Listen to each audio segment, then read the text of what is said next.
Chapter 76, Halloween and Raising a Flag. Why is it taking so long? Thought Axel as he stood in front of the Ravenclaw Tower. Wearing a formal suit he had bought on his shopping spree this summer, he was currently waiting for Daphne, who was taking too much time to come, and he was now getting impatient. Every time, the door would open and instead of Daphne someone else would step out, increasing his annoyance. Sigh. Axel thought back to why he was doing this. If you look at the situation, it could easily be seen that he has no reason to go to the party. In fact, there are a lot of ways he could be putting his time to better use right now. But still, here he was, wasting his time on this silly event. Why? It was certainly not just because of Daphne's spoiled behavior. Well, maybe that played a part, but it was more due to the realizations he has had lately. The first thing he realized is, it's actually quite easy to kill someone. And of course, that means it's equally easy to get killed as well. He has learned that in his training with Akiko, who is really going all out in teaching him. And, if it is so easy for him to die, he thought, would I be reconciled if I just die just like that? Has my life so far been worth it? Have I lived enough? And that's when he realized living enough? What a joke! He hasn't lived at all. For as long as he could remember, things have always been difficult for him. They were difficult when he was at the orphanage, they were difficult when he was at the Muggle school, and they are difficult now, with the new enemies popping up. But he has always been a fighter. He wouldn't stay satisfied with the lousy cards that life had offered to him. And so, he fought, he struggled, and he worked hard, to climb higher in life and not settle with the sorry excuse he had gotten for a life. And so, for as long as he can remember, Axel has never been able to stop for a moment, and live. At all. To the point that he even has forgotten the worth of his life. What's a life in which he has to keep working hard every single day until you either defeat all of the growing list of enemies, or die trying? His future was getting bleaker and bleaker. Before getting tortured, he had been living a much simpler life. He had a goal to open a simple business, get rich, and enjoy life. And it was a very easy and reachable goal, one he could achieve with little effort and with little risk. He had high hopes. But now? He first has to deal with the organization, and if he survives, there's still Voldemort and his army. Is this still a life he would endure inhumane torture for? Is this still the life he would give his all to protect in an extremely desperate situation, just like he did it the last time when he was under the Cruciatus? He was afraid that he might not. That's why, he has decided to take a little break. To have a little taste of what could be a better life, to find out things that he would enjoy doing, to have some things to look forward to. So that when he gets back to work again, he would know exactly what was at stake. But of course, the break would be short. He doesn't have the luxury to have a bigger one. And that is how, he is finding himself here today, standing in front of the Ravenclaw Tower to wait for Daphne. He hadn't thought of wasting his break for this, but, Daphne had been very persuasive. Anyways, if there's someone who can endure his rigid attitude and get him to have even a modicum of fun, it would be that girl. As he waited, the entrance opened once again, but this time, rather than students, no one came out. The doors just opened and closed. And once again, Axel smelt a familiar aroma move past him. Martina, he murmured in realization. There was a sound of someone tripping, or almost tripping before Martina's voice sounded. Axel. Oh, Axel had somewhat forgotten about it, but he had lowered his presence a little until now, in order to not draw attention. Looks like he just now scared the girl, again. Martina made herself visible, looking stunning in her Halloween costume. Why are you sneaking around? Asked Axel. Martina shrugged helplessly. The costume was attracting too much attention, and I didn't want to be surrounded, she said, looking back at the common room entrance. Axel looked at her outfit. She had on a red vest, a red coat, and black spandex with red lining. Her feet were covered with black boots, and her hands had fingerless black gloves with red details. What costume is that? Martina looked at herself. Oh, I'm Scarlet Witch. It's a Muggle comic book character. Axel was still scrutinizing her costume. It doesn't look ordinary, he commented, activating Arcane eyes. It was filled with runes and magic. Martina's eyes lit up in pleasant surprise. You can tell? Of course it's not ordinary, she said, coming closer to whisper to him. I used some of the basilisk materials to make this. It's just a prototype, and I'm still experimenting, but let me tell you, this is amazing. I've made one for you as well. It's almost complete. Axel nodded, extremely interested. What are its features? It looked like Christmas had come early for Martina, being able to talk with someone about it. Oh, you won't believe it, she said excitedly, a privacy charm settling around them even as she spoke. Since basilisk skin has very high resistance to magic, I've been able to salvage some of that property using runes. Really effective against dark magic. And then I can change it to any costume I want. Martina was still talking when the door to the common room opened yet again, and this time, Daphne finally stepped out, taking away Axel's focus. Daphne was wearing an off-shoulder royal blue gown that fit her body perfectly till knees, after which it flared out to resemble the tail of a mermaid. Her cheeks had light traces of blue scale patterns complementing her features, and she had matching earrings to go along with it. Her hands were wrapped in blue gloves that reached above her elbows, and click-clack sounds reverberated from her heel hidden under her dress. It didn't take a genius to figure out that she was a mermaid tonight. Axel didn't properly register Martina's words since he looked at Daphne with perplexity. He didn't know why, but looking at her gave him a feeling of naturality. Daphne had brightened up as soon as she had seen Axel waiting for her. As he had promised, Axel was not wearing any costume, but he did put on a brand new trending suit, looking extremely dashing. But, her expression dimmed when she saw who he was talking to. She looked at Martina and then herself, and couldn't help feeling insecure, making her steps falter. She gripped her dress and looked down as she tried to walk steadily in her high heels, but at this moment, a hand gripped her glow-covered wrist, stabilizing her. I think we'll need to train your balance next, chided Axel as he helped her walk. Or I'll be embarrassed to call myself your teacher. Daphne felt so overwhelmed that she felt like passing out. Thanks. You look great. Her makeup did its best to hide the blush that had spread on her cheeks, and she felt a scorching feel in her wrist where his hand was gripping hers, even through the glove. Wish I wasn't wearing those gloves, an idle thought popped into her mind. Axel shrugged, you too. But why put so much effort? We're late now. Daphne smiled brightly, because I wanted to. Wait. She then rummaged through her satchel and produced a masquerade mask which would cover half of his face. Here. Wear this. Fewer people will recognize you, she said, giving it to him. Oh, thanks. Axel gratefully put on the mask. With the match tomorrow, many people would likely come to bother him. It's very thoughtful of Daphne to bring a mask. But Daphne breathed a sigh of relief. With how handsome Axel was looking, she was afraid he would attract too many vixens tonight. It would be better if he had his face covered all the time. Axel glanced back at Martina, let's go. Martina looked at Daphne's unwelcoming look and shook her head with a forced smile. I still had a few matters to attend to. You two go first. Daphne smiled, all right, we'll be leaving first then, she said, dragging Axel along. Looking at the backs of Axel's and Daphne leaving together in perfect harmony, Martina somehow felt very lonely. I was still not finished about the suit. She murmured to herself.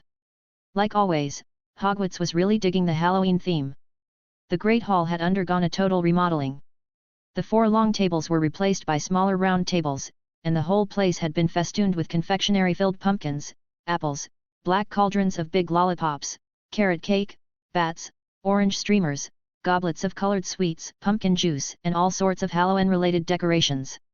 The student population had gone bonkers over preparing their costumes for this event. Although it had already been said that students can prepare their own costumes using their magic or get others to do it for them, but of course, all of them only wanted the best costumes. Some of the students got their families to send them costumes while the others ordered online. As a result, owl posts had been arriving non-stop at Hogwarts, making it a giant olary.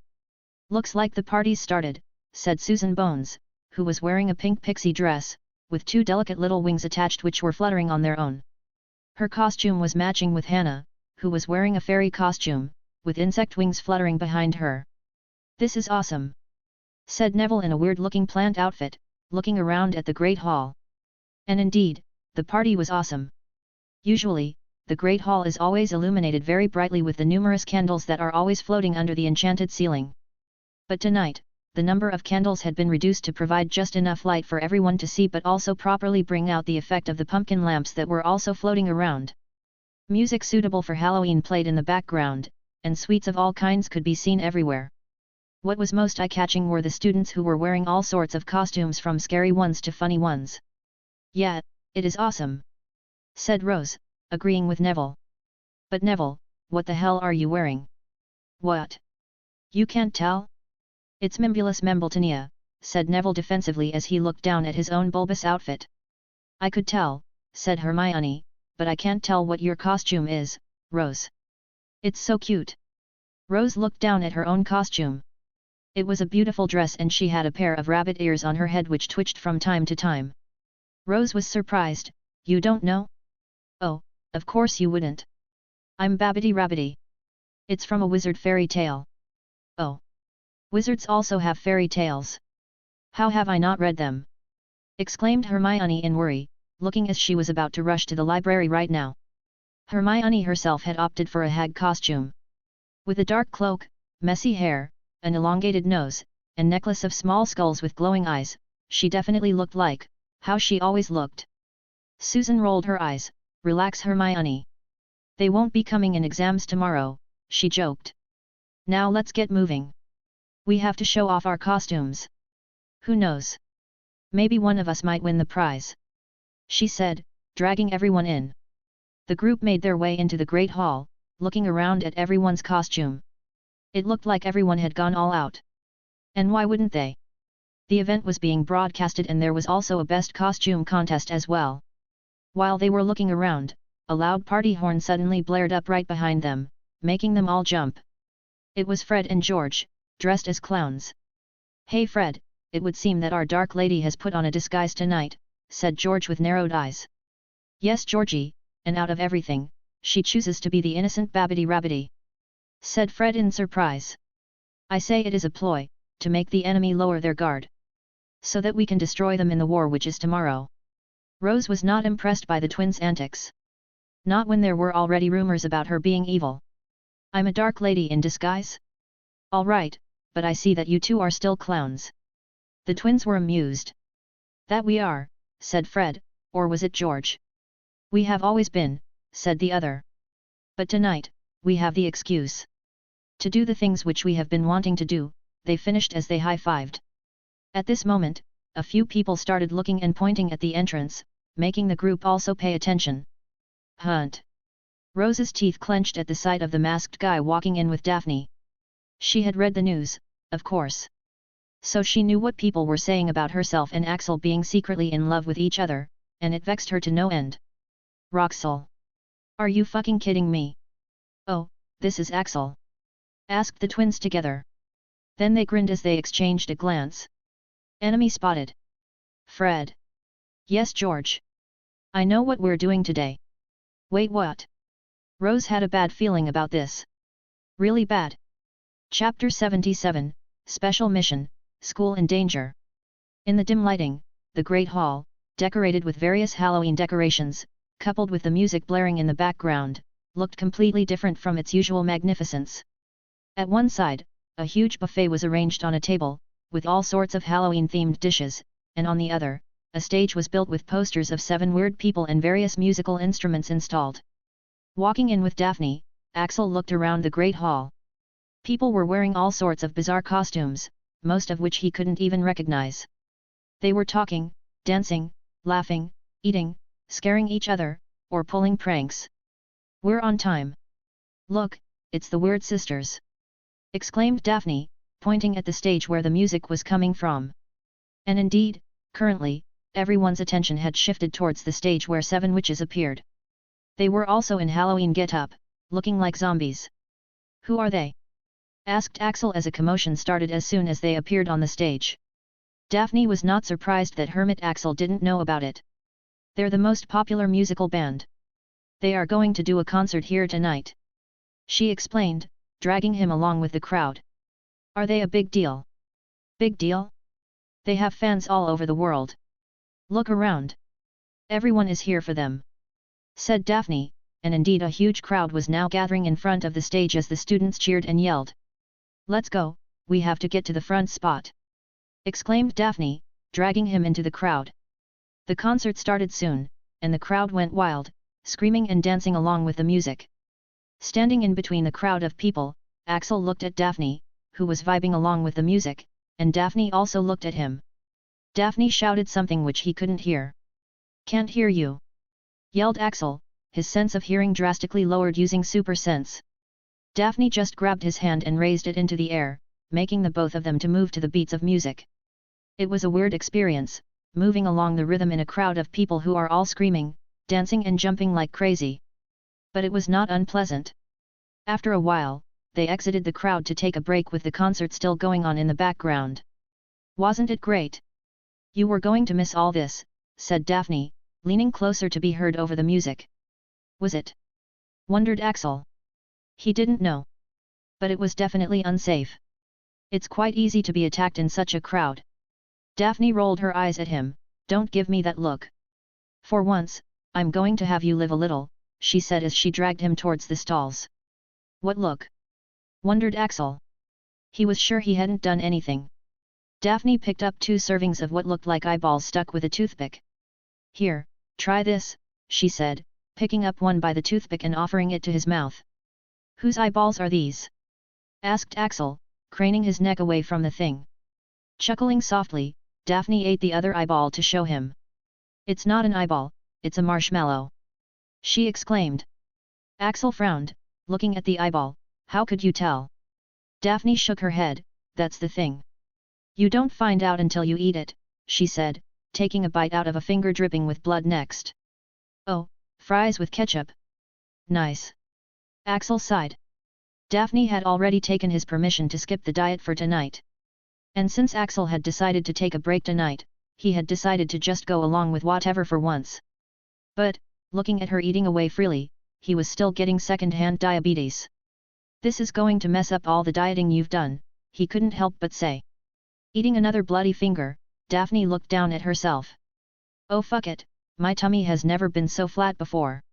It deserves a reward. She said, patting her belly which had indeed flattened after Axel's intense training, not that it was fat before. Now, remember you're on break. So open up, she said, still holding out the eyeball to mouth.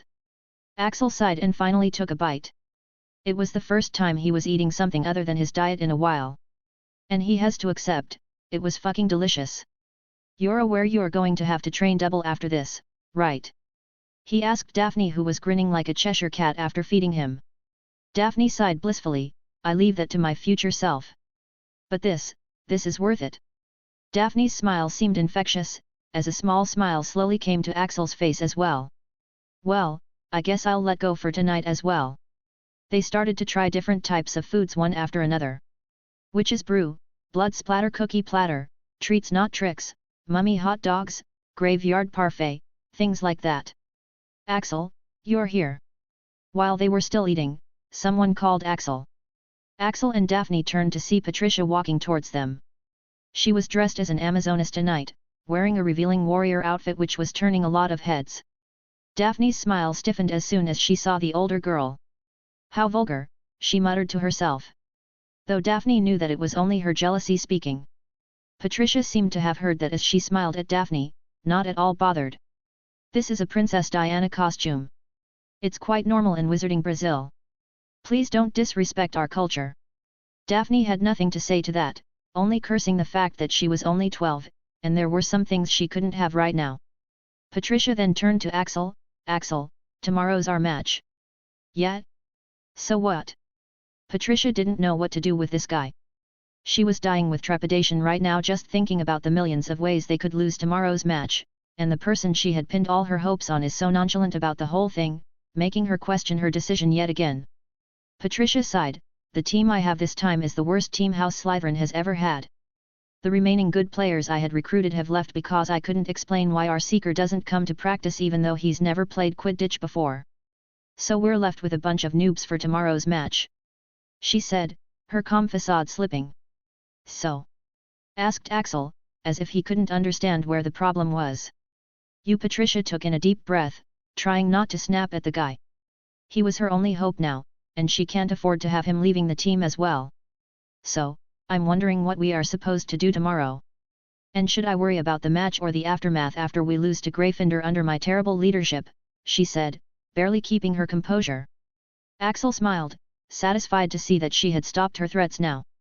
Yep, he was just testing her. Listen, Captain, the only thing you need to worry about, he said in a relaxed tone, is to decide the point margin you want to win with. Leave the rest to me. Oh, overconfident much? Said someone, as a ball was thrown at Axel at high speed from behind.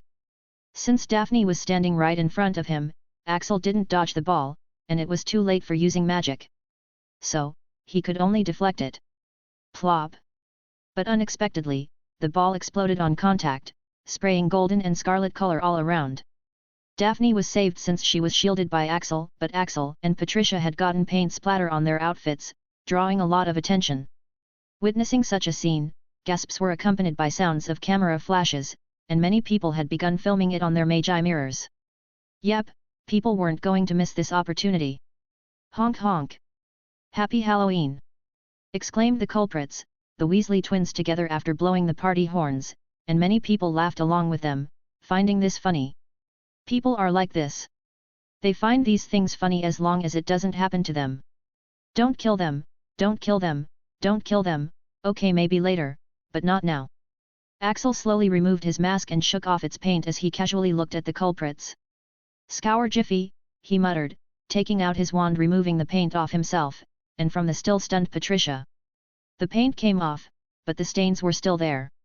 Crack crackle! Axel's knuckles cracked as he clenched them into fists. He wasn't angry, no. He had received far worse treatment than this multiple times back when he was on the streets. So of course just a bit of paint wasn't going to faze him. But retaliation is a must. That's right, he has to dish out multiple times what he received just now. Because, first of all, that suit was expensive. Second, the paint was scarlet and gold, meaning they were clearly sending a message here. This is not a simple prank, but a humiliating attack. And if he didn't retaliate appropriately, it'll send out the wrong message. Third, no matter if he was still very weak to defeat some of the enemies he would have to face in the future, he was still not weak enough to have to take this kind of treatment from a couple of clowns. As the person with power, he should be the bully, not the other way around. Otherwise, all this power is useless. Just as Axel was going to take action, a system notification flashed in front of his eyes. Special quest, School in Danger. An extremely dangerous creature has been summoned into Hogwarts, and it's currently making its way down here. Your mission, if you choose to accept it, is to prevent it from reaching here, or it could result in extreme consequences. Rewards. Special skill, Barrier. Limited information on Atlantis. System. What the fuck? Give me more details. What kind of creature are we dealing with? What's its danger categorization? The information came, and Axel's eyes got stuck on the system interface, ignoring the clowns completely. He can also deal with them in the match tomorrow and the mission right now. Fuck. Isn't this too fucking difficult? Axel was occupied, but nothing was holding back Patricia. Fred and George Weasley. I challenge the two of you to an honor duel right now. The duel doesn't end until one side is completely unconscious. She exclaimed, drawing her wand and pointing it at them. Meanwhile, Daphne dragged Axel away from the commotion, fearing he might murder someone. Are you all right? You're not hurt, are you? She asked anxiously. With all his attention on the mission, Axel snorted, knowing that his break was over. I'm fine. But I need to leave. Now, he said, looking around for someone. So much for fun, he thought. What? But we were just getting started. There's so much to do. Axel grabbed Daphne's shoulders and looked into her eyes in all seriousness. Daphne, I need to leave. Now. Daphne found herself unable to deny his words. But, she didn't want it to end yet. This had been turning out to be the best night of her life. Ah, all right, then let's go Tudge. No. You're staying here. And don't you dare leave this place until I come back. Find a professor and stay close to them. All right, said Daphne in resignation. Daphne didn't know what was happening, but she could tell that Axel meant business right now. So, she went along with his demands. But that didn't mean she wasn't crestfallen right now. I'll do whatever you ask, but please don't do something that'll get you into trouble, she said despondently. Don't worry. Axel nodded in relief as he turned to leave. He was really glad she understood the severity of the situation. And Daphne, he paused. Yes. Axel scratched his head as he looked away. Thanks for tonight. I think I had fun, he said, looking back at her. Ba dump asterisk. Daphne was stunned as an unbelievable feeling rushed through her. She began, but Axel was already off, disappearing into the crowd. It was definitely good that he had, because Daphne's mental faculties were no longer working properly and she would probably have made a fool of herself if he had stayed. Axel didn't directly go to the fight. He first had something else to do. Martina. Axel quickly found Martina even in the crowd. She was sitting together with Luna, away from all the commotion, literally on the opposite end of the Great Hall. Oh, Axel? Do you know what the commotion there is about? She asked, pointing at the crowd that was gathering on the other side. Hello Axel, you seem to be in trouble, greeted Luna casually with her usual half-closed eyes. She was in a bizarre outfit tonight, with a crumpled horn on her head. Hi Luna, Axel didn't have time to chat with the girls so he went to business. Martina, you said the combat suit you made for me was almost ready, do you have it on you right now? He asked urgently. That's the reason why he's here. The information about the creature provided by the system is too overwhelming, and he was going to be needing more than just the clothes on his back for his safety. Now, normally one wouldn't carry such stuff on them all the time, but Martina was different. The small handbag which she kept on her person all the time is phenomenal. She has a research lab in there and also has enough space to put a giant basilisk inside. And sure enough, Martina nodded her head, yeah, it's here. But why are you asking for it right now? Because I need it right now. Things are turning out like last Halloween, said Axel, trying to make her understand that he was not fucking around. And his words had the desired effect, as Martina was instantly alarmed as she stood up from her seat. Again. But isn't the basilisk already? It's not a basilisk. It's something more dangerous. Now, give me the suit. Quick. It's coming this way. Said Axel, cutting her off. All the nonsense was instantly gone as she brought out a combat suit made out of black leather. I'm also coming, she said, taking out her staff as her costume turned purple and black, shifting into combat mode. Axel shrugged, with the current situation, I could definitely use a hand, he said, turning to leave. How about one more? Came a voice, and Axel saw Akiko appear behind them. Akiko was in a fox spirit costume tonight, with 2 fox ears on her head and a tail on her back. She had been listening into the conversation. Axel grinned. I was counting on it. Let's go. The 3 of them made their way out of the hall and they could finally converse freely. Martina looked at Axel and asked exactly what he had asked the system. Axel, do you know what creature it is? And how dangerous is it? Could it actually be 5xes? 5xes? Axel had a grim expression on his face as he recalled the system's information. Its danger categorization, let's just say that 5 isn't enough to cut it. Yep, that was the thing. This thing was so dangerous that XXXXX was not enough to describe it. That's why Axel was so serious right now. He didn't think he was powerful enough to deal with it without any help. But, if it's with these 2. Axel looked at Martina and Akiko on either side of him. The most broken students of Hogwarts and Mahout Okoro. Their power level at their age was not something that could be understood with common sense. If the 3 of them join forces, ain't no way we could lose, right? Chapter 78, Creature Above XXXXX. What did you say? Above XXXXX. Exclaimed Martina as the 3 of them stood in a quiet corridor outside the Great Hall. Unfortunately yes. It's a very powerful dark creature, confirmed Axel. Akiko nodded grimly. That would explain it, she said in realization. Explain what? Asked Axel quickly. If Akiko could explain this, it would save him the trouble of explaining this by himself. The genius Nin glanced at Martina with hesitation. Axel waved his hand. She's fine, he said, vouching for Martina. Those words might not mean much if someone else said it, but coming from someone who had made her sign a secrecy contract just to keep his secrets, Akiko knew that Martina could be trusted, at least in this urgent situation. She nodded, as she decided to go with it. All right, I'm very sensitive to yin or darkness magic. And just a few moments ago, I suddenly felt a terrible disturbance in the yin element that almost made me pass out. She explained. It's the reason why she came to find Axel in the first place. Her grandfather is not here and there's no one else she could trust about her yin affinity secret. I've never sensed anything like this before, she said gravely. Axel shook his head inwardly. This much wasn't enough. The two of them need to know more in order to face the creature. But the problem was, he couldn't explain how he knew about it.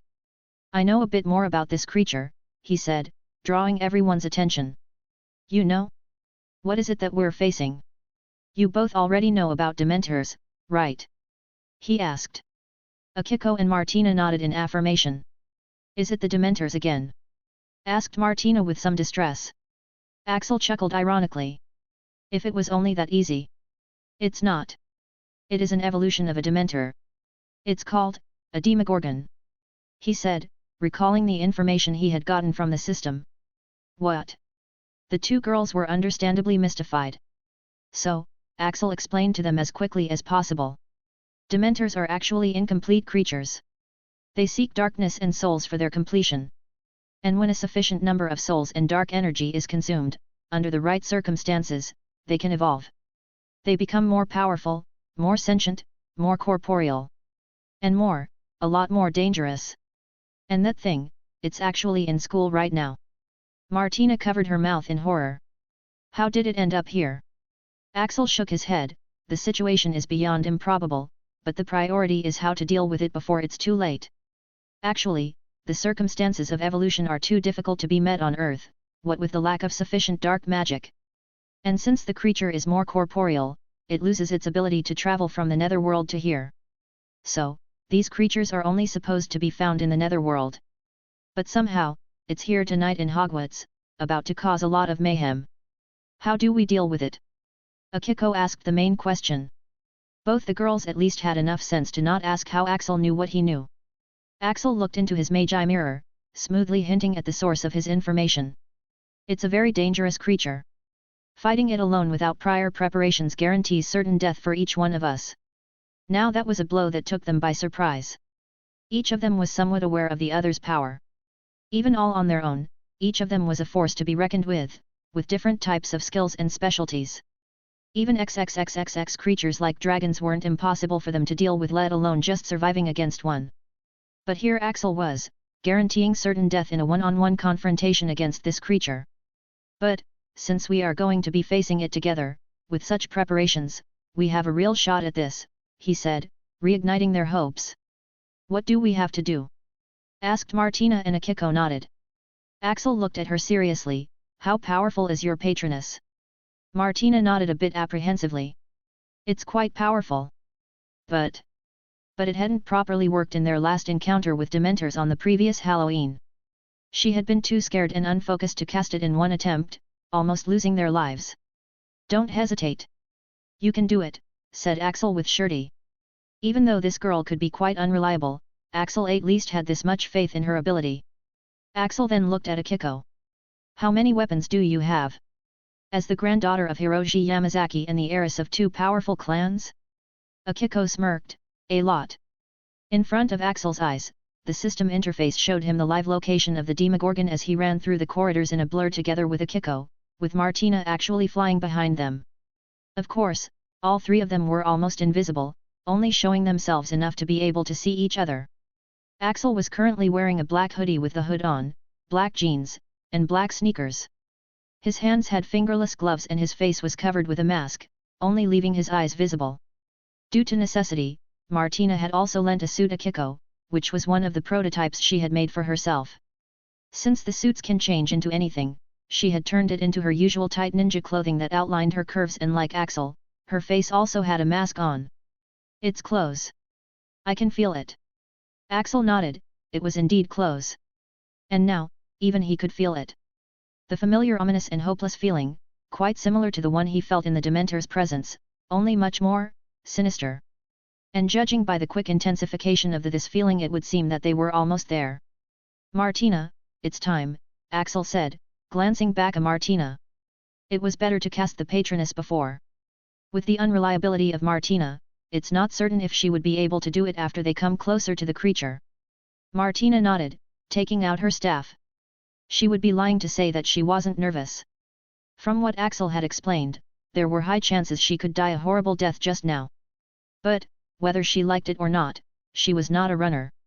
She was a coward, but she wouldn't run away from situations like this, a situation where she's risking her own life for saving others. Even though this was what had gotten her killed in her previous life. Child of magic. She used her second cheat ability that she had gotten for saving the previous world. Yes, this was the reason for her insane magical talent. Magic comes easily to her and the power of every magic spell she casts can be magnified multiple times according to her will. Sadly, she had not been able to use this gift to its full potential. Closing her eyes, she recalled all the happy memories she had formed in this world, as well as the happiness of saving the lives of millions of people in her previous world with her research. And finally, she recalled Axel's powerful and reassuring presence right beside her, which made her fear vanish, filling her up with motivation. Yes, she couldn't embarrass herself again. Raising the staff, she said the incantation. Expecto Patronum. A bright light erupted from her staff, lighting up the whole corridor as an extremely corporeal and lifelike owl emerged from her wand. The creative seemed to have a sentience of its own as it flew around and came to sit on Martina's shoulder. Dense waves of positive energy radiated from it, completely disrupting the previous gloomy atmosphere. It worked. Martina jumped in joy, feeling accomplished at not failing like the previous time. Don't celebrate yet, muttered Akiko, feeling the dark presence getting stronger as they reached their destination. In the next moment, they heard a sound. It was a creepy mixture of breathing and groaning, which sent chills down their spine. All right, I'm scared, admitted Martina, moving a bit closer to Axel. Just stay back. You've done your part. We'll do the rest, said Axel, running forward to the next corridor where the creature was. There they saw it, a giant silhouette, wrapped in a cloak, currently hunched over in a facing away from them. It must have sensed their approach, because it turned its head in their direction, slowly drawing to its full height. The moonlight coming from the window in the corridor fell on the creature, and two things became visible at that moment, surprising them. First, the creature's appearance. It was around 15 feet tall, quite taller than a Dementor, wrapped in a dark torn and shabby cloak and rotten flesh visible at the uncovered parts. The second thing that was very noticeable was Mrs. Norris!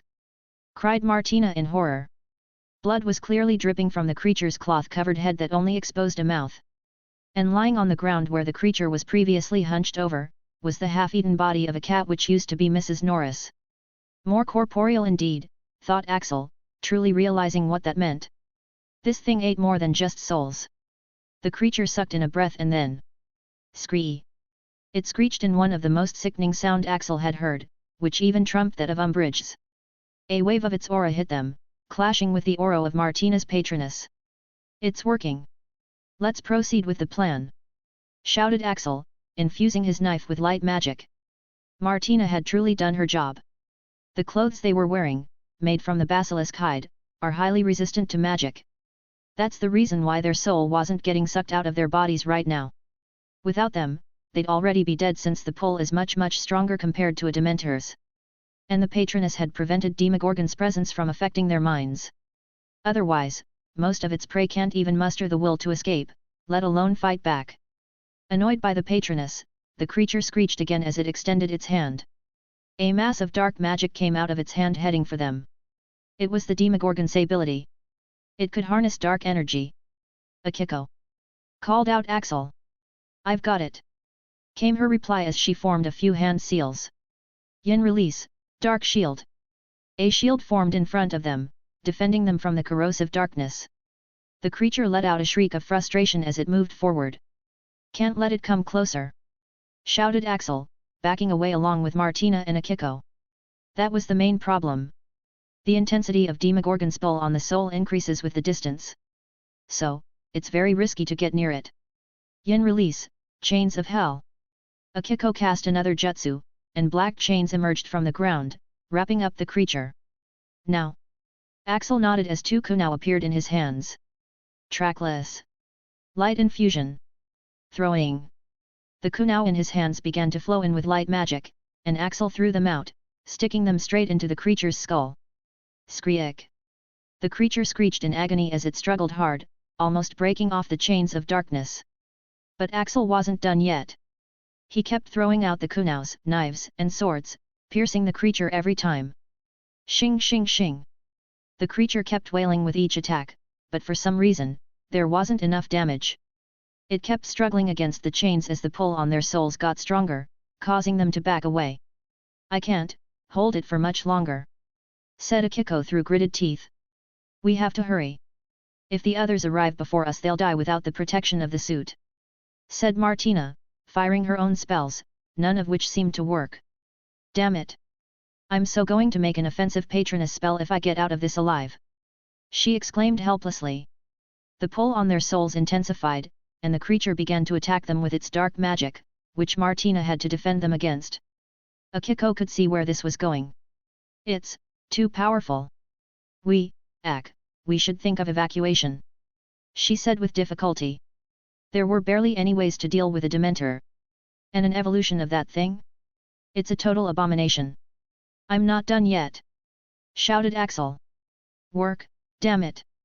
thought Axel, throwing the light magic-infused weapons. Axel didn't know what the problem was. Everyone had done their part, but he wasn't able to successfully play his part. "System, why isn't it working?" he asked, even though he already knew the answer. Arcane Thief is not a class that specializes in light magic. Your light infusion skill is not strong enough to counter the dark energy of a Demogorgon, if delivered in such low quantity. And albeit they are more corporeal than Dementors, Demogorgons still have enough intangibility to negate most of the physical and magical damage. Damn it! It was a familiar feeling, realizing that your magic just wasn't strong enough. One that he hadn't felt for a while after getting healed. But he had to accept it. When it came to the big leagues, his magic was still not strong enough, when compared to people like Martina, Akiko, or Dumbledore. He couldn't overpower these people purely in terms of magical combat. At least not yet. But, since when had he only relied on brute strength to get through? Actually, never. He was used to not being the most powerful in the room. But what he couldn't do with power, he had always more than made up for it with his other abilities.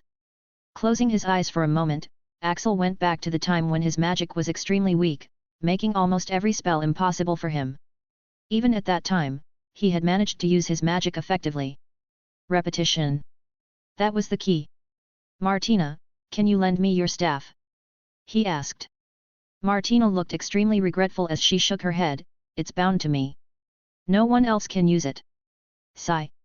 Axel had expected as much. He took out his own wand. "I'm sorry for this," he thought, apologizing beforehand. The wand hummed in response, ready for anything. During this time, the degree of his bond with his wand had strengthened further, making the power out even better. Raising his wand, he activated his special skill. Light Infusion. It's a skill that lets him infuse the light element into his spells or weapons. And right now, he was doing exactly that. Taking a deep breath, he began using the same spell that had been very useful during the time he was crippled. Electrica Impulsa, Electrica Impulsa, Electrica Impulsa.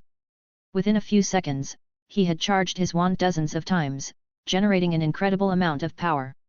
It had to be noted that this spell could already generate a lot of power back when he was crippled. And now, with the massive improvement he had gone through, the amount of magic stacked up was truly staggering. Crackle crackle asterisk. White lightning began to snake around his wand, all the way up to his hand. And Martina and Akiko had to distance themselves from him, the former due to the lightning discharge while the latter due to the incredible amount of light magic. Screech! The Demogorgon's struggles intensified. Only now, instead of coming closer to them, it was now trying to get as far away from Axel as possible. "Drag it in front of the window," said Axel with difficulty. With the power he was holding on, massive destruction would be caused if he released it in the castle.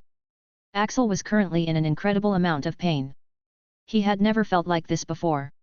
It felt like could put everything into the spell. All right. Akiko tried her best, and Martina also helped, conjuring chains of her own to drag the struggling creature towards the window.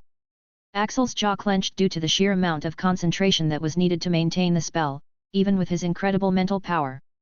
Blood started to leak from his nose and his head was pounding. His wand's condition was no better, even showing tiny fissures along its surface. When it was finally right in front of the window, Axel was barely holding on. "If you don't die from this, I'll kill you," he said, finally releasing the magic. Zap boom! Chapter 79, Limit Break. Boom! The creature couldn't even make a sound before it was utterly obliterated into nothingness, but the bolt still went on, out of the window, painting the night white for a few seconds. X3. Three people looked at the scene blankly, dark spots dancing in front of their eyes due to the access brightness just now. The power of the spell was off the charts. There were a few reasons to explain that. First of all, Axel's magic was already very powerful after getting healed. Second, he had a high affinity with lightning, one which had only increased ever since he had started his ninjutsu training with Akiko. And third, he had charged the spell too many times. It's not something that even geniuses like Martina and Akiko can do, since it requires an insane amount of mental strength, something which was Axel's forte. These were some of the reasons why the spell was so destructive. But, even after that, Axel was still surprised by its might. That was too much power. At the time of casting, he had felt a peculiar feeling. It was like, he had an unlimited amount of magic, causing him to put in more power than he had predicted. And now, he felt completely drained. Axel collapsed to his knees, so did Akiko right afterwards. The fight had taken a lot out of both of them. Above 5x, it was definitely above that, said Akiko while gasping for breath.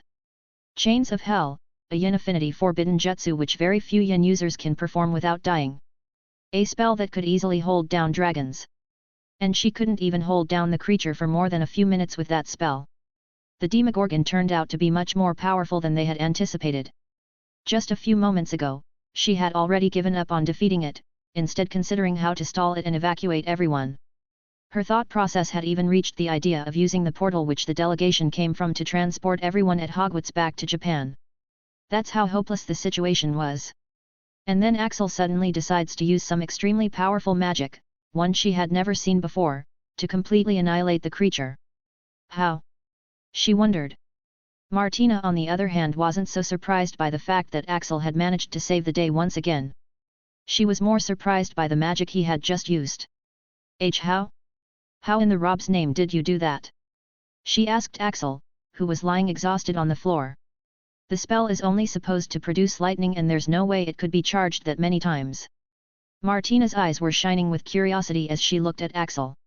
Don't ask, said Axel distractedly. He had other things on his mind right now which were much more important than answering how he did it. He was currently looking down at his wand which had taken some damage due to the last spell. Thanks, and sorry, he said to the wand through his head. The wand gave out a weak thrum in response, making him regret even more. I'll get you fixed.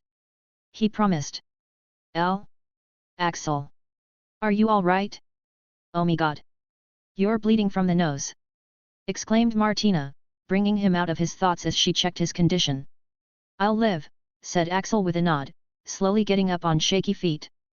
But not my wand, he said, looking at the damaged cherub feather wand in his hand which had accompanied him through many difficulties. Oh, may I? Asked Martina, holding out her hand. Axel hesitantly put his wand in her hand. Thanks, she said, gingerly holding Axel's wand with both hands as she closely examined it, stroking it a few times.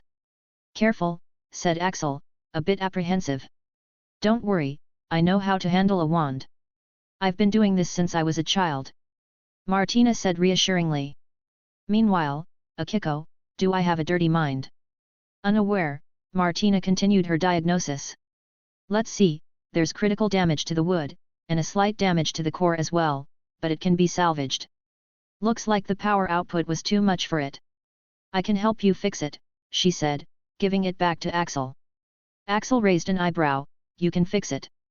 Wand lore was quite a complicated branch of magic. That much, even Axel knew.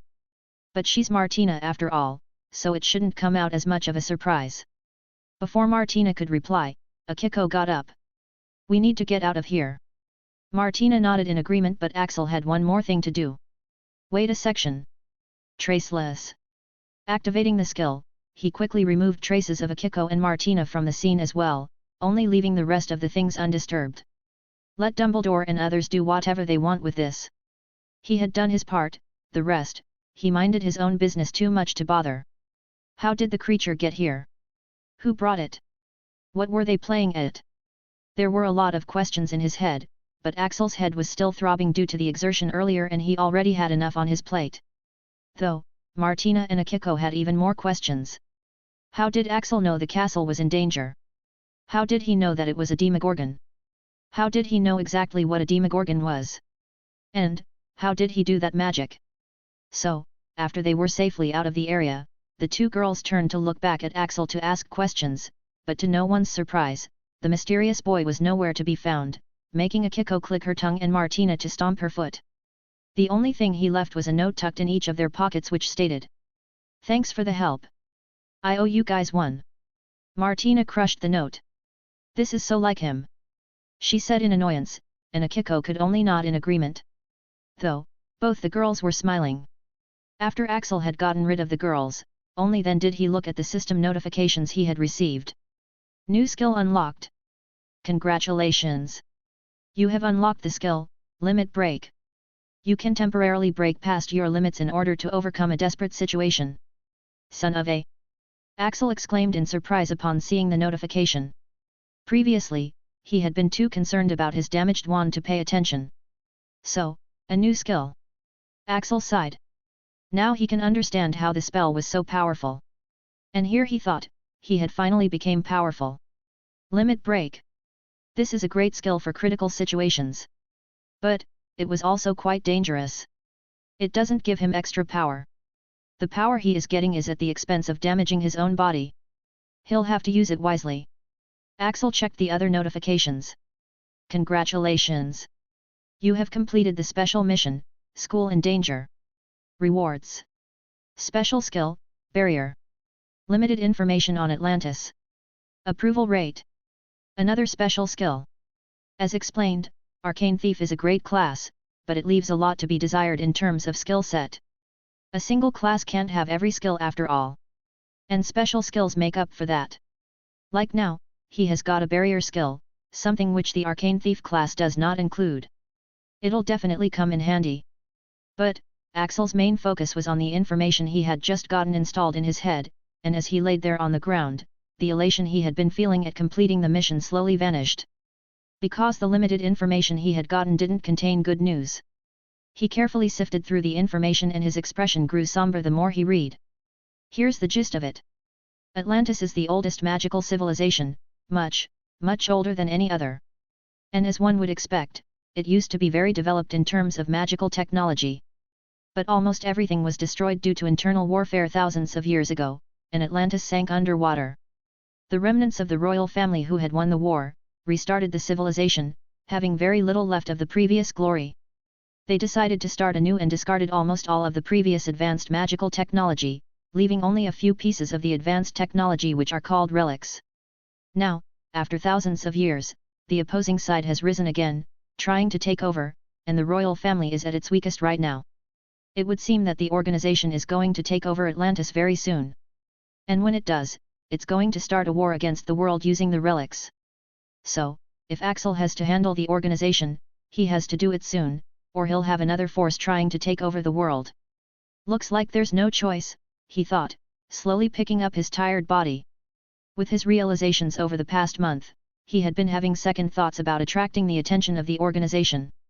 Why not live in peace for a few more years? Why not train steadily, gather strength and then take it on? But, with this news, it would seem that he has no choice. He has to take down the organization quickly, or at least prevent it from taking over Atlantis. So, it would seem that he'll be going with his original plan, attracting its attention and drawing it out. Which means, he can go wild in tomorrow's match. It just so happens that he also had a few bones to pick with a certain pair of clowns who are now going to regret ever bothering him.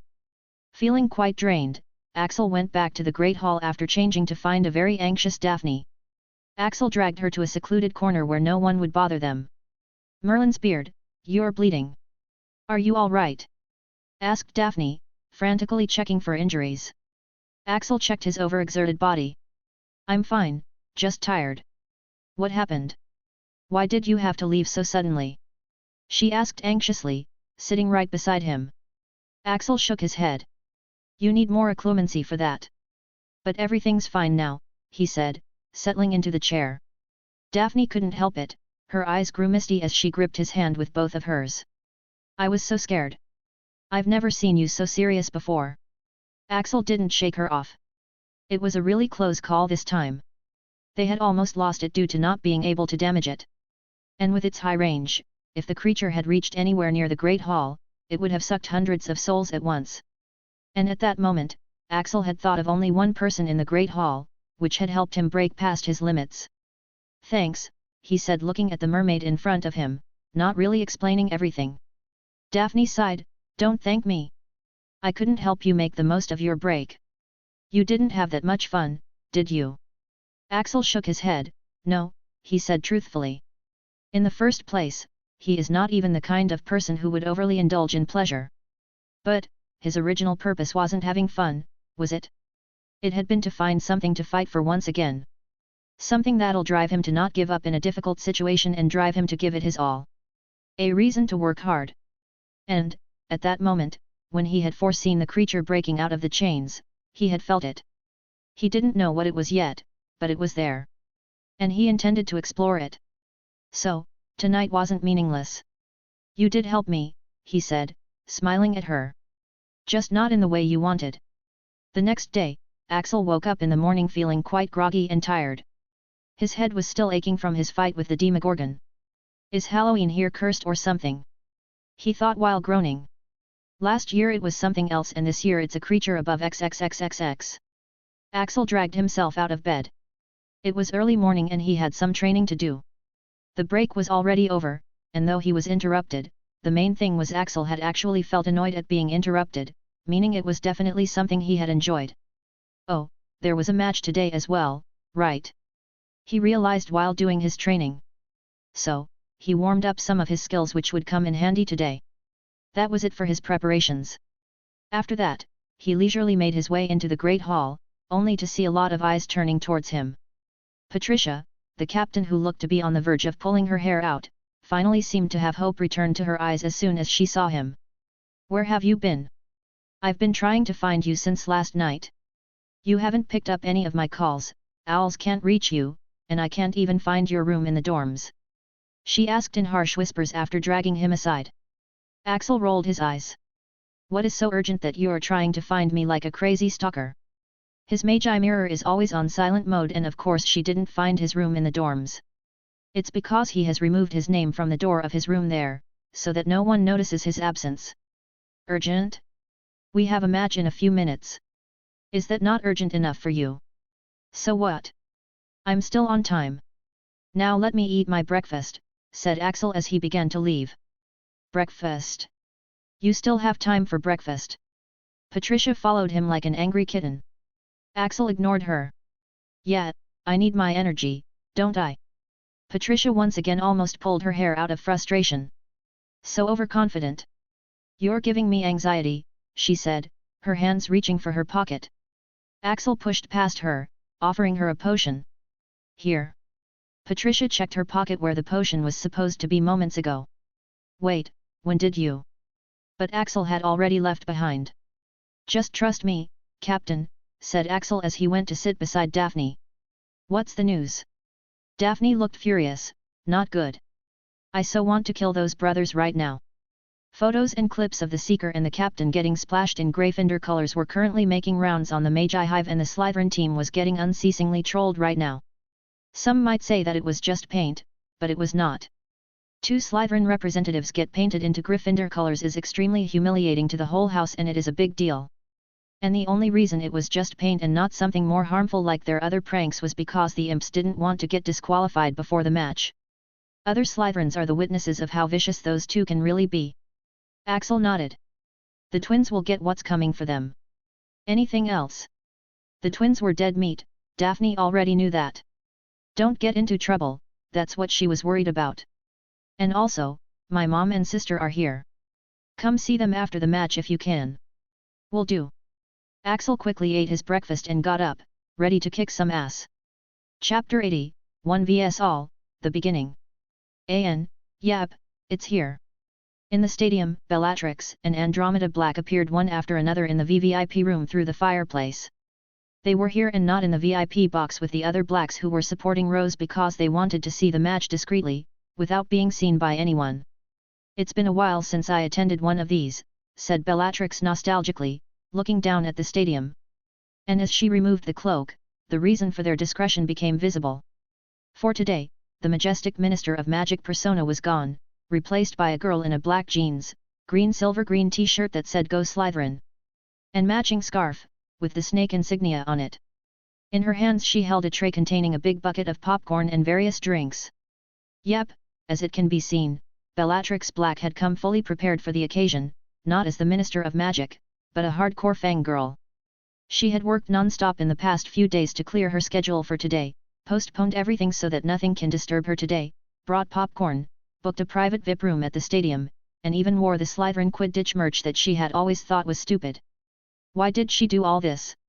Certainly not because she liked watching Quidditch, at least not since her cousin Reggie stopped playing. Nor was it because she was a Slytherin supremacist. There's only one reason why she's like this, because Axel was playing in today's match. And since it was his first match, she ought to come and support him, right? Where is he? When will it start? She muttered anxiously, looking down at the pitch with her omnioculars. In a few minutes, said Andromeda, who had also taken the day off from her master healer shift. But, Bella, don't expect him to play very well. He used to be permanently disabled not too long ago, said Andromeda, who couldn't share the same enthusiasm as her sister. It was good that Bella had been too busy to check up on the recent news about Hogwarts. If she had, she might have exploded due to rage. Andromeda was quite outraged herself at how harsh the students can be over a simple match.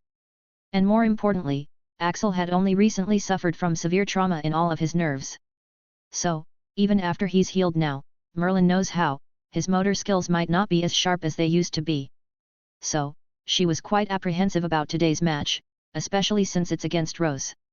That girl won't pull back her punches. Bellatrix shook her head. No matter how he plays, I'll still support him, she said calmly, looking down at the stadium. It's not like there's no nepotism in Quidditch. I'll even make him a pro player if he wants to. Bellatrix casually said some crazy stuff and Andromeda was glad her sister hadn't seen the news yet. Meanwhile, in another VVIP private room, the Valentino family, Italy's biggest magical mafia family, was present. Did we bring everything? Asked Alessandro Valentino, Martina's father and Wizarding Italy's godfather. He was a handsome middle-aged man, with purple hair, blue eyes and a scar on his forehead.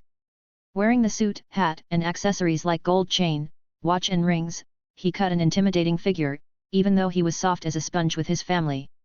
Yes we did, said Francesca Valentino, Martina's mother with a slightly peeved look. But you and your son overdo things when it comes to her. Martina's mother had auburn hair, violet eyes and a calm and collected temperament. Seeing her parents' looks, people will not be surprised by Martina's beauty. We do not. Denied Alessandro Ensign with his son, Enzo. Enzo's facial features matched Alessandro's. Only, his hair was auburn in color, matching his mother. He had piercings on his eyebrows and ears, and his curly hair was long and wild. At their blatant refusal, Francesca calmly handed out her rebuttal. She only asked for specific materials for her research. Not the delicacies of half the world. What? Alessandro shrugged, as if he didn't find anything wrong with it. Our daughter is growing. She needs good food that'll at least last a year. What if the food here doesn't suit her taste, right Enzo? Enzo nodded, besides, she's all skinny now. She's clearly not eating properly. Francesca didn't know why she even bothered.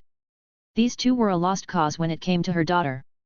At the moment, the door to the room opened, revealing Martina, who smiled as soon as she saw her parents. My Martini! Lil Tina! She was quickly hugged by her father and brother, making her smile wryly. Mom! After she was freed, Martina quickly hugged her mother. Being an orphan in her previous life, Martina genuinely cherished her family and thought of them as her real family, unlike some other reincarnators who are more connected to their previous lives' relations. How have you been?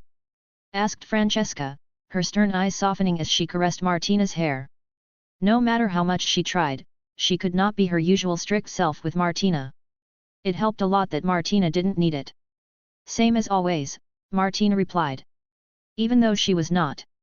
Especially not yesterday's incident with the scary Demogorgon. She couldn't sleep well last night. But, she couldn't tell them since that would mean her transfer from Hogwarts. Feeling safe and relieved, Martina hugged her mother a while longer. She then began her inquiries. How are you guys doing? Has there been any trouble? Are the businesses doing fine? There are no new gang wars, are there? Alessandro laughed. Everything is fine, boss, he said jokingly. Now, let us handle these things. You focus on enjoying life a little. Even though I don't like it, I've stopped fighting as well, added Enzo with a pout. That's great. Martina smiled. Mom, did you bring the things I asked for? She asked Francesca. Yes, everything is here. Though I still don't understand why you would need them. Just promise to be careful, said Alessandro.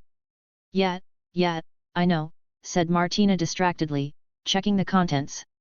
At this moment, the noise from the commentary and the crowd sounded from outside, signifying that the match was about to start. Enzo frowned. Oh, I forgot to soundproof it, he said, taking out his wand. Martina stopped him. No, don't. I want to see the match today, she said as she looked out the stadium through the window. Enzo was confused for a moment, but then a shit-eating grin slowly stretched on his face. Since when have you taken an interest in Quidditch? It's not even Ravenclaw's match today. It's because... Martina paused as she stomped her feet. It's not what you think. She snapped. Oh, so it's not because of that boy playing? Asked her father. I heard it's quite a big match for him. It actually is, but how does that translate into him being my boyfriend? We never mentioned anything about him your boyfriend though, did we Enzo? Asked Alessandro innocently. Not at all. I think we need to talk more with this guy. God, just kill me now, muttered Martina, burying her face into her hands. Axel headed down to the Slytherin lockers when it was time for the match. The atmosphere inside the Slytherin locker room decorated with silver and green was depressing, to say the least. Which wasn't a surprise, considering their situation. All the players on the previous Slytherin Quidditch team were Alaric Malcolm's lackeys, so on Alaric's orders, they wouldn't play for Patricia. As for any other player with decent enough skill to make it on the professional field, they stepped down since they didn't want to damage their track record. That's why, most of the players here were amateurs and they knew they were going to lose. So, when Axel, one of the major reasons for their current situation, came into the changing room, many glaring eyes were cast on him. Look who finally decided to show up. The one who's supposed to win us the game. Axel didn't pay attention to these people. They aren't even named characters for him yet, just people whose sole existence is to fill in the numbers of the team. There were 2 girls, the ones who behave like Patricia's attendants all the time, and 3 guys, all of whom weren't looking particularly friendly with Axel. You're here, said Patricia who had just emerged from behind the adjacent room. Here's your uniform. Quickly get changed. We don't have time, she said, handing him the Slytherin's Quidditch uniform. Axel checked it out. There was a silver-green jersey and matching robes for the upper body. There was no lower body uniform so he didn't need to change the joggers he was wearing. Aside from this, there were leg guards, shin guards, fingerless gloves, and a helmet. Axel looked at the other 3 guys in the room. Since they only had to change the upper body clothes, they were changing into their uniforms in the locker room itself, but Axel still didn't want to change here if he could help it. Where do I change? He asked Patricia. Oh, the boys' changing room's on that side, she replied. The guys exchanged glances and sniggered. What's the matter, Hunt? Too shy to change here? I think he might secretly be a girl, said the other one. Of course, the team members didn't have any good impression of him, so they weren't going to miss any chance of taking shots at him. Axel sighed. He had no problems changing in front of others. He was just being considerate here. But if they didn't want his kindness then so be it. Amidst the sniggers, Axel casually took off the loose full-sleeved t-shirt he was wearing. Silence. And suddenly, everyone went quiet for a second. Jaws dropped, gasps were heard, and eyes went wide as they caught a glimpse of Axel's bare torso. Due to his relentless training and diet, Axel had the peak human male physique. He wasn't bulky, but he was absolutely ripped, with well-defined chest, shoulders, arms, and sculpted abs. Each and every movement caused his muscles to visibly contract, making for a fascinating view. But, on that perfect body, light and faded scars from all kinds of injuries like cuts, gouges, lesions, and lacerations were spread randomly, displaying the struggles and damages the owner of the body had gone through. Though, before the onlookers could get a better view, Axel had already changed into his jersey, snapping the female audience out of their trance and drawing out sighs and awkward coughs from them as everyone went back to what they were doing. Cough, everyone, it's time," said Patricia, her eyes lingering on Axel a few moments longer. It was no wonder her threat and intimidation were useless against him. If someone has gone through all that, what she did would appear nothing more than mere child's play to him. She wanted to ask a few questions to Axel, but she knew it would be no use. While the team made their way into the stadium, the commentator also began to speak. "Ladies, gentlemen, and Hogwarts students. The match that we have all been waiting for has finally arrived. Amidst the touching reunions of families, an extremely savage and vicious showdown is going to take place. The clashes between these teams have always been the talk of the school. Because it has more than 1,000 years of intense rivalry, Gryffindor vs Slytherin. Cheers! Today, this match is being displayed across 7 different magical communities, a big achievement for us. And as we can see from the crowd's response, everyone has been looking forward to this match. But this time, there's something more to this match than the usual rivalry. Those who are still in the dark, let us bring you up to speed with what's at stake today." The big screens that were installed on both sides of the stadium displayed a short clip in which the twins in clown costumes threw a ball at Axel and Patricia, painting them both in Gryffindor colors. Laughter erupted from the stadium, while all the Slytherins were offended. This is a clip of last night which is quickly going viral on the Magi Hive. The 2 identical clowns in the clip are the Weasley twins, infamous for their pranks. And their latest prank included painting the captain and the seeker of the Slytherin team into gold and scarlet, the color which signifies the Gryffindor house, which is a great humiliation to many a Slytherin.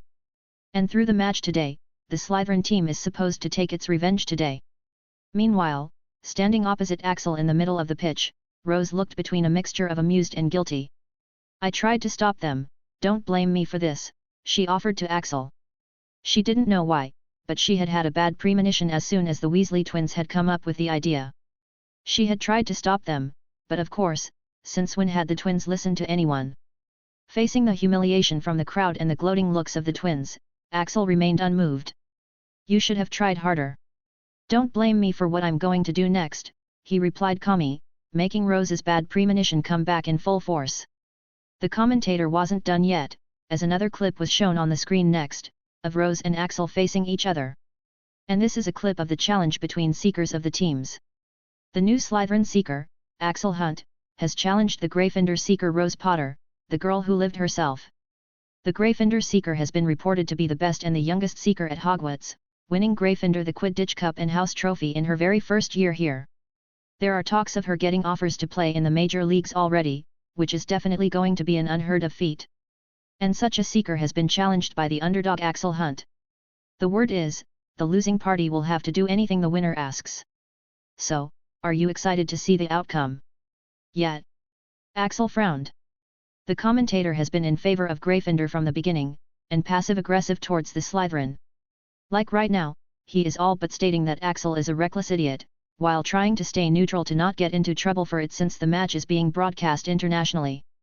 But then again, the commentator, Lee Jordan, was a Gryffindor and bosom pals with the twins, so it shouldn't be a surprise. Alright then, so let's begin this very exciting match, brought to you by Big Owl, your shopping made easier, and Grapes, premium Magi mirrors and other Magitronics. Facing each other, both the teams were handed standard broomsticks, to ensure fair competition. If the players are allowed any broom, the richer side always has the unfair advantage. And to stop this, the school provides the teams with standard identical broomsticks with the same specs, checked by Madame Hooch herself. As already mentioned, Hogwarts was rolling in money. Just the promotions of those 2 brands had raked in enough money to fund the entire school for a year or 2, let alone providing students with brooms. "I want a clean and fair match," said Madame Hooch as she blew the whistle, starting the much-awaited match. Jordan began again, and the match has started, with both the teams kicking off the ground, taking positions. Madame Hooch is going to release the balls any moment now. One thing to be noted in today's match is that it is a debut match for most of the players in the Slytherin team. Yet, Captain Patricia Afonso had this brilliant idea of making a team out of a bunch of inexperienced newbies for this important match, surprising us all. "Let's see if her strategy works," said Lee, once again passively dissing the Slytherin team. Madame Hooch released the ball, starting the match. And the balls have been released, and Gryffindor is immediately in possession. The quaffle in Angelina's hands. Captain Patricia tries to intercept but blocked by the twins. "Good strategy," the rest of the Slytherin team are almost all amateurs anyway. Angelina to Katie, Slytherin player trying to defend, but in vain. Katie to Alicia, spin it. Alicia takes a shot and score. Gryffindor has scored one of the most one-sided goals in Hogwarts history. I was reserved in my judgment earlier, but it is clear now, the Slytherin team is really weak. This Tim Waitley. Jordan suddenly paused in mid-commentary in surprise. The Slytherin seeker is waving his hand in the air. When did he even get there? Wait. Is that what I think it is in his hand? Sure enough, high above in the air, looking down at everyone, with the sun's glare falling from behind him, Axel sat casually on his broomstick, his hand held high. And clutched in his hand, was a shiny struggling golden ball with wings attached to it. In your assholes, doubtful people, he muttered, waving the golden snitch, surprising everyone. He was not being overconfident when he said he would win easily. And, he is not being overconfident when he is saying, this is just the beginning. The series of events from yesterday night till now have left him more than a bit annoyed. And since he has free rein to go wild today, he is going to take this chance with open arms. So begins the ass-kicking, he said, releasing the snitch. Chapter 81, Axel vs Gryffindor. Alright, I was happy with all the donations and my hands started working faster. So here's another one. But read it slowly, okay?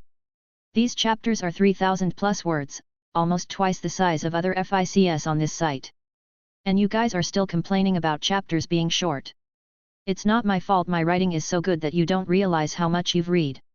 After separating from Axel, Daphne went to the VIP box to see her family. On her way, she found Hannah, Susan, and Neville, going in the same direction as well. Heya, Daph. You're going to the VIP box, right? Said Susan, raising her hand in greetings. Daphne smiled, hey guys. Yes I am, Mum and Tori are here. Susan beamed, our families are also here. I love this day. She exclaimed. She then noticed the green scarf wrapped around Daphne's neck and raised her eyebrows. You're supporting Slytherin? Is it because of Axel?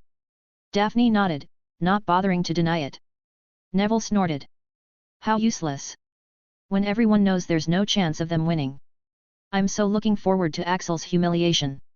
Daphne gave him one cold look. No one asked for your jealous opinion, Neville.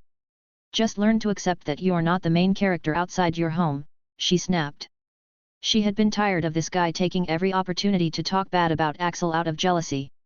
Did anyone see her talking bad about Martina? Or Akiko? Or Patricia? He should learn something from her. Daphne wondered if she should write a book on how to be a proper fangirl.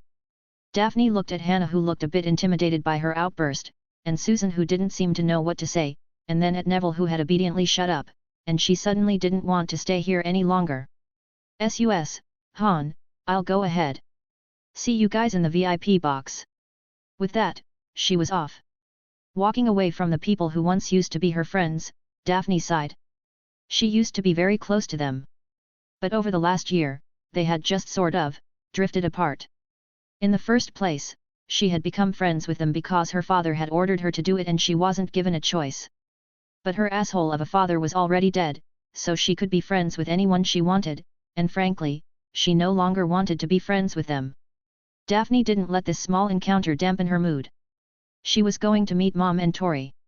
Last time, those two had been away searching for a way to cure Astoria. But this time, they're here, and she will be watching Axel's match with them. Thus, feeling excited, Daphne made her way to the VIP box. Daffy. As soon as she stepped in, she heard a very dear voice calling her. There was only one person in the world who called her Daffy. It's because this girl couldn't pronounce Daphne when she was little, and now, even when she's 10 years old, she still calls Daphne by that name. Tori. I miss you. Daphne hugged the little missile that was headed her way. I missed you too, said Astoria in a muffled voice with her head buried in Daphne's shoulder. She then began hitting her with her little hands. I'm so mad at you. You got to go to the Halloween party here with Axel and you didn't take me. Daphne laughed gloatingly. Who was the one teasing me for not being able to go to a Halloween party? I had so much fun with Axel. It was the best night of my life. The two sisters went to the area where their mother was seated, waiting for them. Evelyn beamed as soon as she saw her elder daughter. How's my big girl doing? She cooed, wrapping Daphne into her warm embrace. Mum, Don't talk like that. There are people I know here. Protested Daphne in a whisper while returning the hug. Evelyn just smiled. Holding her daughter at arm's length, she scrutinized her. You seem to have changed a little in just 2 months, she said, patting her over her clothes. Your figure has changed so fast. Quickly share what you're doing with Mum as well. As a woman who took care of her appearance, Daphne's change due to her intense training and extremely nutritious diet didn't go unnoticed by her mother. The baby fat was gone, and she had gotten more beautiful, while also developing curves in the right places. So, Evelyn naturally wanted in on the secret as well. Is it because of the ingredients you've been ordering? Daphne shrugged. I dunno. Must be puberty, she said, playing dumb. She won't tell anyone unless Axel allows it, not even her mother. Besides, Evelyn Greengrass does not need to worry about her appearance. There are already enough offers of remarriage as it is. At her daughter's blatant acting, Evelyn looked doubtful, but thankfully, Daphne was saved from further questioning when Lee Jordan announced the team's arrival into the stadium. He's here! Exclaimed Astoria, excitedly standing up from her seat. And sure enough, both the teams were currently making their way into the stadium.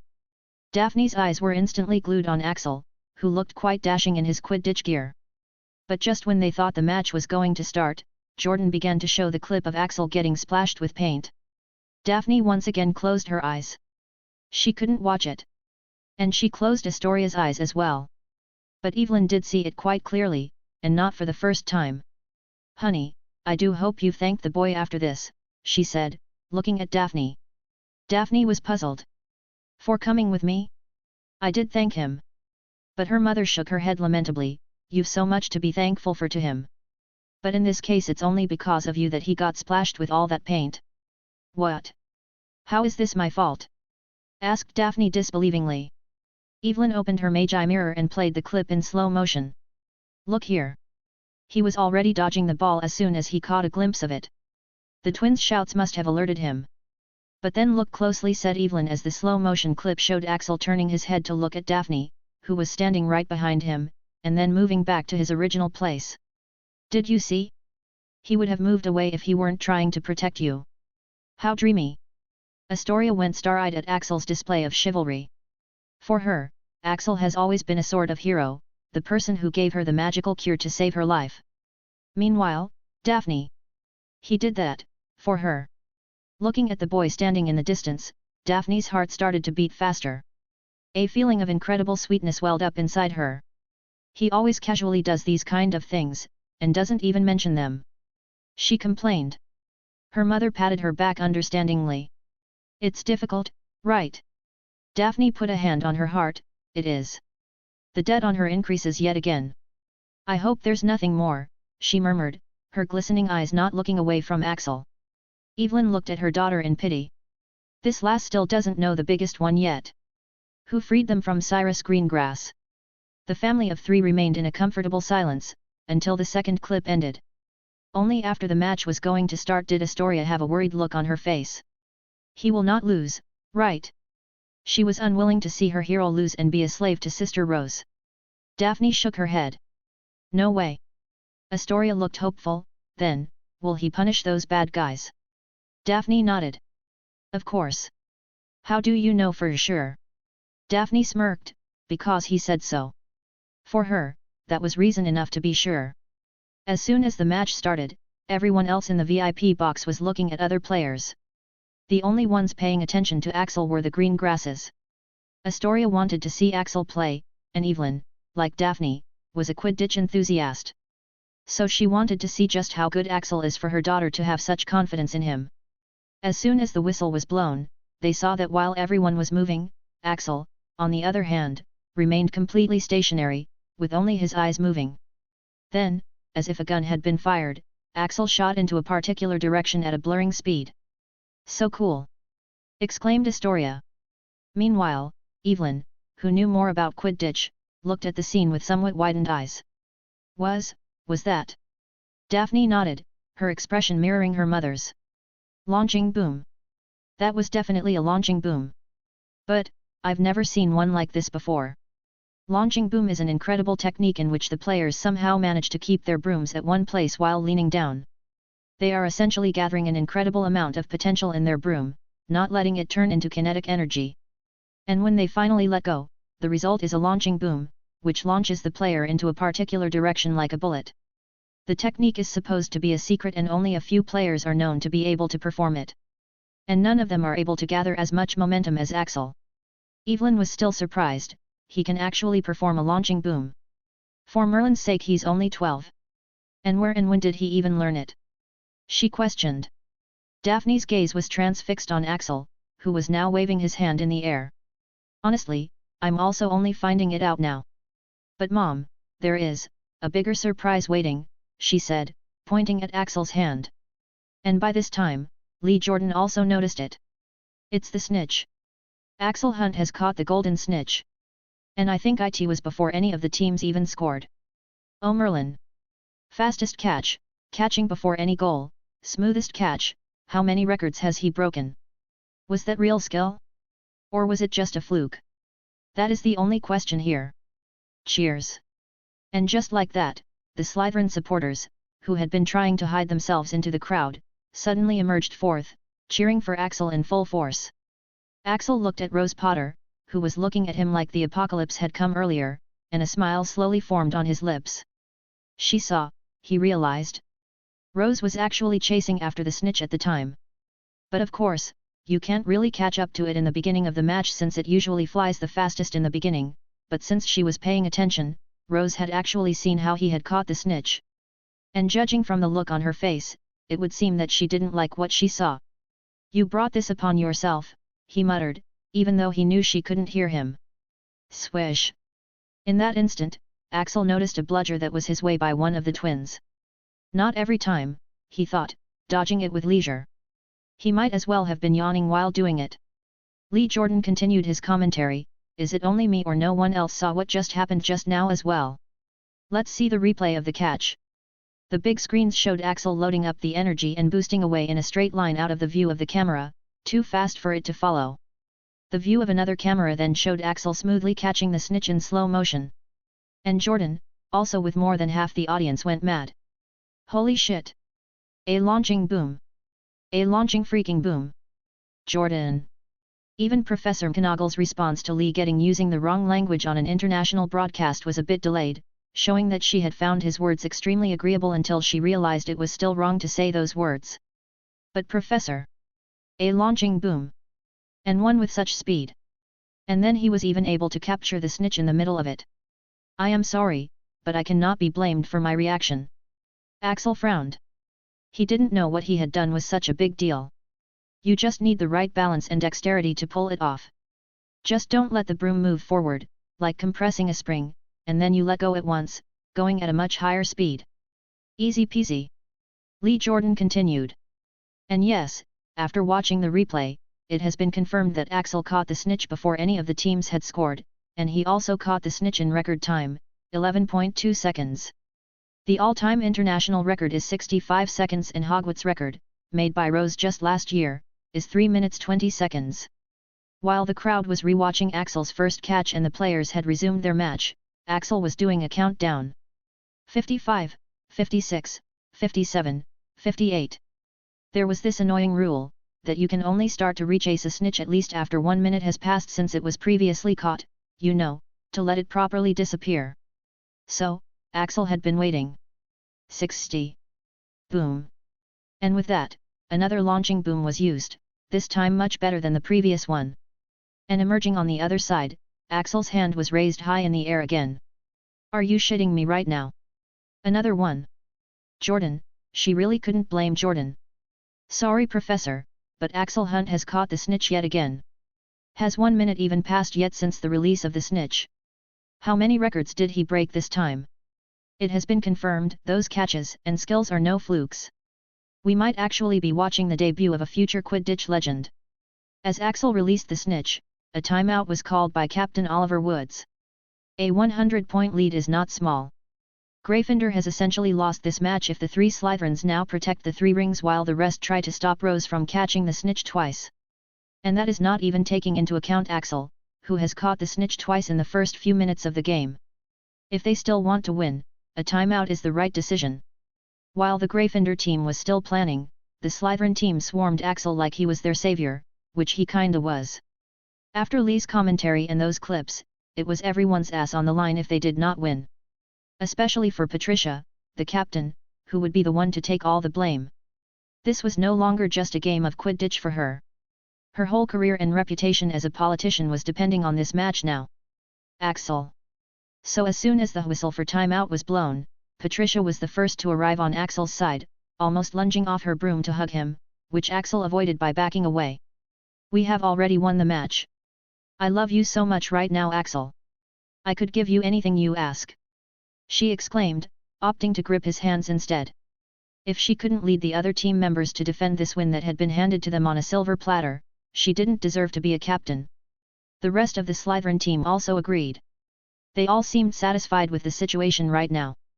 Axel looked at the scoreboard, which now showed 10 to 100 in favor of Slytherin, and his fists clenched. "Not enough," he muttered, shaking his head. "Nowhere near enough." To draw the organization's attention, this was nowhere near enough. And neither was it enough to satisfy this twisted desire for revenge inside him.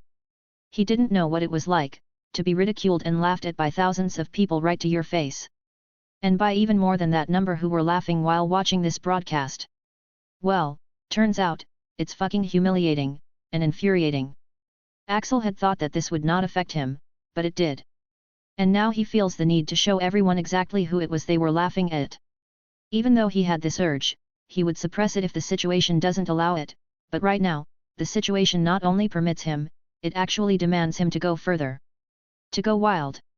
To have free rein. "I can hold back a little less today," he murmured, a grin slowly spreading across his face, which spelt doom for the Gryffindor team. Activating his senses, he decided to listen in on what they were planning. Beep. As soon as the break was over, the Gryffindor team seemed to have completely changed its course of strategy. Looking around, he saw the twins and some of the other team members circling him closely, looking at him like hawks.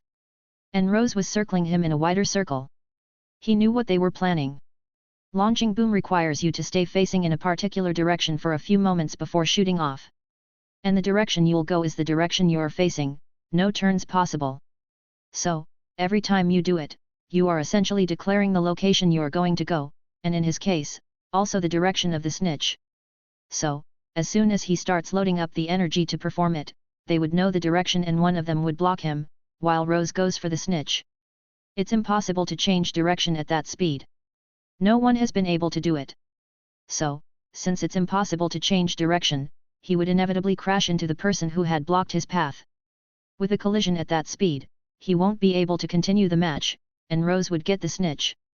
A very Gryffindor strategy, in which one of them is going to sacrifice himself for the team.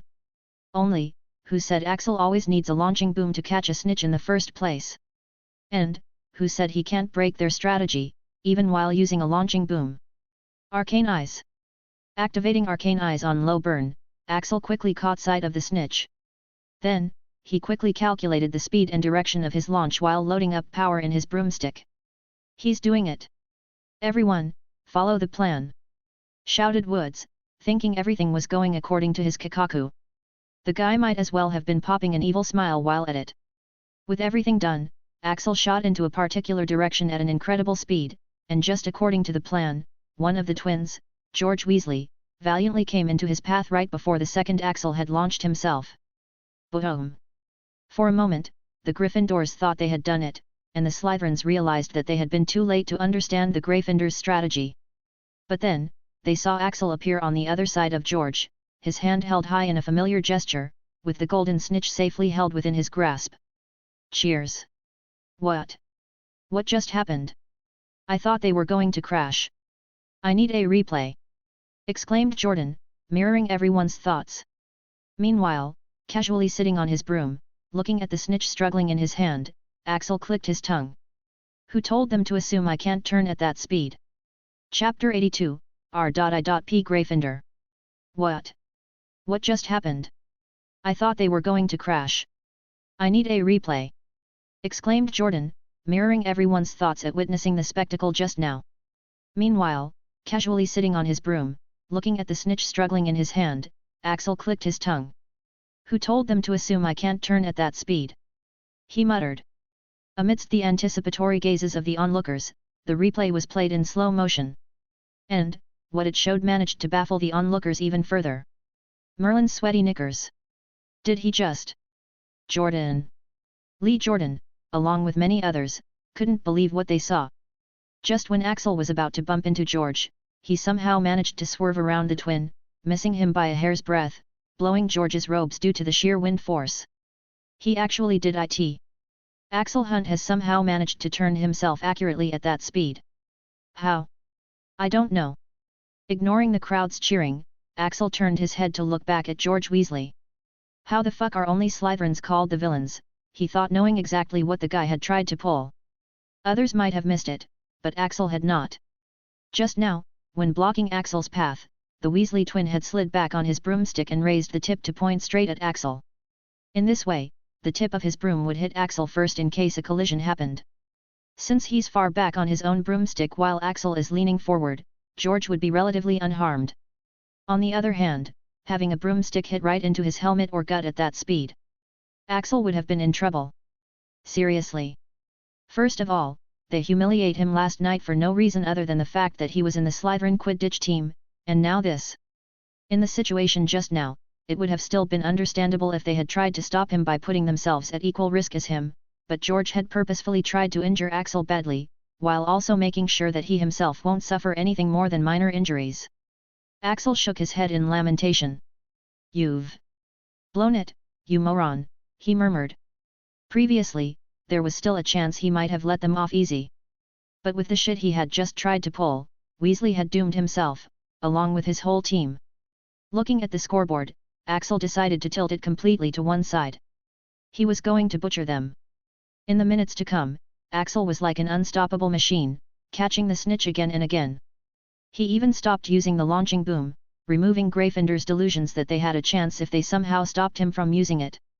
He had already caught the snitch 9 times by now. It was almost half-time, and Axel once again went to chase after the snitch. But Rose was flying right in front of him, being lucky enough to have the snitch pass right by her side. And it looks like the Gryffindor team is finally going to have their first 50. Rose Potter is onto the snitch, and Axel Hunt seems unable to catch up. Indeed, a bit too far behind to do anything. Axel looked at Rose, who was about to catch the snitch for the first time in the match. Should I, or should I not? He wondered. But then, he just laughed. Of course I should. Rose has always been a little too arrogant for her own good. And since Axel has decided to take on the task of humbling her, he must be thorough. Rose looked at the snitch which was flying just a couple feet in front of her. This time, it's mine, she thought, her hand stretching out to take the snitch. She didn't care whether they won or lost at this point. She just wanted to beat Axel, at least for once, and wipe the confidence off that smug face. Rose Potter is about to take the snitch. And what the hell is happening? Rose almost had the snitch in her grasp. But before she could close her fingers around it, it disappeared from her view. Turning her head, she saw that snitch clutched in Axel's hand, which currently had its middle finger raised specifically for her. This grand gesture, promoting brilliant sportsmanship, was shown on the screen as well, to all the spectators who thought Rose was better. Axel Hunt has the snitch. I seriously can't believe what I'm seeing. Is this guy a hacker? Hunt has somehow caught up to Rose, snatched the snitch right out from within her grasp, and flipped her off. What an absolute vindictiveness. Please remind me to not get on his bad side. Axel got a warning from Madame Hooch for using vulgar gestures which he shrugged off while the Slytherins, and many others among the crowd seemed to have found a new idol. Axel! Axel! Axel! Axel! Amidst thunderous cheers from the audience, the first half came to fruition, and the Slytherin team swarmed Axel once again. Axel! Marry me! That was Patricia, whom Axel promptly dodged once again. The rest, they were still nameless characters for him, so he ignored them as well. Finally getting from people trying to marry, hug and pet him, Axel wasn't allowed to take a breather since the Gryffindor captain Oliver Woods had accused him of cheating. That's the thing with games. If you're playing too well, people think you're hacking. Several experts came to Axel, who still held the struggling snitch in his hand. So, instead of releasing the snitch, Axel had to give it to the experts, who began casting several spells on it to find out any signs of tempering, since it did seem a bit unbelievable that he was able to catch the snitch so easily and quickly. After that, Axel's broomstick was also checked, since his flying skills were too bloody brilliant and the last burst of speed did seem a bit sus. And then his eyes were checked in case he was wearing some sort of enchanted device which was allowing him to see the snitch. Meanwhile, inside the Gryffindor locker room, the atmosphere was as depressing as a funeral. Which was kinda true, since they had just been butchered single-handedly by one person. The team members were all lost in their own thoughts, while Oliver Woods, the burly captain and keeper of the Gryffindor team, paced back and forth, fuming. Rose sat quietly in a corner in a daze. What was she thinking when she accepted Axel's challenge? Did she really think she could beat him? The guy whom she hadn't seen lose at anything even when he was crippled? In the first place, what was she thinking when she went to confront him? What did it matter to her if he was seducing all the witches? Rose closed her eyes, and when she did, all she saw was the smug face of Axel, looking disdainfully at her with the snitch held in his hand, and the scenes of his amazing flying skills, which were much superior to hers without even trying. Damn it! I can't think of anything! Exclaimed Woods, bringing her out of her thoughts. But we can't let the Slytherin team win with such a huge landslide. We'll be the laughingstock of the entire Britain. So if any of you have any ideas, I'm all ears. The three chasers were out of ideas as well. We have to stop Hunt, but I have no idea how. Said Angelina. That much was obvious. If they had to stop Slytherin, they had to stop Axel. But the question was, how? I don't think we can. Why did you guys have to provoke him? Questioned Alicia Spinnet. He's a beast. Yeah, a hot one, added Katie, without realizing that she had said it out loud. Though the other two chasers certainly did not disagree. The twins looked at each other. I say we take him out, said Fred. We can't beat in terms of skills anyways, said George. Rose disagreed immediately. No way. We were already wrong to let you do whatever you wanted with the earlier strategy. You could have seriously injured him. The twins looked innocent, but that would have stopped him, right? And we wouldn't be in this situation right now, said one. Besides, he's a Slytherin. We can't go soft on him, can we, Rosie? Said the other. Don't you remember what the Slytherins were like last year? Just think how much more insufferable they will be after this kind of win. So what if he's a Slytherin? He hasn't done anything wrong yet, argued Katie. Woods, who had been silent, seemed to have decided. All right, we're doing it. He said. But...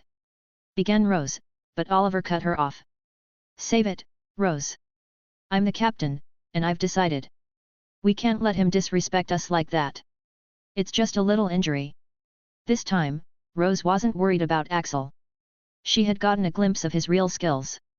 So now, she was actually worried about their own team. You'll only make it worse for yourself, trust me, she said. We don't trust you anymore, Rosie. After all, you are already his slave, aren't you? Though the twins were mocking her, but Rose realized, they were right.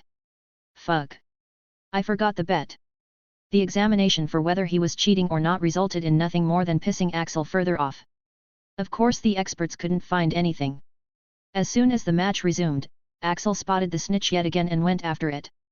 From in front of him, he saw Fred Weasley coming, but he didn't pay much attention. And Axel's revenge continues, he's going for the snitch yet again, and something is different with the Gryffindor beaters, maybe a new strategy. Oh! The hell! Just as he was about to catch the snitch, Axel was surprised as one of the Weasley twins out of the blue, decided to take a direct swing at him with his beater's bat as he flew past him. Imagine flying at a blurring speed, and someone comes at you with equally blurring speed and does a close line with his beater's bat. Yep, you'll be toast. Though with nothing to hold him back, Axel dodged of course, but missed the snitch, making him frown. Beep. The Gryffindor beater Fred Weasley got a warning and a penalty was awarded to Slytherin. So, that's how we're playing now, thought Axel, looking at the twins as he cracked his neck. Then bring it. For few the minutes to come, Axel's pace increased, leaving no saving grace for Gryffindor. Even when Fred and George Weasley tried their best, how could they really take him out? Even the 10-year-old Axel was skilled enough to avoid whatever tricks they had up their sleeves. Especially when he's already on alert. The twins were desperate now. They knew that they were going to be disqualified if they actually succeeded. So, why not go all out? If they are losing like this, it is only fair that they bring their enemy down with them, right? It's the least they can do. So, just as Axel was about to catch another snitch, one of Fred Weasley distracted Axel by hitting a bludger his way with all his might, while George Weasley snuck up to him with his wand drawn, getting in as close as he could in order to get the perfect shot. Just one hit, and it'll be over, thought the twins in sync. It would seem that the twins have lost it. A wand. A fucking wand! Exclaimed Jordan. Even Jordan had lost it. He wanted to know exactly what his friends were thinking. Jordan. Leave it to Professor McGonagall to be a stickler for rules even when a student is about to be hit with an unknown spell at such a high speed. But hey, she's only doing her job. Are you kidding me right now? With the snitch right below him, Axel noticed what the twins were doing and was baffled at their gall. Are these two for real? Even using magic? When his own wand was lying broken in his pocket and the spare wand that could land him in Azkaban for murder. Yet, what a great situation to be in. But it would seem it was his own fault. Perhaps he had been too soft on the twins, making them think they could do anything to him without serious consequences. Sigh. Take this as a reminder then, he said, activating Arcane Eyes. The bludger had already reached him at an incredible speed, and so had George Weasley, who was about to fire a spell at him. It seemed like Axel was a goner now. Even those who trusted him were worried. But perfectly calm at this moment, Axel ducked low, towards the snitch and actually raised his hand up towards the bludger made of out iron. What? The bludger hit his hand at an incredible speed, but Axel rolled with its momentum, changing its direction. While turning, he caught the snitch which was right below him with his other hand, and then throwing. He locked the bludger at George Weasley, who was about to fire a spell at him while even boosting its already very high speed. Bam! Chapter 83, The Return of Savage Axel. Bam! The bludger was thrown with such a force that Axel was pushed back a few feet with the recoil of just the force he had put into it. Add to that the force it already had, and you could tell that George Weasley's fate had been sealed. Spat crack! The twin never stood a chance at dodging it. Hell, he might not even have seen it coming, while trying to screw Axel over by hitting him with a spell from behind like a coward. The bludger came to him too fast. It was like an unstoppable demolisher, aimed by a master shooter. It first hit Weasley's wand, snapping it off, then it hit his hand, causing several fractures. And then it hit his face, taking him off his broom for a ride. Happy Halloween! Said Axel, returning the words the twins had said to him, finally completing his revenge. What? Shouted Lee, and everyone who was watching the match stood up from their seats, including Lee, McGonagall, and even the occupants of the VIP box. Everything happened too fast. For a moment, it looked like Axel was going to be hit by either that bludger, or a spell, and in the next moment, he had pulled this absolutely badass roll, which hit George Weasley with the force of a cannonball. Ouch! That must have hurt. We have a man down. Professor! Quickly save him! People couldn't even see when the twin got hurt, let alone where and how bad the injury was. Para-healers were quickly called, who promptly took away the Weasley twin while giving an OK sign, signifying that he will be fine. When it was confirmed that George will live, Lee continued the commentary. I don't think I can believe my eyes. What happened just now? Questioned Lee. This kind of move was way above his comprehension. He had seen what had happened, of course, but he was still having trouble believing someone had really done what he had seen. Everyone else also had the same reaction. They were all waiting for the replay. But, their minds glitched further when they saw Axel raising his hand in the air in a gesture that had become very familiar to everyone. It was only then did they realize, the MF has even gotten the snitch. How in Merlin's barmy head did the snitch get there? Hunt somehow also has the snitch in hand right now. What exactly just happened? Replay it fast. Soon, the footage was replayed, which showed in slow motion exactly how Axel caught the bludger, turned using its momentum to catch the snitch, and then redirected the bludger straight at Weasley, while upside down. And finally, it showed him looking down at George and uttering the words, Happy Halloween! Whoa! The spectators had various reactions towards this savagery. What was that? Is that even humanly possible? That was hands down, the coolest thing I've ever seen. And the most merciless. He utterly decimated George. That throw was personal, as were those words, "Happy Halloween," clearly as revenge for their prank past night. Merlin's pants. Remind me to never get on this guy's bad side. Wait, will he be fouled for it or not? Yep, that was personal, and Axel didn't regret it one bit. Releasing the snitch, he quietly waited as Madame Hooch discussed with a few experts on the ground about what decisions to make for what had just happened. Along with Axel, everyone else also waited with bated breaths. Looks like no one wanted him to leave anymore. Soon, Madame Hooch announced her decision. And it would seem like Madame Hooch has made the decision. Axel stays on the field while the twins have been disqualified. What an absolute Chad, doing something like that and still playing on the field. Turns out, Axel hadn't committed any foul by critically injuring another player with a bludger when he was not even a beater. It would have been a foul if he had used the beater's bat, but understandably, there are no rules for what to do when a player catches the bludger by hand and uses it to injure the beater instead. Cheers! Deafening cheers came from the audience, who didn't want to miss even a little bit of time watching this genius play. Axel! Axel! Axel! Axel! Sitting on his broomstick with the snitch still in his hand, Axel looked at the crowd that was chanting his name and felt the adrenaline pumping. Is this enough? He had gone and done it now. He had broken free of some of the faux mediocrity he had shrouded himself in. And he had to admit, it felt great, addicting, even. But he knew that this was the limit. He was not strong enough to afford revealing more for now. But one day, he decided. One day, he'll be at the top, and won't be afraid to show it. On the other hand, inside the VVIP box, Bellatrix struggled against the ropes she had been bound into. Andy, don't be ridiculous. Are you seriously going to have me call guards on my own sister? She asked, her eyes on Axel. Andromeda, who was currently holding 2 wands in her hands right now, sighed.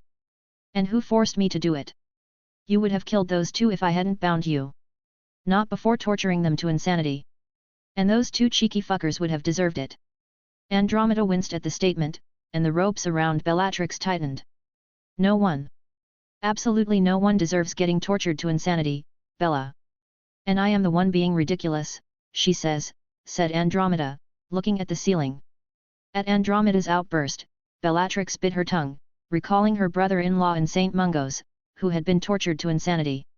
She had been out of line. She was being a bad girl, and she needs punishment. I'm sorry. I didn't actually mean it. She said, looking away. Andromeda shook her head. We both know you did, she said in slight annoyance. That's the thing with Bella. Once she gets attached, there are no boundaries she wouldn't cross for that person, right or wrong be damned, consequences be damned. Andromeda sighed, recalling what had happened earlier here. Flashback. What the fuck? Who do they think they're laughing at? Shouted Bellatrix, throwing away her popcorn. Axel's clip had just been shown on the big screens, and as expected, Bellatrix had gone berserk. That Lee guy and those twins. I'm going to kill them. And Rose needs some serious spanking as well. As for those who are laughing, I'll ban them from all Quidditch stadiums in Britain. Calm down, Bella. These things happen sometimes. Don't take extreme measures. We have to deal with this smartly. Said Andromeda, not really surprised. She was only cursing whoever had the brilliant idea of showing these clips here. This is the smart thing to do, said Bella. Anyone who goes against Axel dies. Andromeda shook her head in regret. That is exactly what she had been worried about. Thankfully, the match started, distracting Bellatrix. Though Andromeda couldn't watch. She knew exactly how bad Axel's condition had been. So she was not hopeful. But... cheers. Wow. Yes. Yes. Yes. He did it. He did it. But when she heard the crowd making noise and her sister, the dignified Minister of Magic, jumping up and down like a little girl, Andromeda was left flabbergasted. How? She questioned, unable to believe her eyes. How did Axel recover perfectly from his previous condition? It was already surprising enough that he hadn't gone mad after that torture, then it was surprising enough that he had been managing to do great despite those injuries, and then it was surprising enough that he actually seemed to have recovered. But, doing something like this. Flying with such grace and catching the snitch with such precision. Andromeda had to accept it now. Miracles do happen, at least for certain people. Just when she was feeling relieved thinking that her sister won't be causing any trouble today, those fools started targeting Axel, once again setting Bella off again and again for the rest of the match, which led to the current situation, where she's bound to the chair. Bellatrix once again struggled with her ropes. At least let me celebrate. He was so brilliant today, she said, sighing fondly. His father would be proud. That he was, Andromeda agreed. She hadn't seen anyone as skilled as Axel. Recalling how the boy had looked at his hands at that hospital bed, she realized the deep meaning behind his ironic and hopeless look when he had found out his hands along with his body were useless. He had just experienced something which would drive anyone else insane, and then he had to face the fact that he had just been stripped of what he was best at. Stripped of qualities which defined him. She could only imagine how strong his mental state must be, to not waste even a single moment moping around and instead trying his best to move forward. Meanwhile, inside the other VVIP box, Enzo ate his popcorn, while laughing. Damn! That was fucking awesome! He declared. Even his mother didn't scold him about the language this time like she does. Alessandro sipped his martini, the drink, looking at Axel in approval. There's no doubt about it. That guy is a top G. Trashed the whole team single-handedly and even returned the damage multiple folds. Enzo nodded. Did you see that throw? No mercy. He's one of us. No wonder little sis fell for him. I did not fall for him. I just said he's interesting, said Martina, coming out of her thoughts. She had been really worried about Axel just now. To begin with, he was already tired from the fight last night and in no shape to play. And then his wand had also been broken, meaning he couldn't have defended himself even if he wanted to. Francesca looked at her, and she could clearly tell her daughter genuinely cared for the boy. Her gaze turned to Axel, judging him critically. His injuries from last time seem to have healed perfectly. He has a prime physique, and he is academically at the top of his class, and has an unseen amount of skills. He certainly surpasses the criteria. Why does nobody listen? He is my friend, exclaimed Martina, but she really was considering inviting Axel over for a different reason, his wand. We hear you, Martini. We hear you. But you're turning 16, and you haven't even been engaged yet, said her father. In Mafia families, it was the norm for their children to be engaged in their childhood, as in by the age of 12. It's a way of establishing relationships among their groups and saying, peace bro, we ain't fighting each other no more. Let's find someone else to mess with together. But Martina hadn't been engaged yet. 1. Because Martina strongly denied it, and 2. No one can mess with the Valentinos. They try, of course, but it's always futile. So, even if she's unaware, her engagement is turning into something of a big deal. The wealth and power of the Valentino family is immeasurable, and it's common knowledge that Martina's is the center of the Valentino family. Whoever marries her will have the entire Valentino family as their backing. That's why, all the Mafia families are desperately fighting to have her marry into their family, causing a headache to the Valentinos.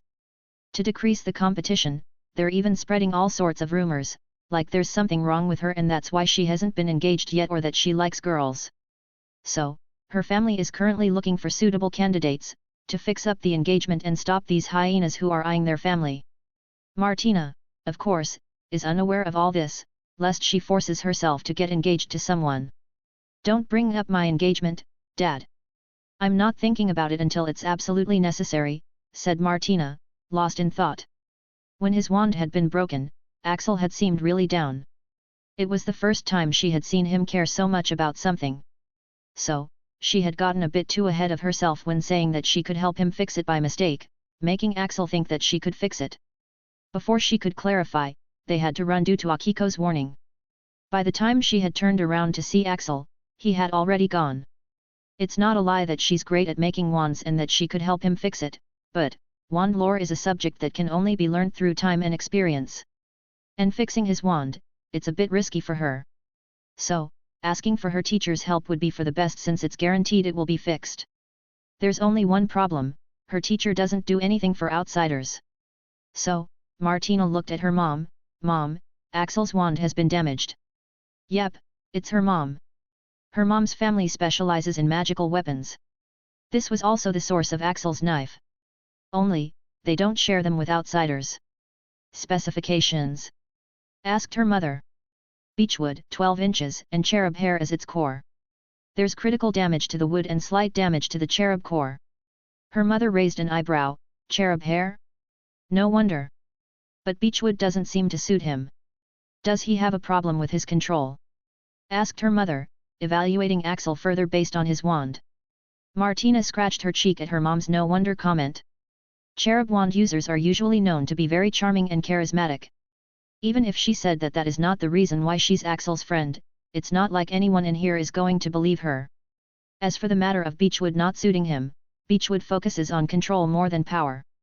No, his control is good, too good, in fact. But it used to be very bad before his injuries were healed, so it used to suit him well.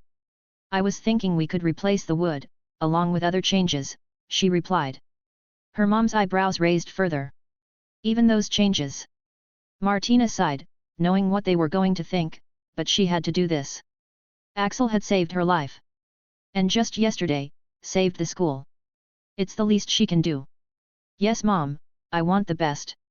But it's really not what you think, sigh. All three other Valentinos in the room looked at Martina, making her feel like dying out of mortification. Finally, her mother gave out her verdict. Fine, invite him over for Christmas. I'll see what I can do, she said with a smile. Chapter 84, Snap of Axel and Daphne.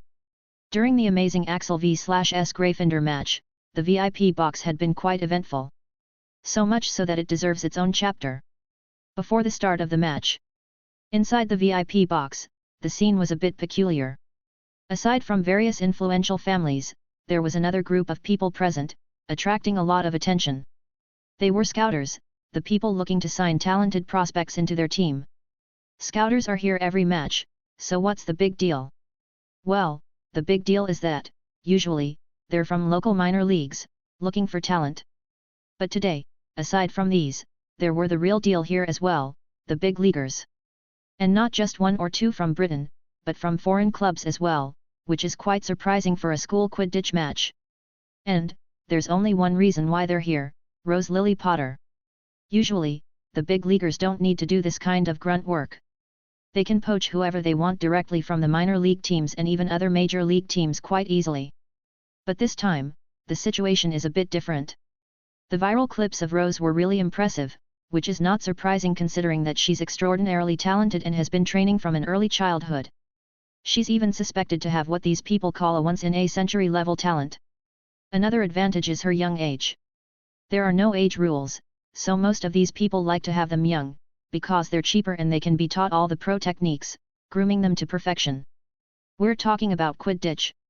So, here they are, to confirm her talent in person and sign her up quickly before the other predators get their hands on her. But, when the match finally started, something unexpected happened. Did that guy just... the snitch? How? The match just started, damn it. Isn't this a record? But how did he even do it? Did anyone see? None of them did. All of them were only looking at Rose, it would seem. As people who called themselves Quidditch experts, they were quite embarrassed. Is it only me or no one else saw what just happened just now as well? Let's see the replay of the catch, said Lee. But when the replay was played, a fucking launching boom. Merlin's eyeballs. For the love of Quidditch. Merde. Did that guy just casually pull off a launching boom? You sure we were here for the girl? These guys had the most intense reactions. Because they knew the significance of what Axel had just done. On the other hand, the situation was completely different on the other side of the VIP box. Suck it, Neville. That's what Daphne had said, soon after Axel's first catch was replayed, to Neville in a low voice, flipping him the bird. Neville's ears turned red out of embarrassment and anger. He was sitting with his father and Gran, both of whom certainly didn't appreciate her extreme politeness. Frank Longbottom frowned. Just now, he had been listening to his son complain about how Daphne had gone dark and was supporting the Slytherin team today due to some random guy, even fighting with Neville over it. Frank had a hard time believing that, since Daphne used to be a very polite and sensible girl in his memory, but seeing her right now he figured his son was indeed speaking the truth. Mrs. Greengrass, he said, looking at Evelyn. I know it must be hard on you after Cyrus, but you have to pay better attention to your daughter's behavior. Evelyn was embarrassed. I apologize on my daughter's behalf. I'll have words with her, she said before turning to Daphne. What was that about? She asked in a low voice. That jealous git is always talking bad about Axel, said Daphne glaring at Neville, and that was all the explanation Evelyn needed, her attitude towards the situation changing 180 degrees. Unaware that he was no longer going to receive the same courtesy twice, Mr. Longbottom nodded patronizingly. He truly believed that the catch just now was a fluke and Axel was no good. It's better that you understand. That kid has no family background, and he was still sent to Slytherin, and no matter how good he plays, he can't match prodigies like Rose. Kids like that have no future to speak of and will only have a negative influence on your daughter. It's better to nip the bud in the early bloom, he said helpfully. The girl has no father figure to look out for these things, so he might as well help them out as a common courtesy to their children's friendship. Evelyn's eyes turned cold. Axel was the savior and benefactor of their family. And someone insulting him is someone insulting her family. She was going to say some choice words to Frank Longbottom, but something happened. Boom. Are you shitting me right now? Another one. While Mr. Longbottom was giving his valuable opinions on Axel, Axel had once again caught the snitch in just a minute after his first catch, making Mr. Longbottom eat his words. Axel Hunt has caught the snitch yet again. Has 1 minute even passed yet since the release of the snitch? How many records did he break this time? It has been confirmed, both of those catches and skills are no flukes. We might actually be watching the debut of a future Quidditch legend. Evelyn smiled kindly at Frank. I think I would know better what's best for my daughter, Frank. Please keep your Longbottom out of it. Mr. Longbottom's patronizing smile vanished. Pfft. A snicker was heard from near a seat beside them, and the group turned to see Sirius Black sitting along with his wife Marlene and son Jamie. Frankly speaking, got your Longbottom kicked, Frank, said Sirius with a chuckle. Frank scowled at his friend. Thought we were on the same side here, he gruffed, feeling even more annoyed. He had been speaking against the person who's currently kicking his friend's goddaughter's bottom right now. Sirius chuckled. Why so serious, Frank? And I didn't say you were wrong. The kid's skilled, I gotta admit, insanely so, but we are gonna kick the Slytherin's bottom today. Launching Boom has its flaws after all, he said assuredly. Being the best friend of a seeker and a godfather of another makes you know your Quidditch. So he could already see how this was going to play out. The boy's in danger, people. One more Launching Boom, and he's going to the infirmary, said Sirius, his deep, far-seeing eyes set on the pitch, giving off the impression of an expert.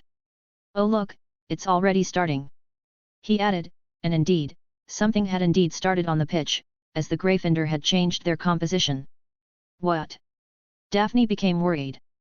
Axel was already looking a bit under the weather ever since he returned last night. She was worried he might not be ready for whatever was coming. Seeing Daphne like that, Neville was of course glad. You suck it now. But Daphne was too worried to him pay attention. They're going to take him down. If he uses that trick again, he's going to crash.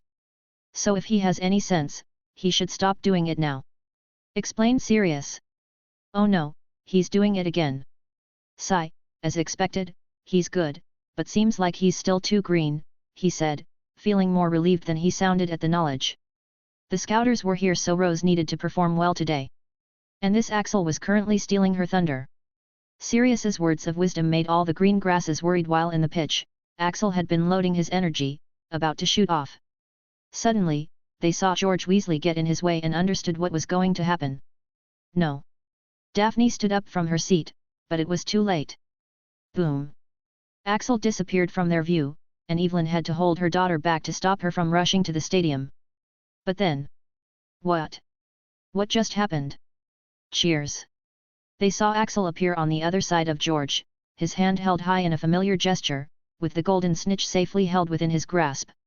Daphne finally took a deep breath, her heart still hammering her chest due to the earlier scare. He's fine, said Astoria, hugging her mother. On the other hand, Sirius sat there like a statue, his words stuck in his throat as he tried to clear it while the Green Grass sisters gave him matching judgy glares. Don't talk if you don't know anything, they seemed to say with their eyes. They had thought he was an expert. On the other hand, their mother was pure savage. Your gift of foresight rivals the psychics of Nocturne Alley, Mr. Black. I am most impressed. Ahem, he Oh he did that, tried Sirius, pretending to understand, though he had no idea what the fuck had happened out there. The expert image he had was shattering to bits. It's the least likely outcome, hey?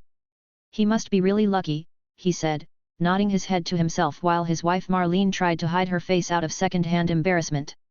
At this moment, the replay was shown, in which Axel masterfully swerved around the twin, dodging him by a hair's breadth very calmly, and then catching the snitch. He actually did it. Axel Hunt has somehow managed to turn himself accurately at that speed. What an amazing show of skills. Sirius, slap his cheeks felt swollen.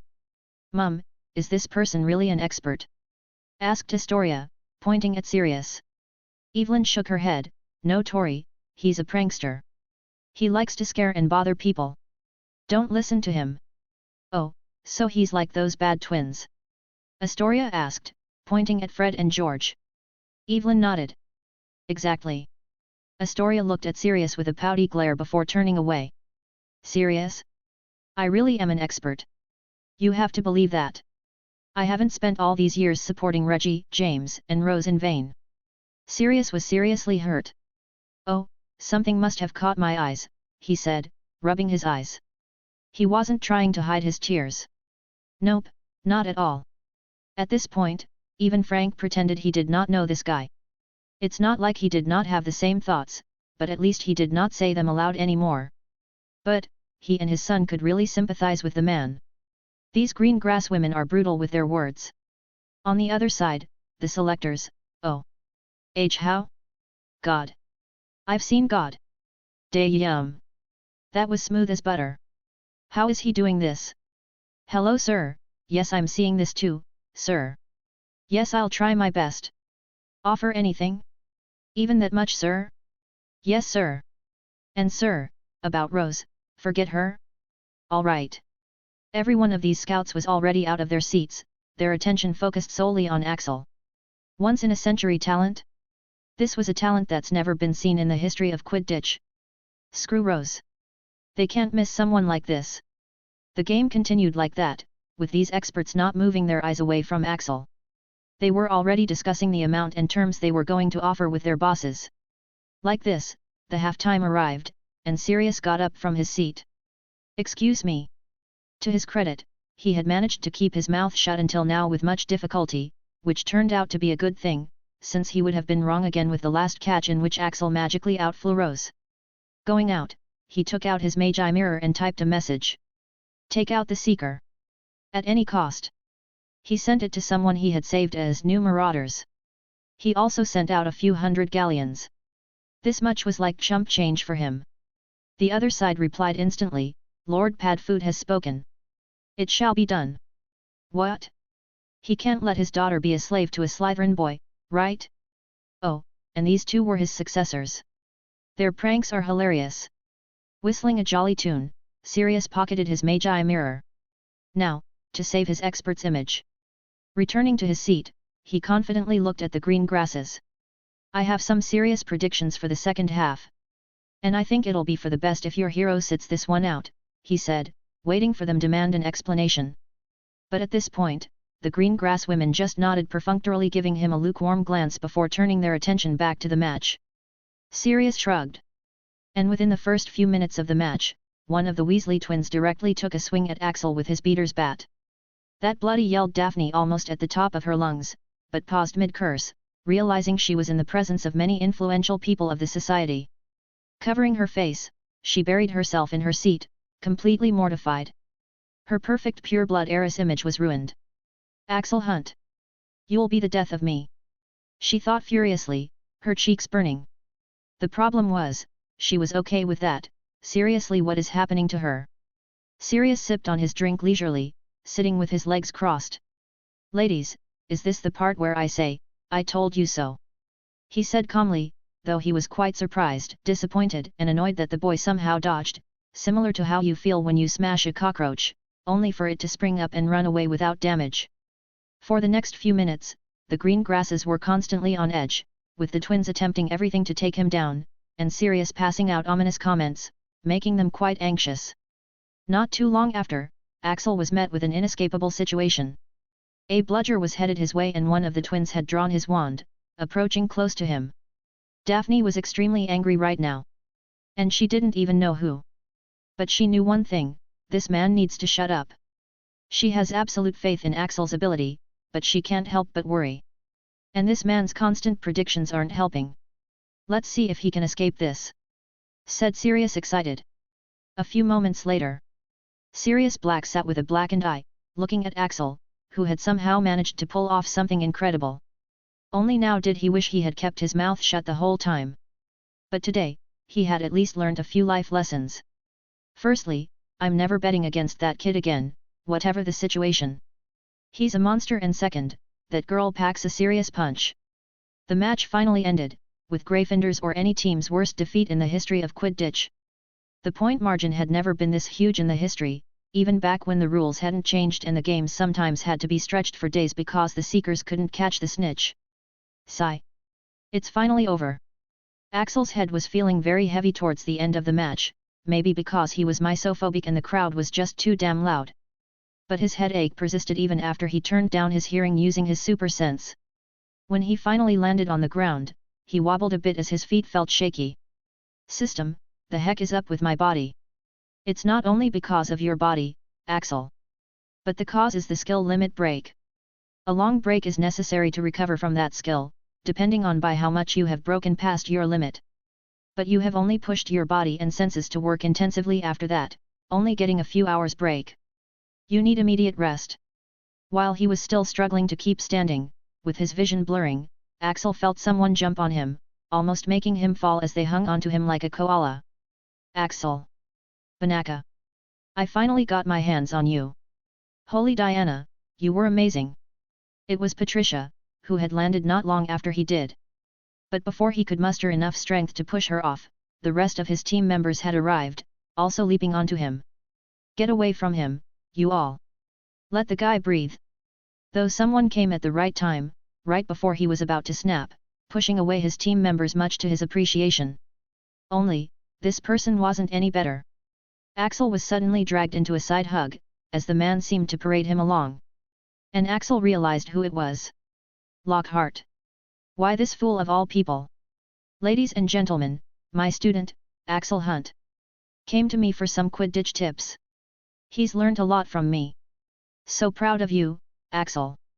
He felt the person rubbing his head as if they were very close. I think your parents must be proud, hey? Tell them that they don't need to thank me much, I was. Okay, that was it for Axel. It could only take so much before he snap. Chapter 85, He's is not messy, he's Zlatan. With that, this painful match finally ends, and I cannot believe the numbers on the scoreboard. 1140 to 90 in Slytherin's lead. With a massive 1050-point difference. Axel Hunt, the star of the match, finally lands on the ground, and his feet are looking a little bit shaky. Well, can't tell what state he must be in, cause no one else is even capable of doing what he did today. And oh! A hug from the stunning Slytherin captain, boy is he lucky. And here comes the rest of the team. The Slytherin team is having a moment right now, but Axel Hunt doesn't seem to be in a good state. Axel, as the main attraction of the whole match, was of course being shown on the big screens. And by now, people were obviously starting to take notice that something was wrong. Honey, there are wards out here. Only reporters, professors, and players are allowed entry into the pitch, said Evelyn, putting a hand on the panicking Daphne's shoulder. Can't you do something about it, Mum? He's clearly not all right. Daphne was trying her best to get into the pitch. But students or civilian entry was forbidden, with all kinds of wards set up. That idiot. I knew he wasn't all right, said Martina in half worry and half annoyance. And here comes Professor Lockhart, commentated Lee. Whoa, didn't see him coming, but looks like he's getting everyone off of Axel. And now he is hugging him. On the big screen, pure vexation was clearly written all over Axel's face, which was considerably paler, while Lockhart was waving his hand to the cameras with his brilliant smile, making outlandish claims. Ladies and gentlemen, my student, Axel Hunt, came to me for some Quidditch tips. He's learned a lot from me. So proud of you, Axel. Axel felt the person rubbing his head as if they were very close. I think your parents must be proud, hey? Tell them that they don't need to thank me much, I was only Snap! Axel had had enough. He had been feeling nauseous for a while and there was only so much he could take. The teammates couldn't really be blamed for their reaction, he had won them a match and they were just thanking him. So even if he didn't like it, it didn't piss him off too much. But what the heck is up with this guy? Is he really doing this right now? Even though Axel's body and his senses weren't working properly, his mind was. And he knew what had just happened. This person, Gilderoy Lockhart, is a very popular, well-established, and very experienced adventurer. His skill set includes being great at pretty much everything. And who is Axel? Before today, a fucking nobody. So, if Lockhart claims he's got some great insights in Quidditch and he trained Axel, and Axel says otherwise, who's the majority of people going to believe? Of course Lockhart. It means this man is trying to piss on all of what he did today. Today, when Axel woke up, he wanted nothing more than to sleep a bit more. It wasn't like his usual tired to bone kind of tired state, it was even worse, due to the limit break backlash, but he still forced himself. He came here, and did everything he needed to do, even exposing many of his cards, even if he needed rest, and even if it was so risky for him to show off. And here is this bastard, trying to take that all away? For what? Simple fame? How infuriating is that? Plus, Axel didn't really like the comment about his parents. They will be proud? Well, their son is a thieving murderer. Axel was sure they couldn't be prouder. But it's their fault for abandoning him. And lastly, this guy's sticking too close. And he's too creepy, thought Axel in revulsion, trying to move his body to push the bastard away. Usually, Axel would be pissed with even one of these things. But right now, they're all happening together while he can't do anything. So, he could not be blamed for what he did next. Limit break. Raising his hand, Axel gripped the hand that was rubbing his hair. And crack crick crack. In the next moment, Lockhart found himself lying on the ground, screaming like a little girl, with many of his bones broken. You have an extreme talent for pissing people off, spat Axel. In terms of being infuriating, this guy couldn't rival Umbridge, but yet, he comes pretty close. And that was saying something. Ding! Red messages started popping up in front of his eyes, and Axel felt like his head was splitting off. But he couldn't leave as bright flashes of light started to come from all around him, as the reporters who had been on the ground began to surround him for a close-up shot on what had just happened while asking him questions. Mr. Hunt. Why did you injure a professor? Axel. Is what Professor Lockhart said really true? Were you really taught by him? Now after using limit break once again, even his mind was having problems working, since all of his concentration was spent on not passing out. At this moment, a commotion started in the crowd as the reporters slowly parted to reveal a familiar figure. Professor Lockhart is only trying to wrongfully claim the credit, said the person sharply. The man can't even replicate 5% of Axel's skill and neither does he know how to perform even half of the tricks Axel performed today. He hasn't taught anything to Axel. In fact, before today, that man didn't even know about Axel's existence, much less teach him anything, said the person, spitting facts in everyone's faces. But, it wasn't just the words that had a high impact. It was also the person who had spoken those words. Martina. Valentino. Miss Valentino herself has come to Axel Hunt's defense. Miss Valentino, why are you defending Axel Hunt? Miss Valentino, are you accusing Gilderoy Lockhart of blatantly lying in front of the whole world? Yep, the person was Martina herself, who came to stand beside Axel. Martina nodded at the cameras. Yes, Gilderoy Lockhart is lying and it's very easy to prove it. You can test him anytime. He won't be half as skilled as Axel, not to mention the fact that he's only been here for barely 2 months, not really enough to learn anything of that level, she said matter-of-factly, thoroughly crushing Lockhart's claims and also showing his stupidity. After Axel has shown his talent today, Lockhart is just one of the many who are going to try and take advantage of him. But Axel is my friend, and I won't let anyone make use of him like that, she said sternly, radiating a powerful presence. She then turned to Axel and her brows furrowed in worry, noticing his pale face and unsteady feet. Are you all right? You shouldn't have pushed yourself so hard last night. She said, trying to support him. Last night? Shouldn't have pushed himself? The reporters realized that they had struck gold. I'm fine, and thanks, muttered Axel. He was really grateful to her for stepping up. Between Lockhart and Axel, Lockhart would have won. But between Lockhart and Martina? The fraud doesn't stand a chance. Martina could clearly tell he wasn't fine as she came forward and tried to support him. Whoosh! Just then, a gust of wind blew, as someone appeared right behind him, and even in his woozy state, Axel still recognized the familiar presence easily. "Ha, you're here too?" he asked, without even turning back. He thought that student entry was forbidden? "You were amazing, just like last night," said Akiko, her hand landing on his shoulder to support him too. She had, of course, been watching the match too and knew about Axel's condition. The reporters. "Nanny. Another one. This is jackpot." Axel nodded, now the red messages in front of his eyes finally fading, and the noise around him also getting lower. His body was no longer able to hold on. "Then, guess I'm in safe hands," he managed, as he finally let go of his consciousness. That day, the name Axel Hunt made big waves around the world. Catching the snitch wasn't the same as scoring a goal. No matter how many goals you score in minor leagues or in school Quidditch, it wouldn't be comparable to scoring in a World Cup or a major league. Because scoring goals depends more on the level of the opponent team than personal skill. But, catching the snitch is almost the same in any format.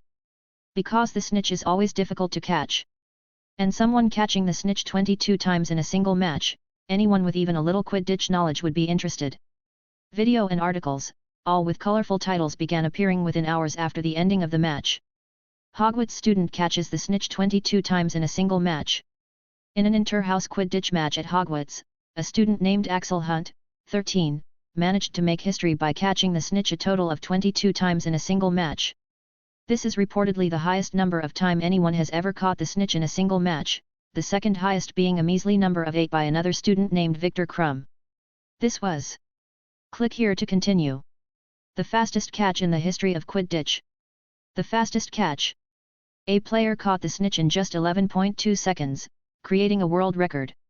The player is Axel Hunt, 13-year-old, and he caught it using the very difficult technique, the launching boom. A 13-year-old seeker breaks more than 20 records in a single match, another record. Axel Hunt, a member of House Slytherin at Hogwarts, managed to break the record of most records being broken by a single player in a single match. Watch the highlights of his spectacular performance here. The most brilliant catch in Quidditch history. We guarantee you have never seen a catch like this. In an iconic match, the seeker catches the bludger with one hand and the snitch with the other, but it doesn't end here. Watch in high quality. Gilderoy Lockhart gets thrashed by 13-year-old boy.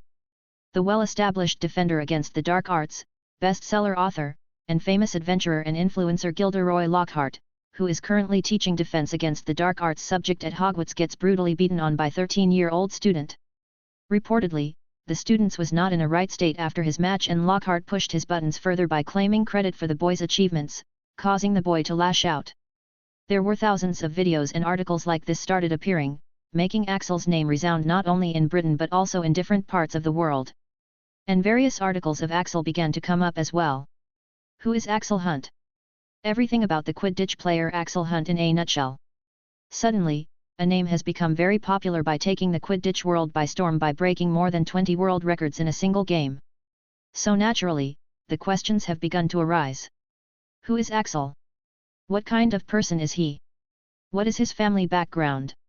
In this article, we will cover everything we have managed to find about the rising legend. The first thing we discovered is that Axel Hunt is a mystery.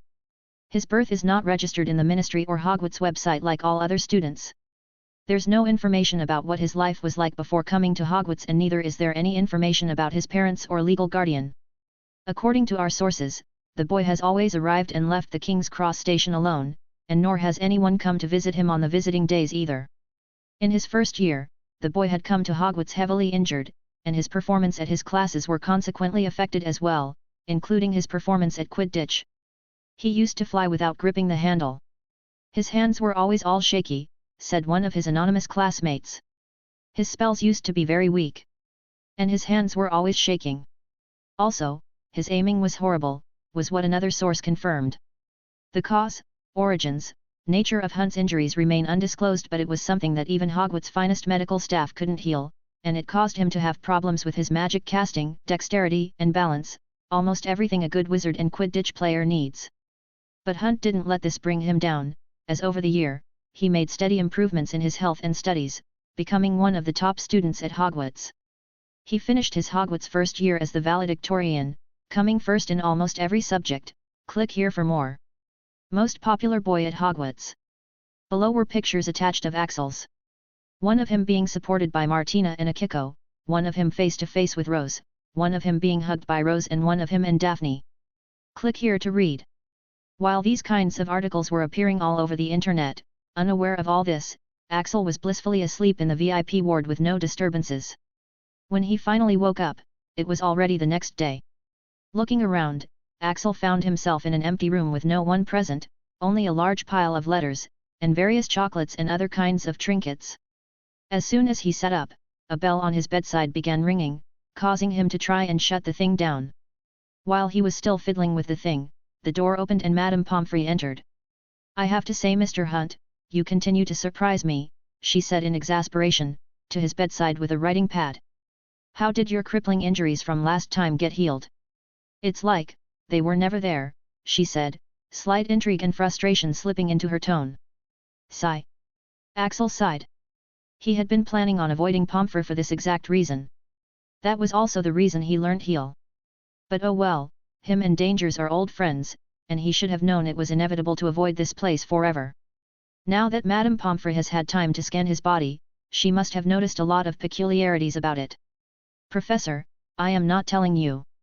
And I will ask your complete discretion over the matter through the healer-patient confidentiality pact as well. Also, please destroy any reports you have on me." If there was one thing everyone knew about Madame Pomfrey, it was that she was a stickler for rules. And Axel knew the rules now, he knew he could do this. Madame Pomfrey gave him a disapproving look. "Mr. Hunt, are you aware how many people we could help?" "Pardon me, Madame Pomfrey," interrupted Axel, "but I couldn't give a flying fuck about how many people you could help with whatever I reveal. Besides, it is useless even if I do tell you since it was a one-time thing," he said simply, flexing his fingers to check their functioning. He could understand the Mediwitch's perspective, but the cure included the substance called the immortal elixir. There was no chance in hell he was telling her. Anyways, he wouldn't tell her even if it was cheap and easy to make the recipe. He'd rather sell the potion made from it to the rich people at high prices. "Now could you tell me where I am? Can I leave now?" he asked, flexing his arms and legs experimentally. He was still feeling tired, but everything else seemed fine.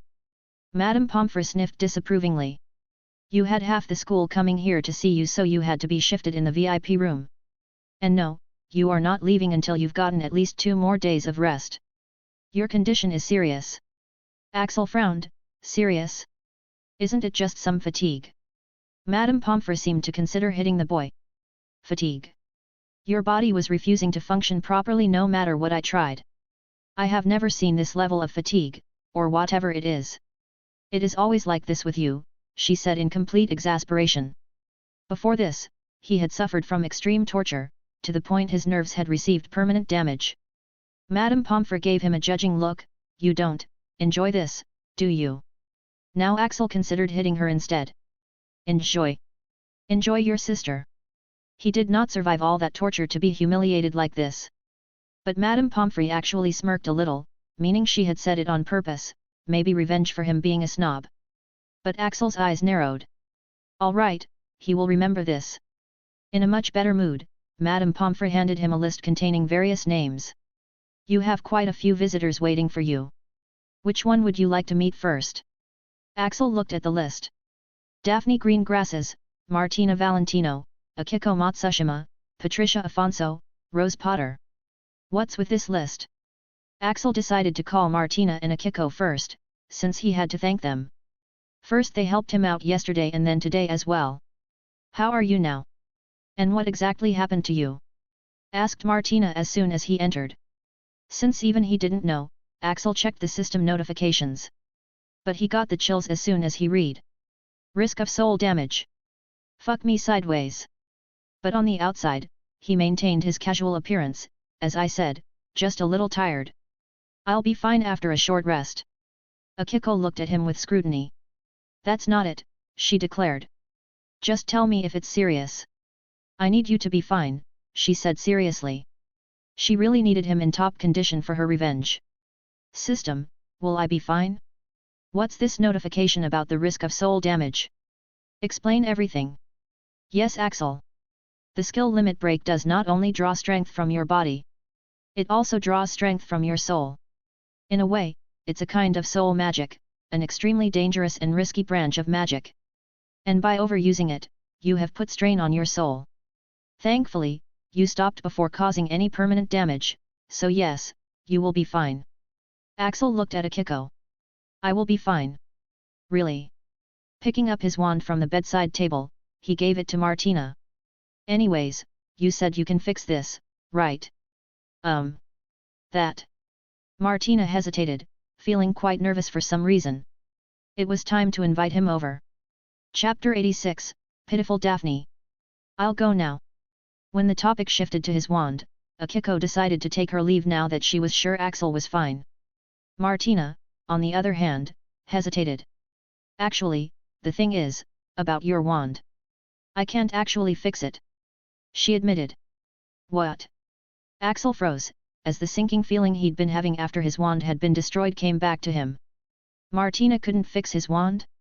The only reason he had been fine with his wand getting damaged was because he knew Martina would fix it. And now she says she can't. Then why did you say you could? Well, I didn't say I could fix it, I had only said I can help you fix it, said Martina, pursing her lips. Axel could suddenly breathe again. He didn't know he'd been signing for this when he decided to strengthen his bond with his wand for extra power output.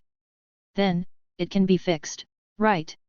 He asked, just to make sure not to jump to the wrong conclusion this time. Martina nodded vigorously, oh, of course. Don't worry about that. But the thing is, you'd have to come to Italy for that.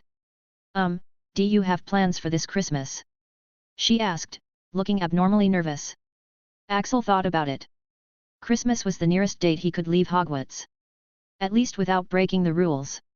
And as far as he knew, I have no plans for Christmas, he replied. He has never had plans for Christmas, except for the last one, which he blew up by causing a spectacular misunderstanding, also by being picky with his food, not being able to talk much, and by just observing the happy family like a creepy depressing outsider. So yet, he didn't think he had plans for Christmas. He couldn't ruin another one of theirs. But going to Italy? Why Italy? He asked. My mother's side of the family specializes in magical weapons and my father's side in enchantments. So that would be the best place for you to get your wand fixed, Martina explained. What about Ollivander? Can't I just get it fixed there? He asked. As far as he was aware, Ollivander was the best in Britain and it would be far less troublesome to get it fixed in Britain. Martina shook her head sadly, you don't understand, Axel. Repairing a wand is not something normal. Usually, when a wand is broken and damaged, the only choice is to get a new one. Ollivander can't repair that much damage.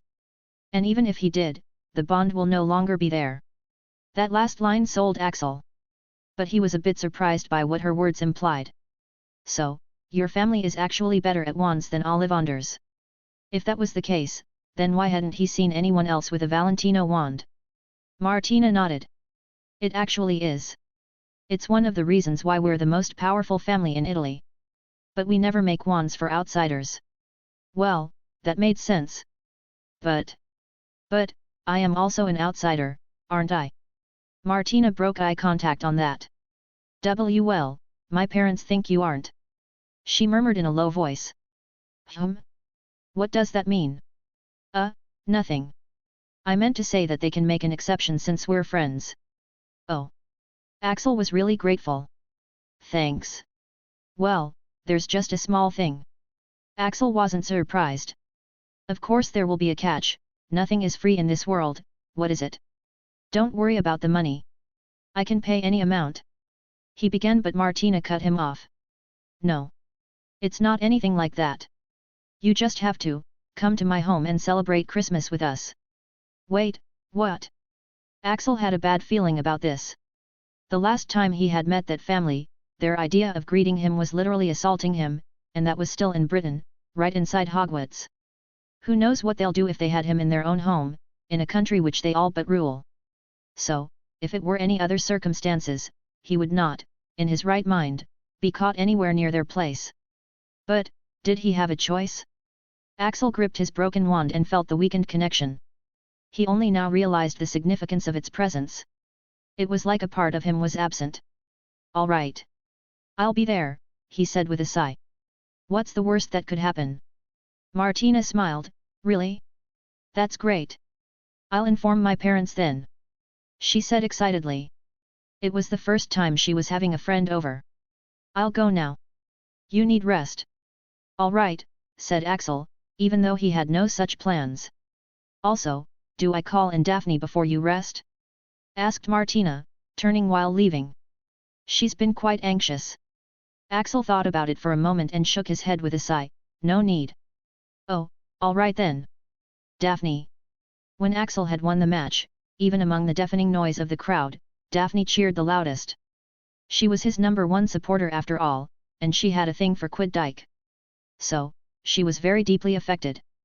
She was the only one he had shared his troubles with when he was injured, she was the one who had seen him struggle daily, attending classes with dark circles under his eyes, madly working on getting healed, and, she was the one who introduced him to Quidditch. It felt like just yesterday when they were both sitting right here, in this VIP box, when she had explained everything about Quidditch to him. In fact, just a few days ago, she had also recounted all the rules and other things that he would need to pay attention to so that he doesn't screw up. So, now that he had performed so well, her Axel had performed so well, of course no one could be more happier and excited than her.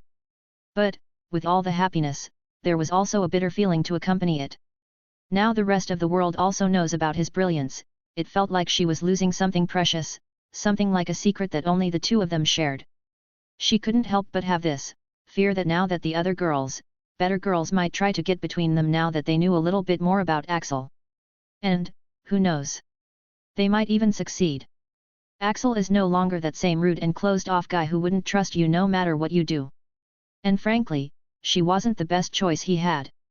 But she didn't let her own insecurities dampen the happiness she felt for Axel, cheering him the best she could. Though, everything changed when the match ended. That bitch was Patricia was on to Axel, hugging him like that. Daphne couldn't believe it. She had to wait so long before she could get one hug from Axel. And here was this slut, hugging him so tightly. Why is Axel letting it happen? What is so good about that tramp when it is so clear she's using him? And then she noticed. Axel didn't want to be hugged. It was written all over his face that was being displayed on the big screen, making her realize that something was wrong with him. Daphne was so panicked that she must have tried everything to get on there on the pitch with him. But, by the time she reached there, she saw him falling into the arms of Martina and Akiko, who had somehow gotten there even before her. Before she knew it, Axel was already surrounded, being floated to the hospital wing magic while a force field fended off anyone who tried to get too close.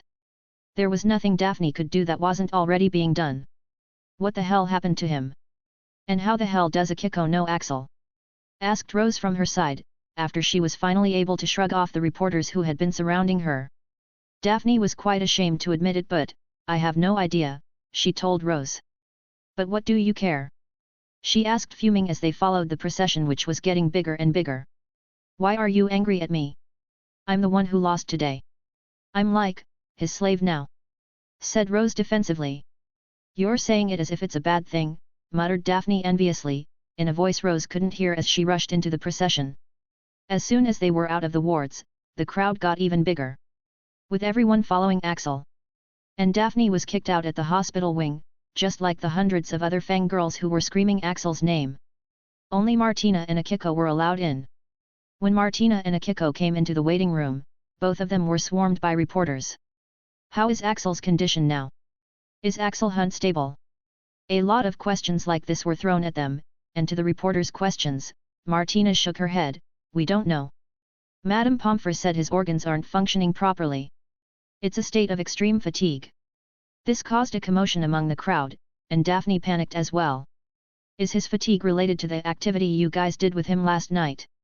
Asked one of the clever reporters, and Martina and Akiko were left speechless at that as they exchanged glances. Daphne was dumbstruck. What the hell? What the hell was happening? Daphne felt like everything was slowly falling apart. What was it that these two did last night with him? Why couldn't they tell anyone? She also wanted to know, but no answers came as Martina and Akiko refused to answer. She waited in the waiting room for hours while various reporters came to her, asking her and the others for an interview, but they all simply refused, but Patricia was quite glad to take the offer though. As the hours passed, the others either fell asleep or left. But Daphne didn't sleep a wink, anxiously waiting for Axel to regain consciousness. She felt that it was somehow her fault. Maybe if she hadn't dragged him to the party last night, he would still be fine. When Axel finally woke up, Daphne quickly got up, wanting to rush in and see how he was. But the first people he called in were Martina and Akiko. With the things that were happening around her, Daphne was slowly beginning to realize something: she wasn't as close to Axel as she thought she was. There are suddenly these girls who seem much ahead in the race than her. They seem to be ahead of her in almost everything. After a few minutes, when Akiko came out, Daphne quickly went to her. "How is he?" she asked, not caring whether she knew the girl or not. "He's fine. He just needs rest now."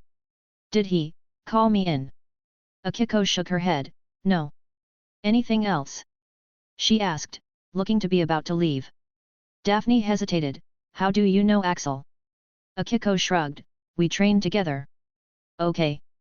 Thanks," said Daphne in a shaky voice as she went back to her seat. She was now feeling numb. The one thing that she thought only she had exclusively with him was also gone. "Axel, you scumbag." Daphne didn't even have the right to be angry. He didn't owe her anything. He doesn't have to return her feelings, especially since they're only friends. When Martina came out, Daphne got up once again. "Can I go in now?" she asked. Martina looked really awkward. He refused for any more visitors. Daphne's eyes were brimming with tears now. "Oh, of course. He needs to rest." She felt like she was an idiot for waiting for so long. And yet, even as Martina left, Daphne began walking back to her seat on her unsteady legs. At this moment, Daphne felt her hand being gripped by someone, startling her for a second, though in the next moment, her grip on the hand tightened. She knew whose hand this was, there was no way she could forget. The hand tugged on her, leading her out of the hospital wing, and Daphne let herself be pulled. As soon as Axel became visible, Daphne couldn't hold back anymore. She hugged Axel and began bawling her eyes out. She knew that she was probably blowing away the little friendship they had left right now, but she couldn't help herself. Axel didn't push her away, just putting a hand on her head. "Listen," he said after a while, making her forcefully stifle her crying and look up at him. Her eyes were puffy and her nose and ears were red. She looked very pitiful, enough to melt anyone. But Axel's words seemed to have no mercy. "Don't approach me in public from today on. We can't be seen together." The tears that had barely stopped began to overflow again. "Why?" she asked, trying really hard not to cry more. Axel sighed.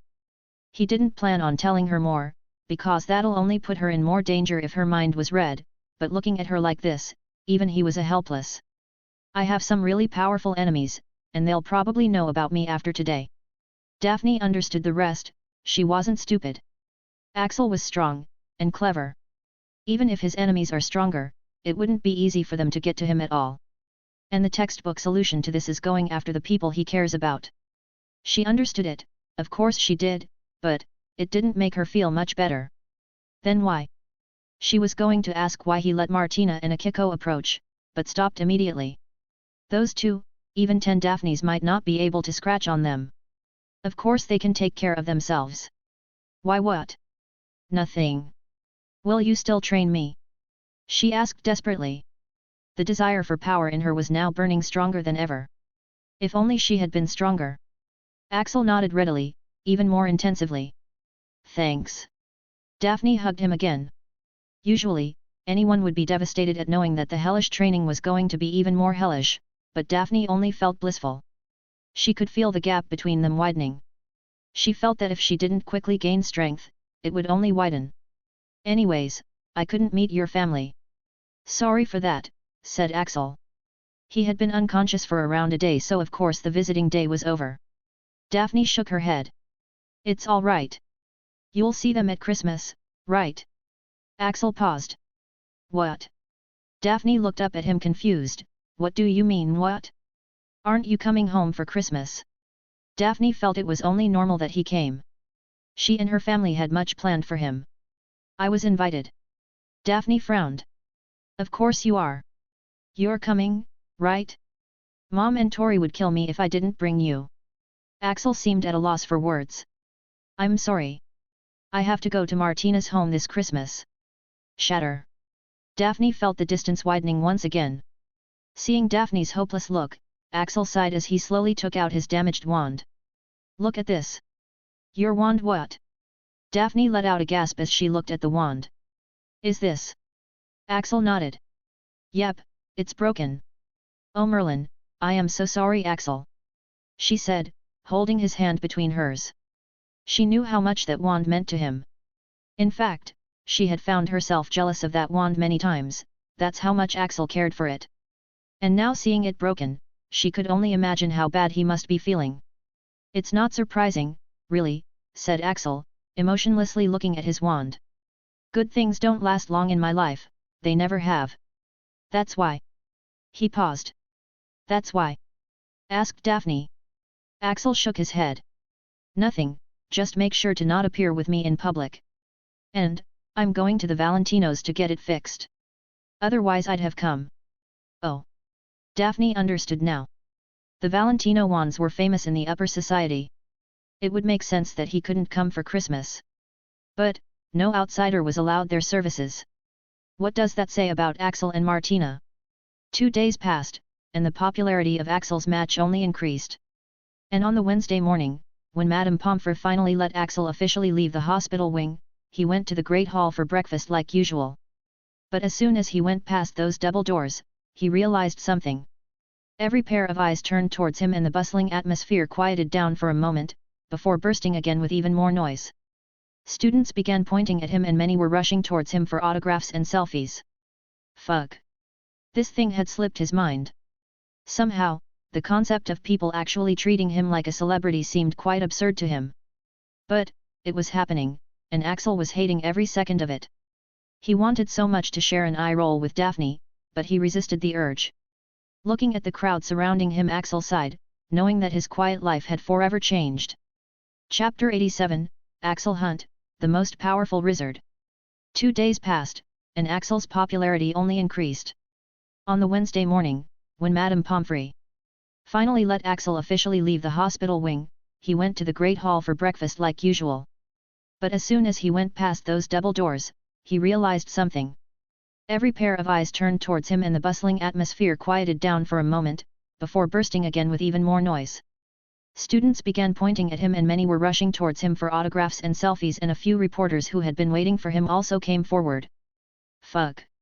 This thing had slipped his mind. Somehow, the concept of people actually treating him like a celebrity seemed quite absurd to him. But, it was happening, and Axel was hating every second of it.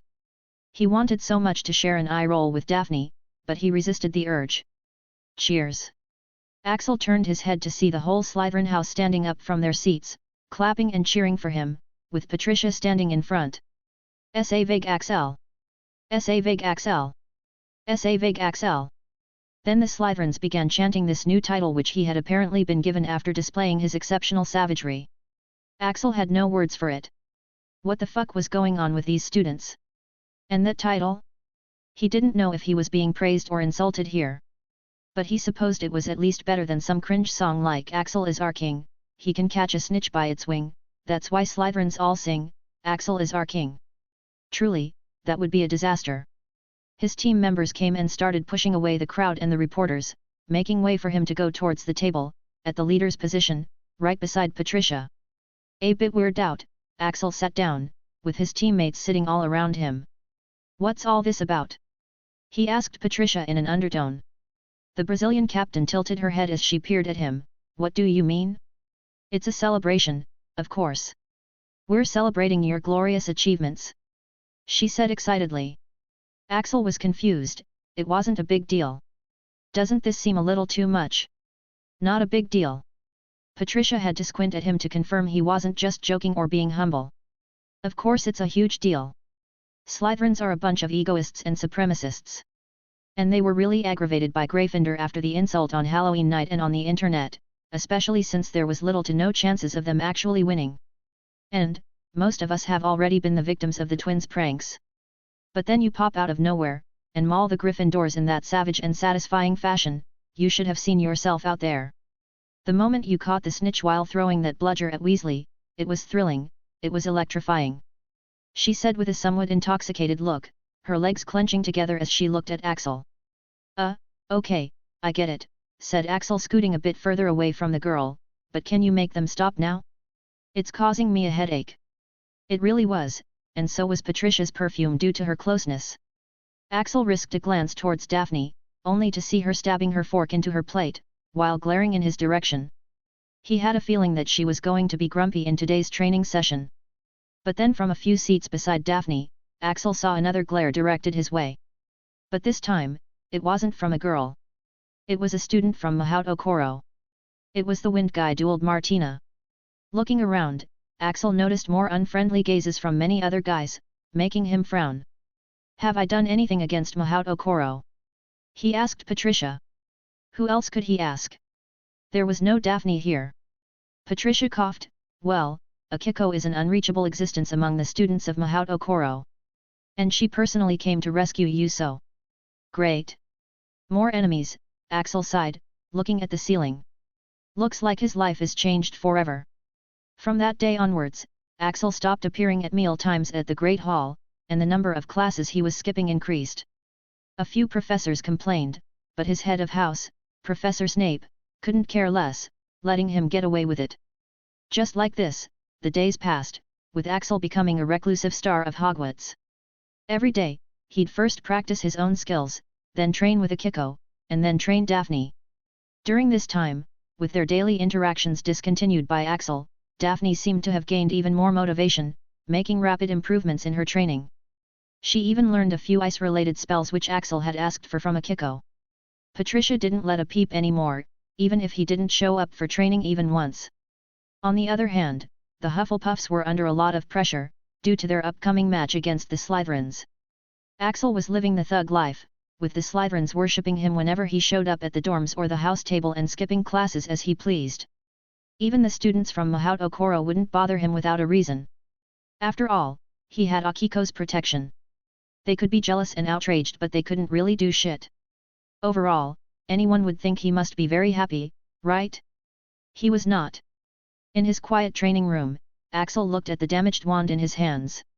For the 100th time, he cursed himself for being so careless. The thing is, he didn't actually realize how much he cared about it until it was lost. During this time, he hadn't bothered getting a new one, opting to make do with Daphne's father's wand when it was absolutely necessary. That was also one of the reasons behind his class skipping. But it wasn't like losing it only had downsides. Axel raised his free hand.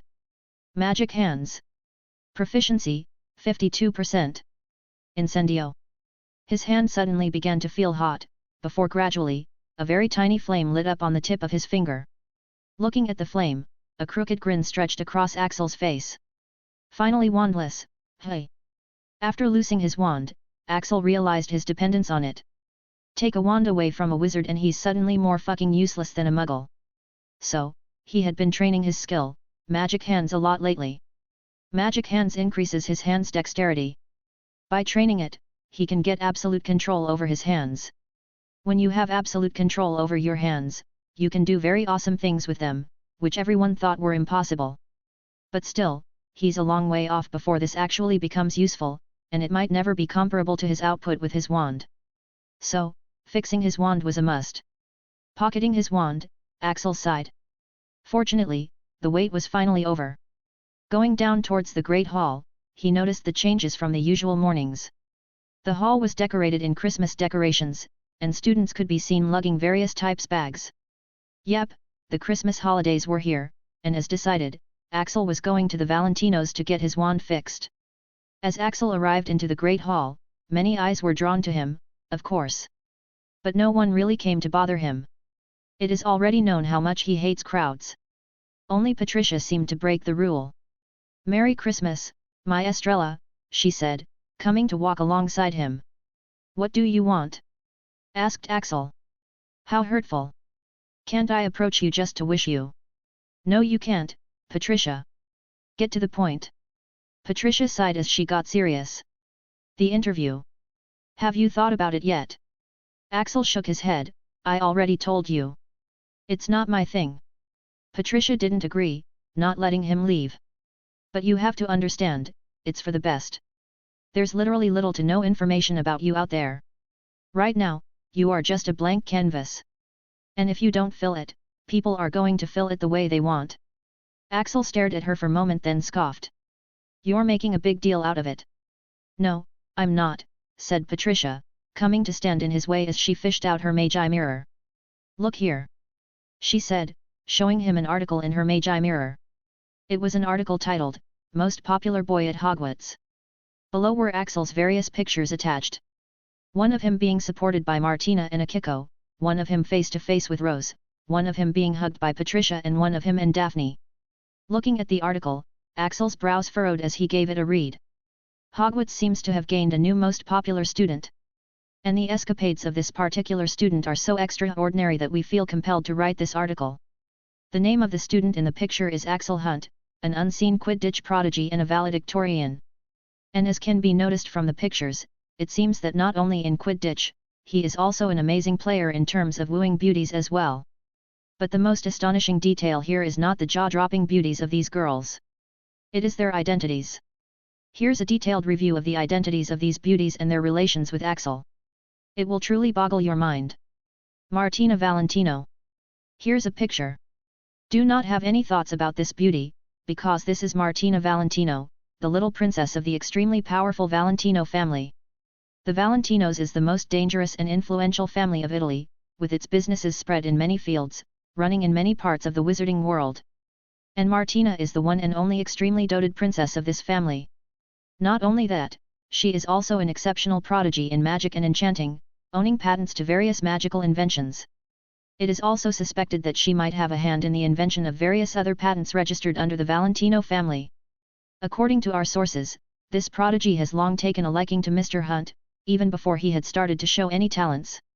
In his very first year, a picture of Axel and Miss Valentino sleeping together on the hospital bed had gone viral, causing quite a stir.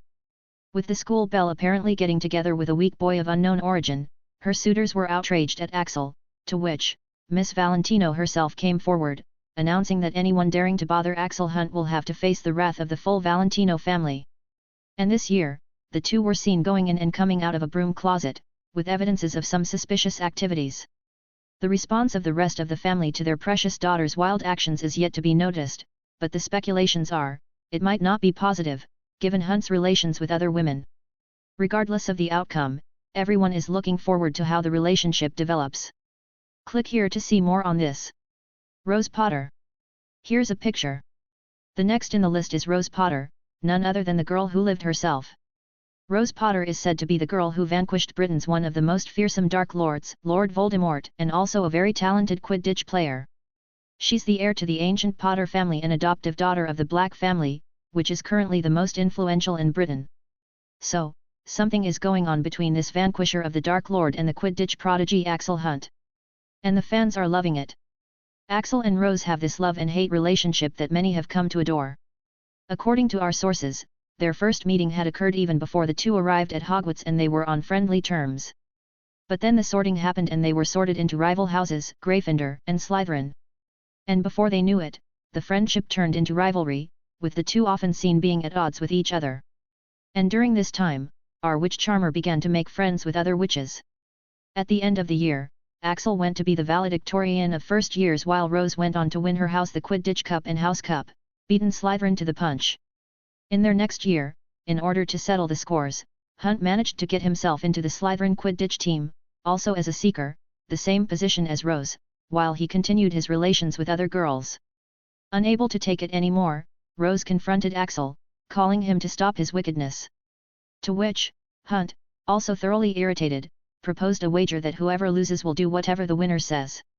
At this time, Hunt had no history with Quidditch, while Rose was adroit in it to point of even getting offers to play for Major League Quidditch team. There was no way Hunt could have won. Hence Rose accepted the challenge, and Hunt was lambasted throughout the internet by all of Rose's supporters. But who would have thought that Hunt would actually turn out to be a never-seen Quidditch talent? Truly triggered by all the ridicule and criticism, Hunt caught the snitch 22 times in that match, setting many records and winning the wager by thoroughly beating a very stunned Rose Potter. Fans are immensely curious about how this love-hate dynamic is now going to play out.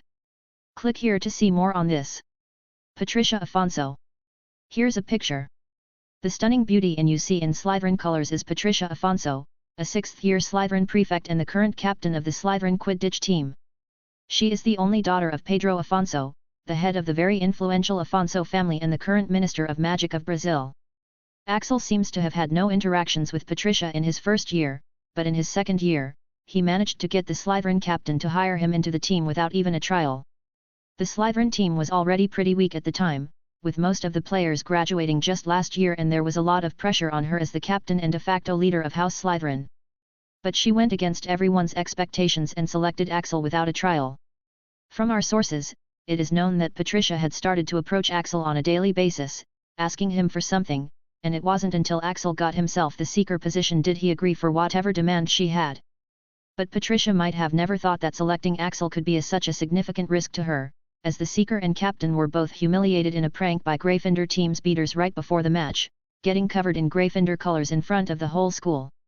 The prank sparked great outrage in the Slytherins, and to make the matters worse, the clip of the prank was shown on live international broadcast, making winning a necessity for Slytherin and Patricia.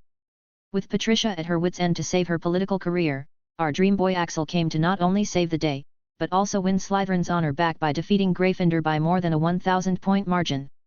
During the match, out of sheer joy, Patricia claimed of loving Axel and even proposed marriage to him, and gave him a tight hug after the match, almost making our charmer pass out as he added yet another member to his growing list of witches. Click here to see more on this. Akiko Matsushima. Here's a picture. The next of the list is Akiko Matsushima. Don't get fooled by the cute face. The girl you see in the picture is a very dangerous hunter nin. Akiko Matsushima is arguably the most talented warrior of Japanese school of magic, Mahout Okoro. She is the first ninja to get a hunter nin license at her age, something which is equivalent to a hit wizards in Britain.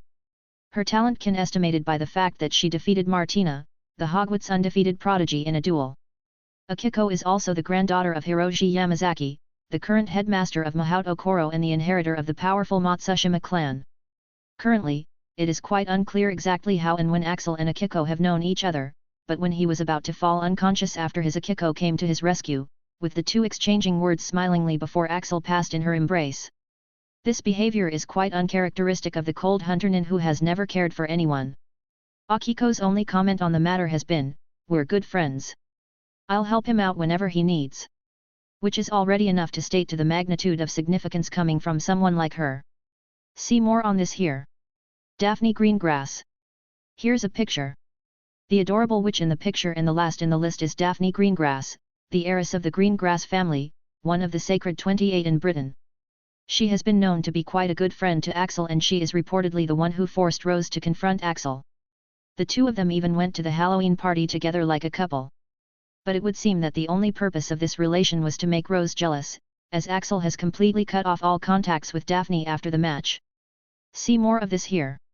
Whatever his relationship might be with these girls, it seems a strange coincidence that all of them are outstanding witches, with prominent backgrounds.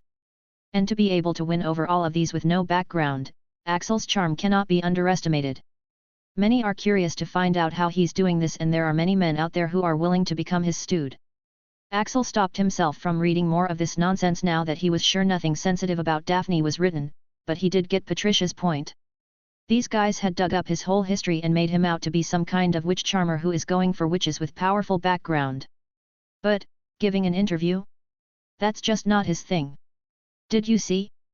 There are a lot more like this, said Patricia, scrolling down to show articles with other headings. Axel Hunt, background search. Secret behind Hunt's success. Axel sighed as he sidestepped her and began walking away. Well, let them write whatever they want. Anything is fine as long as they don't change my name, he said, walking away. He wasn't doing this to get everyone's approval. To get his name across to the organization, he just needed the fame. Even if it's infamy. Walking a few more steps, he finally encountered Martina, who had been searching for him. Ready to go to my home? She asked excitedly. For going to the home place of the most dangerous magical mafia? whose princess is rumored to have romantic relations with him. Yet absolutely. Chapter 88, Daphne fainted. Ready to go to my home? She asked excitedly. Axel shook his head. Actually, I have one more thing left to do before I'm ready, he told her. In their last meeting, Daphne had strongly requested he spend his train ride with just the two of them. She refused to even tell him why. A bit bewildered, Axel had still agreed since he saw no problem in agreeing. With the door clock and blinds drawn, no one would be able to see them together anyways. Just as Axel was about to leave, someone unexpectedly showed up. Hey Martina! It was Damien Malcolm, someone who had all but disappeared ever since his last confrontation with Axel. What do you want? Asked Martina a bit impatiently. Nothing much, just some payback, said Damien with a dark chuckle. Martina frowned. What is that supposed to mean? What kind of payback? Even she was understandably surprised.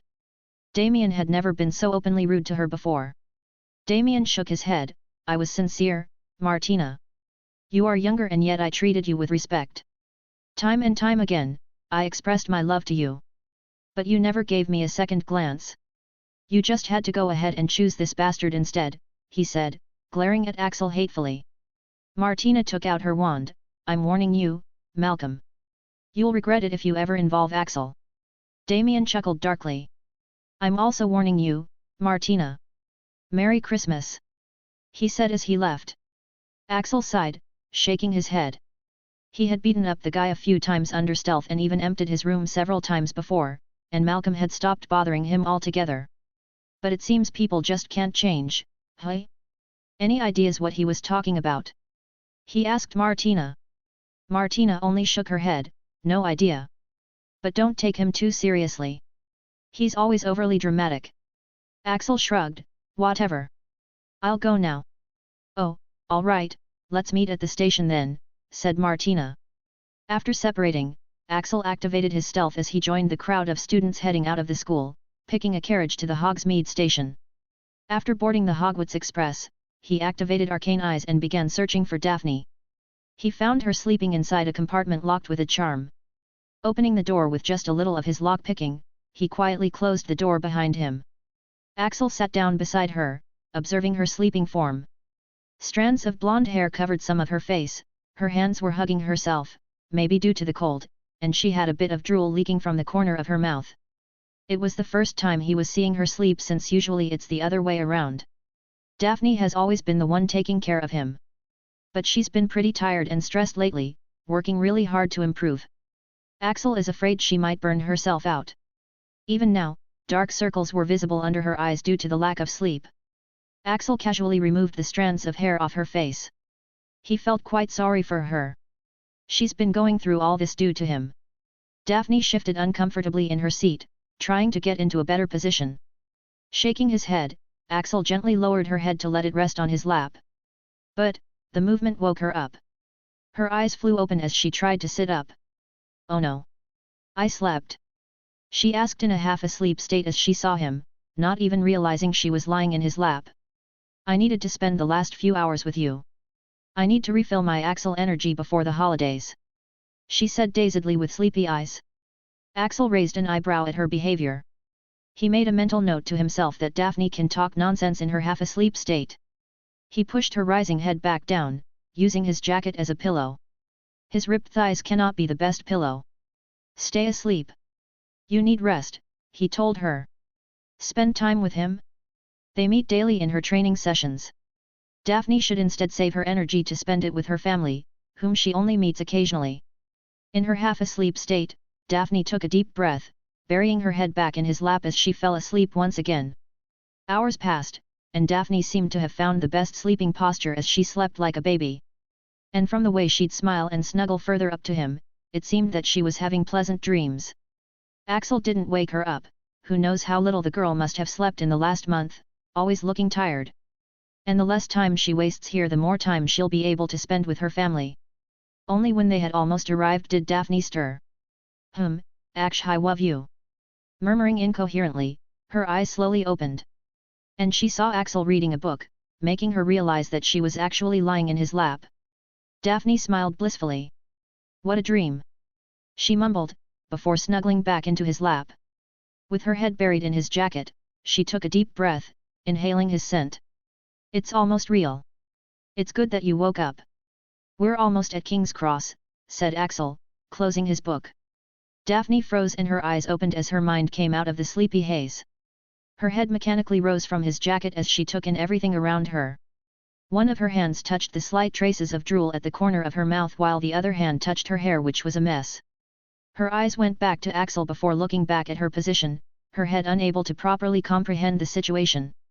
Finally her eyes closed again as she fainted. Well, she must be really tired, muttered Axel. Hey, said Axel as he appeared beside Martina, making her jump. It's you. Sorry, I didn't see you approach, said Martina. She had just alighted the train and was about to call Axel through the Magi mirror. Let's find my brother. He's here to pick us up, she said, walking together with Axel. Martina seemed really happy right now, maybe because she was excited to go home. But before Axel and Martina had walked much, they were ambushed by a bunch of reporters, who blocked their path. Click click. Miss Valentino, and Mr. Hunt, you two are walking together. Does that mean you're going to be spending your Christmas holidays together? Mr. Hunt, we've never seen you with any guardian. Is it possible for you to tell us about your living conditions? Miss Valentino, does your family approve of your close relation with Axel Hunt? A lot of questions were thrown their way. Axel was a bit annoyed. If he wasn't Martina he would have left without giving answers. But Martina was too kind. The girl was trying to actually talk to the buggers. Excuse us please. My brother is here.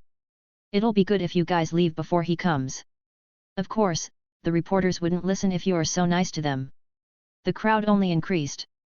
Just when Axel was wondering if he'd have to wait forever, a few rowdy-looking wizards in black suits barged in as they roughly shoved the buggers aside, creating a path for Martina and Axel to walk through.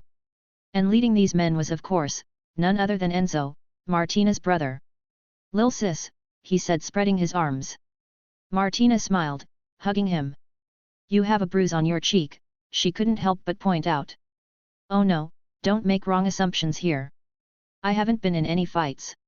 It's from Maria. Then you must have deserved it, she said, lightly hitting him. Maria is Enzo's fiancée, she informed Axel. Enzo then turned his attention towards Axel. And here is our guest of honor, hey.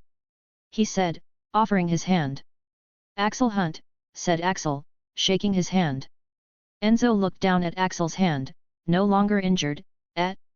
I need a rematch, he said, tightening his grip to test Axel out. Axel's hand, of course, didn't budge at all, but he didn't do anything either.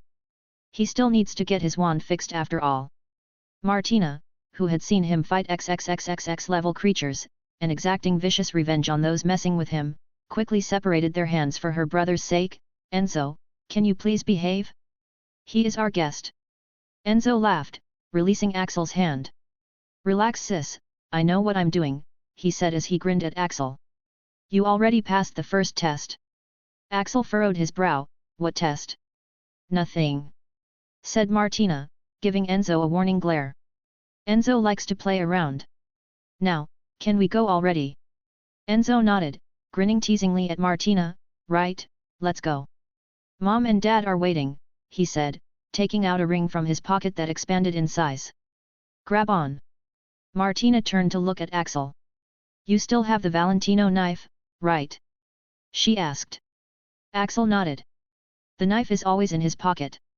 Hold the ring then. It's a porte-cayet, she said, gripping the ring. A porte-cayet? Axel looked at the ring curiously. Of course knew of portkeys, but he had never actually tried one himself. So he was, without a doubt, curious to try one. Is this your first time? Asked Martina, observing him. Axel shrugged. Endo was surprised. You've never portkeyed before. Martina hit her brother on his shoulder. It's not that uncommon. She then smiled reassuringly at Axel. You just have to grip the ring tightly. It's very safe, so you don't need to be worried. When did he say he was worried? Ready? Asked Endo, when everyone's grip was secured. Here we go. He said, pressing a button. Axel felt as though a hook just behind his navel had been suddenly jerked irresistibly forward as his feet left the ground. he could feel Martina and Enzo on either side of him. They were all speeding forward in a howl of wind and swirling color. His hand was stuck to the ring as though it was pulling him magnetically onward, and then, they were suddenly ejected, out into Italy. Martina staggered a little, ending up holding onto Axel, who had landed quite stably. "Oh, sorry. That usually does not happen," she clarified, feeling embarrassed about her earlier reassurances. In the end, she was the one who ended up needing help. "It's fine." Axel already knew how steady Martina was based on the number of times she had ended up flashing him. He took a look around the surroundings, and even if he was expecting it, he was still surprised. He was currently standing in a magnificent garden, which seemed to stretch behind him endlessly. In front of him was a cobblestoned pathway, leading to a giant manor, which shimmered due to the magic surrounding it. Men in black suits were stationed everywhere around the place, armed and dangerous. "Welcome home, princess," said Martina's dad, Alessandro, who was walking towards them with several other individuals. "Dad. Mom." Martina quickly got away from Axel as she embraced her parents. "Maria. You're also here," said Martina, hugging a girl who had come to stand beside Endo. Maria was brunette with an athletic figure. She was wearing a similar punk outfit like Endo, and her nose and ears had piercings. Maria nodded. "Yeah, I thought I might come and help out, you know." With the ongoing situ she couldn't continue, as Enzo cut her off. "She's here for Christmas, of course. She's helping out with the party organization." Maria realized her screw-up as she quickly caught up. "Yeah, you know how onerous our Christmas parties can be," she said, forcing a smile. Martina was going to ask questions, but Alessandro shifted everyone's attention to Axel as he approached. "And here is your boyf. Dad." All right, here's your friend from last time. Axel Hunt, right? I've heard a lot about you," said Alessandro, looking at Axel with the intimidating air of a mafia boss as he held out his hand. Axel clasped the offered hand with some exasperation. "Are we doing this again?" he thought, feeling Alessandro applying pressure as soon as he shook it. Trying to crush the hand of someone with an inhuman level of dexterity is not a good idea. At this moment, Axel happened to yawn. Watching Daphne sleep had made him sleepy as well. "Nice to meet you, sir," he said, stifling his yawn with the back of his other hand. The rest of the people. "Damn Sonny, you sure you're only 13? Your hand wouldn't budge," he said, squeezing it further. "Leave it, Dad. I've already tried." "The guy has a grip made of iron," said Endo, really empathetic with his father's situation. "Being bestest by a 12-year-old sucks." He had already experienced it twice, counting what had happened last year. At Alessandro's question, Axel shrugged. "Not my fault if you guys squeeze like little girls." Silence. There was a moment of silence as everyone stopped what they were doing. Only the sounds of birds and fountains in the distance could be heard as everyone looked at Axel with surprise. After which, Alessandro burst out into a raucous laughter, followed by Enzo. Alessandro thumped Axel's shoulder pleasantly. "You do have balls, kid. Much better than the sissies of today." Axel inwardly gave himself a thumbs up. As someone who's been in the company of crooks, and one himself, he knows that showing weakness and politeness in situations like this is even worse. It makes you a pushover and puts you in a weaker position. It only invites them to push you further. Besides, Martina is right here.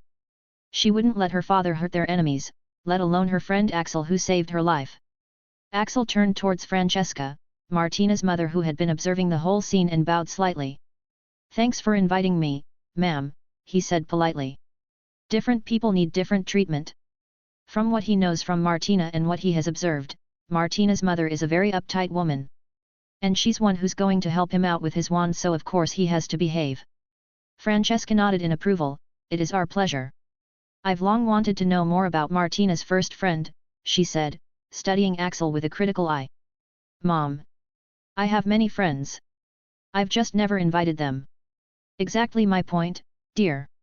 Losing the argument, Martina looked at the sky in exasperation. At this moment, one of the men in black came to Martina's parents and whispered something in a hushed tone. Hearing it, their expressions became somber, as they exchanged glances, talking in low voices. Alessandro turned back to Martina and smiled.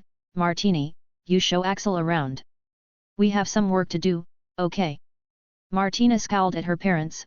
"Mom, Dad. You're doing it again. Why can't you guys just tell me the problem? Because no matter how mature you are still too young to know about some things, said her mother.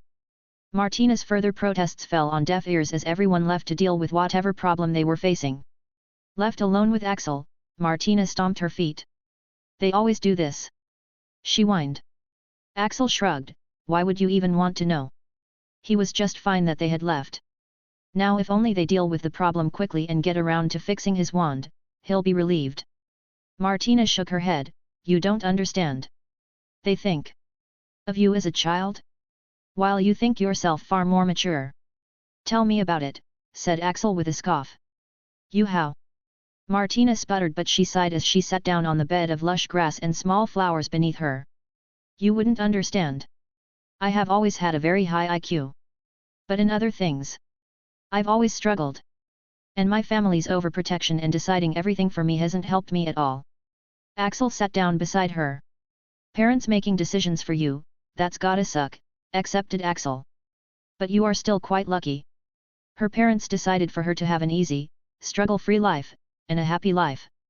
That can't be such a bad thing, right? The decision his parents made for him was that it would be better for him to stay at an orphanage rather than with them. Martina looked at Axel and suddenly realized what an absolute bitch she was being, whining about a perfect life in front of Axel, who must have had a very tough life, especially considering the state he was in when he arrived at Hogwarts. I'm so sorry, that was so insensitive. You're right, I'm already lucky. Axel shook his head, I am right. But, I didn't say you were wrong. You do need to experience some hardships, and start helping out with your family's problems. Martina's parents' method might have been great in normal circumstances, but the fact was, Axel could see war in the future.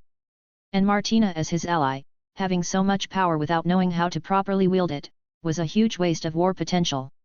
Martina sighed, but what can I even do?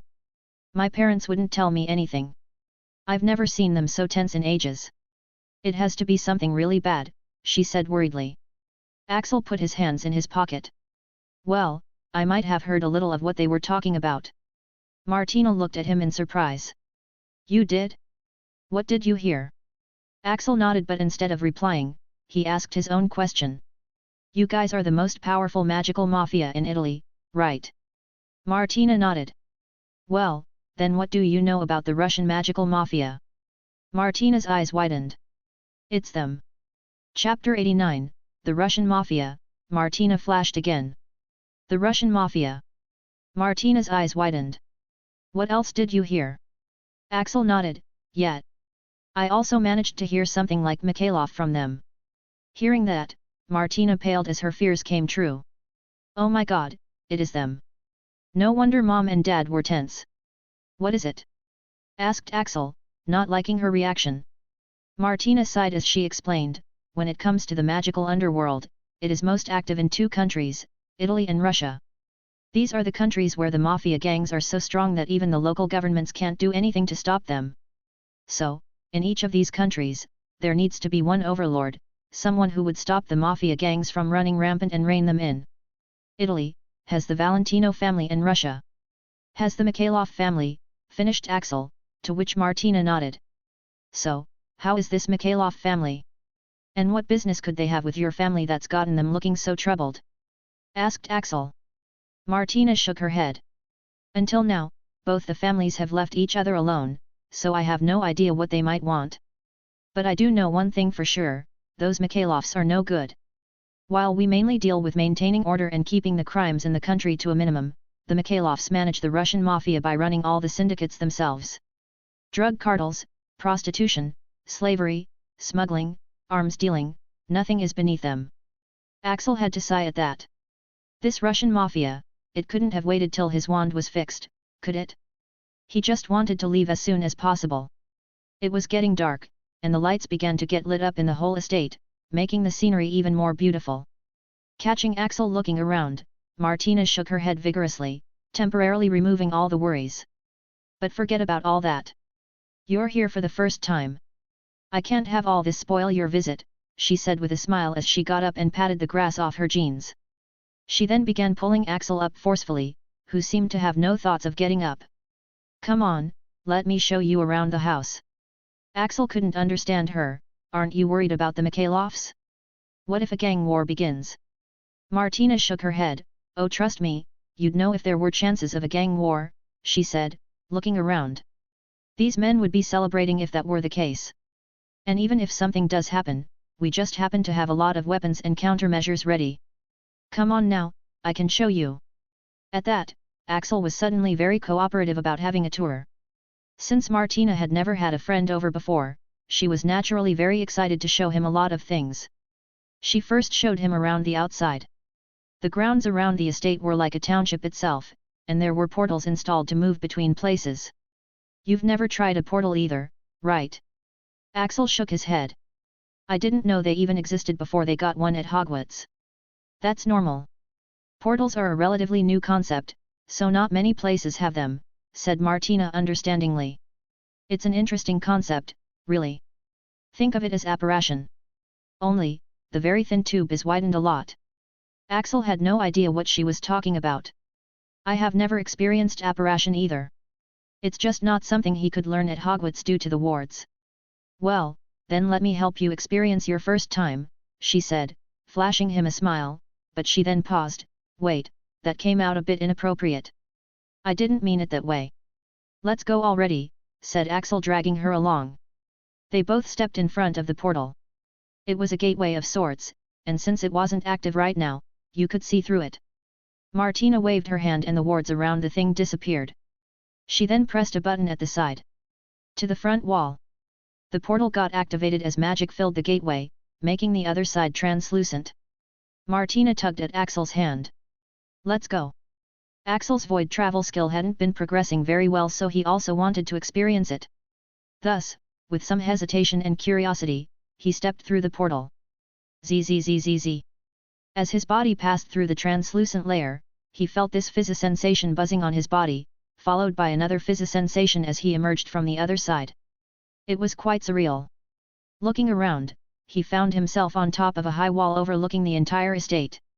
This is the outer wall that surrounds the mansion, explained Martina. The wall circled the entire estate, which was quite beautiful. But, what was on the other side of the wall was even better. On the other side of the wall was a lush forest, beyond which was a beautiful lake which shined with rainbow colors. Martina looked back at him. Isn't it beautiful? It's called Lake Carazza, a famous landmark of Italy. It is also called Lec da Urgobando, the Rainbow Lake. It's covered with myths and legends. Axel nodded. It is beautiful.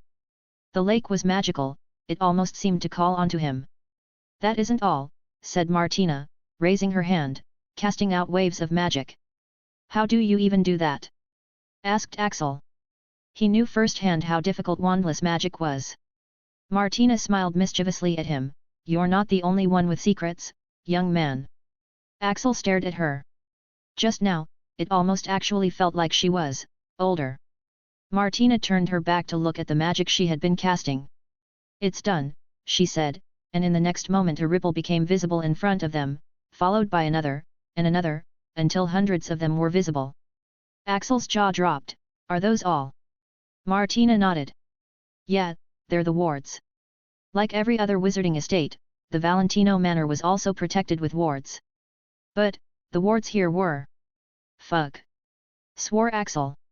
This place is better protected than bloody Hogwarts, he muttered, activating his arcane eyes for further checking. Wards of all kinds were interwoven so complexly that he didn't know where to even begin deciphering them. And they thrummed with powers strong enough to withstand anything.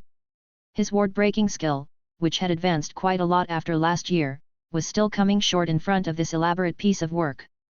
Martina looked at him in surprise. You can tell? I'm so glad. I've spent years working on them. These wards are a big reason why we don't need to worry about a gang war. You designed them? Asked Axel, amazed. But they're interconnected to power each other, and there I can see at least 5 backup setups for each ward. How did you even do that? Martina ceased functioning for a moment as she looked at Axel blankly, her eyes widened. You can actually understand them? Oh my god! There's finally someone who gets it. Martina looked like she would kiss Axel any moment. Axel on the other hand had something else on his mind. How did I even get here? These wards should have thrown me a mile away, he asked in confusion. Martina smiled, your knife. The Valentino knife, didn't I say it's a symbol of our friendship? You got access to the wards when you had dropped blood on it and bonded with it, she explained. Come on, let me show you my lab as well. She said, taking Axel's hand. We'll go by apparition this time. It's quite easy really, all you have to do is picture the location you want to go, and will yourself over there. Without barely a sound Axel and Martina disappeared, before appearing on the other side. It was quite a peculiar feeling. It was like being forced through a very tight rubber tube. Axel decided that he preferred portals. As he emerged on the other side, Axel looked at his surroundings. They were in a spacious and luxurious room. The room was painted lilac, hung with dark purple curtains of silk and lace, and with a sumptuous bed in an alcove covered with violet sheets. But the room wasn't tidy, there were a lot of books piled up all over the place, with a few clothes scattered here and there. This is my bedroom, said Martina, but then she realized something. Don't misunderstand. I only brought you because the door to my lab leads from here. Axel looked around the room. It was much better compared to the alley he used to sleep in. Martina really is quite lucky. It looks comfy, he commented. Seeing him looking around, Martina suddenly got self-conscious as she also looked at her room. I'm sorry for the mess, she said, quite embarrassed. She began leading him towards the door to her lab. While walking along, Axel paused in his footsteps as he was about to step on something. It was a pair of purple panties with an eye black heart magic print on it. Martina! Boom! A beam of magic escaped Martina's hand, destroying a pair of panties as soon as she could. She might have even defeated Akiko had she been that fast in her duel. She smiled back at Axel, praying that he hadn't seen. What did you see? Axel shrugged. Nothing I haven't seen before, he said, trying to reassure her. But that only made Martina feel even worse mortification as she led him to the bookshelf. Anyways, she said as touched a book, her ears red. This is the way to my lab, she said, half drawing the book out of the shelf. Suddenly, there was a mechanical click, after which the bookshelf opened from the middle, showing a door made out of heavy metal. Cool, commented Axel. Martina smiled proudly, this is nothing. Wait till you get inside. She pressed her hand on the door and suddenly, the runes inscribed on it started to light up, making the doors open. The inside was so capacious that it made Martina's room look small. And it seemed it was divided into sections. One section, the biggest one, was dominated by books, lots of them. Like, they were rivaling Hogwarts library. One section had lots of plates lying around with various runic sequences on them, on the other various kinds of trinkets dominated one section, one was filled with lots of potions and potion ingredients, along with all kinds of equipment. And there was more, there was only so much you could describe. Martina turned and spread her arms. How is it? You're the first person other than me to step foot in here. What, in the tarnation of Netherworld have you been doing here? Muttered Axel, walking in. Martina smiled sheepishly, I had started out small but then I just kept expanding it. Anyways, I brought you here to show you the things you'll find interesting, she said, summoning a metal contraption from afar. Axel looked at it in surprise, is that a gun? Martina nodded, a magic gun. 5 times more destructive than Muggle guns, runs on magic batteries. It's one of the few offensive equipments I've made. As you know, I didn't used to like violence. Axel raised an eyebrow, and now? Martina aimed the gun at a target range and fired, shooting a beam that dug a hole through a dummy. Martina blew away the imaginary smoke off the gun as she shrugged. Not anymore. You've been a bad influence on me, she said accusingly. Lately, Martina had been faced with more than a few situations in which she found her strength lacking. And then looking at Axel dealing with his problems with pure and unadulterated destructive violence, she instead began somewhat liking solving things with violence. Axel shrugged, might keep you alive longer, he muttered, still looking at the dummy. He was amazed by the power of the magical gun. That could definitely be useful. Not for him, but for people like Daphne in case of emergencies. What else do you have? Martina grinned. Many things. I have laser guns, lightsabers, a railgun, a jetpack, a prototype of Iron Man suit. Martina began listing off the things.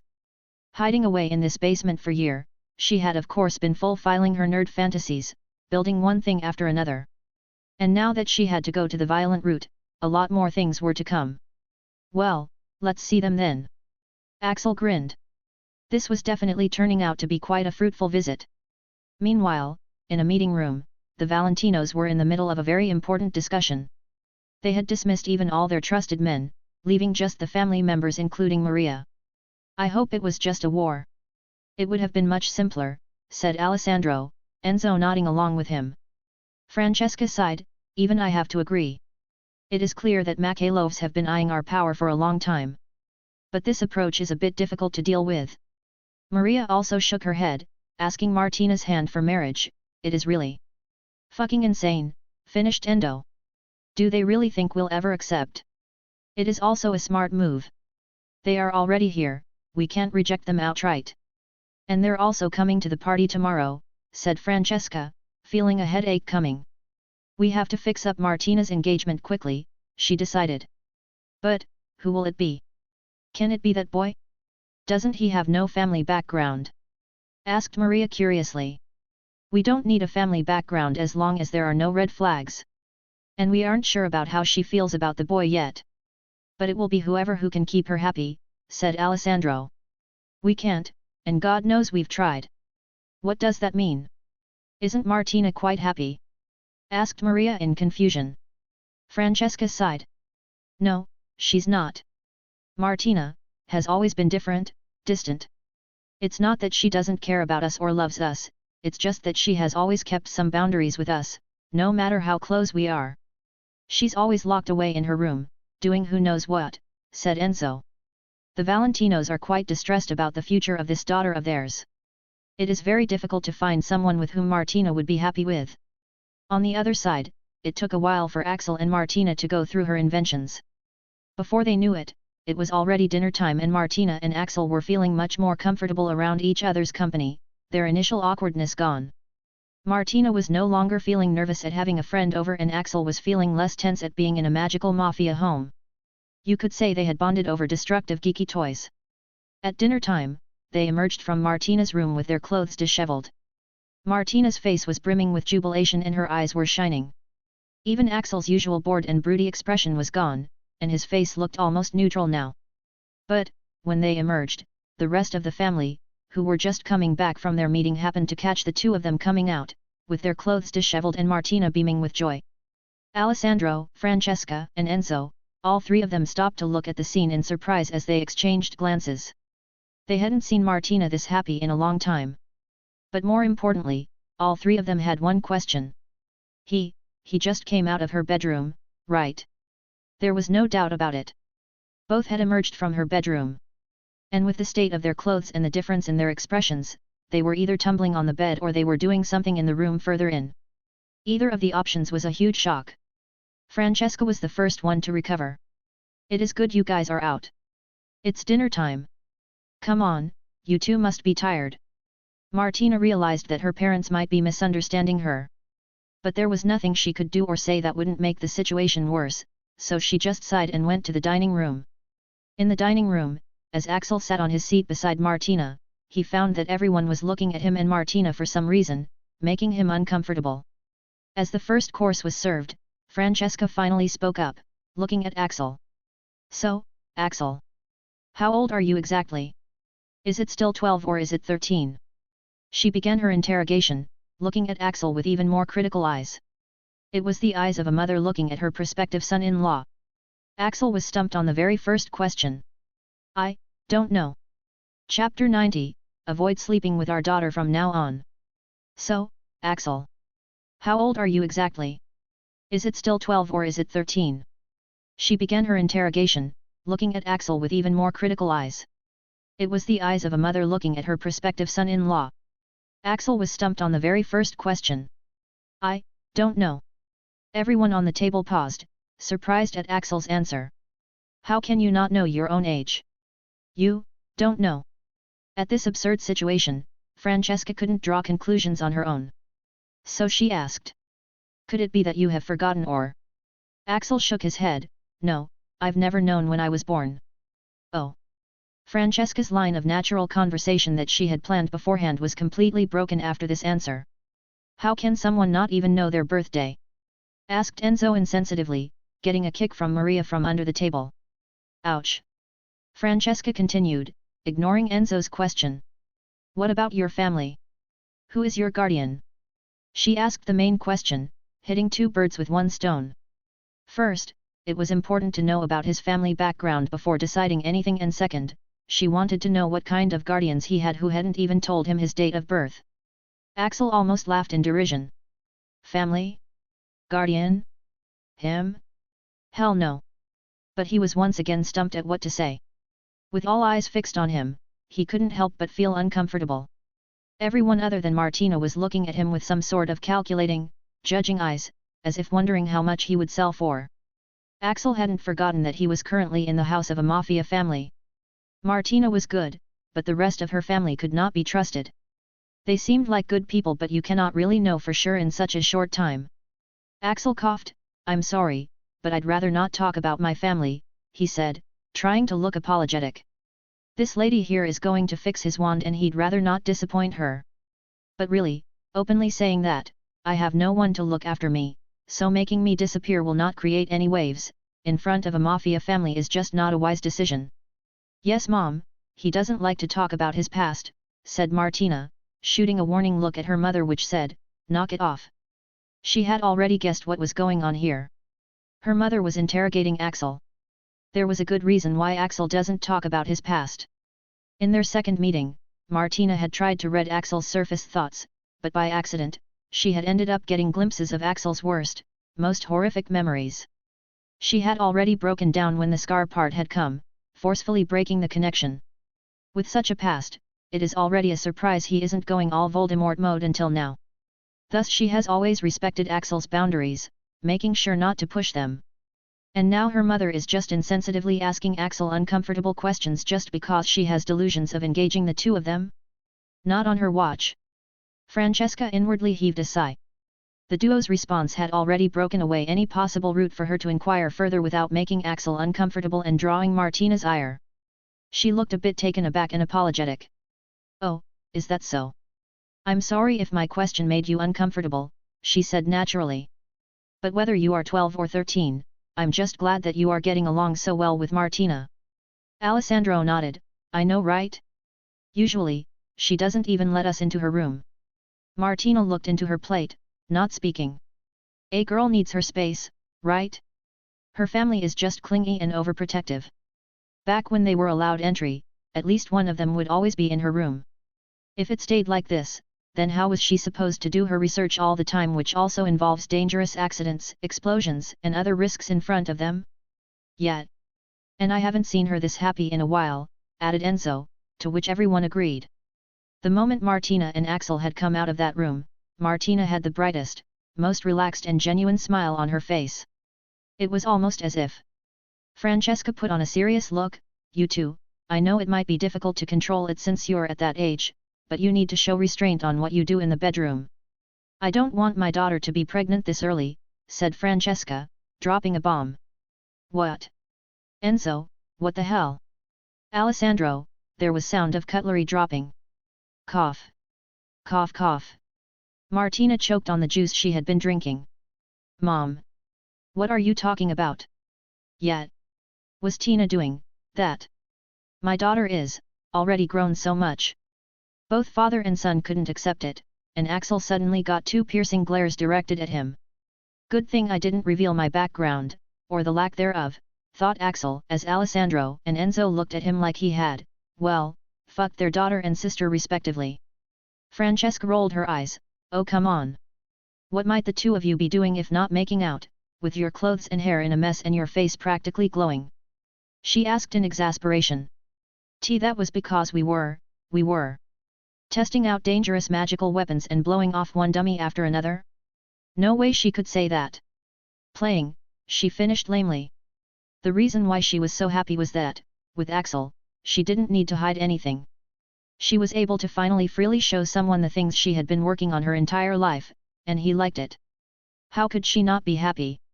Sadly, she couldn't explain all this to her parents, resulting in her lame response just now. You were playing, repeated her mother in understanding. Martina never played. Even as a child. Yet, we were playing. Martina didn't sound convincing even to herself, let alone her parents. She realized that she might have further solidified their suspicions instead, as her father and brother were now looking positively murderous. She quickly changed the subject. Why didn't you guys tell me that we've gotten into trouble with the Mikhailovs? I could have helped. That managed to divert everyone's attention as they looked at Martina in surprise. How do you know about that? Yeah, who told you that they're coming tomorrow? Martina's suspicions were confirmed. So, they really are coming. She had only known that there was some trouble related to Mikhailovs.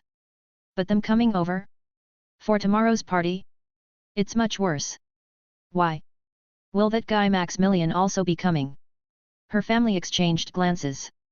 Maximilian Mikhailov, the future heir of Mikhailov family, was the most arrogant, cruel and insufferable guy they had seen. And incidentally, he also happened to be the guy whose marriage proposal had come from the Mikhailov family to the Valentinos. The discussion shifted towards the Mikhailovs as Martina's father and brother were successfully distracted, letting Axel have his dinner in peace by just lowering his presence a little. Mom, when will you fix Axel's wand? It's really inconvenient for him, said Martina to her mother after everyone was finished eating. Oh, that, Francesca nodded in acknowledgement as she sighed, I haven't forgotten about that, but currently, I'm swamped. It's been very hectic lately. There's a party tomorrow, and there are some other problems as well, she said, casting an apologetic look at Axel. I'm sorry, young man. Repairing a wand is a delicate work that can take hours to days to get done. I'll try to do it as soon as I can. I understand, Axel would be lying to say he wasn't disappointed. But he really couldn't blame her. She was already doing a huge favor to him by even agreeing to do it. But, she said, putting her cutlery down and putting a sanitizing spell on her hands, even though they were pristine. I can examine wand right now and tell you how long it'll take to repair it. She said, holding out her hand. Axel's wand suddenly appeared in his hand, as he handed it to her. He had forgotten to tone it down, drawing raised eyebrows from around the table due to his quick draw. If he attacks someone like that, wouldn't they not even have time to draw their own wands? Taking the wand, Francesca examined it closely, but her eyes widened immediately. By gods, how did it even get like this? She asked, looking up at Axel in surprise. Were you the one who cast this spell? What's wrong, dear? Asked Alessandro. Did he cast an illegal spell? Asked Enzo excitedly. Francesca's eyes went back to the wand. I can't be sure since I don't know the wand's endurance, but the spell which did this, it had enough power to take down even a dragon, she said, surprising everyone. Axel didn't bother answering her, can it be repaired? He instead asked the main question. Francesca gave Axel a deep look, as if looking at him for the first time. The spell was most likely cast by none other than the boy in front of her. With the bond she was sensing, no one else could have used that wand. Her evaluation of Axel was raised. To be able to cast such a spell at his age, he's certainly not ordinary. But then again, he's Martina's friend, of course he couldn't have been simple. It is even more impressive that the boy is capable of so much, and yet the thing he's actually known for is Quidditch, something harmless and non-threatening. He's hidden himself very well. She nodded, coming out of her thoughts. Don't worry, it can be repaired. I would just need time. She said reassuringly. Axel felt like he could suddenly breathe again as the load on his chest lightened a little. Thanks. I'll owe you for this, he said, though no one other than Martina truly knew the value of this favor. The next morning, it was Christmas. Early in the morning, Axel woke up in the extremely luxurious guest bedroom of the Valentinos. The bed was quite comfortable, and the room was spacious enough for him to exercise and train, so he was very satisfied. He did his exercises and took a bath in the swimming pool-like bathroom. Am I forgetting something? He wondered. He had a feeling that he was. Must be nothing, I even removed the owl post restriction, he thought.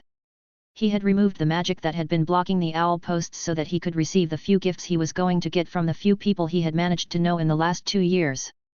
As he left the room, he didn't notice the fact that his magi mirror, which he had forgotten to remove from silent mode, had been ringing for a while. When he came downstairs, he thought as if he had taken the wrong route, as the manor looked quite different with all the Christmas decorations. In the spacious living room, there was a giant Christmas tree, finely decorated with everything: decoration baubles, Christmas lights, stockings, wreaths, tree skirts, garlands, tinsels, you name it. Axel had never seen a Christmas tree this big. And under that tree were the gifts. Hundreds upon hundreds of them. Axel had never seen so many gifts either. Since he got delayed due to his exercise, the family was already there. Martina was the first person he saw. Aside from her purple skirt, she was also wearing a Santa hat, and long red socks on the occasion. She was currently sitting on the ground, with her presents opening around her by her magic. The rest of the family was also there. Alessandro sat in his pajamas between a pile of different types of gifts, opening them one by one with his wand, while Francesca sat on chair with a pen and notebook floating by her side, noting down who gave which present, her hair tied in a messy bun until her usual uptight appearance. Enzo and Maria sat with a pile of their own, as Enzo opened the gifts with his knife. It was quite a peaceful, harmonious scene, one which Axel didn't feel himself adequate to witness, let alone interrupt. He wanted to return to his room and come back later, but Martina spotted him before he could leave.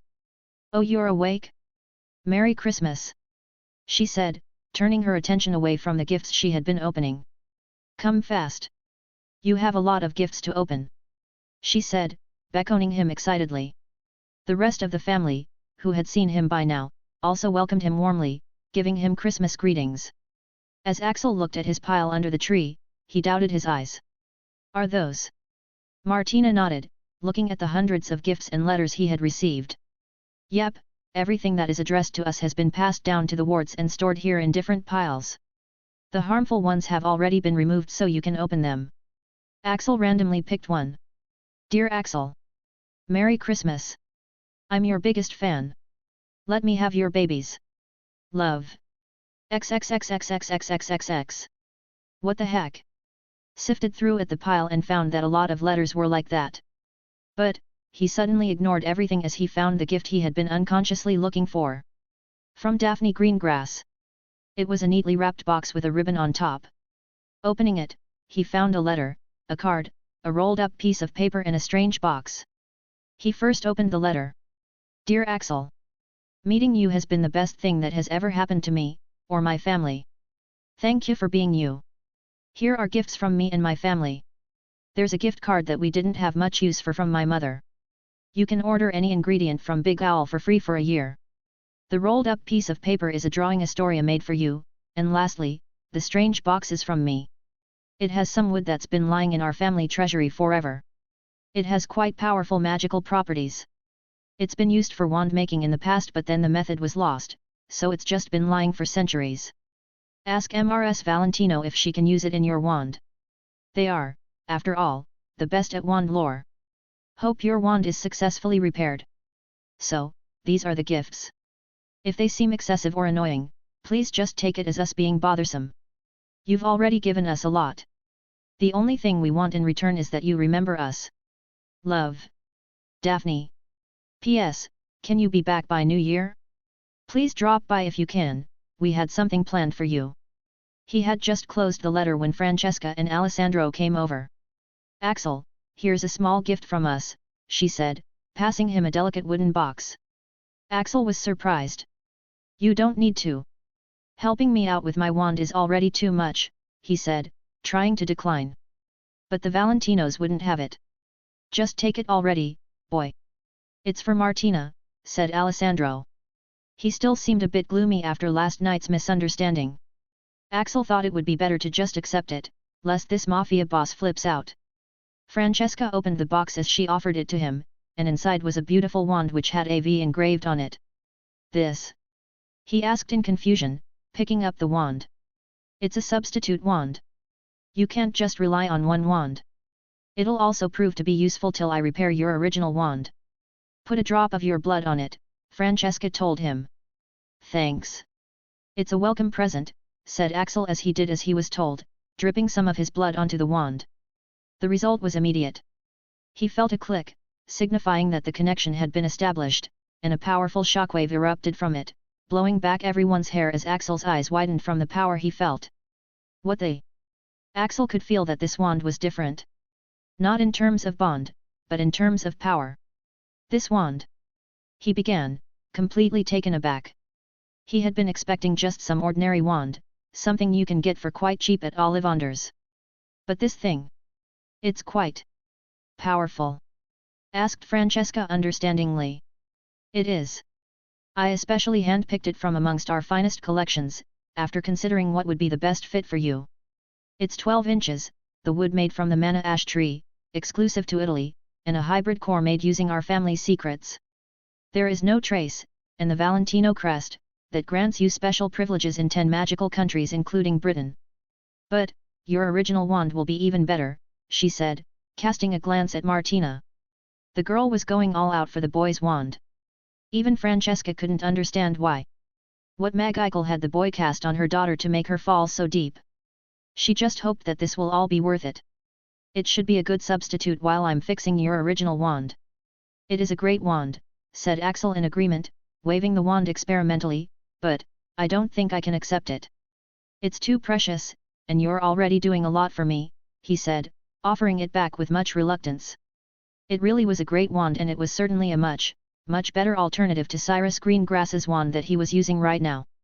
The power alone was astonishing. Axel was sure it wouldn't be damaged by even the 30x Electrica Impulsa, unlike his original wand. But he couldn't really accept it. It's not a good thing to owe a mafia family. He had no choice in the case of his precious cherub wand, but in this, he had a choice. Francesca shook her head, refusing to take it back.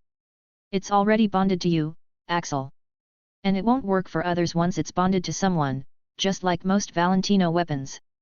Just accept it, it's useless to anyone else now. She told him matter-of-factly. All right. Axel sighed. So there was no choice after all. I'll take it. Thank you very much, Mrs. Valentino. I owe you another favor. Please let me know if you need anything, he said, once again giving out a favor they didn't know the value of. Will do. Francesca nodded perfunctorily, but then she smiled. Actually, there is something you can do. What is it? Come to the Christmas party tomorrow. Martina could use some company. Axel sighed. Again, no choice, right? There's no way to reject this invitation without coming out as a complete asshole. All right, I'll be there. He said with reluctance. He just hoped it would pass peacefully. Chapter 91, Christmas Party. After putting away the new wand, Axel looked at the gifts from the Greengrass family. He first picked up the card, still unable to believe that he had gotten such a thing. Free ingredients for a year? That sounded too good to be true. At this moment, Martina also happened to peek over. Hey, is that? She frowned, taking a closer look. Isn't a VVIP membership card from Big Owl? I've been trying to get one for years. She exclaimed. Axel looked back at her in surprise. Wait, you couldn't get it? He asked. There was something that even Martina couldn't get? Martina nodded. It can't be bought for money. Only special business partners and those who've given considerable concessions to them can get them. It lets you have the freshest and exclusive ingredients and other exclusive items from their stock. Damn. Axel realized that the value of this card is much more than what Daphne had tried to show. He shook his head with some helplessness. It was just like that girl to downplay whatever she does for him. It's as if she wants to stay in my debt forever, he thought in exasperation, not knowing that might have actually hit the nail on the head. Putting away the card, he proceeded to open the painting Astoria had drawn. It was a painting of Axel sitting together with the Greengrass at the dining table, all of them smiling. It was titled, Family. The painting was beautifully drawn, and Axel could see that the girl must have put in a lot of work into it. Looking at it, Axel recalled the time he had spent at the Greengrasses. It was certainly a pleasant time, much more pleasant than the Valentinos who had begun interrogating him as soon as the dinner had begun. He had felt more at home at the Greengrasses. In fact, he had even briefly wondered if that was what it was like to have a family. Observing their happiness and Astoria's pure smile, he had felt that even as a murdering thief, he had at least done one good deed in his life, even if it may only be a one-time thing. Sighing, he carefully placed the painting back and finally got down to the last gift. It was the strange box that Daphne had sent him. He was already quite satisfied with what he had received, but he was curious what kind of gift Daphne had sent him. Opening the box, he found an old and shriveled piece of wood that was wrapped up in a silk cloth. It looked like any ordinary wood to him, but Martina, who had been sitting beside him, suddenly widened her eyes, her head turning to look at the wood. What the hell? She exclaimed, making Axel confused at her reaction. What happened? this? Martina didn't seem to know how to explain it. I am much more sensitive to magic than other people. And I can sense an amazing amount of magic from this thing, she explained, looking at the wood in surprise. Really? Asked Axel, looking skeptical. How come I feel nothing? If that's the case, then how come even after directly holding it, Axel could feel nothing from the wood? Martina shook her head in confusion. That's what I can't figure out. It's like, the wood has been sealed or something. Axel decided to use arcane eyes on the wood. But as soon as he did, he almost got blinded by the light trapped inside the wood. But it was bound by some kind of magic, which was keeping it contained. Axel could make no sense of the thing. Can you unseal it? We could use this in my new wand, said Axel, offering the wood to Martina. Martina looked at a loss. I can try. But, are you sure about handing out something so precious casually to me? Axel raised his eyebrows. Is it really valuable? Martina looked affronted. Axel, I've never seen anything like this before, that's how rare this is.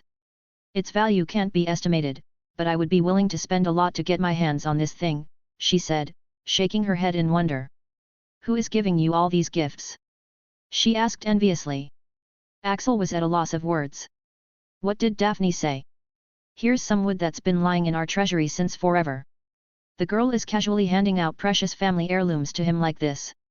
Her father must be rolling in his grave. Axel did like that thought, and so must Daphne too, so he decided to accept that wood for now. He held out the wood to Martina, try to find a way to unseal it. Martina looked perplexed. Did you not hear me? It's very valuable. It is quite important to me, said Axel. That's why you have to be extra careful with it, he said, looking her into the eyes. Martina nodded vigorously as she gingerly held the piece of wood. I'll do my best. She didn't know why, but she felt this inexplicable feeling brimming inside her at being trusted by Axel. Axel began checking other stuff. Surprisingly, he had once again gotten a gift from Bellatrix and Andromeda. Andromeda had given him some more health supplements with a note saying, "Don't reject even these. I really didn't have anything to do with what Bella did. I hope we could start over." Axel shrugged as he chucked the gift into his bag.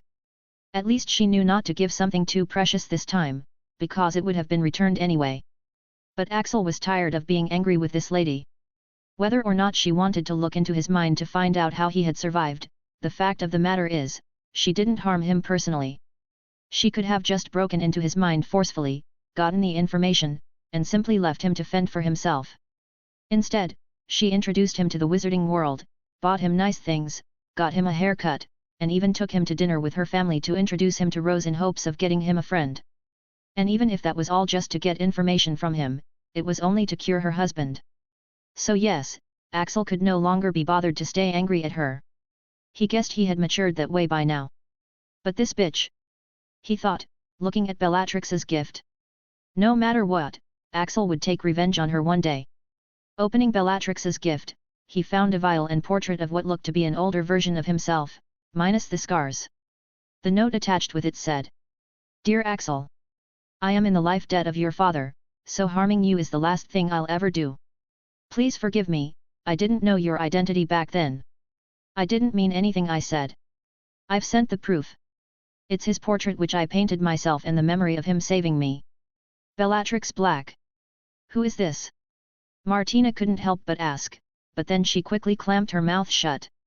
After looking at two of Axel's gifts, Martina couldn't help but start secretly peeking more at Axel's gifts. She wanted to know what gifts Axel was getting and from whom. It may be the only way to find out more about him at this point. The previous one, for example, were some very high-quality health supplements, which are good for athletes. It was from someone named Andromeda. She hadn't been able to properly see who it was, and it could be any Andromeda, but she was apologizing in the note. "I wish we could start over." What does that mean? Is it an apology note from an ex-girlfriend? And who is Bella? These were the questions she had in her head as she began working on her own gifts. But the next time she peeked, she happened to see a portrait of someone who looked quite similar to Axel.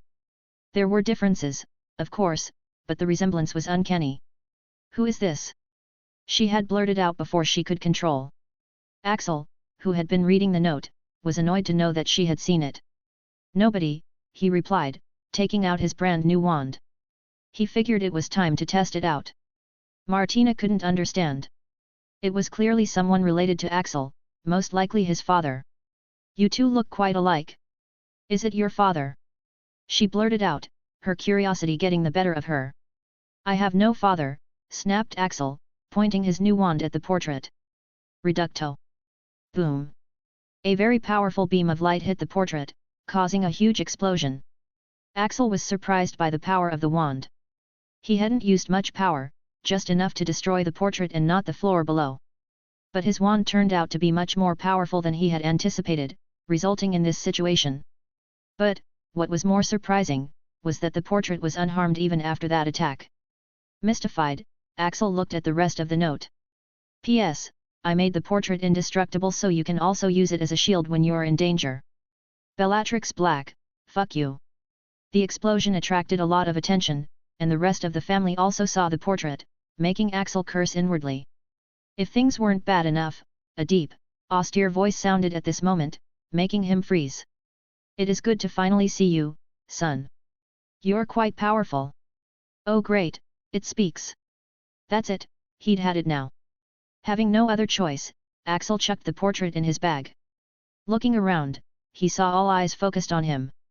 Excuse me, he said, storming out of the room. As soon as Axel left, the curiosity exploding in the Valentinos was akin to the level that the readers feel when an extremely skilled author leaves them at a cliffhanger. Son. He said son. It was his dad after all, said Marcia. But why would he try to destroy it? And why did the portrait say it was seeing Axel for the first time? Asked Enzo. Portraits aren't actually real, Enzo. They're just the depictions of how the painter viewed the subject. At the time this portrait was painted, according to the painter, Axel's father still hadn't met him, explained Francesca. As for why he tried to destroy it, her eyes narrowed in interest. That can only be because the boy loathes his father. Everyone was now more curious about Axel's family situation. But Martina felt guilty, because her slip had led to the whole situation. To distract her parents, she changed the subject. Mom, Dad, have you made preparations for the Mikhailovs tonight? What if they try to pull something? She asked nervously. Don't worry, Martini, said Alessandro reassuringly, Axel's situation completely forgotten. They're coming to our territory. Only their family is allowed, no bodyguards.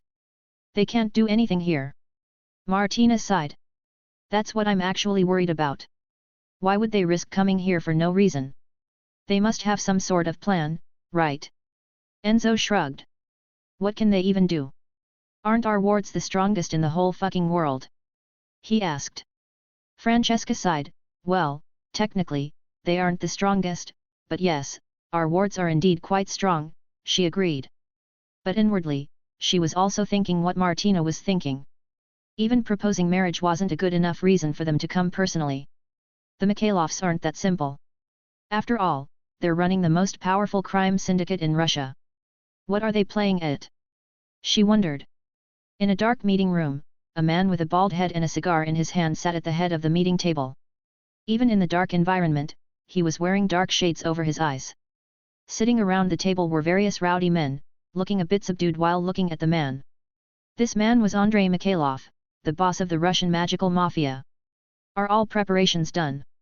He asked, puffing the cigar leisurely. Yes, boss. All set, replied one of the men. Andrei nodded in satisfaction. Remember now. You all have to play nice.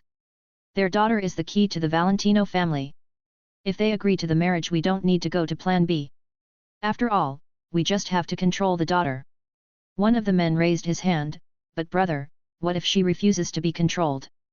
Andrei laughed, and the rest of the men laughed with him. Sergei, you seriously asking this?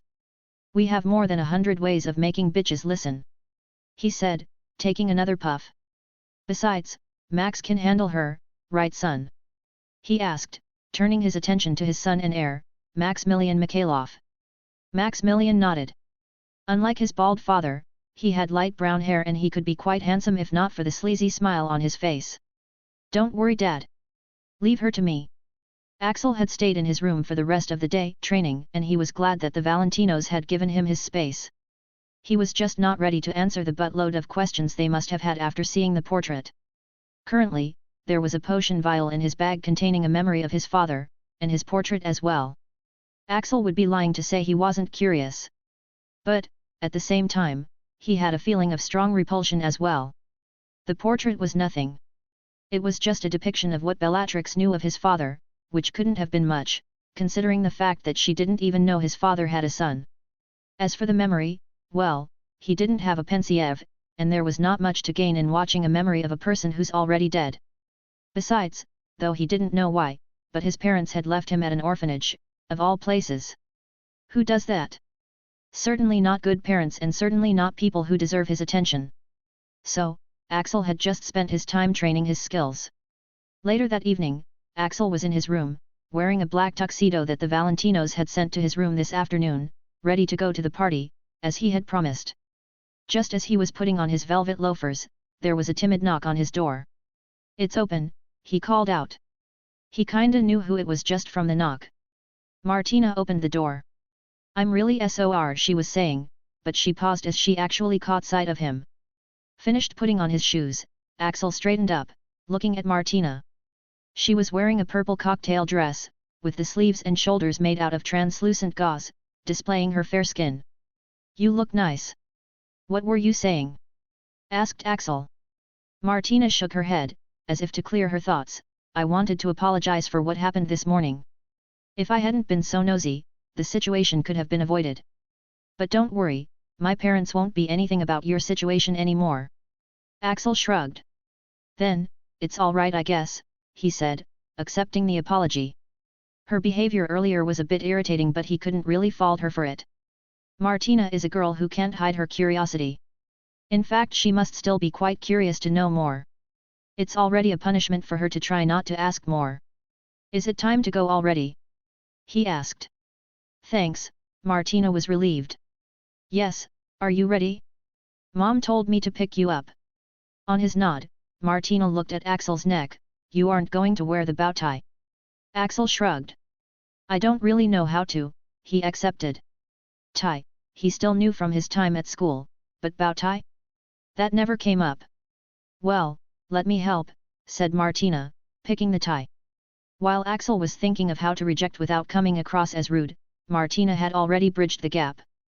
Stepping closer, she unfolded his collar.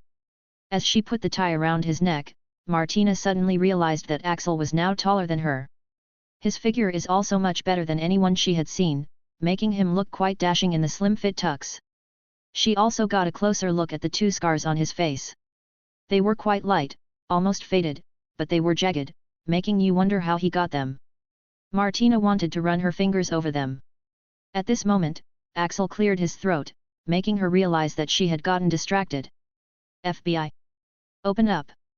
Martina shook her head of all thoughts and quickly tied up the knot, stepping away from him.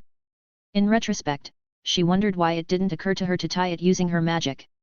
Maybe because she didn't think it would be a problem to tie it herself, or maybe she wasn't thinking at all. Turning around, she quickly began walking. "Come on, we have to leave now. The party has already started." Axel shook his head as he walked along. "My 2 years younger self would probably try to steal from me if he saw me," he thought, looking down at himself. The things he's doing for his wand. They went to the ballroom where the party was, and Axel was surprised at the magnificence of everything. A red carpet laid on the ground, surrounded both sides by the Christmas decorations, leading into a huge ballroom. Everything was great, but... Click click flash flash. Princess Valentino is here. Miss Valentino, one photo. Wait, that's Axel Hunt, right? Miss Valentino, can you tell us why you invited Axel Hunt to the party? Are you two dating? There were annoying reporters as well, taking Axel and Martina's photos together. Frowning, Axel and Martina pushed past the annoying reporters, into the venue, drawing a lot of eyes. Axel sighed, trying to look on the bright side. At least he's one step closer to getting the organization's attention. Chapter 92, A Challenge. While almost everyone was meeting to celebrate Christmas, a few people were having a different sort of meeting in an underground base in Britain. Incidentally, this was the same place Axel had accidentally broken into before the start of the term. In a dark meeting room, 3 people were meeting up, wearing skull masks and dark cloaks. How are the rituals coming along? Asked the one who was clearly the leader, looking at the short one of the two, his voice magically altered. The shorter one bowed. I'm facing some difficulties. But I am positive the experiments will succeed. The leader nodded. Keep at it. He then turned to the other person. How is your search coming along? Did you find the masked intruder? The taller person nodded enthusiastically. I have some definitive leads. I'll definitely catch him soon. But, can I ask why we're searching for him? The ritual circles reacted when he came here. It is therefore crucial that we find him. You just need to get that reaction again, and you have found the thief, said the leader patiently, taking out his wand. Crucio! He called out without warning. The other person screamed like a dying pig, almost crying in the process. This is for the stunt you pulled a month ago, said the leader calmly. You were warned time and time again not to do it, but you couldn't resist it, could you? I was only... Crucio! The person screamed again, almost beginning to sob pathetically this time. I don't want to hear any excuses. I warned you against doing actions which would attract attention. Just catch the thief and you're done. Valentino Ballroom, Italy. Axel sighed. He already wasn't liking this party. Oh, Martina! Look at you, you're all grown up now. Yet, how long has it been? You were still clutching your mother's hand the last time I saw you. As people saw Martina, they began greeting her familiarly, trying to make small talk with her. Martina put on an ostensible smile as she began dealing with the people one by one, using the standard responses that had been trained into her by her mother. She seemed to be doing fine on the surface, but Axel could see that she was quite uncomfortable. Oh no! Then all of a sudden, she excused herself as she began dragging Axel along, walking as fast as she could without looking conspicuous. Oh no, they saw me, she muttered, keeping her expression natural. What's up? Asked Axel, looking around. Don't look, whispered Martina, her smile never leaving her face as she kept looking forward. Just pretend to be casual and they might leave me alone. Miss Martina. Miss Valentino. Unfortunately, before she could even complete her sentence, a few high-pitched voices had called out to her, making her stop. Damn it! She muttered, making Axel raise an eyebrow. You know it's bad when Martina is using damn with her unsullied mouth. Putting on a smile, Martina turned around to greet the incoming people.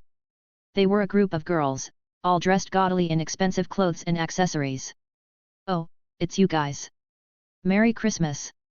Merry Christmas, Miss Martina, we'd just been talking about you. Don't you look amazing? Said the girl in the lead. She looked older, around 18 to 19. She was beautiful, but she looked a bit too superficial with all the excessive makeup and jewelry. The rest of the girls agreed, while also returning the Christmas greetings, but their eyes were constantly straying towards Axel, giving him coquettish looks. And this must be the friend we've been hearing the rumors about, right? Asked another girl, who seemed to be wearing some traditional Roman garb, also with an excess of accessories. I have to say, he's drop-dead gorgeous. Miss Martina, why don't you introduce him to your childhood friends? She asked, looking at Axel hungrily.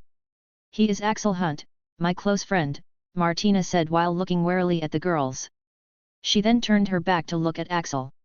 These are, my friends. This is Sophia, Bianca, Chiara, Arya, Gia. She introduced the girls one by one, and Axel didn't even properly listen to their names. Ciao, Mr. Hunt. My name is Sophia Lombardi, and I have to say, I am your biggest fan. She exclaimed, looking at Axel. Shut up, Sophia, you might have not seen even a single match of Quidditch completely, said another girl before turning to Axel. Hello Mr. Axel, I'm Bianca Romano. And I have been infatuated ever since I first saw you.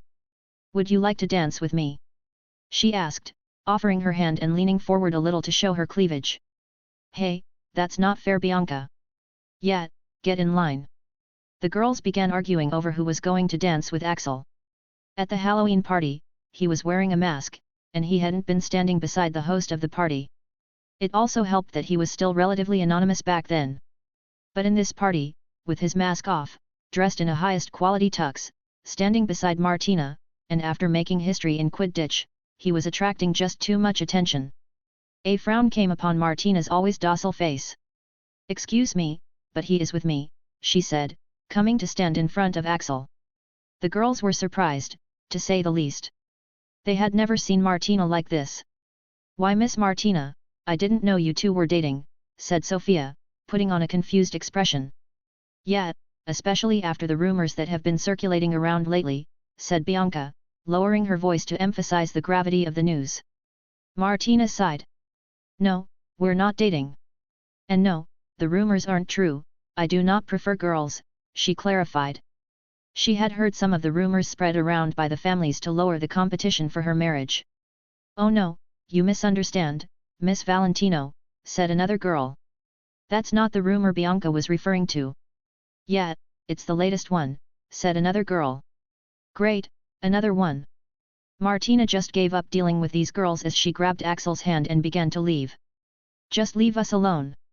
Just the lesbian one was embarrassing enough. She didn't want Axel to hear more. The two of them kept walking until they were blended into the crowd of people, who either didn't know them enough or weren't going to bother them. Only then did Martina sigh. "I hate parties," she muttered, her fake smile finally slipping off her face. "I'll join the club," said Axel, his eyes somehow darting at people's neck, fingers, wrists, and pockets. Old habits die hard, and there were lots of prime targets here. "Anyways, what was the deal with those girls back there?" he asked. Martina's face cringed. "They are how the girls growing up in mafia households are usually like. They're just trophies, or bargaining chips. And all they have in their life is to compete to be a better trophy than others," she said somewhat lamentably. "All those girls are interested in, is drama, gossip, romance, getting a better man, superficial things like that." Martina sighed. "Anyways, I really am sorry my mother made you go through this," she said apologetically. "But I'm truly helpless in front of her decisions." "I know," said Axel. Martina had her brother and father wrapped around her finger, making them unable to make her do anything. But her cuteness card doesn't work on her mother, forcing her to go along with a lot of her decisions. "But I don't mind," he said, looking pensive. "It's a small price to pay, really. In fact, I have to sometimes wonder if they actually have some kind of ulterior motive for doing this," he said with some suspicion. He did not like being here at this party at all. But, it's too low a price for something as huge as fixing his wand. So low that he began to wonder if something was wrong. Martina shook her head, "They wouldn't do that. We're friends, right? We've been through so much together. Of course I can have my family do this for you," she said sincerely. Looking at Martina's positive attitude, Axel sighed. He had to accept, Martina was pretty naive. High IQ does not automatically give people high EQs. In fact, some people with high IQs have a much harder time dealing with people and emotions. Another problem, she was too kind for her own good. "Martina," he said, stopping to look at her in exasperation. "You should stop predicting other people's actions based on your own moral criteria. It will get you into trouble someday," he told her. He knew Martina wouldn't do anything against him, but he couldn't say the same for her family. Martina looked almost physically stung by Axel's statement. "What are you talking about? They're my family. Of course I trust them. They've gone above and beyond to fulfill my wishes. Of course they can repair your wand if I ask them to." Axel sighed. "See? That's the problem. They would do pretty much anything for your sake." While they were talking, someone walking by gave Axel a hard shove, definitely on purpose. "Oops. Sorry, didn't see you there, little guy." Axel, who had barely budged, looked back at the interrupter with an unimpressed look, his hand blurring for a moment until he resisted. Before he said anything, Martina beat him to it. "Maximilian Mikhailov, go away now," she said seriously. Maximilian fixed his gaze back on Martina, eyeballing her. "Martina, is this any way to talk to your future husband?" "What?" Martina looked downright disgusted. "If you were the one choice I had, I'd still choose dying alone rather than you."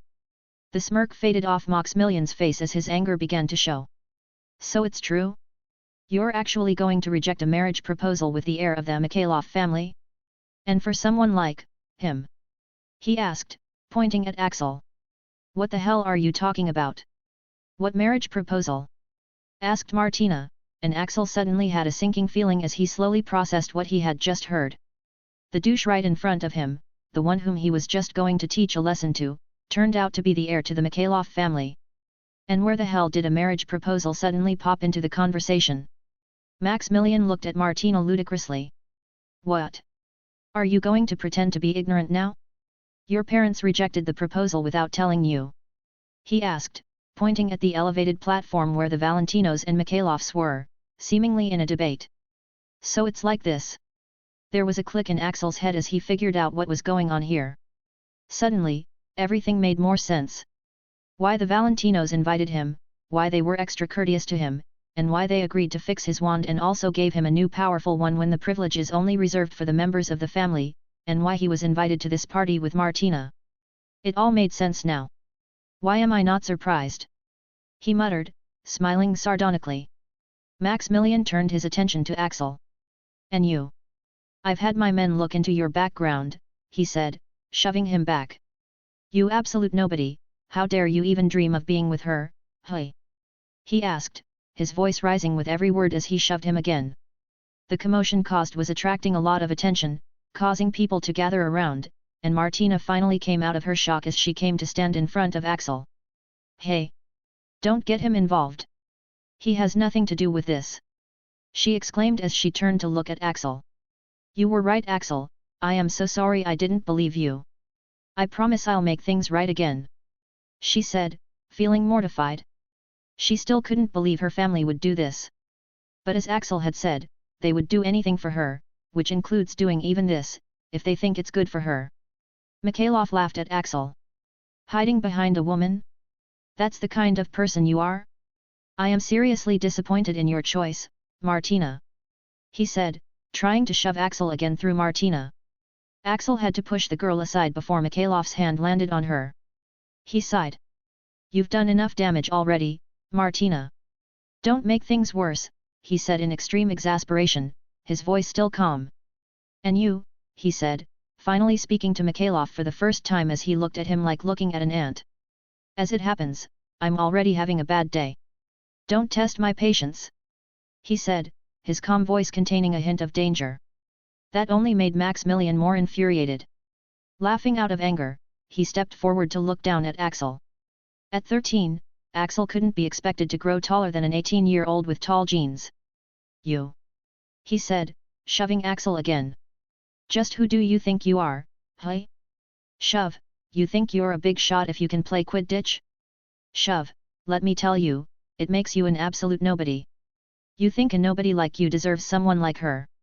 He asked, shoving Axel with each of his sentences, until Axel's hands could no longer stay still. Mikhailov took the glove off his hand and threw it at Axel's feet. Let's duel then. If I win, you walk away from her. You also have to change your school and grovel at my feet. The commotion had attracted so much attention that a ring of people had gathered around them. These were the guests of a mafia overlord. Of course they weren't peaceful herbivores. At the mention of a duel, the crowd became excited as they began clamoring for them to fight. Click snap. Also, the reporters were having a field day, recording and snapping away photos one after another like no tomorrow. Axel, on the other hand, who had already been beyond annoyed by the repeated shoving and taunts, had his annoyance increased even more just by listening to the terms of the duel. He wasn't even Martina's boyfriend.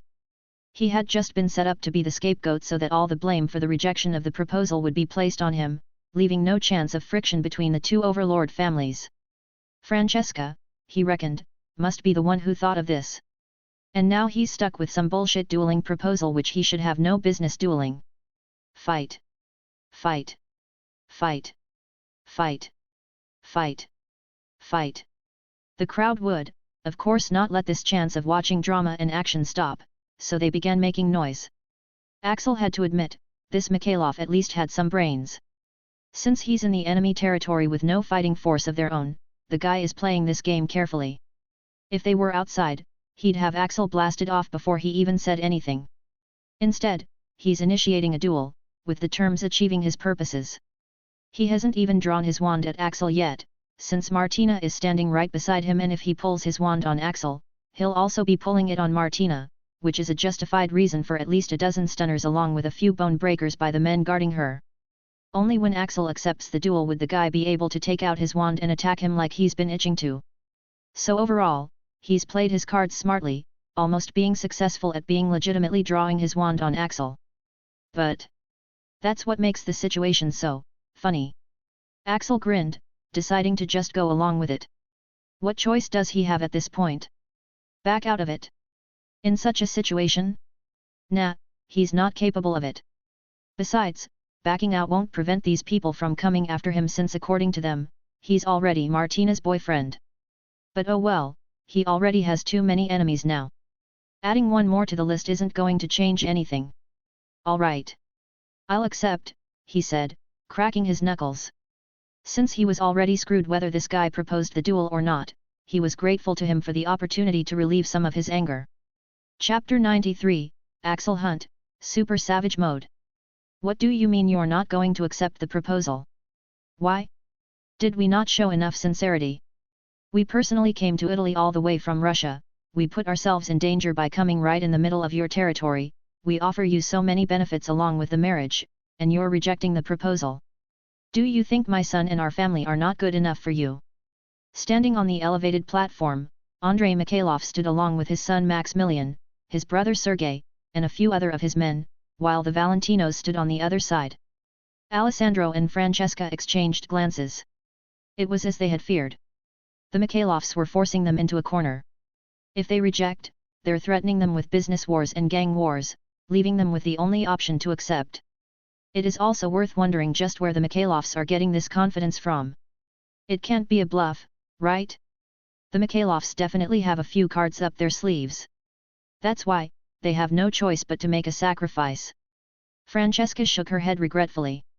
Actually, we'd have been very happy to consider the option, but the thing is, our daughter is already engaged, she said, dropping the bombshell that caught Mikhailovs completely unaware.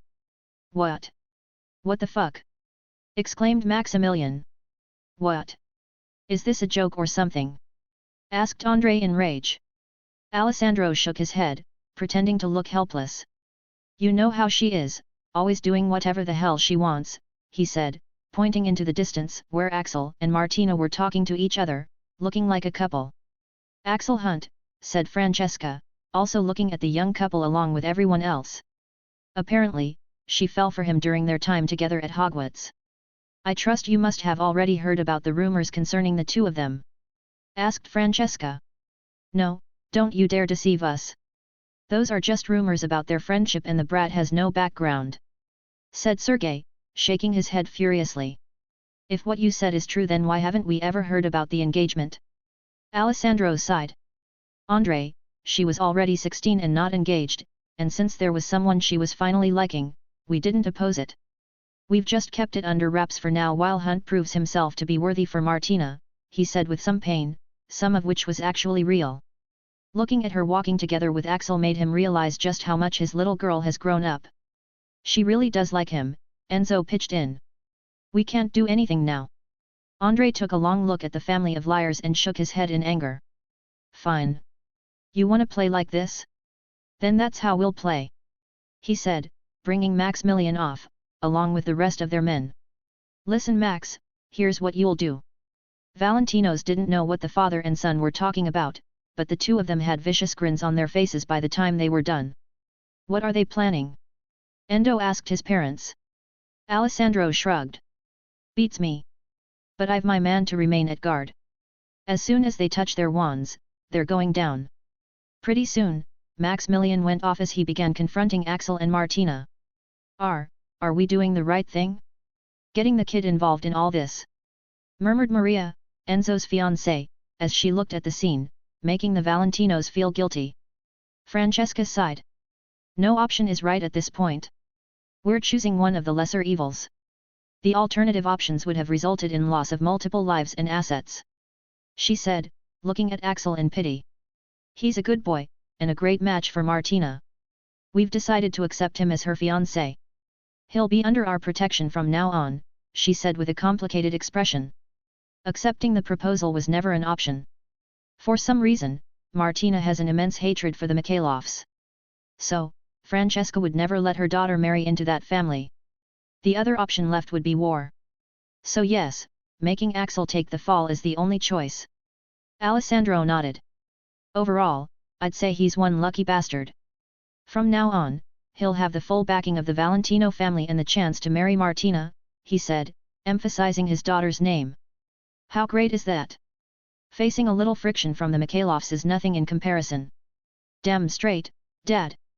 He should thank us for it instead, said Enzo, making Maria sigh at this father-son duo.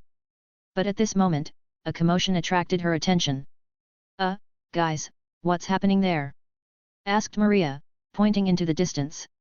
While they were still talking, Maximilian had begun confronting Axel and Martina, his voice getting louder and louder, attracting more and more attention. This is bad, said Francesca as Axel was challenged to a duel. She didn't like the consequences if Axel actually lost. What the heck is that ridiculous challenge? The kid should reject it straight away, said Alessandro with a scoff.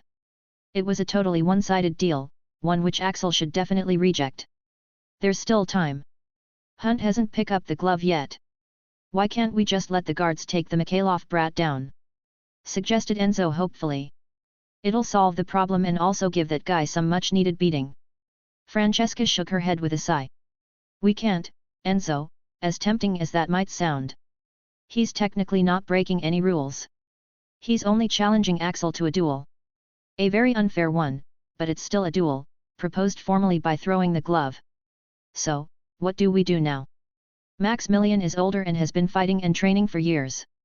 It would be over as soon as Axel picks up the glove, said Maria reasonably. Maximilian has grown up in an environment extremely favorable for making you good at fighting. Of course Axel would have a hard time facing such a foe. Alessandro shrugged. Well, we can only hope he declines. The kid has the balls of steel. Let's see if he has a sensible enough mind to go with it. Fight. Fight. Come on. Duel. Pick up the glove. The clamoring of the crowd was getting louder and louder, making Axel more and more annoyed, and the taunting smirk on Mikhailov's face which was right in front of him wasn't helping. He had to make a decision. All right. I'll accept, he said at last, cracking his knuckles as a cheer went up in the crowd. Since he was already screwed whether this guy proposed the duel or not, he was grateful to him for the opportunity to relieve some of his anger. But, I have my terms, he added. Seeing the befuddled look on Maximilian's face, Axel gave him a derisive look. What? Do you think I'm an idiot who'd accept such a ridiculous duel? I lose so much on my defeat, but gain absolutely nothing if I win. He asked, looking at the guy as if he was an idiot. Maximilian barked out a disdainful laugh. You think you can win? You actually do? Great then. What are your terms? Axel seemed to think about it. First of all, I don't want any interference until one of us is unconscious. There were several laughs from all around, the loudest one being from the Mikhailovs. Fine, what else do you want? Second is, of course, a knife from your family. One like this, he said, pulling out the Valentino knife, causing a stir in the crowd. He looked at the elevated platform not far away, where the Valentinos stood. I heard it's supposed to grant me friendship and protection, he said sarcastically, his words having a different meaning to the Valentinos, who knew they had screwed him over. Martina, who was standing by his side, felt as if pierced by a knife as she recalled the time she had the shining knife containing their family crest on it. These knives, in the mafia families represents that you have the friendship and protection they family. But what did they do after that? Screwed him over. So much for the friendship and protection, she thought in mortification, watching him having to deal with the mess he was currently stuck in due to her. What the fuck? You think we'll give that to someone like you? Maximilian was furious. It was an honor possessed by very few selected individuals. A nobody like Axel shouldn't even think about it. Axel shrugged. No deal then, he said casually. Why is he asking for the Mikhailov family knife? Well, he doesn't want to get into too much trouble for just one duel. It would at least prevent them from openly acting against him. If they still try other things, well he'd still have the knife to rub into their faces, as a reminder of their great humiliation. At this demand, Maximilian had to turn to his father for help. A family knife is not a thing that can be handed out casually. But Andrei just gave a go-ahead signal. He didn't think the guy can actually win. Maximilian once again puffed up. Fine, I agree with the terms. Do you accept my terms? He asked, taking distance as the crowd formed a ring around them, and Axel couldn't help but notice that the guy still hadn't tried drawing his wand. He must think he's being very smart, thought Axel. But really the guy had thrown away any chance of winning when he had decided to shove him. Axel shrugged. I'll accept. You ready to duel a 13-year-old? He asked mockingly. A 13-year-old nobody who has the gall to even look at someone like Martina? You bet your broom-fucked ass I am, you snitch-chasing bug. Replied Maximilian. Quickly pick up the glove so that I can beat the shit out of you. He called out amidst the mocking laughter of the crowd. Axel's fists clenched. But before he could do anything, Martina, who was standing beside him, gripped his hand very tightly. The heck? With some surprise, he noticed that her hands were actually shaking. What? Turning around to look at her, he was baffled to see traces of tears in her eyes. What's up with you? He had never seen Martina looking this vulnerable before. Not even when facing XXXXX creatures. Martina squeezed his hand tightly. Please don't lose. I really don't want to marry that guy, she said quietly, her voice coming out timid and shaky. Axel tried to understand the situation. If he loses, the Valentinos won't have an excuse to reject the proposal, which could lead to war, something she wouldn't allow to happen if it's because of her. It would mean that she's planning to agree to the marriage if he loses. So, it was understandable that she didn't want him to lose. But, that still doesn't explain the current situation completely. There's something wrong with Martina, ever since she learned about the Mikhailovs. Like how she seems a bit off since yesterday, like how her occlumency would activate every time the Mikhailovs are brought up, like how he'd see traces of rage flash in her eyes from time to time, and like how she had been quite nervous ever since in the beginning of the party. He's tried to ignore it, but now he's had enough. Axel looked into her eyes. Legilimency. And, he used legilimency on Martina to enter her mind. He didn't feel guilty doing it all. He'd just take it as a payback for when she tried to read his mind back in their second meeting. And, as if she wanted him to look, her extremely strong shields were loose at this moment, letting him easily slip into her mind using the legilimency of the system. It was far superior as compared to ordinary occlumency knowledge that the other families possess. There were things you could do with it that weren't possible by other legilimens. And he had been training with it every day. Thus, he was able to successfully enter. Martina's mind was currently chaotic, and with his improved skills, he quickly navigated to the reason for this mess, entering into a memory which had been on the surface of her mind. They're younger. Martina looks to be 12 while Maximilian looks around 16. When they meet, Maximilian smiles at Martina as he pretends to be a gentleman but, as soon as they're alone, he tries to touch her inappropriately. What are you doing? Do you have a death wish? Martina pushes him away. Maximilian grins, stepping forward again. Oh yeah? And then start a war between our families. He laughs. You're going to be mine someday, Martina. Why do you resist? He tries again but Martina blasts him away. Don't you ever try to come near me again. I'm never marrying someone like you. She says, her eyes glowing purple. Axel came out of the memory as he looked at Martina in surprise. Legilimency is very quick, so not even a second had passed as Axel had entered and exited her mind. But having a mastery in occlumency herself, Martina's eyes widened in horror as she realized what had just happened. Did you just? Occlumency max. Axel turned away from her, ignoring her completely as he gently began to drag her out of the circle. Martina didn't know what to do in this situation. Axel. She called out, but Axel completely ignored her as he escorted her out. His head was currently down, his long hair obstructing most of his face. But, she could see that his jaw was clenched, and the veins on his neck were bulging out. Don't let anyone interfere. That's all he said to her, his voice coming out suppressed. When he turned around, his face was back to normal. But, his complexion was slightly blue and he seemed to give off almost an inhuman vibe. Let's begin, he said, looking at Maximilian emotionlessly. Though the veins around his eyes and forehead had turned blue, making them visible. Returning back to the glove, the tip of his Oxford shoes flicked up, smoothly flipping the glove into his hand. Cheers! A cheer went up the crowd as Axel picked the glove, starting the duel. Everyone was afraid Axel would back out, but now that he's picked it up, they're guaranteed some more fun. Fucking finally! Said Maximilian, his hand flicking out, to finally draw the wand from his holster without getting shot down for it. But when he flicked his hand, his wand didn't come to his hand, making him frown. He was only glad that he was up against just an amateur who still hasn't made a move, or he might have actually lost by making such a blunder. Dad's going to kill me, he thought in embarrassment, feeling more anger towards the brat as he flicked his wand again. But to his surprise, his wand still didn't come to his hand, making him pull his sleeve up to investigate. The fuck? He thought in panic as he didn't find his wand anywhere. Thankfully, Axel was still standing opposite to him like an idiot, doing nothing. Looking for something? Asked Axel blandly, flicking his own hand. But what came into his hand, was not his own wand. It was a tacky wand with a grip made out of gold and gems. It also happened to have the Mikhailov family crest on it. How did he get it? Well, his hands might have slipped when he was repeatedly and rudely being shoved by the guy. How dare you even touch my wand?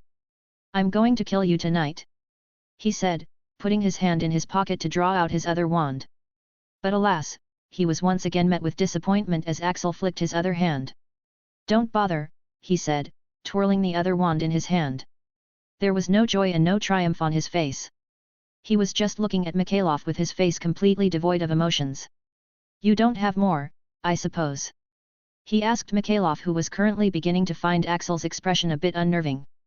Storage devices weren't allowed here, since you could bring just about anything in those, so Mikhailov really had nothing. Give my wands back now, you filthy piece of shit. You can't afford it even if your mother sold herself. Snap snap. You are making it very difficult, said Axel in a suppressed voice, as a small part of the emotions he had been holding back slipped out, making his hands snap off both the wand. Even his amber eyes were beginning to have a shade of blue in them now. If not for his superior occlumency, he might have ended up killing the guy now. But sadly, Maximilian didn't have the same control as Axel. Seeing his wands broken, he completely lost it as he rushed at Axel. How dare you? I swear I'll tie you up and make you watch as I marry Martina in. Snib. Maximilian suddenly screamed in agony as he found his tongue pierced by the broken edge of his own wand, filling up his mouth with blood. Before he knew it, he was lying on the ground with Axel sitting on top of him, his knees pinning down both of Mikhailov's hands as he looked down at him emotionlessly. Bam! He landed his first punch, completely shaking off Maximilian to his eye sockets. Bam! Then second. Bam bam! Third, fourth. Bam bam bam bam bam bam! Axel began raining down punches on the guy, all the while, he kept healing the guy secretly using heal to not let him pass out. Zap! A spell came his way at a very high speed, but he was protected by a shield that was definitely cast by Martina, saving Axel the effort of dodging. Bam bam bam! Axel did not stop at all, methodically punching the ever-loving hell out of Maximilian. All this while, his expression didn't change, and neither did his hands stop despite Maximilian's miserable sobs and the noise from around the crowd. He was like a machine, with the sole function of punching, as his emotionless eyes looked straight into Maximilian's. You, stay away from her, he said in between his punches, his rage not going away. He knew that Martina didn't need him to protect her, and he certainly knew she could protect herself. But, there were very few people he could actually trust, all of whom he had gained after years of loneliness. Even more difficult was actually trusting them, making himself vulnerable to their betrayal. And when he saw the guy trying to force Martina, red-hot rage had come over him, forcing him to use occlumency to prevent himself from taking the wrong actions. He wasn't satisfied with just killing the guy, and he certainly wasn't satisfied with letting him leave after just some injuries. Legilimency max. That's why, he entered into Maximilian's head, breaking through the barriers like they were made out of paler. Once deep inside, he finally began to make the real use of legilimency. Thought implantation. He had dared to try forcing Martina? Fine. Axel will make it so that he will never be able to force any girl ever again. The funny thing? No one would know it was his doing. Chapter 94, Martina in Danger. Bam! Bam! Bam! Bam! Bam! Bam! In the elegant and posh ballroom of the Valentinos, a gruesome event was currently taking place amidst the aggressive shouting and yelling of the crowd. Everyone was congregated around a circle, in which punch after punch landed on Maximilian's face while Axel sat atop him, pinning him down. Droplets of blood sprayed out with each of his punches, some even landing on his face, but Axel did not stop, his bloody fists meticulously repeating the same action with the same intensity. Meanwhile, on the elevated platform, the Valentinos. They were completely flabbergasted. How did he even get the wands? Asked Enzo, chuckling out of disbelief. They couldn't understand how Axel even got Maximilian's wands. They had been lamenting his recklessness and immaturity for accepting such a challenge, expecting him to lose, but who knew he had such a thing planned? Turns out, the boy was more than prepared for it. He didn't even need to draw his own wand. And what was more impactful, was the way he was responding to the situation. Seeing him continuously bashing away the Mikhailov heir in the middle of so many important people, including Andrei Mikhailov, without any fear, had a different level of savagery to it. Alessandro looked down at his hands which were twitching due to the thrill. He had to accept, it had been a long time since something had gotten his blood pumping like this. I've been wanting to do that for a long time. That'll teach that Mikhailov bastard to stay the hell away from my Tina. He exclaimed while laughing. That's my son-in-law. Give him more. He cheered, his voice drowning in the yelling and cheering of the crowd. Francesca, on the other hand, saw this differently. It's not something to cheer about, she said, looking ominous, her eyes not leaving Axel. What are you talking about, Mom? Asked Endo in bafflement. Just look how he's protecting Tina. Isn't this what we wanted? Francesca shook her head, I'm not worried about his qualifications. The boy has enough magical capabilities to overpower his wand to the point of serious damage, a feat which might be impossible even for Martina to accomplish. And yet, that's not the most dangerous thing about him, she said, pausing at their bewildered expressions. Look at him now, she said, glancing over at Axel still punching a somehow conscious Maximilian. He's beating the heir of Mikhailov family right in front of everyone, and he's going to get away with it. And how much of his extraordinary magical capabilities did he have to show in order to make it happen? None.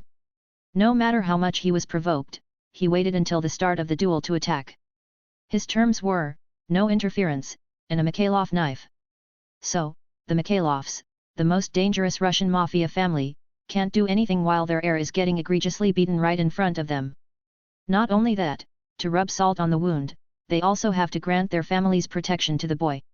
He's not only managed to exact his revenge tenfolds for all the insults, he's also managed to keep his abilities hidden, and ensured his own safety.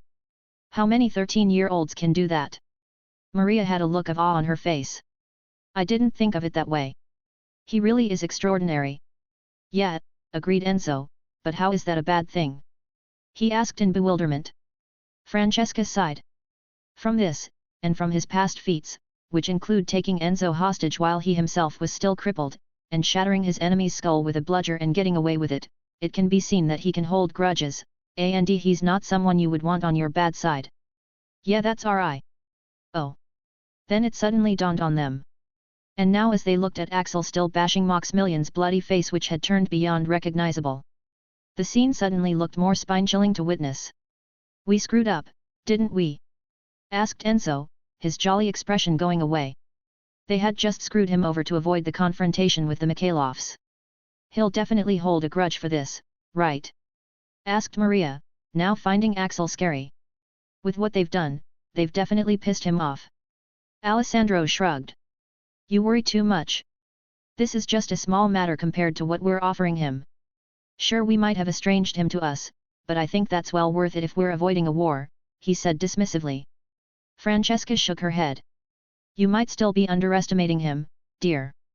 Do note that we don't know his true capabilities yet, and we don't know his future potential. So, I have to wonder. Was it truly worth it?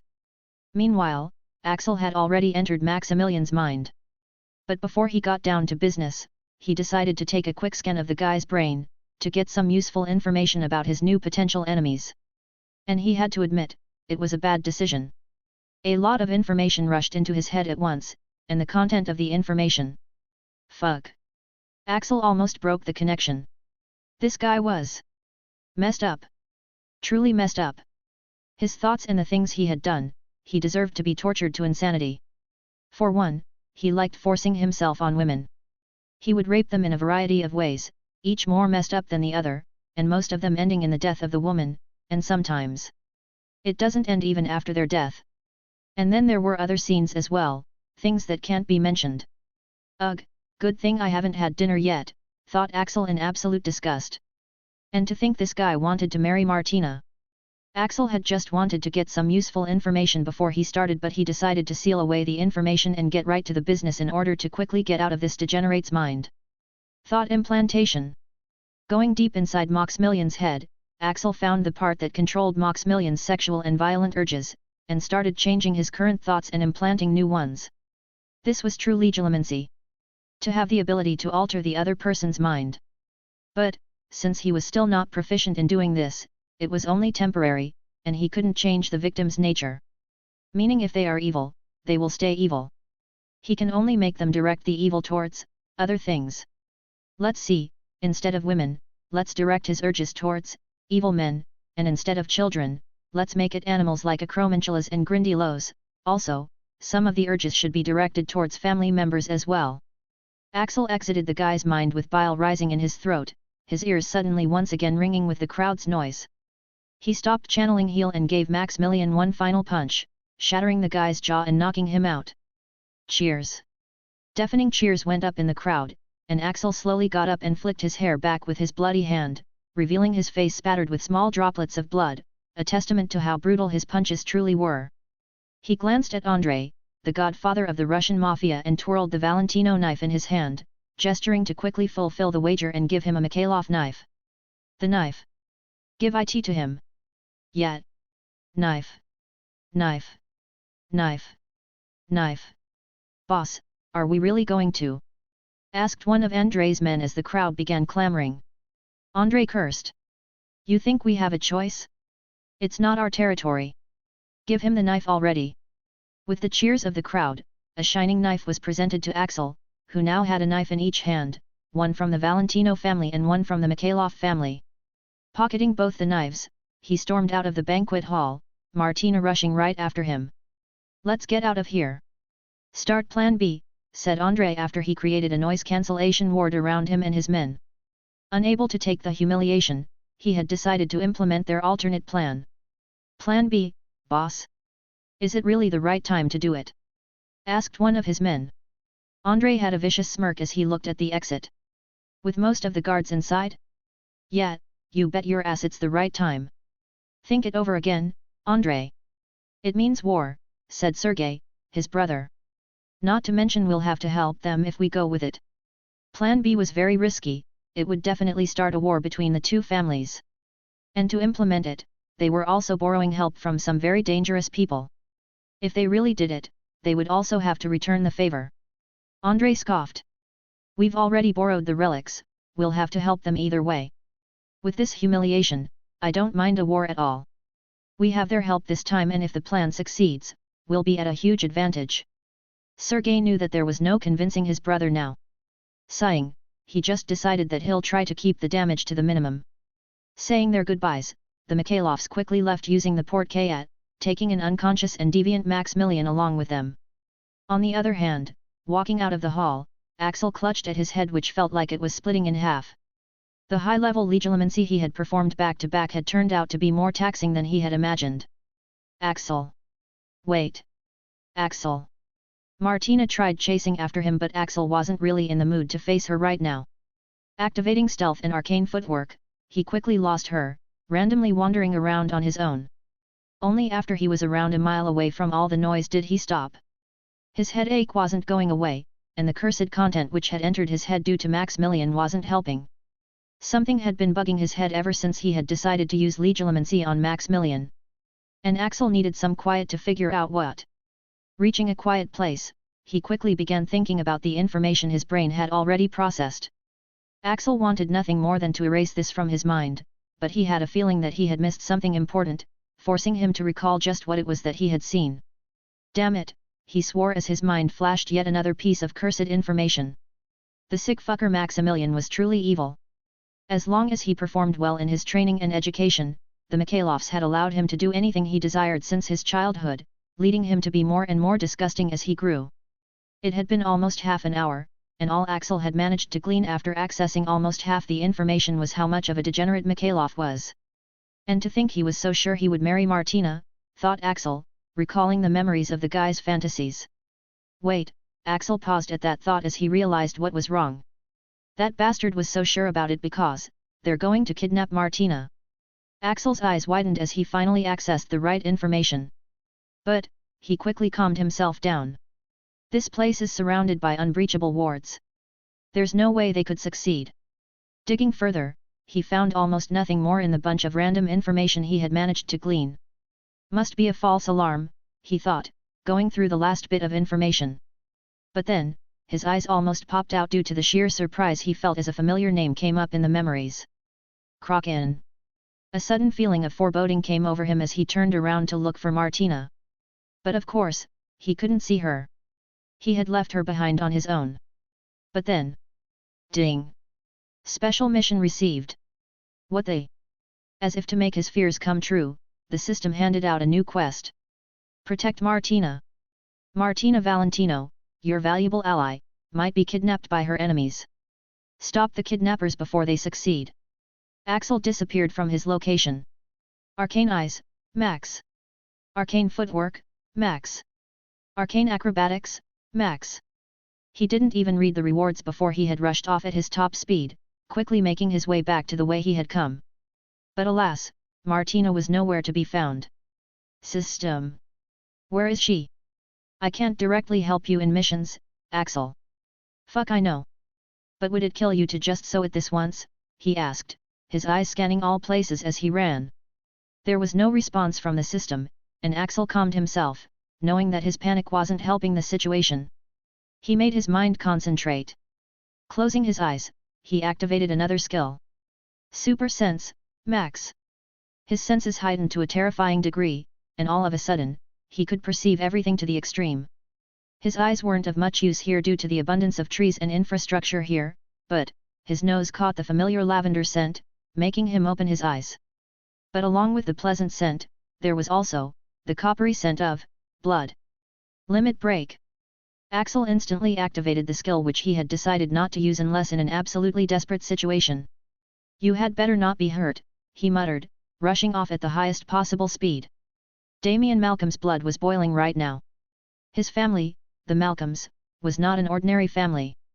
They have been the loyal and trusted vassals of the great Mikhailov family itself. Under the Mikhailovs' orders they had migrated to Britain, in order to spread their powers in this quickly rising country.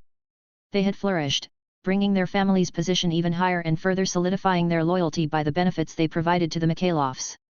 And that is how, they had gotten this chance of kidnapping Martina. Since no one actually knew that they were the Mikhailov family's loyal vassals, initially, they were tasked to marry Martina into their family since the Valentinos wouldn't accept a direct proposal from the Mikhailovs. This way, the Mikhailovs would have the Valentino family's support through their vassal, the Malcolms. But who knew that the Mikhailovs family would suddenly get their hands on a wonderful piece of technology, making it possible to actually kidnap Martina? It was a suicidal mission, one which naturally fell to the Mikhailovs' most loyal and capable force, the Malcolm family.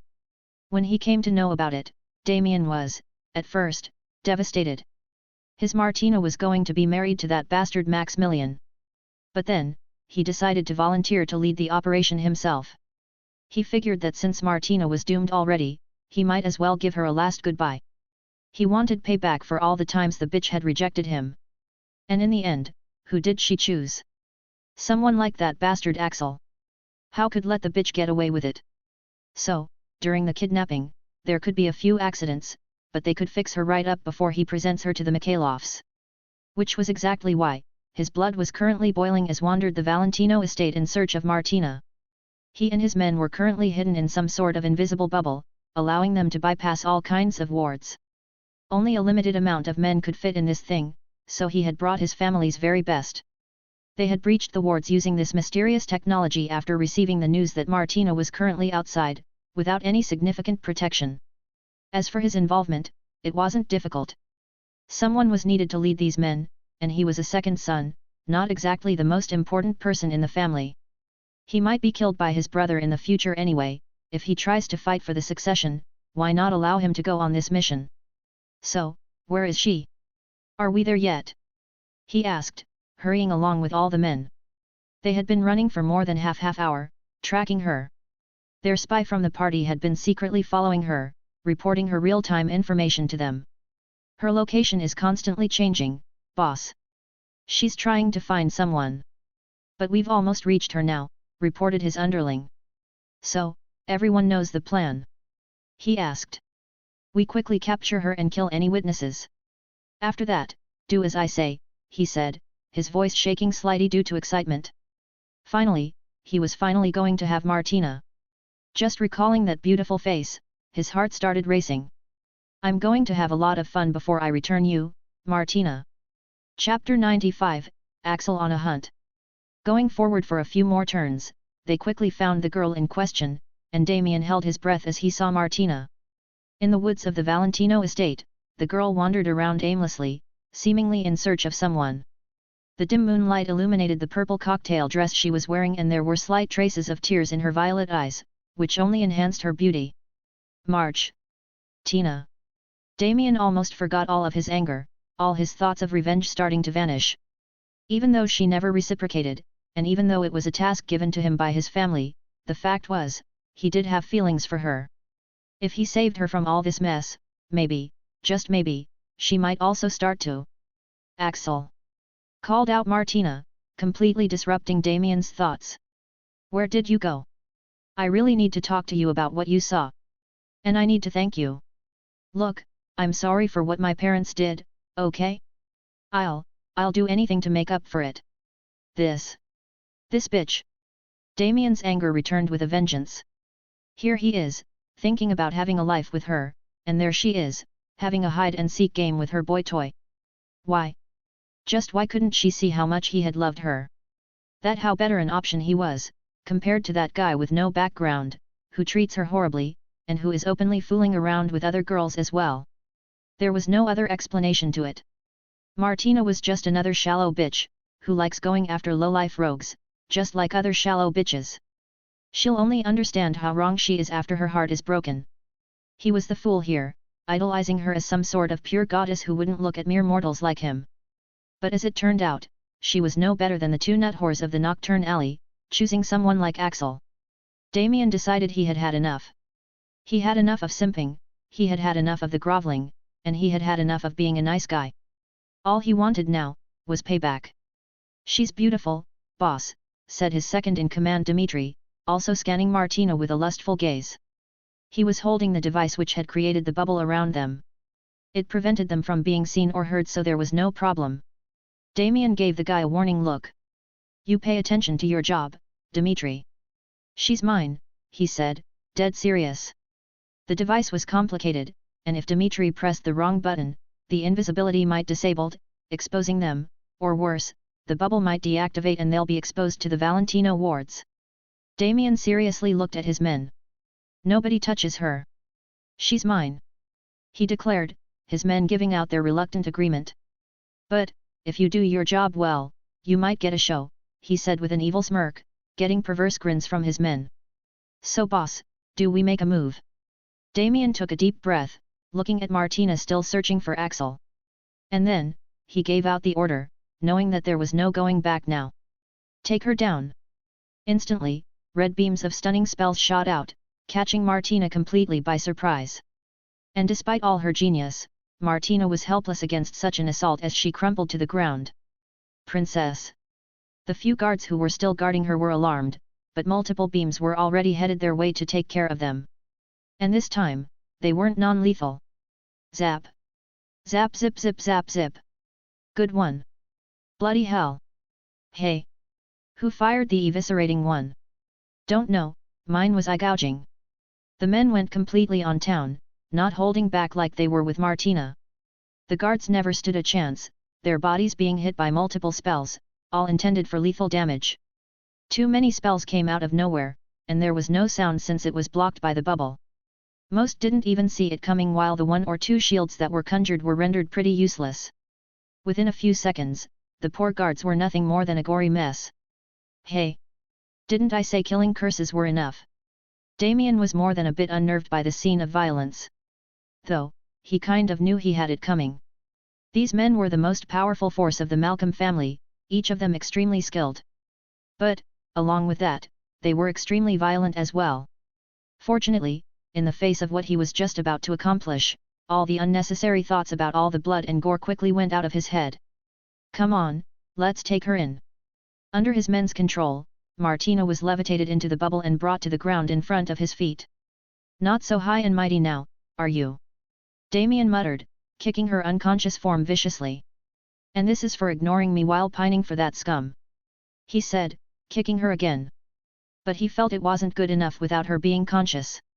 Taking out a knife, he made a long cut on her cheek, drawing blood. Why poison her, boss? Asked Dmitri, his right-hand man as he looked at the cut. It's the mind-numbing poison, said Damien. Believe it or not, the bitch can actually do wandless magic, he revealed, surprising everyone. He had seen Martina perform it a few times, when she thought no one was looking. With this poison, her mind would be too dizzy to concentrate and she would be too disoriented to resist. It's similar to what happens when people get drunk, only this is a lot stronger. Taking out his wand, he cast the renervation charm, bringing her back to consciousness. Feeling extremely dizzy, Martina slowly opened her eyes, her belly throbbing with pain. Axel? Cough cough. Due to the kicks, she coughed up blood as soon as she woke up. Slap. Damien slapped her, hard, making her wide awake. That git isn't here, he said, an exhilarating thrill running through his body at slapping her. Martina frowned, squinting her eyes as she blinked away the tears that came due the pain. Always living in a protected environment, she had never been hurt like this. You, cough. What, cough, are you doing, here? She asked, a distasteful expression settling on her tearful face. Malcolm nodded with a sinister smile, yes, me. I warned you, Martina, did I not? Right before the holidays. You should have listened, you should have left that son of bitch for me. Now you'll regret it. Martina was still disoriented, her hand coming to rub her stinging cheek where a red bruise was quickly forming. How the hell, are you here? She asked slowly, her voice coming powerless as she struggled to draw her wand. No magic now. He said, her hands getting tied up at his gesture to his men. Damien took out her wand from her wand holster and threw it away. And don't ask questions. The only thing you need to know, is you're going to have a wild night tonight. Merry Christmas, Martina Valentino, he said lewdly as he grasped her delicate neck, making her choke. Boom. Martina looked in horror as Malcolm leaned forward. Everything around her was revolving and it was too difficult for her to think coherently, let alone concentrate enough to do wandless magic. She didn't know what was happening, and how exactly she had ended up in this situation, but she was in pain and she knew she was in danger, powerless to do anything. Boom. Martina tried using occlumency, but she just couldn't, her mind wasn't working properly. But, it did bring her some clarity. Just enough to form one thought, one wistful thought. Boom. In her each and every moment of extreme danger or helplessness, someone had been there with her. First with Dementors, then the Lethofold, the Basilisk, and then the Demogorgon. Someone had been there. With his help, she had been able to fight out of any situation, no matter how difficult. That's why, remembering him at dangerous moments had already become imprinted in her subconscious. Despite the very small rational part in her mind telling her that it was useless, there was only one wishful thought that still dominated her mind, I wish Axel was here. Boom. Just as he was about to touch Martina, Damien stopped, his eyes narrowing. What's that sound? He asked. Boom. In the next moment, he disappeared from his position, followed by a powerful gust of wind, as another person appeared in his place. Malcolm was blasted off, bumping straight into several of his men, taking them down with him as everyone scattered. Some of the men were even thrown out of the circle, which instantly exposed them to the powerful wards, knocking them out. Dmitri was also bumped, the device falling off his hand, and suddenly, the invisibility provided by the bubble was gone, creating even more panic as they were now exposed to the outsider's eyes. Martina blinked her eyes in confusion, a joyful expression coming to her face as she looked at the person who had suddenly appeared in front of her. Axel. And indeed, the person who had suddenly appeared, was none other than Axel. But right now, he looked extremely scary. Waves of magic radiated from him, causing a ripple in the surroundings. His skin had turned a shade of blue, and so had his eyes, as he examined Martina's condition. She had a long bleeding cut from one cheek and a bruise on the other, her hands and legs were tied in ropes, and she was crying. Overall, she was in an extremely sorry state. "It's my fault," he said in barely anger, picking her up, and disappearing before anyone could react. Boom. New skill unlocked, launching boom. Gathering magic in your hands or legs, and releasing it to generate an incredible opposite force. Instantly, he had moved several meters away from his original position, landing softly on the ground. Walking up to a tree, he put her down, letting her lean against the trunk. "It's, really, you?" she asked, her weak hands trying very hard to stay around his neck. Axel looked into her eyes. Her pupils were dilated and her eyes were red. "You've been drugged," he discerned, realizing the reason for her odd behavior. "Where does it hurt?" Martina pouted, tears pooling in her eyes, everywhere. She complained, hugging him. Now that Axel was here, her mind had already stopped resisting the poison. "Heal, Max. Poison arts." Axel started patching her up, slowly bringing her back to soberness, and also healing her injuries the best he could. But while he did so, Martina did not stay still. A drugged Martina was not an easy patient. "What happened to you? You're all blue." She giggled, poking his nose. "Don't move." Martina clung to him. "All right, my little hero, ouch. That hurts. Be gentle." As Axel healed her, visuals of how those injuries must have been inflicted flashed in his mind, increasing his anger further, and soon, he was done. "Oh." As she came to her senses, Martina stopped clinging to him as she realized what she had been doing. "Oh fuck," she used the F word for the first time in front of him, displaying just how discombobulated she was with the whole situation. Wrapping her hands around herself, she curled into a fetal position, her eyes tearing up again. "That bastard." Now that she was all right, Axel gave a light pat to her shoulder as he got up. "You stay here. I'll be back." Martina looked up at him in alarm. "Where are you going?" she asked, but Axel had already disappeared. His only parting words were, "Don't get hit by stray spells." Martina's eyes widened as she realized what he was about to do, but it was already too late, as Axel appeared in front of the men, who were still trying to find her. She couldn't help but notice that he had made a detour to reach them, so that she does not remain in the line of the fire of their spells. "What are you doing?" she muttered, feeling scared for his life. There were too many enemies. "Cough cough, where the fuck cough did she go?" demanded Damien, whose ribs had been shattered and was currently getting healed by his men to their best of their abilities. "Find her! Find her and quickly get me out of this place!" he exclaimed. "And Dimitri? Cough, quickly fix that damn thing! Cough, we're sitting ducks like this!" he ordered Dimitri, who was trying to make them invisible once again. "We're trying, boss." "Was it Cough? Was it really Hunt?" he asked, unable to believe it. How could someone like Hunt appear like that out of nowhere and take Martina away from right under their nose? He was thinking that his men must have seen it wrong. That lowlife bastard won't even face him, let alone so many of his men.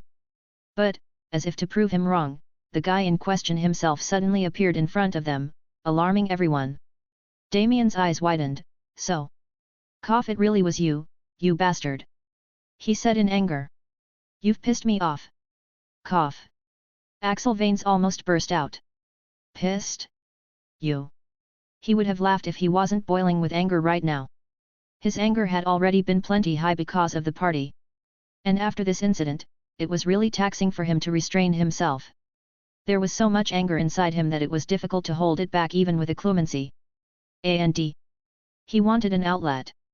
"You think you're angry?" he asked, his fists crackling.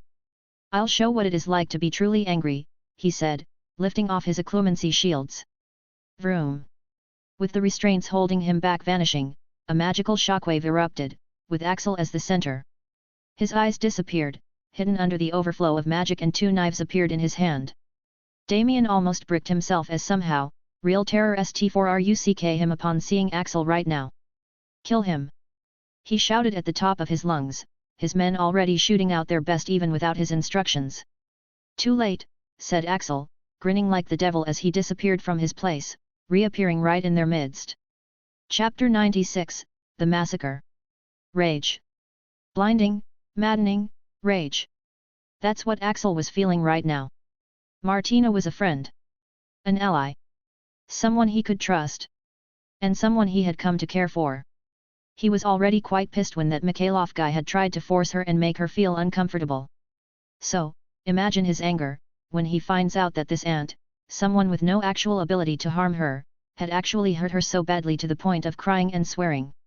And his wrath only becomes worse when realizing what would have happened if he had arrived even a few moments later. A quiet, easy life. That's all he had wanted. But in hopes of finding it, he had ignored even the obvious threats, thinking that nothing would happen as long as he doesn't actively look for trouble. But tonight, that life had all but gone away already. And what did he get for not looking for trouble? This. His ears were ringing and his head felt like it was about to explode. The anger was too strong for his shields to contain. So, Axel simply stopped containing it, letting it go. For the first time after gaining a clemency, he decided to stop holding back completely. Boom! A shockwave erupted with him as the center, as magic evoked by extreme rage overflowed. His eyes disappeared, hidden under the overflow of magic, and two knives appeared in his hand. Damien almost bricked himself, and somehow, real terror struck him upon seeing Axel right now. Kill him! He shouted at the top of his lungs, his men already shooting out their best even without his instructions. Too late, said Axel, as he grinned like the devil. There was something about Martina that he had always admired. Even while growing up in a mafia household, she had managed to retain purity in her heart, not letting the evilness here taint her. It was something he had admired very much since he knew exactly how difficult it is to not get corrupted by a bad environment. And these men had hurt such a girl, most likely traumatizing her forever. Standing in their midst, Axel looked at each and every person in the bubble. You'll pay for it, he said, fading from view. Knife wielding. Bland. Presence reduction. Soundless. True invisibility. Arcane footwork. Where did he go? Demanded Damien, looking around in fear. Plop. He flinched at the sudden sound that came from right beside him. Turning to look, he was almost scared to death when he found the head missing from the body of the person who had been healing him moments ago, the head falling right into his lap. Damien screamed, dropping his wand while trying to get away, but a paralyzing spell hit him, stopping him in place. You're not going anywhere. A bone-chilling voice whispered right next to his ear, as more heads flew, of the other healers who were trying to get away. Pure terror struck him like never before, and completely unable to do anything but scream, his bladder came loose, soiling his pants for real. Boris. Duzen. What the hell? The men were alarmed to see the heads of their comrades rolling as well, and equally angered as they were spooked. But, their nightmare was only beginning as more and more heads started to fall on the ground around them. There was no visual, no sound, not even any signs of struggle. Just heads flying into the air, as fountains of blood began spurting from all around. Avadakad panicked, they tried to fire spells randomly, but even that wasn't allowed much as those casting spells would be beheaded first. Bastard! You can't hide forever. Hominum revelio. Do you see him? Spurt spurt. Axel's stealth, under the system's training, had reached to the point that the detection charms no longer worked. There was nothing the men could do against him at this point. Run away. I can't apparate. Fool. Apparition is not possible in this bubble. Didn't you know that? No. I only came because I heard we were raping the mafia prank. Spurt. Mass panic spread among the men as they began running around like headless chickens. In this moment, Damien was completely forgotten, as everyone began looking out for themselves. Some took their chances and leapt out of the bubble into the wards, while some just kneeled down to beg for mercy, but alas, not a single soul was spared, as the raging Axel became the Grim Reaper, harvesting lives one by one. It was over within seconds. The fearsome force which the Malcolms took great pride in, which struck fear in the hearts of their enemies, and the force which had slaughtered many, gone. Just like that. Wiped out within seconds by a single person. With everyone dead, Axel appeared again, walking towards Damien with headless bodies falling all around him as he sheathed his knives. HMPHH. HMMPPHH. Damien tried to struggle, but alas, it was useless. As Axel reached him, he tried to move his paralyzed hand towards his wand which he had dropped in panic. Axel chuckled at his vain attempt, mercilessly crushing the hand under his foot. "I've been saving you for the last," he said, picking up the wand Malcolm had been trying to reach. Damien Malcolm. This was someone who had been bugging Axel for a while. He had just kept postponing his revenge on the guy, thinking that him to be pretty harmless and beneath his stature. Axel had thought that he was too lazy to deal with Damien, but now that it had come down to it, he realized what was the real problem. Axel had been scared. Scared of getting his hands dirty. Scared of once again getting into a world of crimes and filth which had finally escaped. He had thought of living an honest, ethical life, sealing away the evil part of him which had gotten used to committing crimes. But what happened when he did so? Martina got hurt, and almost violated, just because he hadn't bothered dealing with this bastard early. Now that the evil inside him was unleashed, there was no stopping it. And, it demanded revenge. With Damien's wand, he undid the paralysis on his mouth, giving him the ability to speak. Any last thoughts? Damien glared daggers at Axel. He knew he was going to die. He had come prepared for that. If there was one regret, it would be, "I should have raped her straight away," he murmured wistfully, recalling how good it had felt to dominate Martina. His member hardened just thinking about it. Stab. Ah! Damien's wand, which Axel had picked up, was stabbed right into his crotch, piercing through all his important bits, making him scream like a banshee. Axel wasn't satisfied. He twisted the wand, making the pain several times worse. You bastard! I'll kill you! Damien started crying, unable to take it. His eyes glowing, Axel tilted his head, looking disdainful. Already broken? I'm just getting started. Electrica. Impulsa. The screams of Damien reached a crescendo, loud enough to reach the party. Too bad he was the bubble prevented any sound from escaping. Electrica Impulsa.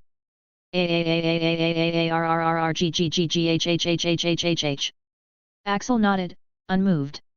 Nice. Electrica Impulsa. Electrica Impulsa. Electrica Impulsa. Electrica Impulsa. Electrica Impulsa. Electrica Impulsa. Damien screamed himself hoarse, but Axel didn't stop, even after he screamed no more. Electrica. Axel. He's dead. Martina said, stumbling her way towards him with much difficulty due to the drugs. Axel blinked, looking down at the guy. He was indeed dead. He once again reconnected the occlumency shields and looked around himself as the high caused by his anger finally faded. It was a bloody scene, with heads lying everywhere. No survivors. What the hell? He muttered, glancing back at Martina. It hadn't been more than 2 minutes. How the hell did he end up doing so much damage in so little time of losing control? When their eyes met, Martina averted her eyes quickly, her expression shifting, which was almost like a physical blow to him. She must think I'm a monster. He realized. The ugliness he had been hiding since forever, the side of him that had kept buried, was already exposed. There's no point pretending anymore.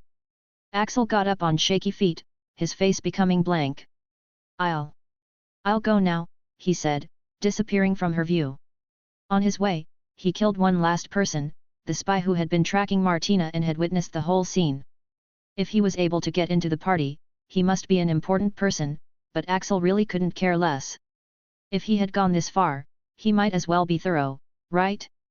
Completely exhausted, Axel dragged his tired body into his room and warded it up.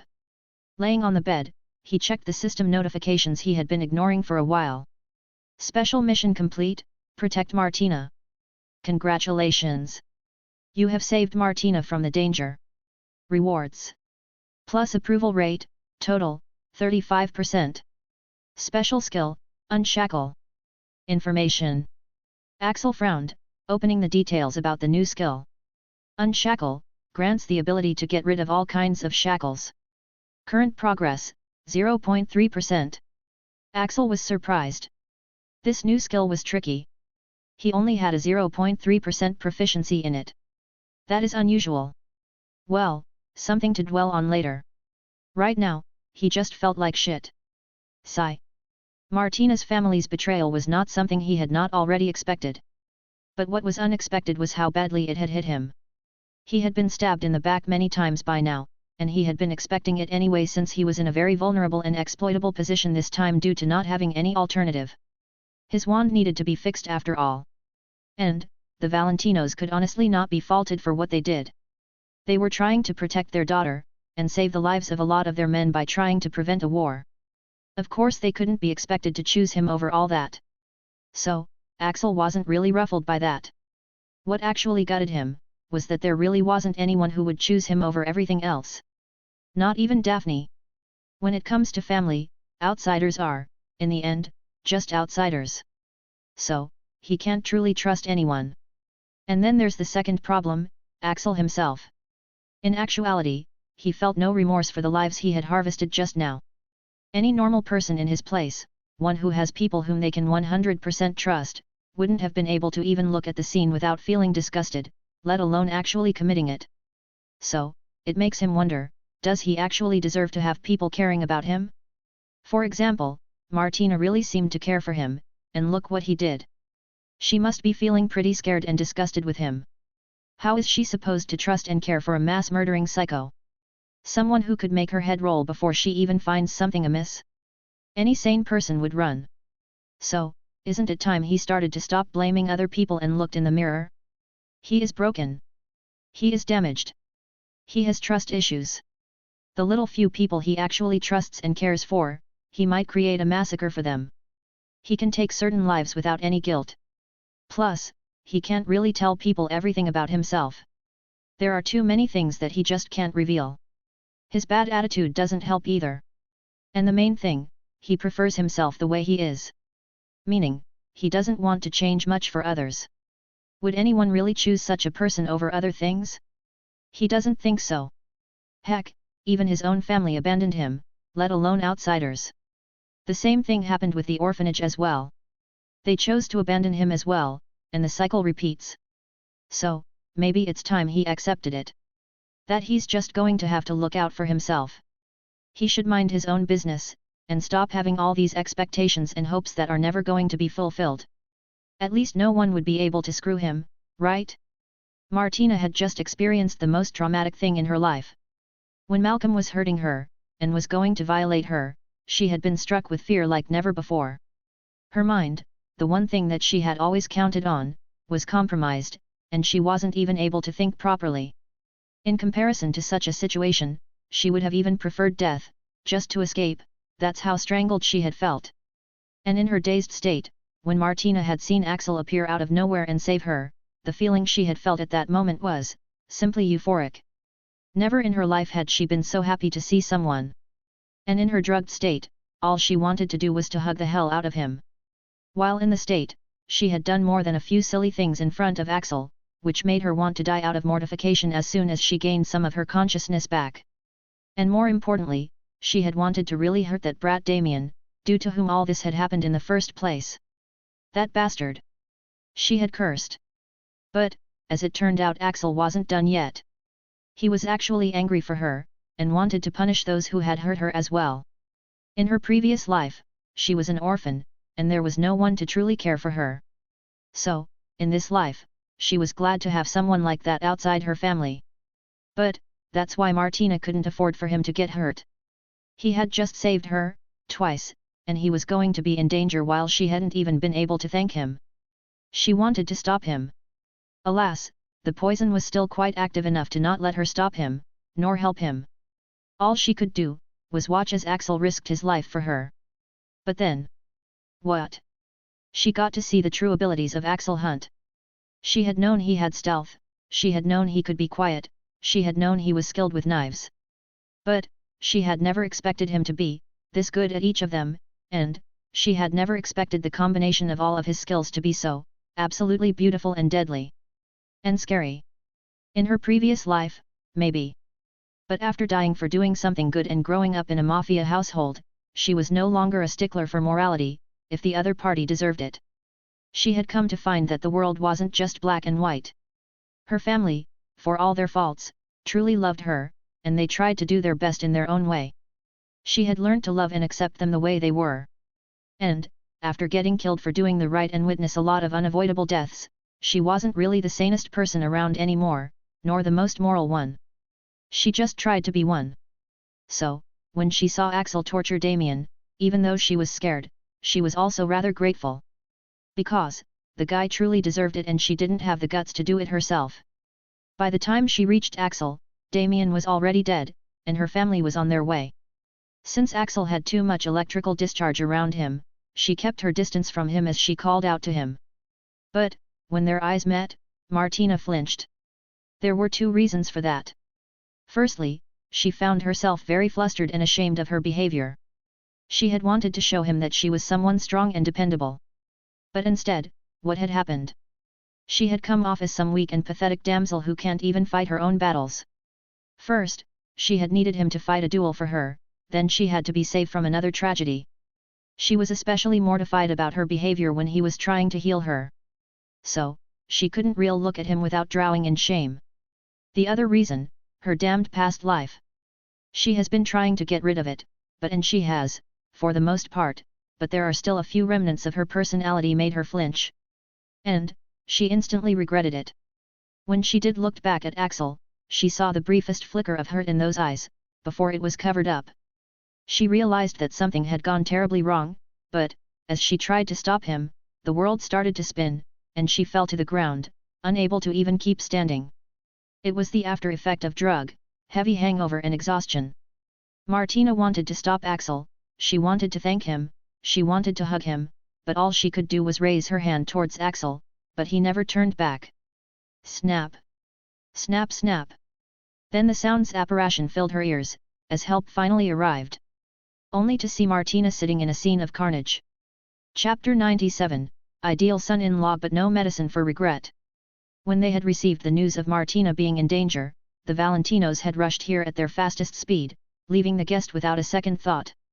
But, who would have thought that they would be witnessing such a scene upon their arrival? Martina. Tina. The first thing that they noticed was Martina, extremely eye-catching in her purple cocktail dress. With blood on her face, and her dress soiled, she knelt on the ground, struggling to move. And then they saw her surroundings. Bloody hell! Literally. Dead bodies laid everywhere, densely packed within an area of 10-meter radius around her. Rivulets of blood flowed out of the bodies, pooling around and making puddles on the ground. And the most shocking detail, none of them had their heads attached to them. Martina! Are you all right? Her family quickly rushed to her side, checking her condition. Finally seeing her family after experiencing such a traumatic event, tears once again started to overflow from her eyes. I'm fine. I need to. Axel. Whatever she had been trying to say, she couldn't complete it as she ended up losing consciousness. Martina? Martina. Later that night, in the meeting room, the Valentinos, and their most trusted members of the family, all sat together at a round table. How is she? Asked Alessandro. She suffered minor injuries, and from poison. She was about to be kidnapped. The intruders were the infamous special unit of Malcolm's, said Francesca. Alessandro nodded, his face setting in a grim resolve. It's war. The men had already been identified. The Mikhailovs might have thought that the Valentinos weren't aware of their connection with the Malcolms, but that was not the case. Have you called in the best healers? He asked. Francesca paused at that. She had already been expertly treated before we reached her. There's nothing to heal. And the bodies? No survivors? He asked. Francesca shook her head. No survivors. Everyone dead. Beheaded with a single clean cut. No signs of any other wounds, she said, her voice wavering in disbelief. Everyone in the room felt a chill travel down their spine at that. How is that even possible? Asked one of the men. Gang wars are extremely messy, and all members, especially those of a special unit like this one, are not supposed to go down without a struggle. How could so many men allow their heads to be lopped off just like that? If it could happen to them, it could also happen to their men as well. Alessandro downed his glass of alcohol. First the Atlantean relic, and then this. He exclaimed, slamming the cup down.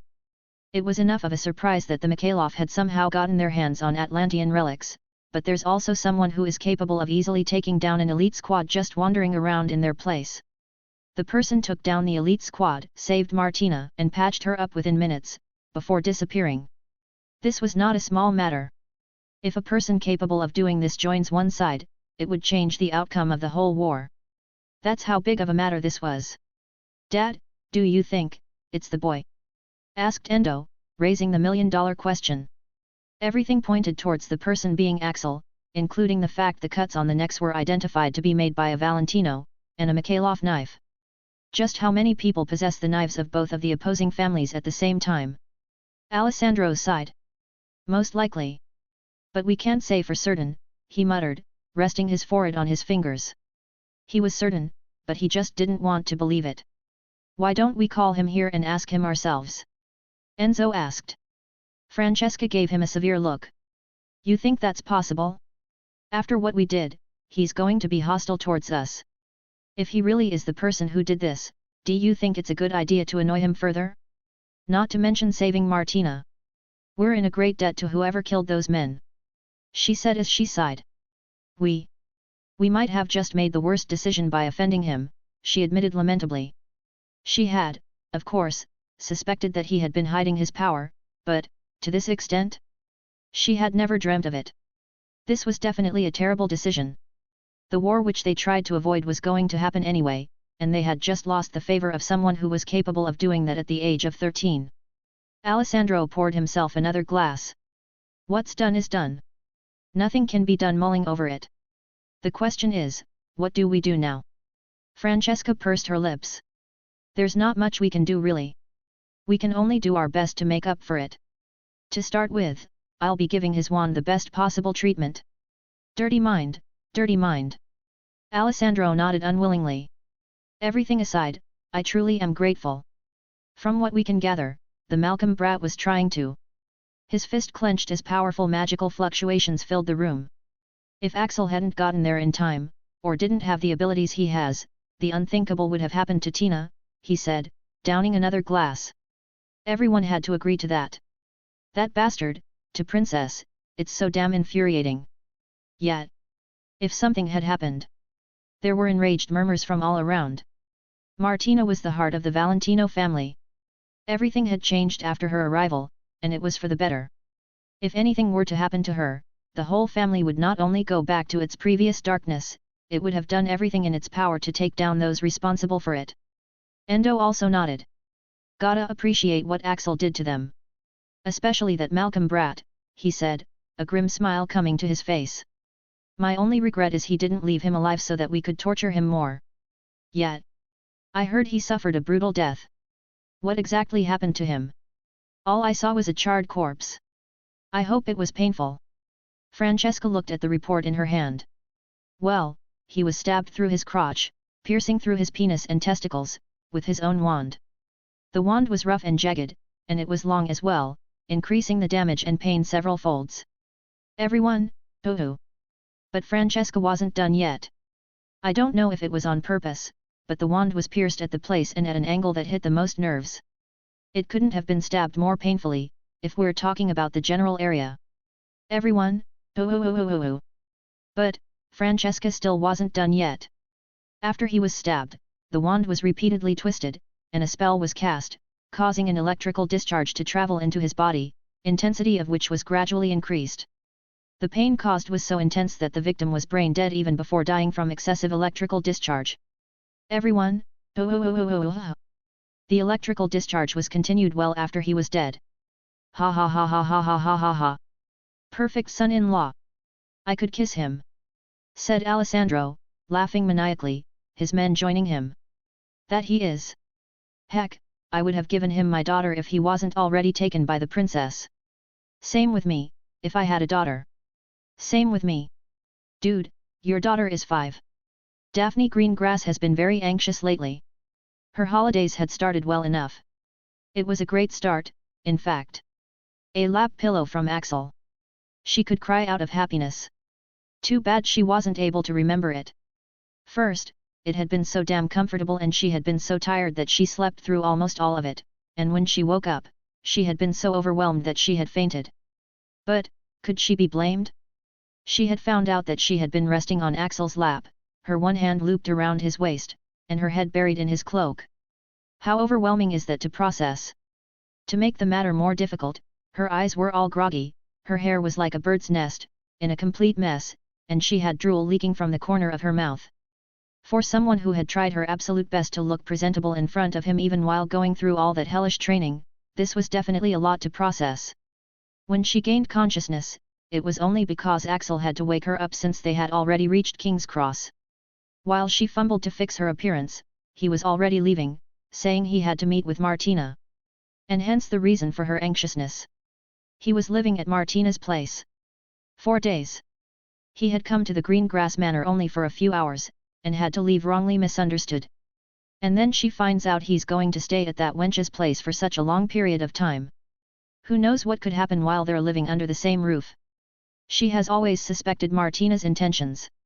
That witch claims to only be friends with Axel, but Daphne doesn't like the way she sometimes looks at him. Something about it just screams sus. To make matters worse, Axel hadn't picked up any of her calls, or replied to any of her messages. She knows that he just forgets or doesn't even bother checking his Magi mirror most of the time, but that didn't stop her from worrying. What if there was another reason for his inactivity? It's the powerful and infamous Valentino household after all. With all the rumors concerning him and Martina, who knows what they might do to him? That's why, she couldn't help but feel anxious. The dinner on Christmas Eve at her home was, therefore, a bit subdued, unlike the last time, which was the best Christmas they had had. His presence had made their family complete. So, not only Daphne, but even Astoria and Evelyn felt the absence of Axel. Her mother even said it might have been better to just go to one of the parties they had been invited to, but of course, there was no invitation for the party Daphne really wanted to attend. That night, Daphne called Axel once again. But, since he wasn't picking up like always, she left him yet another voice message before going to sleep. "Hey, it's me again. I still haven't heard from you. I know that you've probably just forgot to check your but I'm still worried. Today was Christmas, and we all miss you here." Astoria was pouting all the time. "You know you're her hero, right? Even more so after the Quidditch match."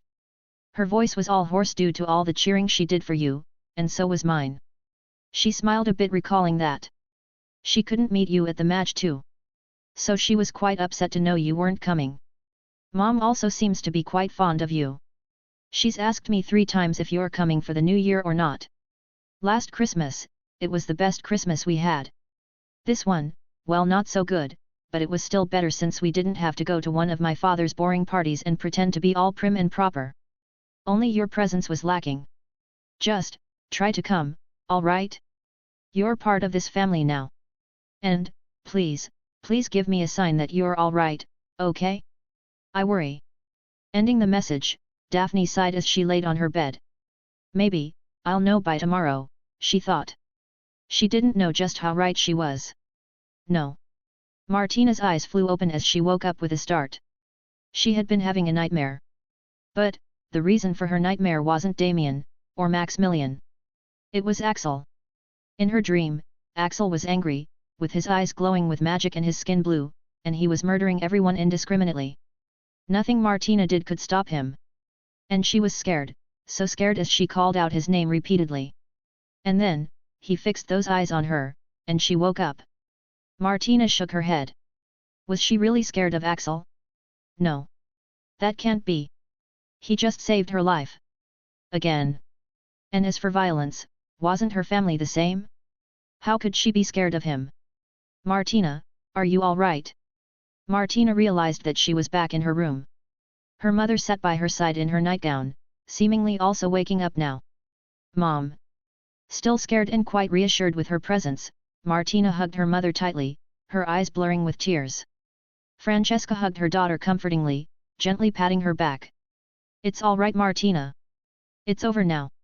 We're so sorry, we couldn't protect you." As Martina slowly calmed down, she finally recalled something else as well. She pushed Francesca away, turning her head. "Why are you here?" Francesca sighed. "I'm here to look after you. I'd say it's for the best actually. Otherwise your father and brother were going to camp here tonight." "Go away, Mom. I don't want to talk to you." Francesca looked flummoxed. Martina? What? Go away. Axel probably hates me now because of what you did, said Martina, trying to push her away. That, I'm really sorry. But... one friend. I had just one real friend who I was able to befriend without already knowing everything about him and who wasn't affected by my family background. And you probably ruined it. She murmured. All her friends at Hogwarts were because of the impressive front she had put on. Then there were Luna and Hermione, who were different. But she had befriended them through manipulation because she already knew almost everything about them through the books. And those two had also not really seen the real her. Only Axel was the one friend she had made, who had seen her for who she actually was, and still befriended her. But he probably hates her now. Not to mention the ramifications he'll have to face with what her family has done. Francesca shook her head. I'm really sorry for what we did, dear. But you already said it. Axel doesn't care about your family. If your family did something wrong, he won't blame you for it now, would he? Or else why would he go out of his way to save you? Not only that, but also take revenge for you? I'm sure if you apologize sincerely, he'll forgive you. He. Martina had to accept, her mother was right, but her cheeks still puffed up as she refused to look at her mother. But that doesn't mean I'll forgive you. Checking the time, she quickly got out of the bed. It's early, but he might have woken by now. I'm going, she said, pulling on her robe and picking up her wand. That's my daughter. Francesca smiled, also getting up. She had better get started with the preparations of his wand as well. She would have gone with Martina to apologize as well, but she was afraid to anger him by her presence. Just be honest with him, Martina. I love you the most when you are, she advised. Martina has a lot of secrets, and she's not honest with them many times. Martina glared at her mother. I'm still not talking to you, she declared as she left, banging the door behind her. But a few seconds later, the door opened again, as Martina came back to check her appearance in her mirror. Finding her hair a bit messy, she first arranged them with her brush. Don't, she said to Francesca, who was about to say something, before leaving again with a bang. Francesca sighed. I was only going to say the messy look was better suited for seduction. She really wasn't planning to point out the fact that Martina never seemed to care about her appearance before. The door to Axel's room was knocked, and Axel, who had been training, looked back at the door. Activating arcane eyes, he realized that it was Martina. It's open, he said, throwing on a t-shirt. The door opened and Martina peeked her head in. Sorry for disturbing you so early. I came as soon as I gained consciousness, she said, entering tentatively. Why are you here? Asked Axel, wiping his face with a towel. His face was neutral, with no fluctuations. Martina stepped forward. I've come to thank you, of course. Axel scoffed. No need. Mass murder and that kind of torture, a girl like Martina wouldn't like it. She's the kind of girl who'd risk her life for strangers. In the first year, she first went out of her way to save him from the troll, and to the third-floor corridor to save Rose, even though she had almost died there the previous time. Then this year, she first risked her life to kill the basilisk, and then helped him out with the Demogorgon. She also went out of way to help out Luna, a complete stranger, even calling in her favor with him. She made so many weapons but never used them, even though using them could let her family dominate their enemies. She'd rather agree to marry someone like Maximilian than choose violence. Not to mention she's quite timid. Would such a girl still treat him the same after witnessing him for what he truly was? Or would she treat him like how she treats people like Malcolm? So, he just shook his head. You don't need to force yourself. I know I traumatized you more. Martina flinched. How? I mean no. You didn't. Axel wasn't convinced. You don't have to lie to yourself, Martina. The fact of the matter is, you don't like violence. I bet you haven't even seriously injured anyone, have you? I haven't, but my family. They're your family, Martina. You've been with them your whole life. You know them, and you can trust them. I'm someone you met for a year. And, you know nothing about me. He raised his hand towards her, and Martina flinched again. Axel laughed humorlessly. See? You might not even know it yourself, Martina. But I know it. Axel went to sit on his bed. Go away, Martina. And tell your mother to quickly do my wand. Then you won't have to see me more. Martina wanted to defend herself, and she wanted to contradict Axel. But like always, Axel's presence seemed to have dumbed her down, and his eyes, which seemed to see right through her, made her realize that he might be right. She had to stop lying to herself. Seeing him like that did make her feel scared. And, it really was different compared to her family, since she barely knew him. But, she really couldn't control it. This aversion towards violence and this need to be selfless and kind. It was something that had been ingrained forcefully into her in her past life. And she hated it. It was the reason for her death in her previous life after all. It had been going away slowly, but it would take some more time. But, what do I do right now? She wondered. She could see her friendship with Axel, something which she had come to cherish deeply, breaking apart. Axel seemed to have simply given up on it, retreating back into shell he had kept him before. Not knowing what to do, she recalled her mother's advice. Be honest. Martina pursed her lips. Axel was someone who had saved her life. Twice. Thrice, if counting the duel. Her life was as good as over if she had agreed to marry Maximilian. He had also gone out of his way to take revenge for her. She couldn't afford to lose his friendship. And he at least deserved to know it wasn't his fault. Thus, taking a deep breath, she made her resolve. Walking towards him, she kicked off her slippers to sit him on his bed. I'm not going anywhere. Not until you hear me out, she said resolutely. Axel looked at her for a moment, and sighed. Go on, then. Martina created a privacy ward around them. I'm about to tell you something I haven't told anyone. It's also the reason why I'm the way I am. She said seriously. Can you promise not to tell anyone? This got Axel's attention. He turned his head to look at her with interest. I won't. Martina nodded as she leaned forward. Do you believe in past life? Chapter 98, Past Revealed. After sending another message to Axel, Daphne decided to sleep early on the Christmas night. She would just wait for his response. Lying on her bed, Daphne sighed, thinking how good her life was currently.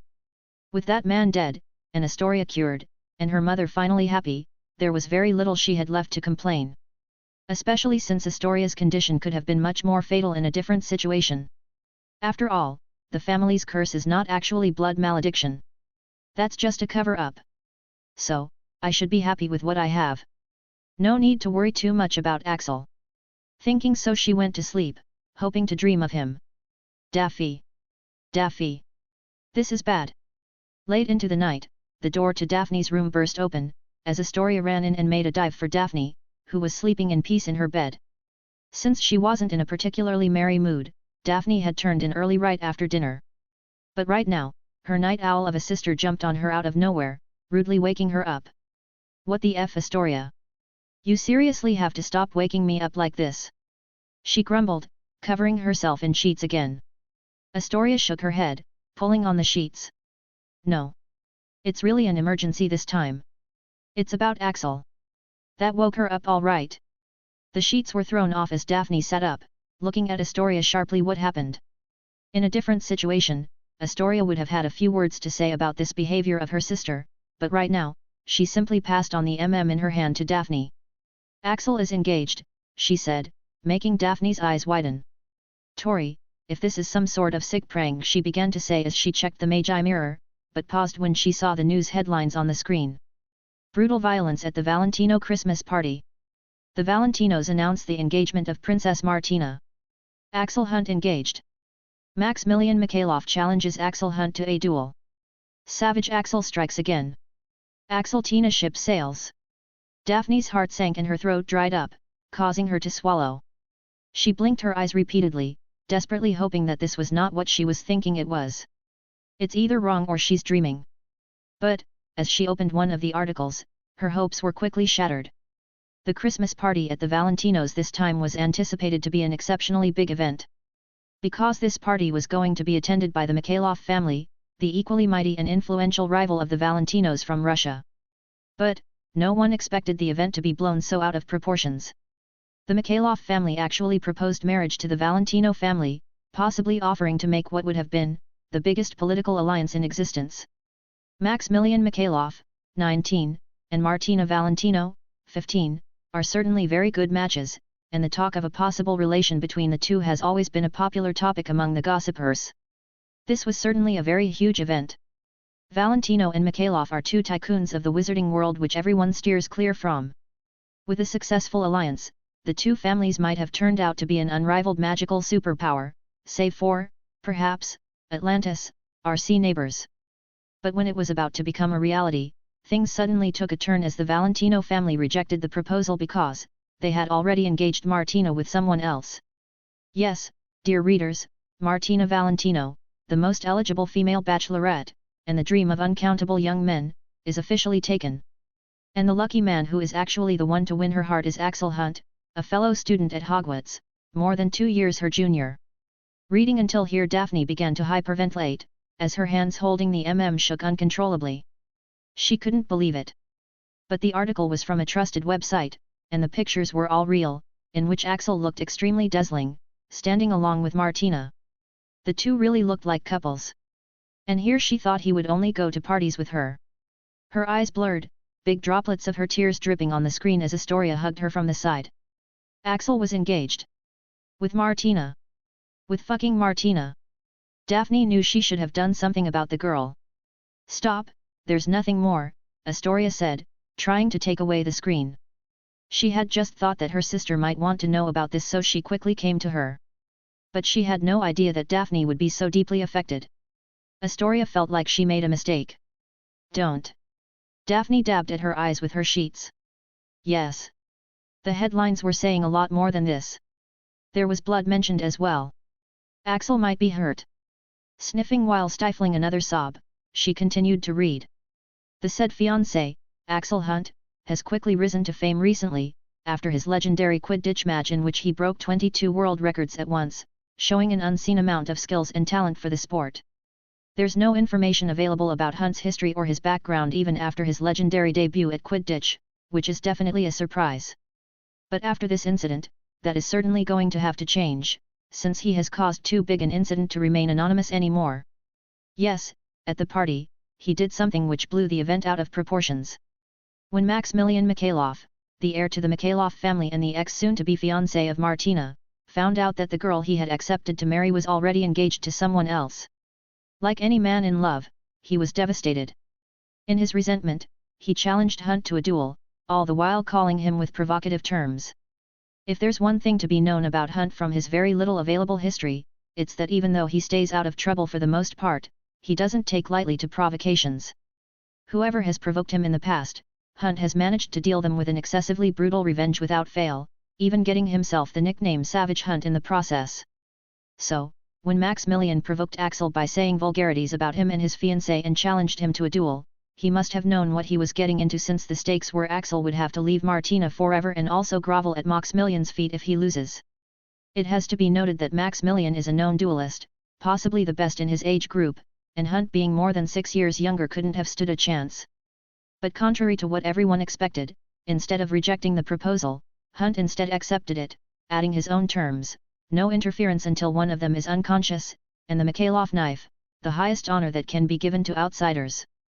Not expecting him to win, his terms were accepted by the Mikhailovs. But they didn't know that they had just made a rather terrible blunder. Even before the fight had started, Hunt had somehow managed to take possession of both of Maximilian's wands. Maximilian then made the mistake of provoking Hunt further by saying things about him, his mother, and his fiancée, which somehow resulted in Maximilian's tongue getting pierced by the broken end of his own wand. Hunt then proceeded to pin Maximilian's hands and rain continuous punches on his face while telling him to stay the hell away from Martina. The beating was extremely brutal, and terrifying. By the way, Hunt unforgivably punched Maximilian without stopping for a second, each punch extremely heavy. Maximilian's screams didn't seem to affect, neither the pain in his bloody hands. He wasn't even deterred by the fact that he was beating the living hell out of the heir of one of the most dangerous family in existence, right in front of its boss. By the time Maximilian passed out, blood was everywhere, he no longer had teeth, and the skin of cheeks was peeled to the broken bones. The scene definitely was not pretty to look at, but we still have it below for our curious readers. Click here. With the duel over, Axel took the promised knife like it was business as usual as departed scene, leaving the chilled onlookers behind. Interestingly enough, Princess Martina, popularly known for her extreme kindness, did not even give a second glance to the fallen heir, instead choosing to follow her fiancé out of the party. Daphne finished reading the whole article, and even saw the pictures and recorded memories of the incident repeatedly, hoping against hope that it was not true. But alas, the reality was shown cruelly right to her face every time, chipping away at all of her mentality. Axel got engaged to Martina. He went to the party with her and he even offended the Mikhailov family for her. The two of them, really do seem to be in love, right? Besides, now that the Mikhailov family is after him, there's very little help he could get by marrying into the green grass family. Looking at Martina, she also seems better in terms of beauty, right? Why would he even pick her? Why did she even have hope in the first place? Daffy? Daffy don't. Looking down at her sister pulling at her hands, she realized that she had been scratching her own arms, drawing blood. What are you doing? Mom! Mom! Quickly come! Daphne could not stop. She needed something. Some kind of pain, to replace the excruciating pain in her heart. Suddenly, darkness began to encroach upon her, slowly but steadily, and Daphne felt her pain lessening.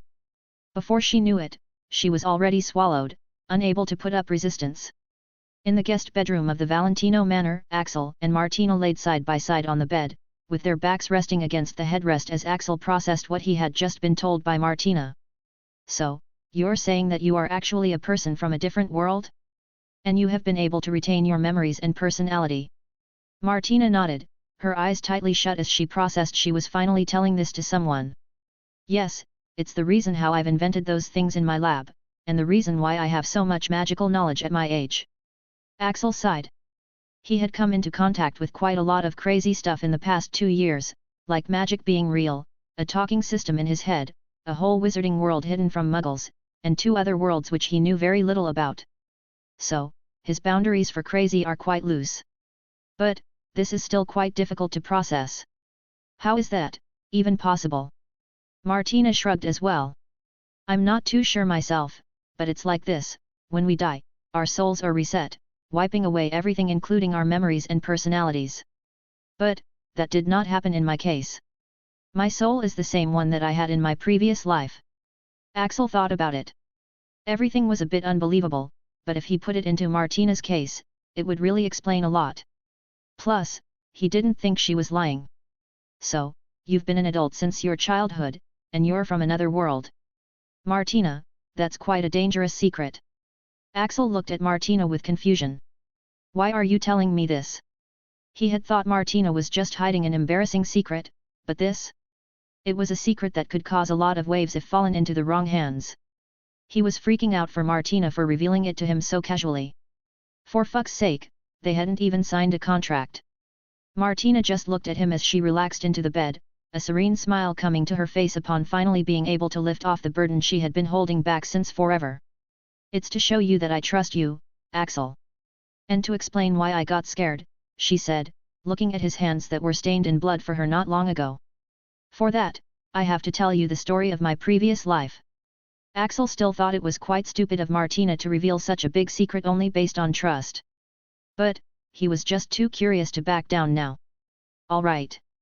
He sighed, also relaxing into the bed. Tell me then. Laying back, Martina looked at the ceiling as she started to talk. My previous world. It was quite similar to this one, at least in most aspects. The biggest difference was, it did not have magic. Everyone was Muggle. But, the Muggles had still managed to advance quite a lot through other means. In that world, I was an orphan living in a foster home. It wasn't bad, but it wasn't pleasant either. I was different from other kids my age, and that's why I had trouble blending in. Then, I was tested to have a genius-level IQ. Though along with that, I had a very mild spectrum of autism. Freed from the foster home, I was entered into a special program for gifted children along with other geniuses. Each of us were given custom education, based on our strengths and weaknesses. We were all given the most optimal living conditions, and I had even been able to make a few friends. If performed well enough, I was even allowed to have various means of entertainment from books to anime and mangas. Life was good. Martina paused here, as her soft smile disappeared. But, there were some peculiar things. We were all strongly discouraged from forming romantic relationships. And kindness, selfness, patriotism, humility. These values were forcefully indoctrinated to us. Every day. They would train it into us until it was a deeply ingrained part of our nature. You see, we were geniuses being taught with knowledge with which we could destroy the country, if we decided to use it wrongly. So they had to be careful. From time to time, they would eliminate some of the kids who didn't fit the criteria. Axel's fists clenched in anger. He didn't like this kind of thing. Martina sighed, looking back at him. So, that is the reason I am the way I am. Kindness and selflessness is something that's been deeply ingrained into me. It was the reason I died in my previous life. To save a lot of people, I sacrificed my own life without a second thought. And it's also the reason why. She said, trailing off as she looked at him regretfully. The reason why you're disgusted with me, he finished. Martina shook her head vigorously. No. Who said I'm disgusted with you? It's rather the opposite. I really admire your character. You're very strong, quite unlike the pathetic old me, she said earnestly. When I was reincarnated into a mafia household, it was quite difficult for me to adapt to them. In fact, I sometimes hated them as well. But, they loved me so much, that they decided to change for me. It was then that I slowly started to change my black and white worldview, she told him, a smile coming to her face. Seeing them, I realized that not everything is good or evil. And sometimes, you have to do what's necessary. Gathering her resolve, she forced herself to hold his hand in hers, which were shaking due to her inner struggle. I've been trying to change, Axel. And slowly, I'm making progress. You're the only true friend I've had, and I won't give up on you no matter what you do, she said, looking into his eyes.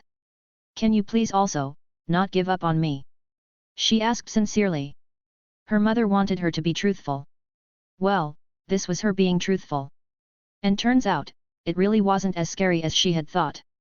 For some reason, she did trust Axel, despite everything. So, it was, in fact, surprisingly great. She felt like a weight had been lifted off her shoulders, making her feel quite light and giddy. She wanted to stay in this moment forever. Sighing, she rested her shoulders against Axel, no longer feeling the aversion. Axel nodded his head. He didn't know if Martina was still high due to the poison to be talking like this, but he had to accept, he was touched. And he was glad to know that he wasn't the only one who valued their friendship. She went so far as to reveal such a dangerous secret for him. Overall, everything was fine now, wasn't it? Knock knock. A knock came to their door, making Martina jump in surprise. I'll get it. She said, truly furious at whoever it was who had decided to interrupt them at such a great moment. Opening the door, she found that it was their butler. What is it? She hissed, being rude with a servant for the first time. The butler bowed his head in apology upon seeing Axel laying on the bed in the state of her hastily put on robes, quickly interpreting the situation. My deepest apologies for interrupting your leisure, princess, but the situation is urgent.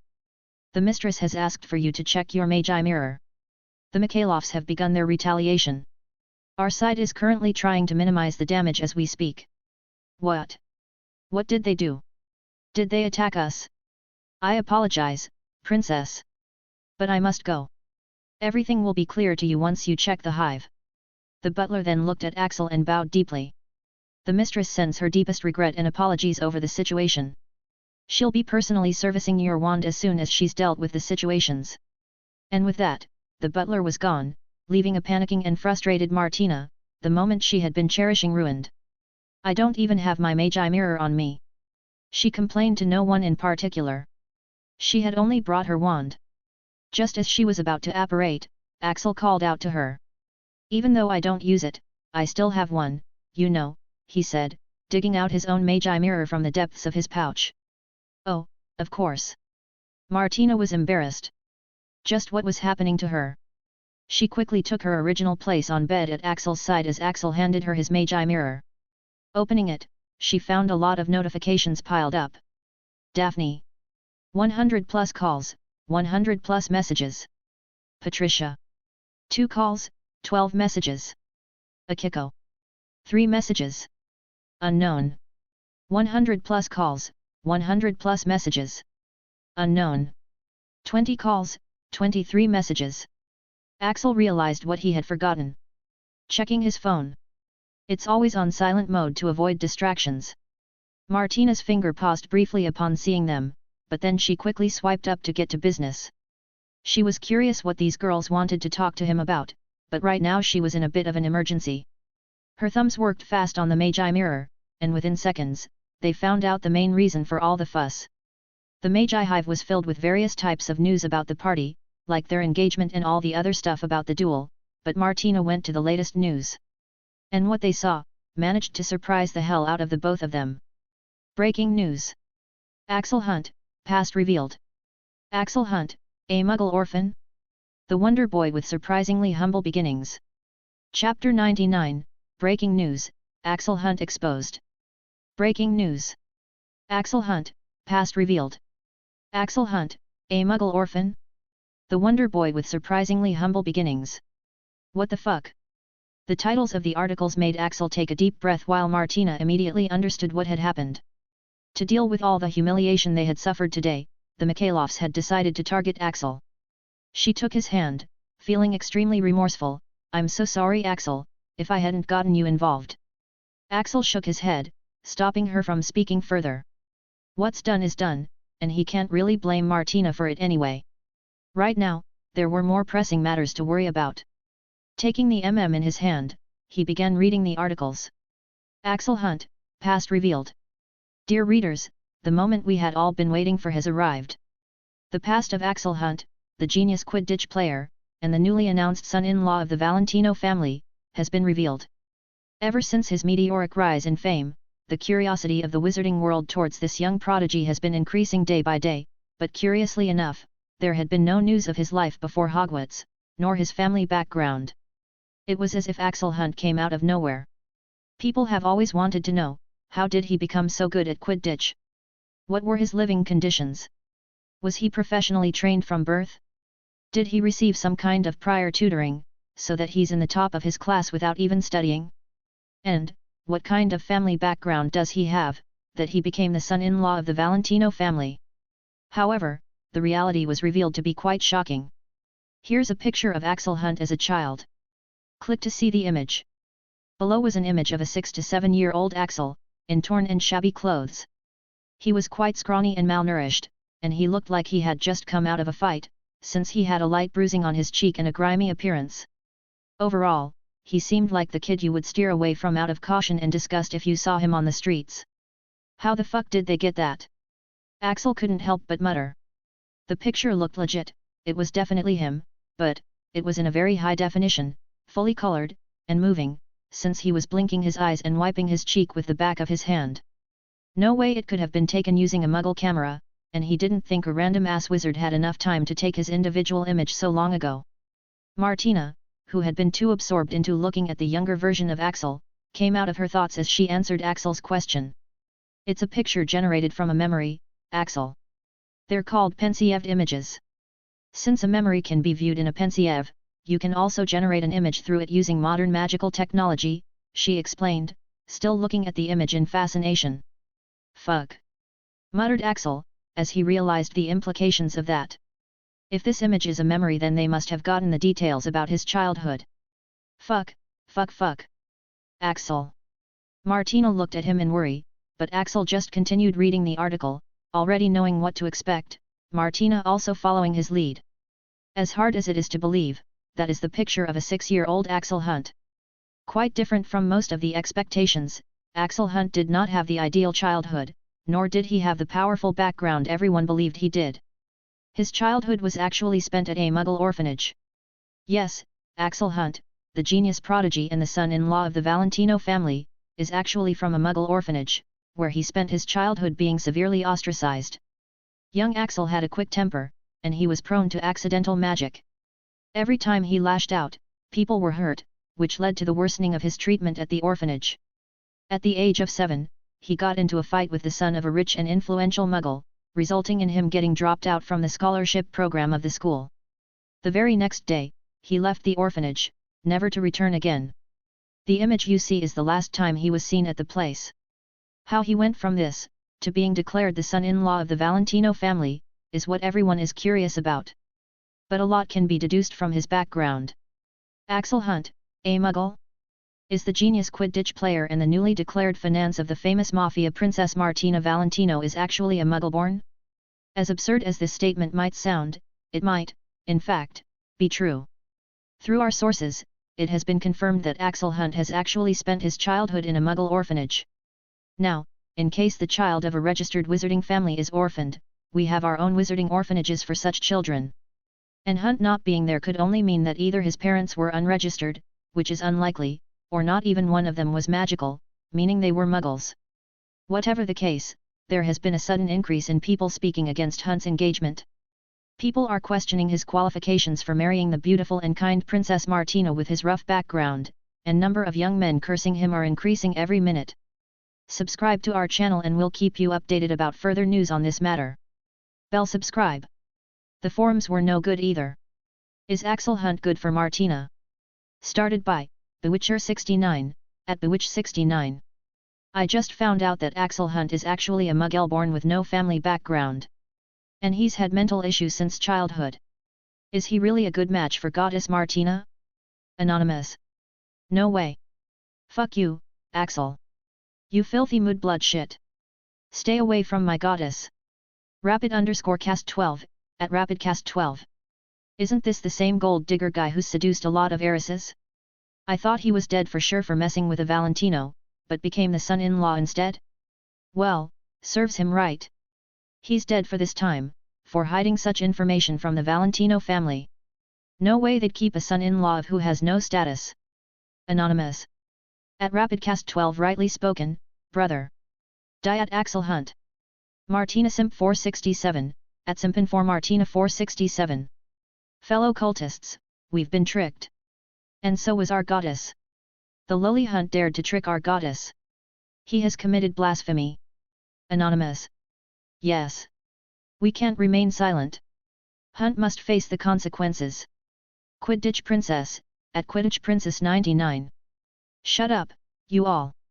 Axel has done nothing wrong. He managed to rise after having such a terrible past. Y'all just jealous he's so good. Martina Simp 467, at Simpin4 Martina 467. STFU at Quidditch Princess. You're just a brainless Axel fangirl.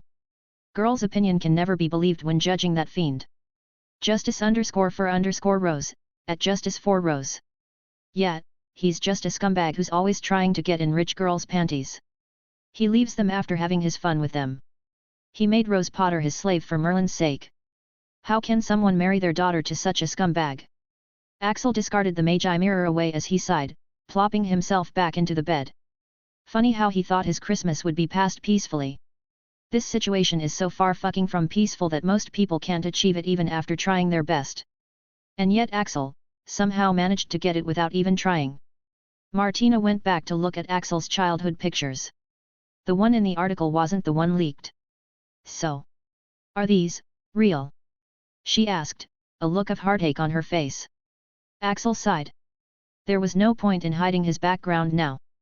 He could already see all of his haters burning up after finding out that he actually had no backing whatsoever. Until now, due to him being Slytherin and close to girls like Martina, everyone had thought that he was from some extremely powerful family or wealthy family. People like Damien and Maximilian would comment on his background from time to time, but those were just bluffs to sound him out. There was always a great chance he was from one of those secretive powerful families. But, now that the truth is out, his peaceful days are gone even further away from him. It's true. All of it, he said at last. Martina looked at the photos in anguish. This was really how Axel grew up? But, isn't the man in the portrait? She began, but then stopped. She wanted to ask how he was in a Muggle orphanage when his father was clearly a wizard, or at least knew someone who could paint that portrait. The portrait? Asked Axel, putting his hand in his space pocket as he took out the big portrait. Martina had just told him her biggest secret. He could at least return him this much, right? It was already useless information anyway. You mean this? He asked, pointing at his so-called father. Martina nodded, looking between the two faces staring at her. She had to accept, the resemblance was uncanny. Axel shrugged, also looking at the portrait. I don't know him at all. Actually, my parents abandoned me at the Muggle orphanage when I was less than a year old. That's horrible. Martina couldn't help but say. To leave a child like Axel? How could someone be so cruel? Axel shrugged. Well, it's always been like that. I had a lot of accidental magical bursts when I was young. And I truly was quick to get into a fight, he said, recalling the past that he kept to himself until now. Soon, none of the children at the school or at the orphanage would even talk to me. I began to think there was something wrong with me for having these outbursts. So, I began to suppress them. He said, making Martina gasp, her eyes filling with tears. Axel continued, it was a party, the kid I beat up, my classmate. His family had thrown a party for his birthday. He said, everyone in class is invited. Me being the idiot I was, thought I was too. He said, smiling at his younger naive self. Sniff sniff. Martina gripped his hand, as her tears started falling. I was just another kid, it was normal for me to be curious about rich people's parties. So, wearing the best pair of clothes I owned, I went there. Of course, my presence there wasn't appreciated, and I was humiliated quite badly for my gall to think I could be considered a member of their class. I'll save you the pain of hearing the unnecessary details, but the party ended with me losing control of my cursed power yet again, as I hit the kid too hard, before I left the place. Axel shrugged, looking at the crying Martina. That's as much as I can tell about my childhood.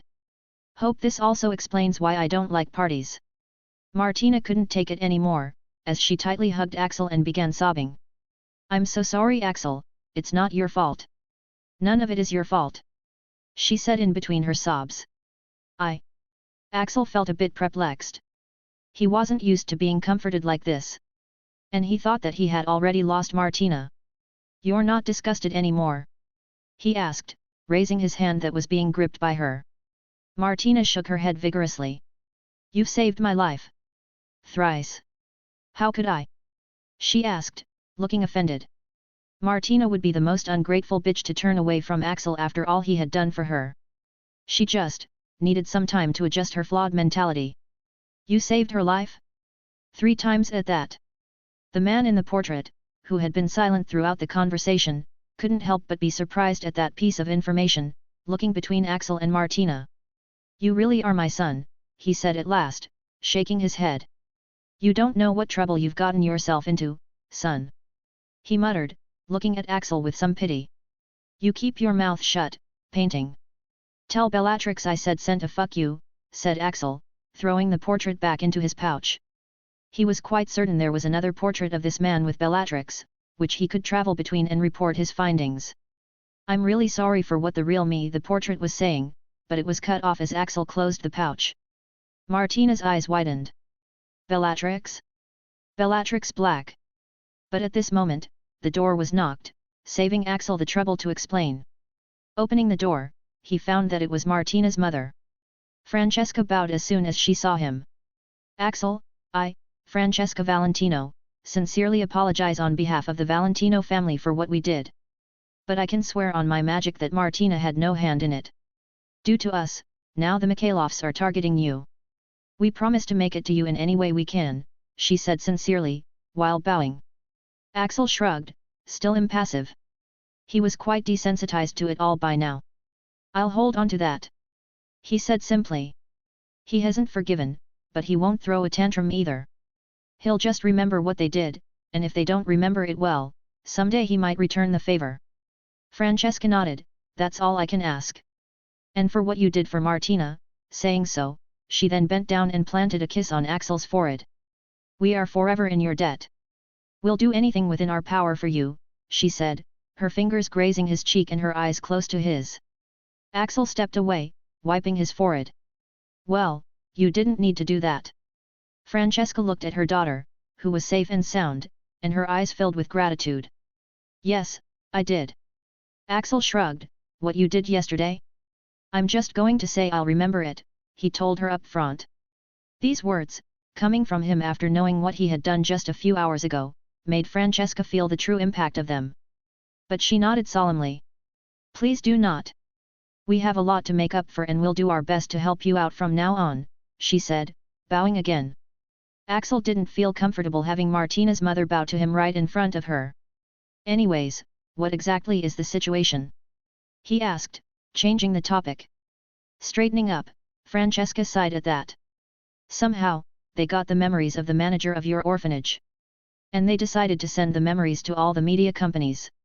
Instead of trying to bribe a few media companies to publish false news about you, which we could have easily stopped, they decided to hand out the true information, the authenticity of which can be verified, to each and every outlet, letting them tear into you on their own. Axel sighed. He should have handled that man's memories before, just like what he had done with Scar's men. Johnny Scar, the man who gave Axel the scars on his face, had been brutally killed by Axel last Christmas. And after getting healed and getting legilimency, Axel had tried out his newly acquired skill on his men which he had left alive, making sure to erase all their memories as well. He couldn't have done such delicate work while he was still crippled. He wished he could have done something similar for the orphanage manager, but he didn't think it was any trouble since he didn't know that memories could be turned into videos and images like this, or that someone would go through the trouble to spread it like this. Francesca shook her head, but you don't have to worry. We have just made our statement, giving you our full support, and your situation is getting under control. Some damage is already done, but now everything is stabilizing. Your other backer turned out to be very resourceful, she said suggestively. Axel didn't understand that. I don't know what you're talking about, he said truthfully. Francesca nodded understandingly. I'm sure you don't. But thanks to your backing, I can now get to help you out with your wand. Can we begin right away? Really? Axel sighed. His wand. The thing he had gone through all this trouble for. Fucking finally, he muttered, not even caring about his language. With his background revealed and what had already happened, he didn't need to pretend to be civil anymore. Francesca nodded, turning to leave the room. If you will please follow me. She asked curtly. Martina also began walking. Let's go. You'll love the place we're going to. Axel looked at the Magi mirror in his hand. He wanted to check out his messages, but well, it could wait for a few more minutes, right? He was sure Daphne was just worried about all the news. Chapter 100, New Wand, surprised Francesca. Axel followed the mother-daughter pair down to the portal outside the manor.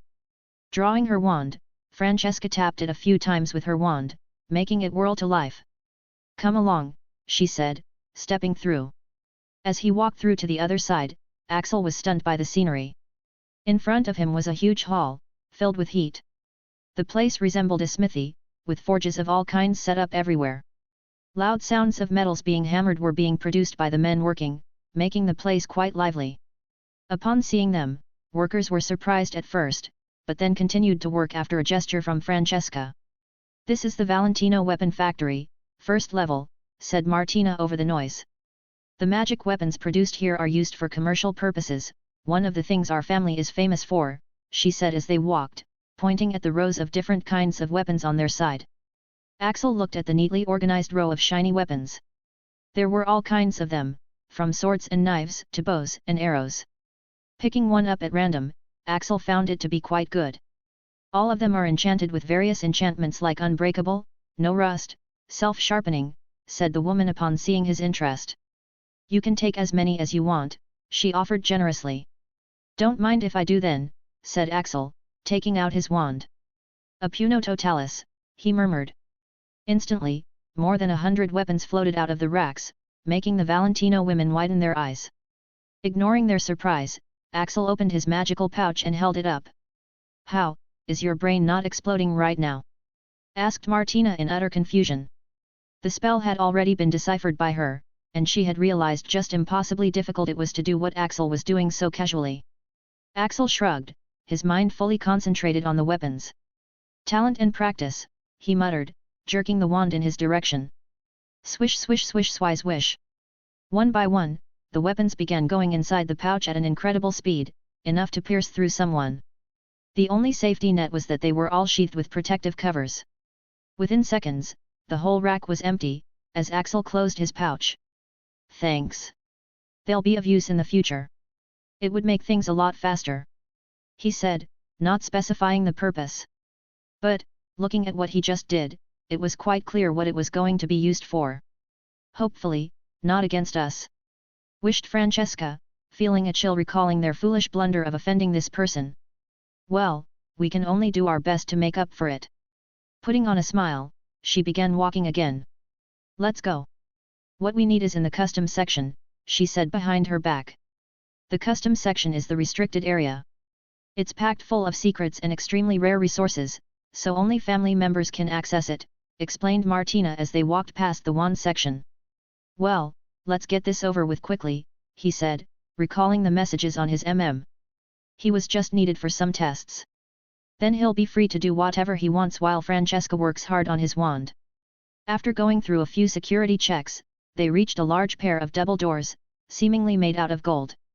Francesca put her hand on the door and after a few seconds, the doors swung open soundlessly, showing a vast area, filled with all kinds of equipment and storage drawers. This is the custom area. It's impenetrable, since it contains some of our most precious resources, she introduced, stepping through. Since she didn't want to waste Axel's time, she quickly asked Axel to take out his wand while tying her hair in a knot. The first thing she did was to examine it under some kind of magical item which looked awfully similar to a microscope. After doing a thorough examination, she looked back at Axel in surprise. Just, what the hell did you do with your wand? She couldn't help but ask again. She hadn't known the exact magnitude of the output through ordinary analysis, but now that she had done it thoroughly, the amount of power required to do that damage turned out to be much more than what she had expected. Martina frowned at her mother. You can't ask, Mom. She reminded warningly. Why can't we start already? Francesca was once again surprised at her daughter's fierce protectiveness towards Axel. Though it does make sense now since Axel had just saved her from a terrible fate. She has already grown up. She thought, feeling like it was just yesterday that she was claiming she would never marry. Shrugging helplessly, Francesca got behind a row of magical equipments, beckoning Axel to stand in front. Please stand here. I need to run several tests before we get started on customizing your wand. Axel looked at Martina, who nodded reassuringly. All right. Francesca ran several tests on Axel, evaluating him with her critical eyes. From time to time, she would show astonishment and approval, sometimes nodding to herself, but Axel just stopped trying to interpret her gestures' meanings after a while. All done, she declared after a while, as she waved her wand, summoning several precious materials from the drawers. Putting his wand on a pedestal, she got to work, slowly dissecting it. The first step is to decide the operation of the core. Your current core is cherub hair, which makes your situation quite unique, she said, launching into an explanation. Cherub hair cores aren't that popular to begin with. Generally, it doesn't enhance your spells much, but as your bond with your wand strengthens, the powers of the wand increase proportionally. But, this is where the peculiarity lies, said Francesca, pausing in her explanation. What is it? Asked Axel, also looking at the slow dissection. Usually, the increase in power is not very significant, since the strength of the bond is not much. Cherub wands are very hard to please. If that was the case here, your wand would have already been destroyed. But somehow, your bond is not only stronger, it's somehow stronger to the point of being able to withstand that much amount of power without getting utterly burned. I still can't understand how, she said, shaking her head in wonder. Axel didn't say anything, even though he knew the reason. His bond strength was so high because he had been following the system's instructions on this. So, it can be fixed, right?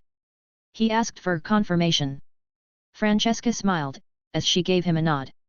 Not only that, we can also upgrade your wand significantly, so that it can handle a lot more power than before. Axel's eyebrows shot up. That's possible. It's possible, Axel, said Martina, who had also been observing the wand. That's what I had asked Mom to do in the first place. Your bond is quite strong, but the material that's made up your wand is not able to withstand your magic. The wood does not suit you anymore, and cherub cores aren't strong enough. So, we need to change the wood of your wand, and make the cherub core stronger and more durable, so that you can cast stronger magic without damaging it. This is what she had wanted to do from the beginning. But the procedure was so difficult and exclusive that outsiders don't even know about it, let alone having their family do it for them. She had been very glad when her mother had agreed to do it for Axel, but now she felt it was the least her mother could do. Axel nodded slowly. So, what kind of wood are we using? Will it be possible to use that one? He asked, looking at Martina. Martina brightened up at that. Actually, I had started my research the moment you gave it to me, and I have to say, I've never seen anything like it, she said, taking out the piece of wood that Daphne had given him. As soon as she took out the wand, Axel could feel the magic radiating from the wood. Activating his arcane eyes, he could see that Martina had actually made some progress in unsealing it. What in the Pluto's name is that? Asked Francesca, looking at the wood in astonishment. Martina just smiled as she handed the wood. It's one of the gifts Axel got for Christmas. Just check it out, she said knowingly. My gods! As expected, Francesca's surprise kept intensifying the more tests she ran. This! I've never seen anything like this. It is emanating a strong amount of light magic, she said as she looked at Axel. It's actually perfect for your wand. Really? Asked Axel in confusion. Martina nodded. It is. Cherubs are small magical creatures, very much like pixies and fairies. They are light magic oriented and very weak. So, the core of your wand is also weak. But, if we use a small amount of this wood in your wand, we can also strengthen your cherub hair core with it. She explained. But, there's one problem, said Francesca, summoning out several more materials from the drawers. Axel sighed. Of course it can't be that simple. What is it? Francesca looked at the materials she had summoned with a difficult expression. This wood, combined with the cherub core, makes your wand far too much orientated towards the light magic. I don't suppose your dark spells were very effective before this? She asked, looking at Axel. Axel had to agree to that. The dark spells he had tried weren't all that powerful, so he had stopped using them. Francesca sighed. Then you will be completely unable to cast them if I use this wood. I don't have any material that is strong enough to neutralize its light attribute. Actually, it would be really helpful if you happen to have body parts of an extremely dark creature. It would be even more helpful if it has aged thousands of years. Said Martina, giving Axel a sneaky look. Axel understood her hint, taking out a basilisk fang from the depths of his pouch. I have a 1,000-year-old basilisk body. Would it do? What? Francesca just looked at him for several moments. Did you just say, a basilisk? A 1,000-year-old one at that. But since when has Axel needed to explain anything? You heard what you heard, Mrs. Valentino. No need to ask questions. Putting his hand in his pocket, he took out another pouch made out of dragon hide, from which, he slowly withdrew a small, black stone. What is this? Asked Martina, taking the stone from him. Careful, he warned, but she touched it anyway. Wah! Martina almost dropped the stone to the ground, as she backed away from it in horror. Axel caught the stone unhurriedly, giving it to Francesca. Take this as well. It might be of some use. That's... Martina was tongue-tied after realizing what the familiar horrible sensation she just felt from the stone was. The power, it was quite similar to the one she felt on the night of Halloween. Axel gave Martina a nod, confirming her suspicion. At the night of Halloween, the Demogorgon wasn't completely destroyed. It did leave something behind. Axel had spotted it using his arcane eyes, and taken it as a compensation for his wand. Francesca was quite unnerved by the stone in the beginning, but she didn't freak out like Martina, only looking extremely confused as she began examining the stone. Clink clink. But then suddenly, she dropped her equipments, backing away from the stone as if it would kill her. My gods! I don't believe it. Axel's brows furrowed. You know what this thing is? This was unexpected. This was a creature from another world after all. Francesca nodded, her mind jogging up her memory. I think I do, but I thought these things only existed in rumors. If I'm not wrong, it's a dark stone obtained from slaying a Demogorgon. How do you know that? Axel couldn't help but ask. If she knows about this, then it means that there has been a precedent to a Demogorgon entering this world. What? So it really is a dark stone. Francesca really freaked out this time. Axel had never thought he would see the day that the always stoic Martina's mother would have such intense reactions. Even Martina was looking at her mother like she was seeing her for the first time, but then she couldn't help but shake her head ruefully in understanding. Hadn't her situation also been the same? No matter how mature and knowledgeable, people will lose their shit when it comes to Axel. Mrs. Valentino, said Axel, waving his hand in front of the stunned women who seemed to be lost in thought. What exactly do you know about this? He asked. Francesca looked at Axel for a long time. How do you, sigh, you really are a boy of wonder, Axel. She murmured, shaking her head. How long has it been when she had been this surprised and curious about something? And the most maddening prospect?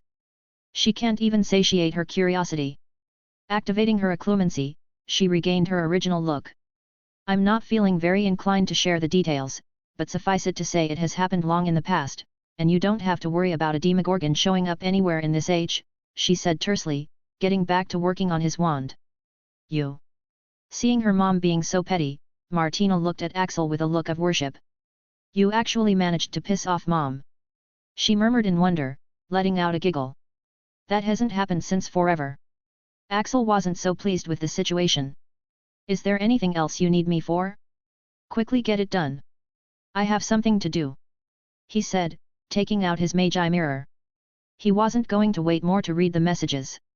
Despite his logical judgment, he just couldn't wait longer. Crack. And it was a good thing that he did so. Because as soon as he opened the messages, the screen cracked under the pressure he unconsciously put on the magi mirror. Axel? What happened? Martina was alarmed. Axel took a deep breath, closing his eyes. Martina, I need to go to Britain. Right now. His voice was calm, but the magical fluctuations emanating from him were making the whole place shake. Britain? What hap? Axel cut her off. Martina. Now, he said, opening his eyes. But they were not the usual amber eyes. They had turned sea blue. Francesca had already gotten a better grasp at the situation. She took out the porte-clés ring from her pouch, activating it and giving it to Axel. Here. You will need to press the button after getting out of this room. The porte-clés is restricted here, she told him curtly. Thanks. Taking the porte-clés, Axel gave her a nod of genuine acknowledgement. He was grateful she was willing to do this despite the previous situation. And if you really want to know, I killed the basilisk, and the Demogorgon. That's how I have the materials, he told her, nodding at the dark crystal and the basilisk fang lying on the table. With that, he disappeared from the spot, followed by the opening and closing of the door. At once, the two women looked at the door in alarm, before looking at each other, each mirroring the surprise in the other's eyes. Did someone just casually break through their impenetrable room's defenses? Chapter 101, Daphne. Martina. What? Did you leave the doors open? And yes. I mean, I did. So you did close them. Martina couldn't successfully lie to her mother. Francesca let out a hollow laugh. Security built and improved through generations, broken through, just like that. If he can do this, then...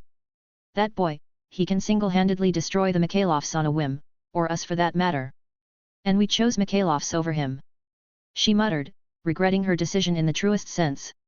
Insane mastery in stealth, assassination, magic, and ward-breaking, just who exactly did she piss off? Her knees buckled, as she slowly sank to the ground, letting the information sink in as she looked at the two different trophies lying on the table. A 1,000-year-old basilisk. Her mind recalled the details about a basilisk. Aside from all the benefits its body can provide, she also distinctly recalled the fact that a basilisk is an XXXXX creature. Gigantic size, anti-magical hide, killing stare, and one of the deadliest venom found on the planet. And then there's the other thing. Her eyes went to the dark crystal lying on the table as a shudder ran through her body. When people get to her level, they can have access to certain information that's not available to the rest of the world. This information includes things that are just too beneficial to be released to the public, or things that are just too dangerous. Demogorgon, of course, comes into the later category. There's a certain book called The World Level Threats. The book has mysterious origins, and there are very few copies. Demogorgon was one of the threats listed in the book. A creature listed in the World Level Threats. Francesca was still unable to believe it. There was no mistake in her analysis. The description written in the book really matched what she had read. So, it really was a dark stone from a Demogorgon, there was no doubt about that. But, recalling the details, she couldn't believe that it was actually killed by Axel. Quote, born out of darkness, this creature is a calamity that can destroy kingdom upon kingdoms until it is satiated. It can neither be stopped nor killed using the available magecraft. If such a creature were to ever befall its presence upon this world again, then may there still be someone with obscure mystical arts to thwart it before it is too late. Right now, Francesca just hoped she didn't have such a good memory. Her mind should also stop making connections between slaying of such a creature and Axel's wand being damaged due to an inestimably powerful spell of light nature. Because that would mean that Axel only recently killed a world threat level creature while he was supposed to be in Hogwarts. On the other hand, in the St. Mungo's Hospital VIP ward, Astoria and Evelyn both sat huddled up together at the bedside, looking after the unconscious form of Daphne. In front of them lied 3 magi mirrors, through which they had been calling Axel repeatedly. First they had tried through Daphne's but then thinking maybe Axel was deliberately ignoring her, they tried contacting him through their own devices as well, but to no avail. Why did he not respond? Muttered Astoria in frustration. I don't know. Evelyn also had no idea. She was also feeling quite helpless at the moment. They had already tried contacting Axel, and in order to contact the Valentinos you first have to fix an appointment, which will take time. So, they had no way of contacting him. But, what's the use in that? It's already here. She muttered with a sigh. The mind healers are saying it would be best to let her cope naturally, she told her, making Astoria's eyes tear up again. It's all my fault. Astoria began to cry again. If only I hadn't told her. Evelyn hugged her daughter to her bosom, gently rubbing her back. It is not your fault, Tori. She would have found out anyway. And things might have gotten worse if you weren't there when she found out, she said firmly, accurately stating facts. For all they know, Daphne might have done worse to herself if they hadn't gotten there in time. And, you couldn't have known that her reaction to knowing this would be so extreme, Evelyn added, feeling quite staggered herself. She knew that her daughter had feelings for Axel, and she had been happy for her. But, to have fallen to this extent, she didn't know it was even possible. Seeing Astoria still crying, Evelyn patted her head gently. You shouldn't be sad, you know. The curse has already passed. It could have been a lot worse, couldn't it? Even her life could have been threatened. You wouldn't understand, Mom. At her mother's condolences, Astoria only cried harder. As someone who had married into the green grass family, Evelyn hadn't ever contracted the curse. It takes away the most important thing in your life. It means, even death would have been a better choice. At this moment of silence, on the other side of Daphne's bed, a person suddenly appeared out of thin air, startling the other 2 green grasses. How is she? Axel demanded, looking at the unconscious form of Daphne. Activating arcane eyes, he found several healing wounds on her body, making his expression harden further. Evelyn looked at Axel for a few moments, then shook her head with a sigh. You're already too late, Axel. Everything has already happened. Axel had a bad feeling upon hearing this. What? What the hell happened to her? Astoria looked at Axel with some resentment. Why did you not respond to our calls? Were you too busy with your fiancé? Astoria. Evelyn called out, looking scandalized. She didn't know her sweet little Tori could talk like this. Need I remind you who he is? Astoria huffed, turning her face away from Axel with her cheeks puffed. But Daphne has been thinking about him ever since she came. And now? Now what? Asked Axel, his bad premonition getting worse. Evelyn sighed. Axel, do you know about the green grass family curse? Axel frowned. The blood malediction? Did Daphne? No, she Evelyn, cutting him off. The family curse is not blood malediction. It's a curse designed to strike you when you're at your lowest, and take away what you desire the most. And, yes, unfortunately, Daphne did contract it. Axel's eyes widened as he looked at Daphne again. This was bad. His hand unconsciously reached out to grip hers. Then Daphne. Don't worry, she's not in danger, said Evelyn, making his biggest worry go away. Then, what happened? How did she suddenly get infected by the curse? He demanded. As far as he could recall, Daphne shouldn't have been in danger of contracting the curse, otherwise she would have told him about it. Evelyn sighed as she explained. There are very few chance of a family member getting infected by a curse. It only happens when a descendant is at their lowest. In Astoria's case, it happened due to her father, and she lost what she desired the most in her childhood, by manifesting as the blood malediction. We thought that it was the end, but then Daphne also contracted it. Axel's blood began to boil as he realized the implications. It means that something caused Daphne to feel unbearably bad. What happened? He asked, as his fists clenched. Evelyn looked at him like he should know the answer. Daphne found out about your engagement with Martina, she told Axel, as if that would explain the situation. Axel couldn't understand. What does that have to do with anything?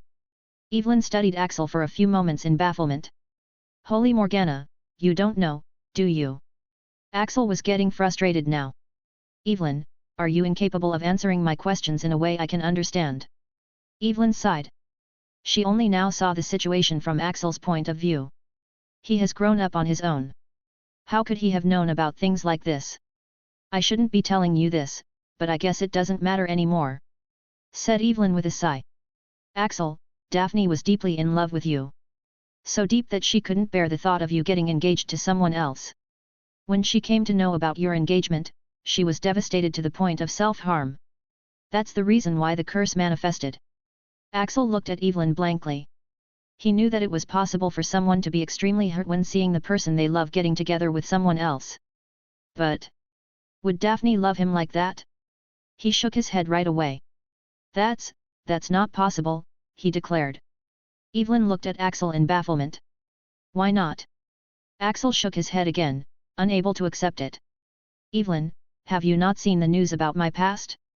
It's all true. And Daphne knows I'm even worse. No one can't love me to that extent. There must be some other reason why she manifested the curse. When even his parents abandoned him, then his classmates, and then his fellow orphans at the orphanage, then why the hell would someone like Daphne want him? Evelyn took Axel's hand in her own. Silly boy, when loving someone, the heart doesn't care about these things. For just a few good qualities, it can ignore all the bad ones. And Daphne used to love you with all her heart. There can be no question about that. Otherwise, her curse wouldn't have manifested in this form, she said with a bitter smile. Axel paused, as the ominous feeling he had feeling in the beginning returned in full force. What do you mean by that? Astoria began crying again. Sister, no longer knows you anymore. Confused by her words, Axel looked at Evelyn for an explanation. Axel. Evelyn hesitated, thinking about how to break the news to him. The curse manifested when she was at her lowest, and took away what she cherished the most. What did it take? Asked Axel. He was beginning to understand what had happened, but he was only hoping he was wrong. You, Axel. You were the person she cherished the most, she said, making Axel stunned. So, the curse took away all of her memories about you, locking them away in the unreachable parts of her mind. You are now a stranger to her, said Evelyn, looking extremely sorry. What? Axel didn't understand what was happening to him, but he wasn't feeling well right now. He was feeling very stifled, as if someone was trying to choke him, and his hands were very fidgety, moving around on their own. What she cherished the most, it was him. And those memories. All the time they had spent together, all the memories they had formed, all gone? Just like that? Why didn't you stop it? I'm really sorry, Axel. We tried contacting you, in order to stop the process, but you didn't answer. The healer said it would be better to let the situation happen naturally, since interrupting it could have caused damage to her mind. And we also thought it was better this way, since you're already engaged. Now, she's safe, and she also doesn't have to bear the heartbreak, she said, making Axel feel worse. He wasn't even engaged, damn it. Congratulations for that, by the way. We are happy for you, she said with a forced smile, but inwardly, all she felt was sad and regretful. She really had started to picture Axel as her son-in-law, but what could they do? They couldn't compete with the Valentinos, and Axel couldn't be blamed for choosing that family over the green grass. Still in shock, Axel took the chair on Daphne's bedside, sitting down powerlessly. I'm not, he said, his expression neutral. He had cut off his emotions altogether at this point. I'm not engaged to Martina. X2. Axel shrugged at their surprised expression. I was never asked. And if they had bothered asking me, I would have said no, fuck you. They only used me as a shield to reject the Mikhailov family's proposal. Oh Merlin. Evelyn covered her mouth in surprise, as she realized the ramifications of the statement. If Axel was never engaged, then it means that he had to make enemies with the Mikhailovs for no reason, and then his information got leaked for no reason, and then Daphne got like this for no reason. Axel. I'm so. Save it, said Axel, leaning back in his chair, as he used his occlumency with full force. This is how it's always been. What could be done at this point? Who could he blame? The Valentinos were only trying to save their daughter and prevent war. They didn't know it would have such extreme ramifications. The Mikhailovs were only trying to screw the Valentinos, not him, until they were forced to, and got lucky enough to find out about his past. Evelyn was only trying to do the best for her daughter. In retrospect, everyone was reacting as they were expected. And yet, the only one getting screwed was him. And now, he has probably lost the one person he has always counted on to have his back. But, he should not be surprised anymore, and he should not be hurt. After all, his life is always finding new ways to screw him over. But then, why the hell does it hurt so fucking much? He realized why. You are what she cherishes the most, Axel. Evelyn's words rang in his head.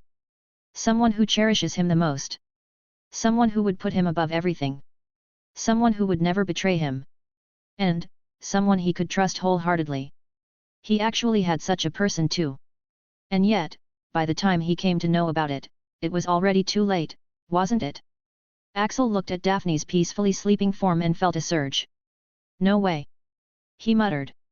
There is no way this is happening. There's no way in hell he's going to let this happen. The memories. He said, looking up at Evelyn. They're only locked up, right? Evelyn looked extremely sorrowful. Understanding his intentions, she shook her head sadly. They're locked up in the unreachable depths of her by the curse itself. The healers said, even if we do reach them somehow, there's no way to recover them until the curse is still present. It means they're there. Axel wasn't deterred by that. He knew better than anyone else that healers couldn't be trusted with shit. He only knows one thing for sure, the memories are there. And, one way or another he's going to bring them back. System, is it possible to get them back? It is possible, but difficult. Axel sighed in relief, ignoring the difficulty part. He took Daphne's hand. Even if it's difficult, for this girl, he'll do it. He only now felt the value or those memories, and he only now felt the value of Daphne. She's still here. That was what he was grateful for. Looking at her, he made a vow to him. That from this moment on, he will cherish every moment, every new memory he has with her. Chapter 102, for the record, I'm single. In the green grass manor, in Daphne's bedroom, Daphne laid unconscious on her bed, her blonde hair spread out on the pillow. Sitting at her bedside was Axel, looking at the messages she had sent him, displayed over the cracked screen of Magi Mirror. Hey Axel, I'm really sorry for just now, I feel so embarrassed.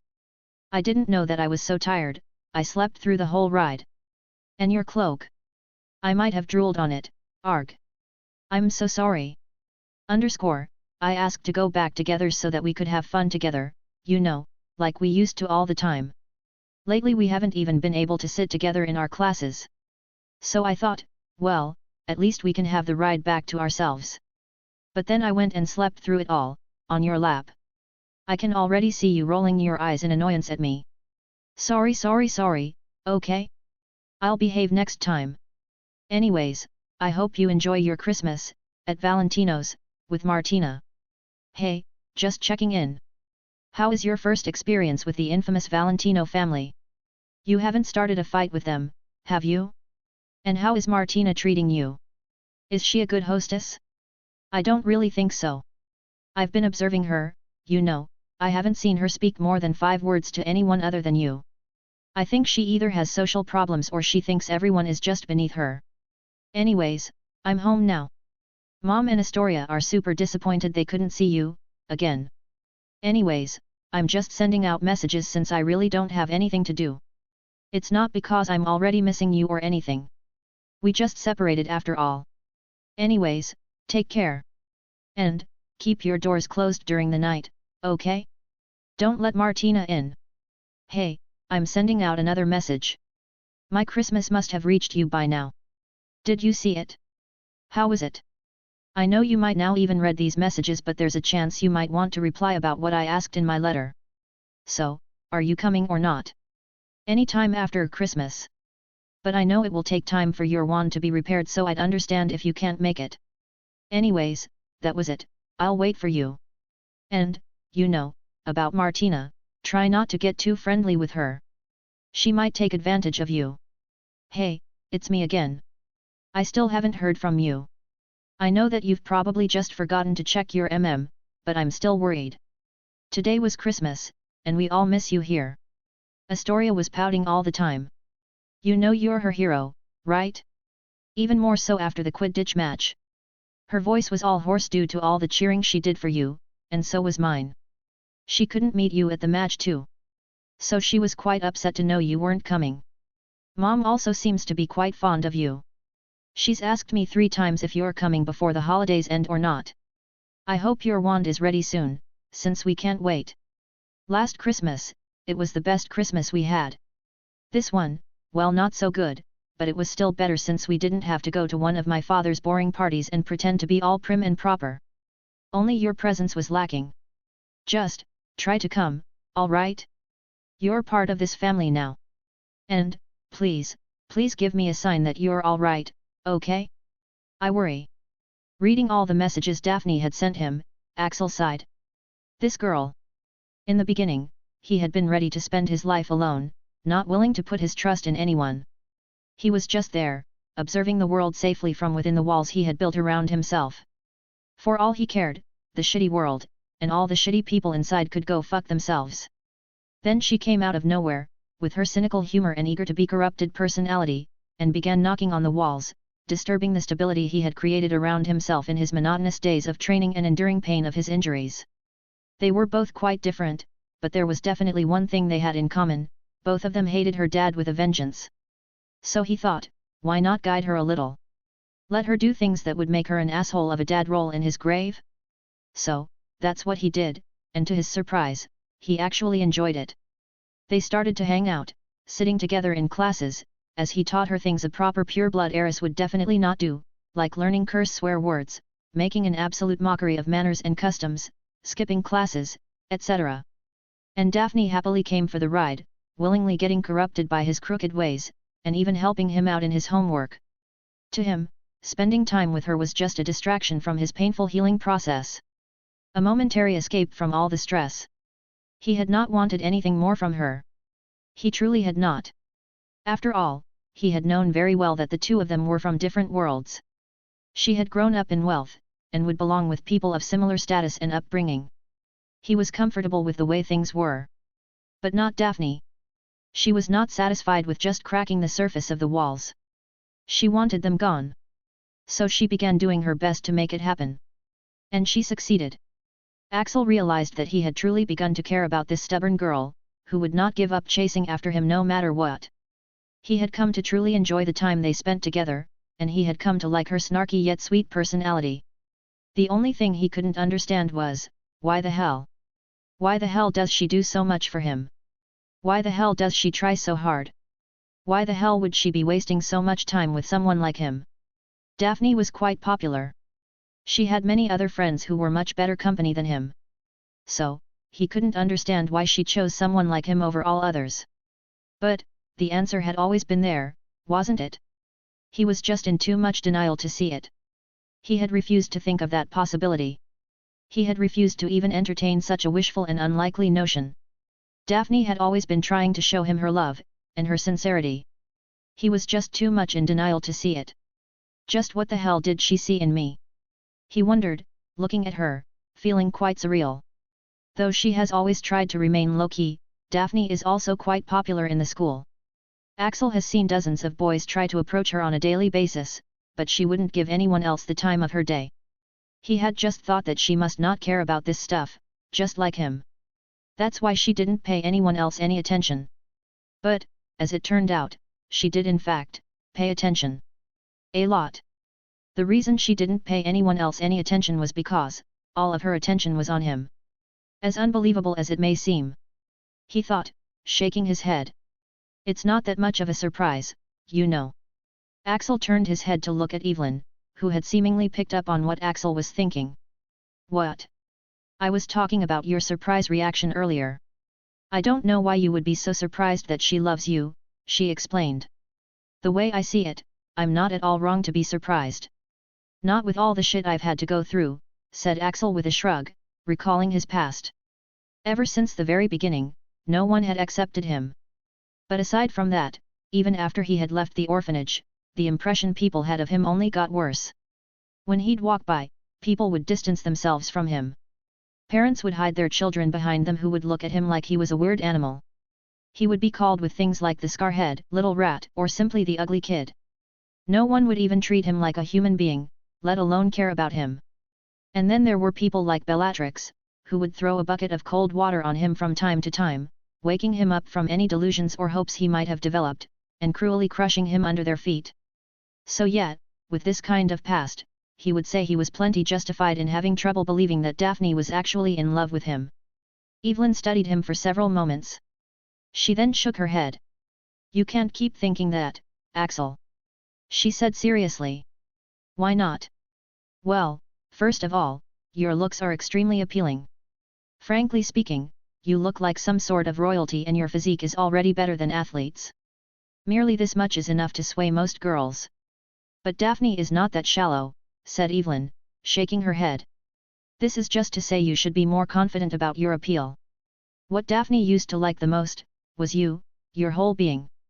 She liked spending time with you, she liked talking to you, she liked your personality to the point of getting influenced by it and always talking about you.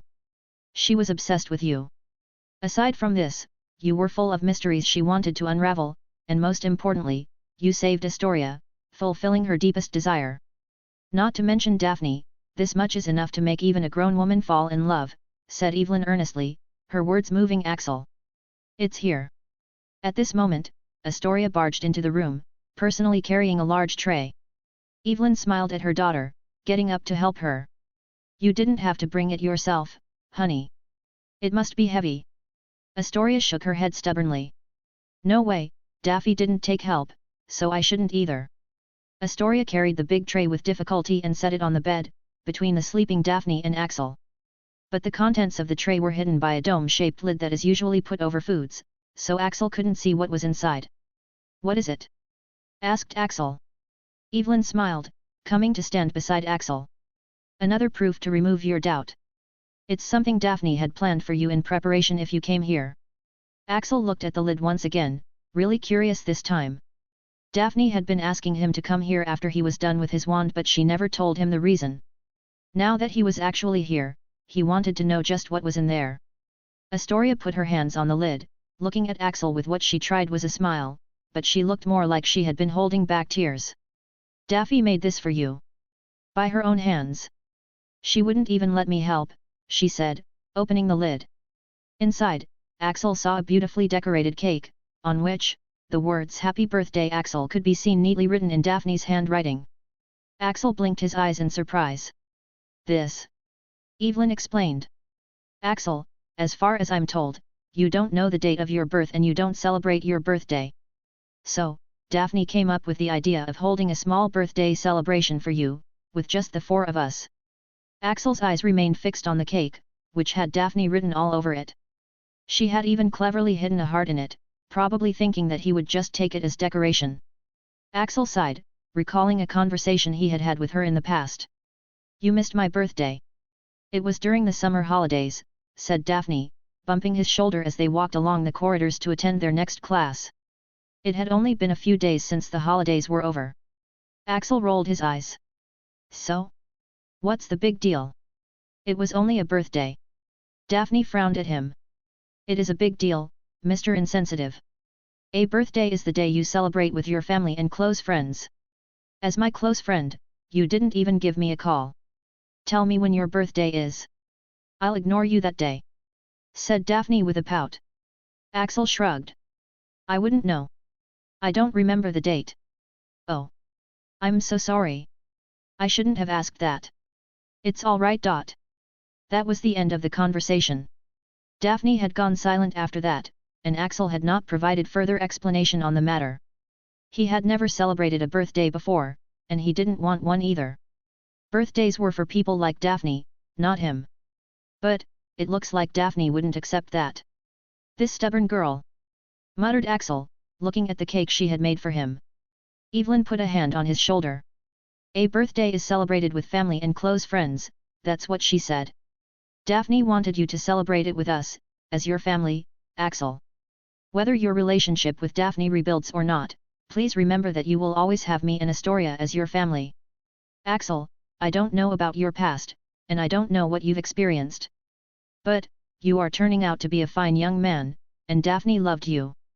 Never doubt that. Axel looked at Evelyn with gratitude. Thanks, Evelyn. But, can I keep the cake? Evelyn, who had wanted him to cut the cake to eat her daughter's first cooking, was a bit surprised, but she nodded. Oh, of course. She made it for you, so of course you can keep it. Axel took out his wand and cast several stasis and preservation charms on the cake. This was the last thing Daphne made for him. With all her love. No way he was going to eat it. He looked at Daphne. You want me to do something as silly as celebrating my birthday? Well, fine. I'll do it. But not without your presence, he thought, carefully storing the cake. Daphne was in a sea of darkness. She was feeling extremely sad, but she couldn't find any reason for it. She wanted to swim to the surface, but no matter how much she tried, the surface wouldn't come near. For hours, she kept trying, until she finally made it to the surface, gaining consciousness. Daphne squinted, her eyes slowly settling on the two people she loved the most. Mom? Tori? What the hell happened? And why the hell is my head hurting like this? She exclaimed, putting a hand to her head. Evelyn and Astoria didn't answer, as they waited for Daphne to realize that there was another person in the room as well. What? Following their line of sight, Daphne turned her head to find a boy sitting on the other side of the bed. Her eyes widened, as she blinked in confusion. Tears started to form in her eyes, but she didn't know the why. For some reason, looking at the boy, her headache got worse, and complicated emotions began to rampage throughout her head. Who the fuck are you? She asked in confusion, wiping at her tear. She didn't know why, but she wanted to punch this person. But at the same time, she also wanted to hug him tightly. Axel smiled at her. Even though she has forgotten, she's still the same Daphne he knows. Using the crude language he had taught her personally. Axel. I'm Axel Hunt. But, you'll remember that soon. He told her with certainty. And for the record, I'm single. So what if she has forgotten? So what if she doesn't know him anymore? She's still Daphne. The most important girl in his life. With or without memories, he's going to build a relationship with her again. And this time, he's going to do it right. Chapter 103, The Way of the Water, Unlocked. Hearing Axel's words, Daphne's heartbeat sped up for some reason, and her tears temporarily stopped, as she felt a burst of excitement in her heart for no apparent reason. But, as she tried to think why, her head began throbbing badly, and her thoughts were in a complete mess just looking at him. Axel Hunt, right? You're that guy. She murmured, but as she tried to recall, she began to feel that something was amiss. What the pain in her head intensified, as she realized her head was filled with a lot of blanks. Her memories, they were fragmented, incomplete, as if parts of it had just disappeared out of the blue. She felt as if something precious had just been ripped away from her, causing her an unbearable pain. Daphne's confused face started to turn into one of pain and panic. Mom? What happened to me? Who is he? Why, can't I remember? And why the hell does it hurt so much? She asked, tears streaming down her cheeks as her breathing became uneven. Daffy. Astoria could no longer hold it in. She hugged her sister, as she began crying as well. It's all right, honey, said Evelyn, as she hugged her as well. Everything's fine. It's just a memory loss. Daphne was already quite shaken after finding gaps in a majority of her 2 years' worth of memories. The green grass matriarch couldn't bear to tell her that she had lost something she cherished the most at this moment. On the other hand, Axel's fists clenched as he saw her situation becoming unstable as soon as she saw him. System, what should I do? How can I make her situation better? Axel, seeing you, or thinking about you stimulates her mind to search the freshly formed gaps in her memories, which used to be her memories with you, causing her mental pain and anguish at their sudden loss. For the moment, the only thing you can do is to stay away from her until her memories settle down. Getting close to her would only cause her more pain. Fuck. Axel cursed, as what he feared became true. This is in line with what the healers had said. Daphne had just lost something precious from her memories, and her mind was protesting at the sudden loss. It's not something new, since similar cases have happened when wizards have used obliviation spell to make a person forget all about a significant part of their lives. The solution the healers had suggested was to keep Axel out of her life for the time being until her mind gradually settles. Axel and the green grasses had, of course, held some hope that the healers were wrong, but seems like that was not the case. So, while hugging Daphne, Evelyn looked at Axel over her shoulder and gave him an apologetic nod, meaning they would be proceeding according to how they had discussed. Axel looked at Daphne, who was in an extremely bad state due to him, her beautiful but pale face contorting due to pain and panic and her nose red from crying, and his fists clenched. Damn it! He thought as he reached out his hand towards her. He wanted so much to just hug and comfort her, to let her cry on his shoulder and say it's all right, to tell her that he's sorry for being such an insensitive fool. But, knowing that it was not an option, he sighed and withdrew his hand back to his side, lowering his presence instead. Temporarily, you are free of me, he murmured silently to himself as he got up, his presence low enough to escape the women's notice. From now on, Evelyn and Astoria are going to do their best to erase all traces of Axel from Daphne's life. There's no point of him staying here any longer. Sighing, he turned his back on her. Wait, Mom, where is that guy? And what in Morgana's name was he doing in my bedroom in the first place? Arg. Son of a. But, before he left the room, Daphne had already noticed his absence, frantically looking for him. But her condition only got worse at once again trying to remember him in vain. Feeling extremely stifled, Axel fled the green grass manor, only stopping after he was far, far into the wilderness. As soon as he stopped, he released his occlumency, causing a magical shockwave to ripple throughout the surroundings with him as its center. Lightning crackled, and it started to rain, soaking through his skin, which was practically blue at this point. Scenes of Daphne flashed through his mind. Them laughing together, training together, or just sitting together, in each other's company. All that was gone. Fuck. Axel punched the trunk of a big tree that was beside him, causing it to shake. Boom. He punched again, taking out his frustration and helplessness, and the tree shook even more violently due to the sheer physical force. He wasn't holding back right now. Each of these punches could burst right through a human skull. Boom. Boom. Boom. Under the rain and thunder, he punched out again and again as the stifling feeling inside him became unbearable. His insides felt hot, as if his blood was boiling. Another scene flashed through Axel's mind, this time of Daphne hugging him tightly. Anything. I'll do anything for you. She had said. Snap. Axel let out a roar, as his fist broke through the thick tree trunk, which should have been impossible to do with his strength. Looking at his hand, which he was expecting to be broken, he found it enveloped in a water-thick coating of water, preventing it from any damage. Congratulations, you have unlocked your water affinity. Congratulations, you have unlocked the skill, water bending. Notifications flashed in front of Axel's eyes, but he paid them no heed. At the moment, he couldn't care less.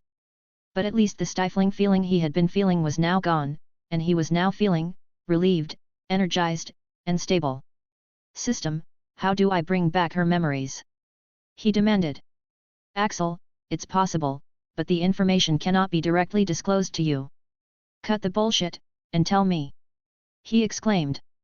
Or Voldemort will not be the only Dark Lord you'll need to worry about. Axel was not in the mood to mess around at the moment. The mission. A chain quest of 5 tasks. You will have to accept it without choice in the future. The information can be given to you right now as one of the rewards. Axel almost laughed out loud. Oh, you're good. He muttered. The system definitely knew how to take advantage of a situation. Daphne meant it when she said she'd do anything for him. Well, he now realized that he felt the same. Fine. I accept. The information got transmitted to Axel's head, and he slowly nodded in understanding, his expression changing to one of serious contemplation. It's troublesome, but at least it's possible, he muttered, beginning to walk again, hope once again igniting inside him. The method was difficult to execute, but it was definitely possible. Thinking of his next destination, he prepared to use apparition. He had already known how to do it, but had never tried before since he didn't want to take the risk of flinching. But when he needed to go to St. Mungo's urgently to see Daphne, he had apparat there directly without much thought. It was a hospital anyway. They could have patched him up if he didn't arrive in one piece. Thankfully, he had arrived smoothly and realized that it wasn't much of a big deal. If you're not a clumsy idiot, you can do it in one try. So, he had learnt apparition. With his destination pictured, Axel disappeared with a loud snap. He now already had a clear goal in his mind, to bring back Daphne's memories as soon as possible. And he knew what he had to do in order to achieve it. Guess I have a lot of work to do, hey. For what he was about to do, he would need a lot of money. And what better place to get it than from the people who had been accumulating an unimaginable amount of it through various crooked means. The Mikhailovs. It also happens that he has a small grudge to settle with them, for making his incoming days at Hogwarts much worse by revealing his past information to the world. Thanks for your memories, Maximilian, he muttered, feeling grateful for knowing exactly how to get the money. January 2, 1993. King's Cross, Platform 9 3/4. The familiar Scarlet engine emitted steam as hundreds of students and parents passed through, carrying all sorts of trunks. The New Year's holidays were over today, and the students were catching the return train to Hogwarts in states of reluctance or excitement. At the barrier between the platform, a significant crowd was gathered, some reporter while some just students and parents. Surprising, all of them waiting for the arrival of one Axel Hunt. The reporters were already hounding him for his brilliant performance at the Quidditch match, but then in one night, he was declared the son-in-law of the Valentino family and had beaten up the heir of the Mikhailov family. If that wasn't enough, it also turned out that he was actually just an orphan with no family background, probably even a Muggleborn. Such a person, who used to live in a dilapidated Muggle orphanage being ostracized, had crawled his way to the top of the wizarding world in just 2 years. Without a doubt, he was the hottest topic of discussion, debate, and controversies in the wizarding world right now. His name was on top of the most searched list in 1993. The crowd had been waiting for a while. Every time someone would step through, they'd be surprised by a gathering of so many people and cameras. Some partially famous people would put on a surprised expression, misunderstanding that the crowd was waiting for them, but their delusions would quickly get crushed when they would be completely ignored. Standing not far away, Daphne Greengrass looked at the crowd with some puzzlement. Now she could bear the pain of trying to recall the memories enough that her mom had allowed her to rejoin school. It's all for him, she muttered. She could hardly believe that the Hunt guy was actually her friend at some point. At least that's what she had found out through her sources. She herself had no memories of the guy. From what she had gathered, they had stopped being friends after he had gotten famous, with him not even talking to her anymore. Typical celebrity behavior, she thought with some disgust. The fame most likely got to his head. Who wants to be friends with him anyways? She thought to herself, suppressing the unknown pang of sadness she felt at that. Her mother and sister had kept their quiet whenever his matter came, so she figured she was hurt by his actions. But so what? She had changed ever since the memory incident. Now she was no longer naive enough to want to be friends with such a person, was she? While she was lost in thought, the crowd began clamoring, making her pay attention. The reporters were flashing their cameras, and the civilians had taken out their magi mirrors to record. Is he here? She thought, her heartbeat quickening for some reason. Sure enough, through the partition, a tall and extremely handsome boy stepped through. Looking at him, Daphne had to accept that he was somewhat good-looking. His dark hair with amber streaks, coupled with his amber eyes and 2 light scars on his eyes and cheek only added to his charm. And she finally understood why she was probably friends with him. Was I this shallow? She thought. She would never give a second thought to anyone's looks now. She scoffed. If that was it, then it's no problem. The boy can go fuck himself for all she cared. Just as she was about to forcefully walk away, she heard the questions posed by the reporters, causing her to pause. Axel, how is your engaged life with Miss Valentino faring for you? Mr. Hunt, how does it feel to marry rich? Is it true that you're a Muggleborn? How was your life after the orphanage? At such rude questions, a small frown came onto Axel's face. The attitude of the reporters had gotten much worse compared to the last time, most likely due to his background. All right, if that's how you wanna play. Axel, do you not feel shamed getting engaged to Miss Valentino with your background? Axel looked at the reporter with a smirk. Why? Are you jealous? Mr. Hunt, do you think you deserve someone as beautiful and capable as Goddess Martina? Axel cast a suspicious glance at the reporter. You sound like a creep. She's only 15, you pedo. Mr. Hunt, what tricks did you use to get yourself engaged to Martina? Is she pregnant? No, not everyone got their wife like your father, you pitiful mistake. Replied Axel. Boom. The questions lessened after that. The reporters weren't too eager to get roasted on live TV in front of everyone. These clips often go viral, and the reporter in question is then forever disgraced. Axel, have you kissed Martina yet?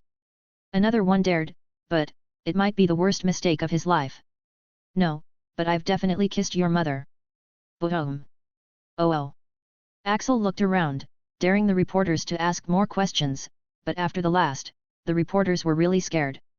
Mr. Hunt. Why are you being rude to us? Asked one of them after gathering his courage. Axel nodded at the reporter understandingly. Sucks to be on the receiving end, eh? Ask reasonable questions next time, I might be lenient and just ignore you. With that he walked out of the encirclement, forcefully pushing past the reporters in his way. No one had anything to ask anymore. The replies were getting more and more savage, and they really didn't want to be at the receiving end. As he walked by, he paused a little when he was Daphne among the crowd, but activating his occlumency, he looked away as he continued walking. That was, said someone as he had gone. Savage. Yeah. It's savage, Axel. Hey, did you record it? In 4K, mate? Upload it now. The crowd began clamoring with excitement. Other than the reporters who had gotten their asses served, the rest of the crowd definitely had a blast witnessing the spectacle. Ba dump, ba dump, ba dump. Daphne looked at Axel with her heart beating like a drum. Pointing a hand to her chest, she tore her eyes away from him. So, it wasn't only the looks. All right. Now I understand why. She thought with some helplessness. She might have a real problem at hand. Chapter 104, Back to Hogwarts. Walking through the crowd, Axel studied the gazes of the people looking at him. They varied greatly from hatred to going as far as worship. Of course, most were negative. There are several people in your life that you just get an unbearable urge to beat up. And Axel had become that kind of person in many people's eyes. Because despite his good qualities, Axel is still that Muggle-born kid who grew up in a poor Muggle orphanage, while most here have some type of wizarding background. And more infuriating than that is somehow, with that kind of background, he, apparently, got engaged to Martina, while also having a close relationship with many other girls. These are the two main reasons. Other than that, he also has cruel, violent and vindictive tendencies, which certainly don't help his case. But, it is also true that he made history in Quidditch and got the favor of the Valentino family, and thoroughly shamed the villainous Mikhailov family and got away with it.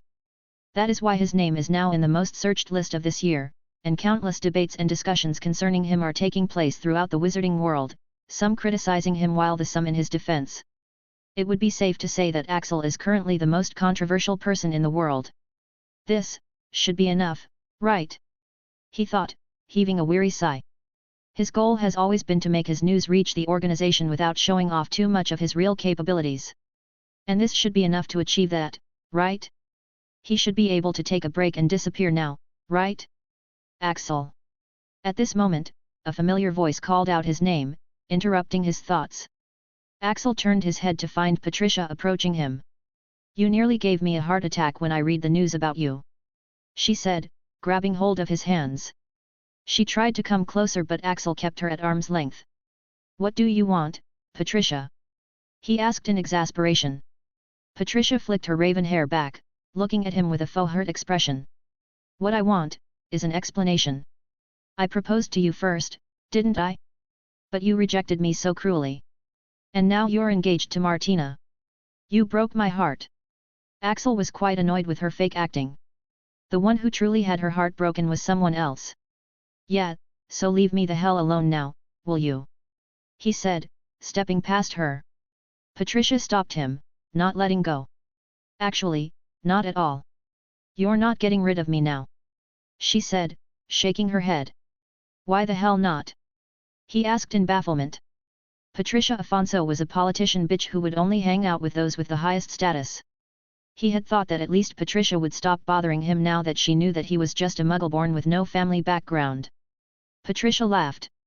You think I'm so shallow? Are you not? I thought I was too, Patricia seemed to think about it, and Axel had some hopes that she would finally stop haunting him. Though, the Slytherin captain shook her head as she looked at him. But you have dug deep into me, you know. What they? Patricia fixed him with an intense gaze. With no background whatsoever, you have achieved so quickly what anyone can only dream of achieving. You won the favor of the Valentino family and took on the previously all-powerful Mikhailov family head-on. This only makes me more interested, Axel Hunt, she said, her cheeks flushing red as her legs clamped together. This crazy bitch. Axel had a bad feeling about this. Glancing back, sure enough, Daphne was looking at him with a scathing expression. Fuck. Stay the hell away from me, Patricia, or we're losing all of our next matches, he said, forcefully breaking away from the crazy girl. Hey, wait. I had to discuss some things about our match against Hufflepuff, she called, but Axel had already disappeared. Do you even know it's this weekend? She murmured to the empty air. Cheater, bastard, scum of the earth, muttered Daphne, looking at Axel disappearing into the crowd. She had read several articles about him having relations with several girls including herself, and those rumors seemed to have some credibility.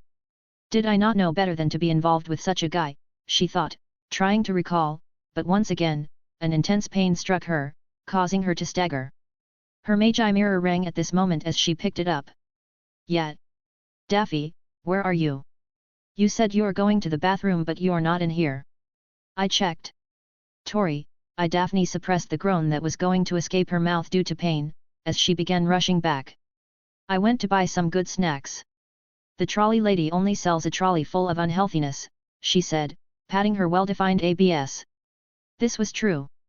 She did actually go out for this purpose, but then she was drawn here by all the crowd and commotion. All right, then say so next time. You had us worried. We're waiting at the original spot, said Astoria, hanging up. Daphne hung up the call, her hand still on her abs. I don't know why I even bother. She muttered.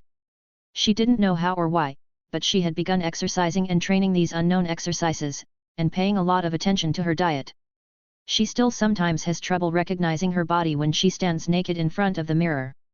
She now has the kind of body those other pure-blood heiresses would kill to have. Just what the hell happened?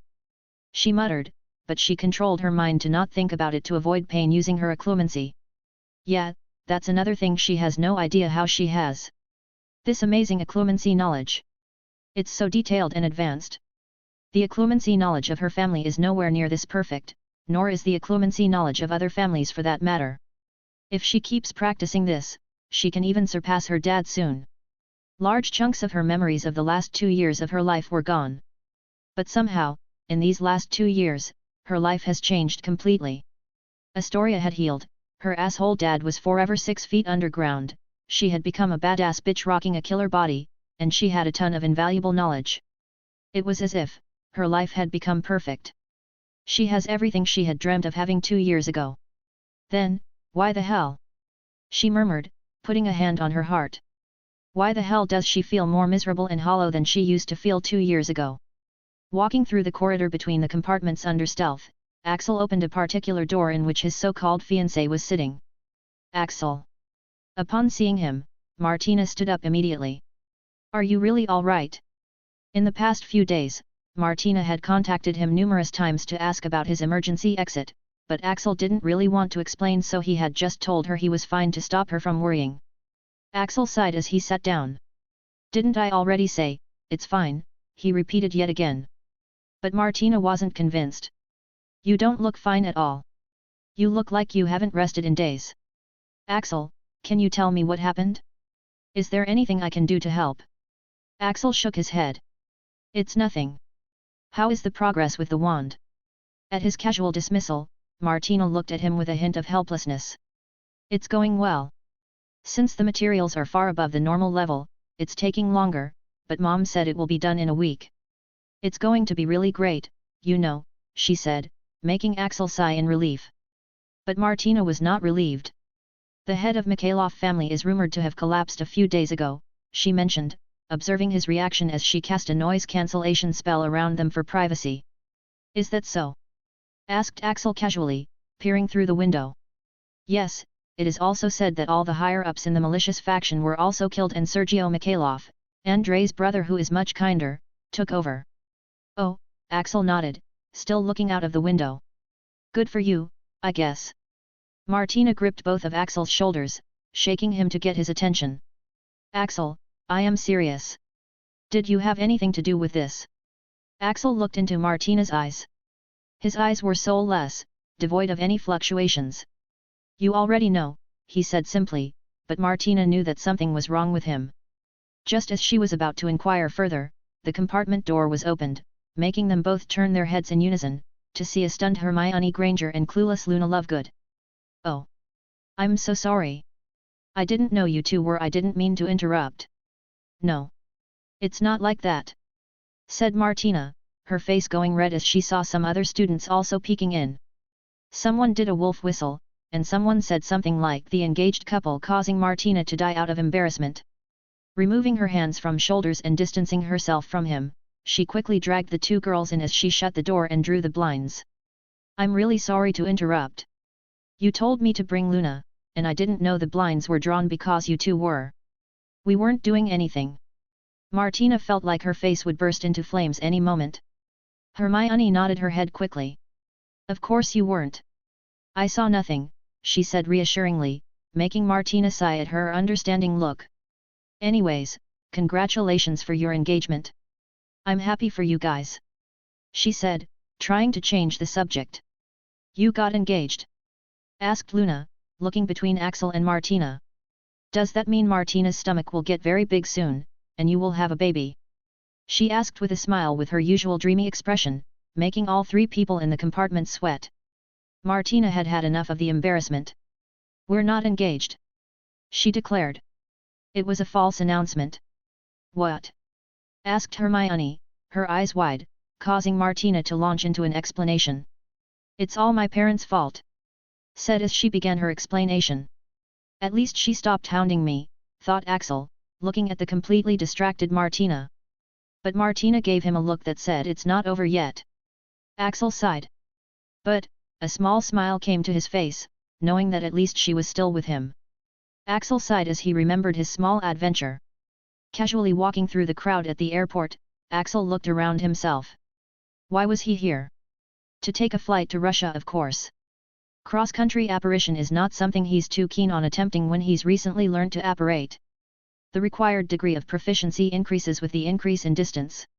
He'd rather spend a few hours in a flight rather than try to apparate over such a long distance and risk getting splinched.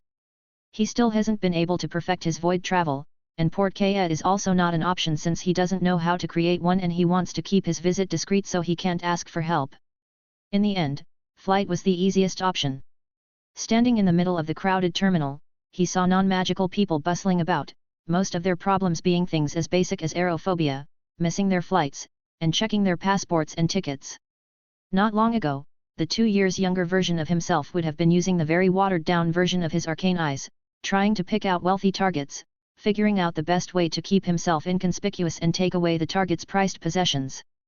But now, he no longer bothered. It no longer brought him the thrill, the sense of accomplishment, and the satisfaction that it used to. Walking among the crowd under stealth, Axel didn't steal a single thing. After all, now he had set his sights on much bigger targets. The Mikhailov family. This family is the biggest contributor to all the crimes and atrocities happening around the world. Why have they been able to do so? Because they have the resources to back up their wrongdoings. Just take for example how long it took for them to find out Axel's past information. In barely a few hours, they found something the rest of the world had been unable to find until now. Now this was what Axel considered a real target. This was someone Axel would now consider worth stealing from. Axel suppressed his excitement. How long has it been since he felt this? With all the magic and training and all the problems, he had forgotten his real identity. Someone who steals from those who deserve it. Walking up to the counter, he read the receptionist's mind, and found all the information he needed. Well, it was his first time coming at an airport, but it really doesn't matter with his high-level legitimacy. He can get any information he wants without having to ask. Under his stealth, he made his way towards the security blocking the next flight to Russia. To his intrigue, he found quite a few measures installed in place to prevent magical intruders. Things like wards, magical security devices and a few wizarding guards. Shouldn't be a surprise, he muttered, getting past them with some precaution. How easy it would be for a Death Eater or terrorist to make the flights crash, or for wizards to travel without needing an identity. He was sure there was a department in Ministry that dealt with all this stuff. But of course, these measures were for people who try to get through using trivial things like the disillusionment charm or invisibility cloak. Axel was far above these measly measures, having no trouble getting past the security to board the flight. Within a quarter of the day, Axel was in Moscow, Russia. The place nearest to the main residence of the Mikhailov family, which he remembered from Maximilian's memories. Operating right in front of the residence, Axel looked in front of him. Though nothing was visible to the naked eye, his arcane eyes could see wards powerful and dangerous enough to make any intruder regret ever trying to breach them, if they managed to stay alive. Of course, they weren't as good as the ones which surround the Valentino residence, but they were still quite impressive and difficult to breach. There was a huge difference between breaking the wards and bypassing them without raising an alarm. But thankfully, Axel had everything he needed. The knife, Maximilian's blood, and sufficient mastery. It took some time, but Axel was soon in. As expected, they're loaded as fuck, he muttered. As soon as the whole residence became fully visible to him, even though he had remembered it through the memories, he was still a bit dazed. In front of him was an extremely vast space that was the main headquarters of the Mikhailov family. Golden sculptures, encrusted with gems, adorned the estate, magical plants of all categories were planted throughout the place, and far away, Axel could barely make out the silhouette of a giant palace painted in vibrant colors. That was the place where the bastards who had leaked his information were located. Well, let's just get this over with, he murmured. He was aware that he had to do something about these new enemies soon, but he would come back for that another day. His plan for now was simple. Go in there, take as much as he can, and come out. But of course, things rarely go according to plan. There were some things that he just couldn't handle. Chapter 105, Everyone, Yai. Axel, fuck. In the territory of the Mikhailovs, Axel looked at the place from a distance. He wanted no extra trouble. He just wanted to loot as much as he could and leave. Of course, things didn't go as he had planned. There are some things that you just can't avoid. Axel made his way to the main castle at top speed. But on his way, when he looked at the situation around him, his footsteps unwittingly slowed down. There were people here. An awful lot of them. This place was the place of residence of the Mikhailovs. So, only the most important businesses were situated here. But then, why would they keep so many witches and wizards here? It didn't make sense. So, Axel checks the memories, but even the part of the memories he had managed to get from Maximilian didn't have much information on this. Only when he read the minds of a few of them did it click to him. Muggles. Or more precisely, Muggle slaves. All these people. They had been kidnapped from the Muggle world and made into slaves, forced to work here under horrible conditions. Looking at them, even Axel had to frown. But, this was just the beginning. As Axel began to make his way deeper and read a few more minds, things only got worse. Turns out, Mikhailovs were experts at acquiring and training slaves. To the point that they were the world's biggest slave trader. There were various categories available here. Working slaves, sex slaves, warrior slaves, wizards, healers, potioners, you name it. And they weren't only used here. They were traded all over the world. Not only that, there are children as well. Axel's fists clenched. It's not like he wanted to take down one of the biggest syndicates in the world. It's just that he began to feel that, it would be nice if this stopped. Really? He really didn't want to get involved. Axel. Axel came out of his flashback when Martina was calling out his name. Yet.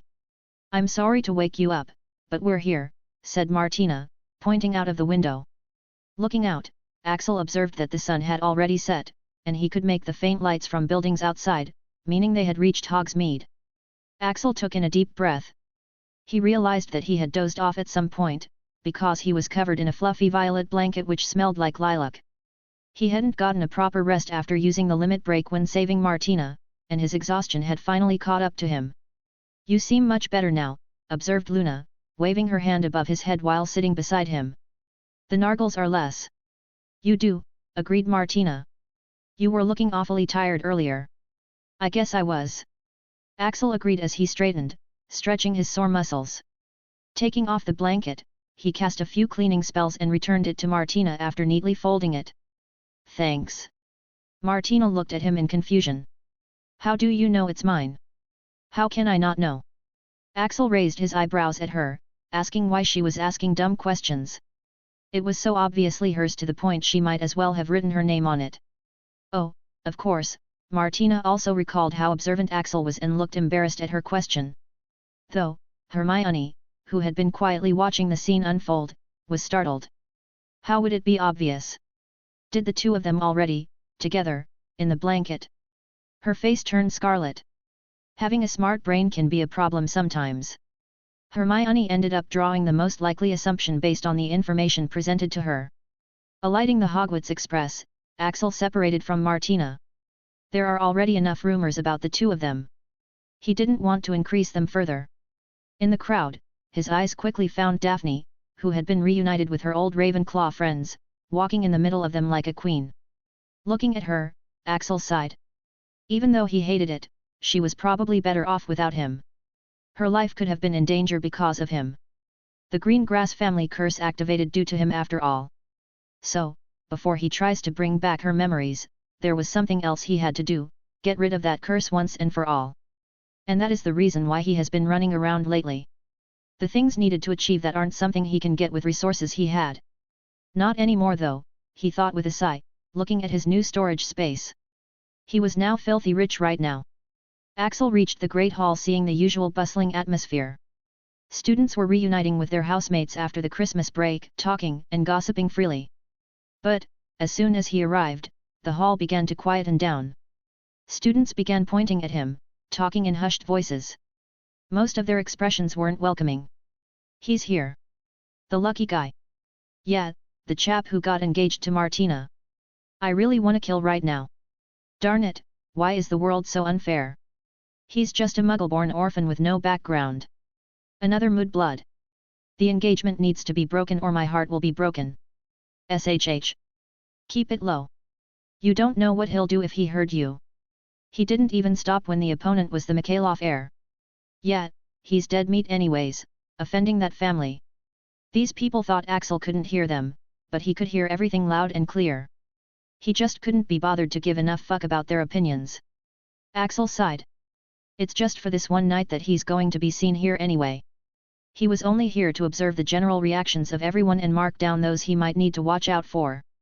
He trudged over to the Slytherin table, only to find that most of them had complicated or uninviting looks plastered on their faces.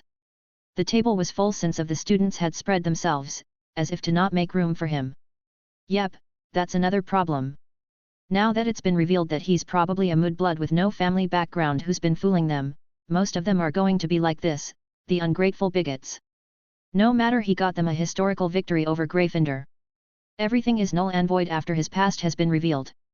But amidst the hostile gazes, he actually found a few people inviting him.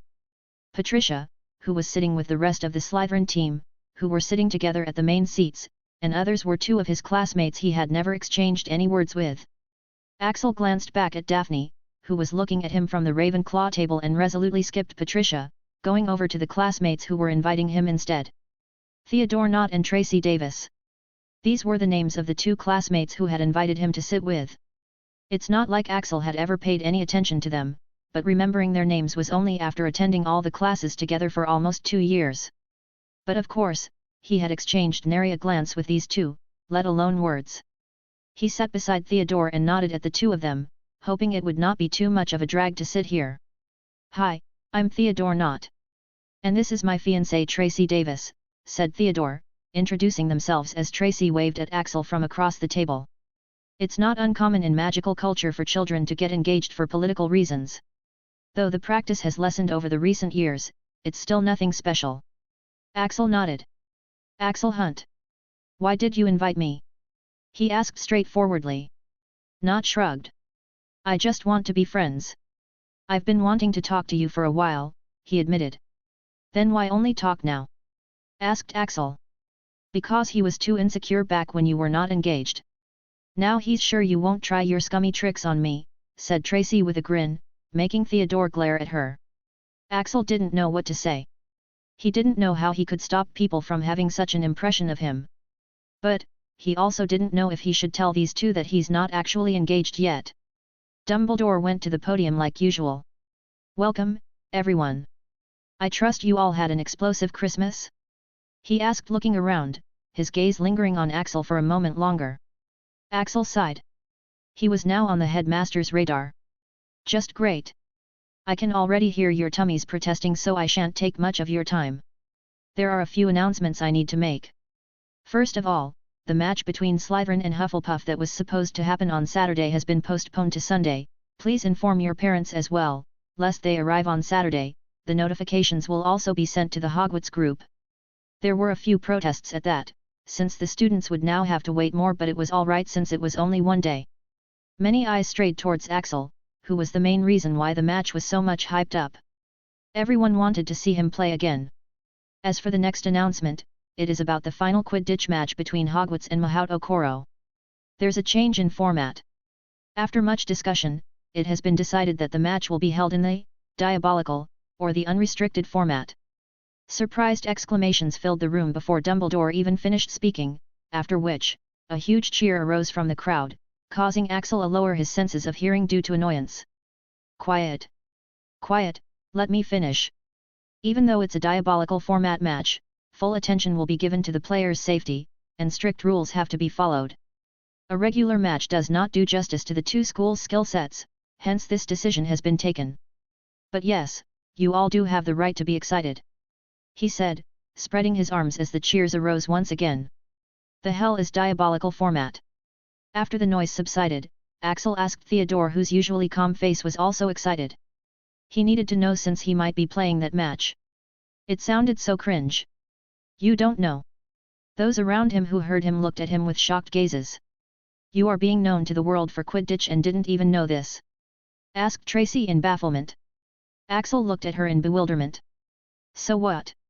He had already learned about Quidditch's existence not long ago, and he didn't have too much interest in the sport since it was not a challenge at all. They made this decision because of you, and yet you are the only person who is clueless about it. Theodore shook his head in bemusement. Anyways, the unrestricted format is the most exciting form of Quidditch, but it's banned in most places because it's dangerous, he said, seemingly happy to break the news to him. In this format, players will be allowed to use magic in the match. Axel's eyes widened at the implications. Magic is allowed? He recalled the powerful jutsu spammed by the monsters of Mahout Okoro. Fuck. If he ever faced off against their team in a match as important as Hogwarts vs Mahout Okoro, as the star player, he would definitely be the main target of all those jutsus. Even dodging should have a limit. It was fine until it was just Bludgears, but how can he face off against that while holding back? And then there's the other thing. Axel glanced at Akiko, whose serious face had a hint of amusement at this moment. He had pissed off almost all the students of Mahout Okoro due to having suspicious relations with this goddess of theirs. So, all those students were already looking for a chance have a go at him. The only thing stopping them was the diplomatic issues caused by severely beating up a student from Hogwarts. But, suppose if they get a free rein to do whatever they want against him for 90 minutes. Those guys must be scrambling to get in on the teams, he thought, looked at the gleeful face of the Mahout Okoro students as if Christmas had come again. At this moment, Akiko also happened to glance at him, and their eyes met. A hint of amusement passed through her eyes, as if she could already think of his predicament and was thoroughly enjoying the situation. How will you hold back now? Her eyes seemed to say. Axel gave her an annoyed look. It was better when her face was always serious. Chapter 106, Sorry Hufflepuff. The rules for the last match had changed. And now magic was allowed to be used in the Hogwarts vs Mahout Okoro match. Axel sighed. Why did they have to change the format? He grumbled, looking at the two principals at the head table having fun looking at the students' reactions. Theodore gave him a look that seemed to say, seriously. Mate, didn't I already say? You are the reason they changed the format. Why me? Tracy gave him an amused look. Well, there's a very high chance that the team winning the House Cup will be Slytherin. Axel nodded at that. The Hogwarts Quidditch Cup is awarded to the team with the most number of total points.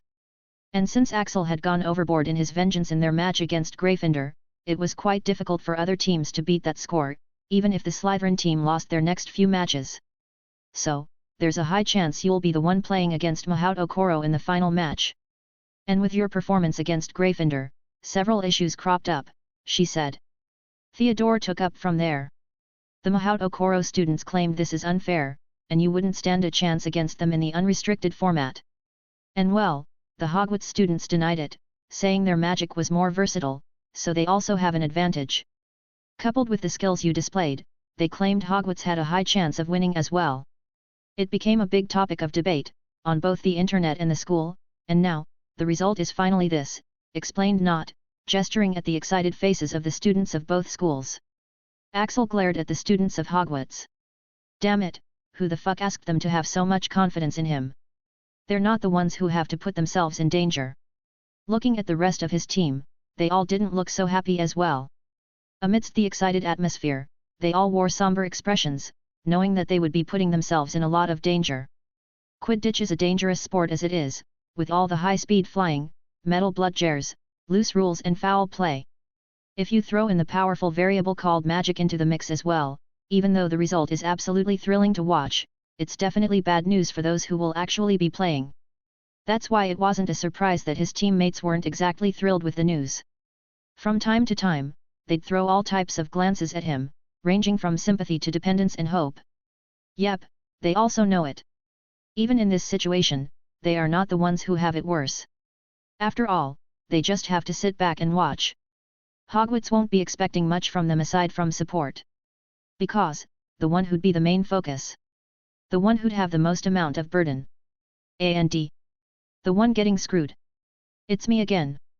The next morning, Axel went to his usual training spot in the Forbidden Forest where he and Akiko usually train. Since a lot of dangerous techniques are practiced here, the place was covered in all types of seals. Shock absorbing, noise reducing, concealment, and intruder prevention seals were just a few of them. After all, what they do inside is basically illegal.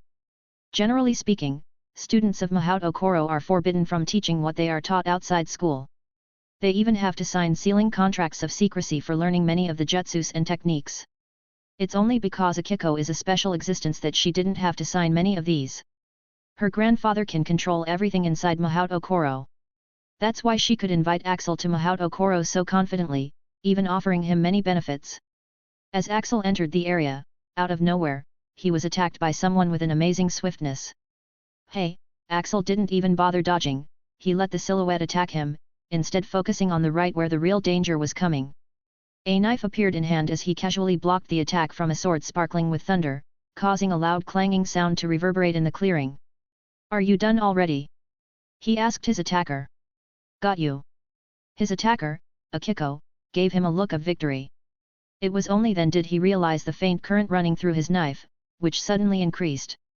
To his surprise, he found that his knife was stuck to Akiko's sword, along with his hand. New trick. Axel was impressed by this new jutsu of hers.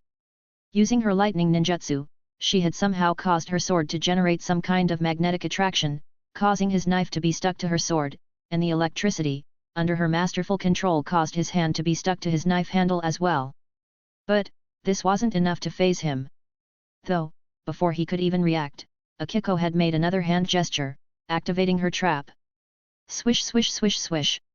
At once, thousands of kunais were launched at Axel from all directions, making it impossible for him to protect himself from all of them with his hand tied down by her new jutsu. What?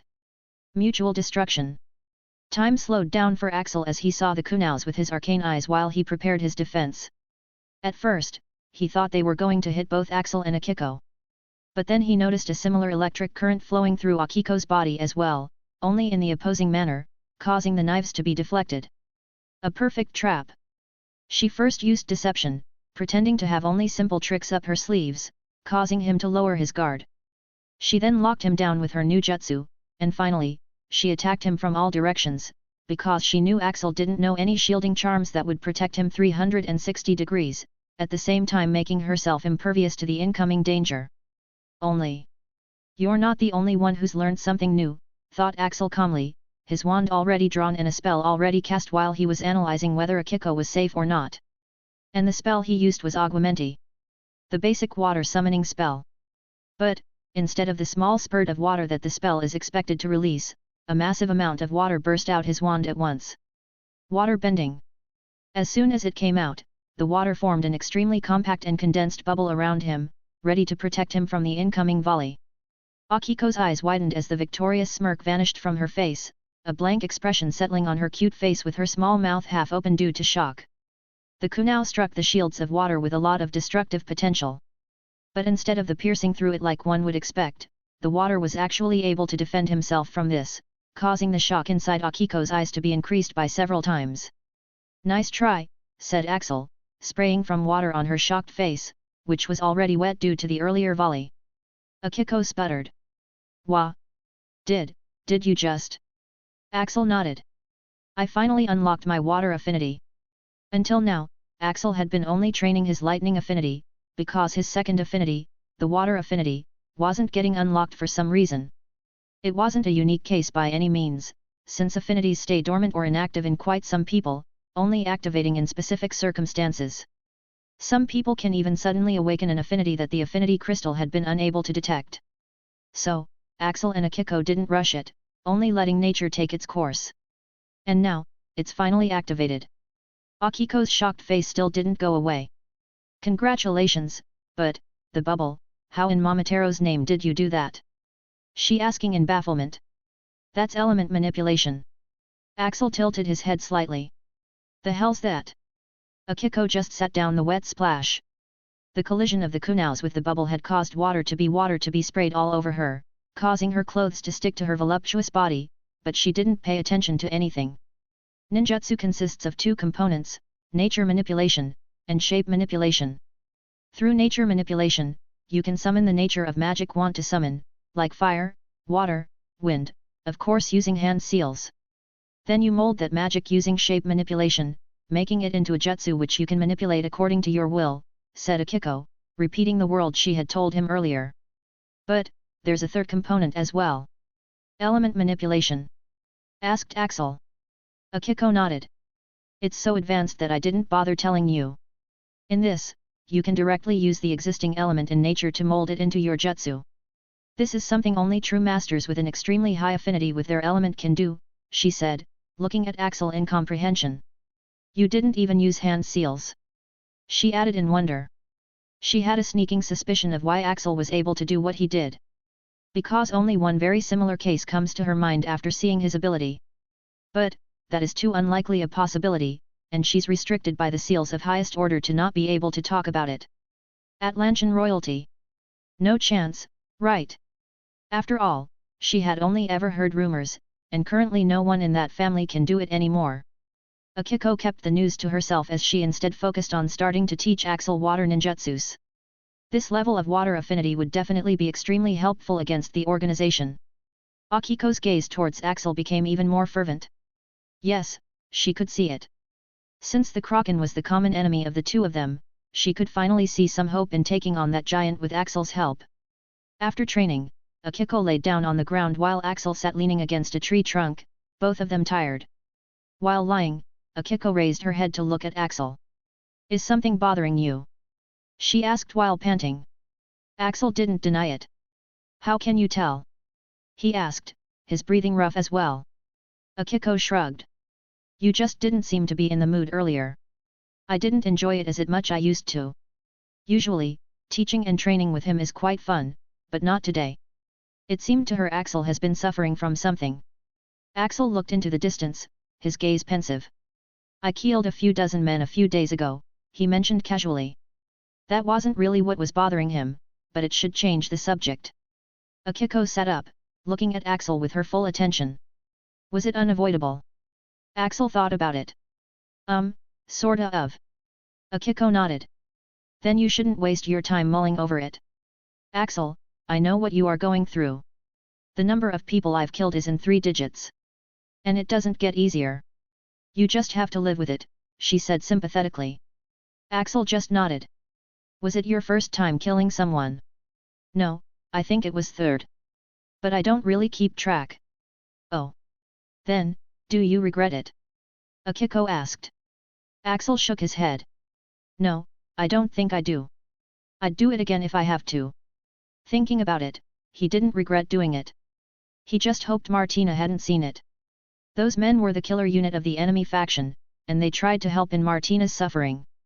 They all had to die. Akiko was surprised by his question. Then, do you feel guilty? Axel once again shook his head after some thought. No, not at all. Akiko didn't know what to say. Axel has always been different from others all aspects. But this. First there's the godly stealth, then the skills and smart to use to its fullest extent, then all the killing techniques she had taught him. And then, this perfect mindset for a killer. Can't this guy be the best assassin in the world? Then, why is this bothering you? She asked in frustration. She had thought that she could help since she had to go through a lot of mental difficulties and traumas when killing people. But, he doesn't seem to need to it at all. Axel shrugged, getting up. When did I say it bothered me? He asked as he began to leave. I was just checking your reaction to it. Akiko realized that he was messing with her. And to think I was feeling bad for you when they made the announcement about an unrestricted match format. Axel rolled his eyes. You absolutely weren't. You were thoroughly enjoying the situation. Akiko didn't deny that, laying back on the ground. What will you do, though? You have to hide your powers after all. And there's only so much you can do with skills. Axel shrugged. Well, if we lose the next 2 matches and other teams have high scores, then I can avoid the playing that match altogether, he decided. It's not like there's no way to deal with Mahout Okoro even while holding back, but he'd rather just not play. What? Akiko wasn't at all happy with his decision. But that would cause you a lot of backlash from your house. And from others as well, she reminded. Not playing well after just 1 match? All of his admirers would be so disappointed. And his haters would happily claim that the match against Gryffindor was either a coincidence or he had cheated, destroying all of his hard-earned reputation. But Axel just shrugged. I really couldn't care less. The only reason I even decided to play was to get famous to attract the organization's attention. Now that the goal has been achieved, I don't need to bother anymore. Akiko shook her head in frustration. At these times, she both respects and hates his ability of not giving a fuck. Leaving the Forbidden Forest, Axel sighed. Akiko was right. Something was indeed bothering him. Dragging his tired body, his feet involuntarily lead him towards the source of his trouble. Inside Lockhart's defense against the dark arts class. Daphne walked into the classes looking around in confusion. For some reason, she had no memories of attending this class. When she went to sit with her friends, they widened their eyes upon seeing her. Daphne? You're also attending this class? Asked Padma Patil. Daphne frowned. Why? Is there a problem? No, it's just that you always used to skip it along with Axel. Said Su Li suggestively. Mandy Brocklehurst lightly shoved Su Li, of course she's not. Axel is engaged now. Even though she tried to hide it very well, there was an undeniable glee in her voice at Axel and Daphne's relation finally getting severed. Daphne gritted her teeth. There's nothing between Axel and me. He's not even my friend. Don't mention that guy in front of me. At this moment, Lockhart finally arrived fashionably late as always. Good morning, my students and dear fans. I hope everyone's Christmas was great. Mine definitely was. I was invited to the Vila Queen's private party. She's an old admirer of mine from back when I saved her from a bunch of kidnappers. The rest of the details are not suitable for you all to hear. What a clown, muttered Daphne at once, but her voice must have been heard by Lockhart since he turned his attention to her. Oh, who do we have here? Miss Greengrass, if I'm not mistaken. One of the main flunkers of my valuable lectures. I've read few articles about you, he said, his each word infuriating Daphne. Anyways, now that you have finally realized your wrongs, please do bring your companion and amateur celebrity Mr. Hunt as well in the next class. I have some important business with him. Daphne's friends rolled their eyes. Since they weren't idiots, they could easily see that Lockhart just wanted to once again try to mooch off Axel's fame. As if the past lesson wasn't enough. Daphne, on the other hand, raised her hand. I'm not very familiar with Mr. Hunt, sir. We're not on speaking terms, she said, causing whispers among the crowd. The class went as useless as ever, and Daphne realized why she used to skip them in the first place. She was not in a good mood for the whole class due to the repeated mentions of Axel. After the class, Lisa Turpin held Daphne's hand. Daphne, it's all right. We know he hurt you. You don't need to hide it from us. Yet, he was definitely wrong in leading you along and then getting engaged. Said Padma. How many times do I have to say it? There's nothing between us. There's nothing about him that I like. Exclaimed Daphne. Well, that is clearly wrong. You love Quidditch. And Axel is undeniably a rising Quidditch star. And his physical appearance. Padma had begun to point out the inconsistencies in Daphne's statement, but Daphne cut her off. Rising star? Excuse me. He only ever play one match. Nothing can be said about him based on just one match. It's not clear if he can do the same in other matches, she said in denial. Daphne's friends looked at her with sympathy. To think this is the same girl who punched Lord Black just to defend Axel at one point. Just how bad was she hurt by Axel's betrayal? Meanwhile, sitting not far away from Daphne under stealth, Axel heard her words. What would happen if he now loses the next week's match or doesn't perform well? Nope, that was no longer an option. Looks like he'll have to do well in the next match. To show her. So, sorry to Hufflepuff, but it's going down. And, if that's the case, then he would also have to find a way to win against Mahout Okoro without revealing any of his important cards. Sigh, why can't I ever take the easy way out? He muttered. Chapter 107, Playing for Daphne. In a few days, the day of the match finally arrived. Another day of the match. This day is also called a meeting day, as parents are able to come to and meet the students in the stadium. Usually, on the meeting day after Christmas, the stadium is the least crowded, since the parents had just met their children not even a week ago, resulting in many parents who are busy or far away, to not make an effort to make the trip. But today though, the scene was entirely different. It's his second match, right? Yeah, but if you look at him play, you'd think he was a veteran. Best in the world, hey. I heard he broke 22 world records in one go. But... yeah, I know, right? Nothing can be confirmed with just one match. Is he really that good? I think the last time was a fluke. What if he can't do much next time? Yeah, I have to see for myself. Me too. These kinds of conversations were taking place everywhere between the Quidditch fans all around. That's why, even after extending the stadium to its limits, the tickets were sold out very early, leaving a large number of people disappointed. All the major Quidditch fans had recognized this as an important moment. They were about to confirm if the skills shown by Axel were actually real or not. That's why, the broadcast range of this match was increased, and the viewer count had skyrocketed to an absurdly high number, making the game reach the popularity of a league match, which was leagues above even the last match, which already had an incredibly high reception. In this hyped-up atmosphere, Axel walked towards the stadium in stealth, passing through the crowd of students who were also headed there. Aside from Hufflepuff, all three other houses were excited for the match. The Hufflepuffs though, the members of the House of Loyalty and Hard Work, looked like they were going to their funeral. But they couldn't be blamed for their negative reactions, since now the whole world was going to watch them play, and if it went anything like the last time, their house would be humiliated in front of everyone. That's why, for the past week, they had been looking at Axel with complicated looks, some even begging him to be lenient in the game.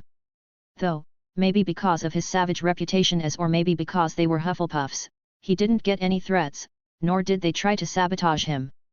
After all, he wasn't playing against the Slytherin team, he was the Slytherin team. So, Axel really didn't have anything against the house, but he would really have to destroy them a little for Daphne to see. He thought about the things she had said about him. She seems to really hate me right now, he concluded. Well, I really had it coming.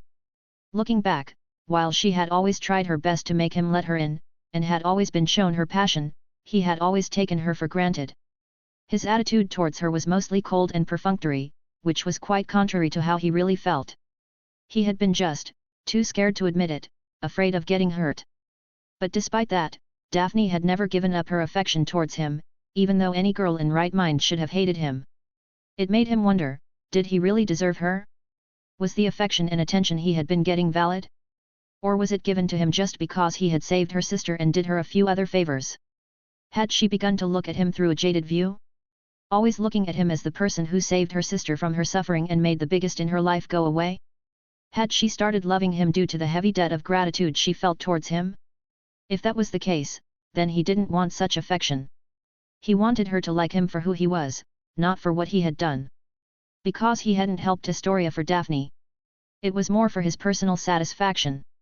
That's why, after she had lost her memories, he had asked Astoria and Evelyn to not tell her anything about him. Because this time, he would win her over with his sincerity, instead of charity. He would become the person worthy of her affection. That's why, even though he didn't have anything against the Hufflepuffs, he wasn't going to hold back. With determined footsteps, Axel marched towards the stadium.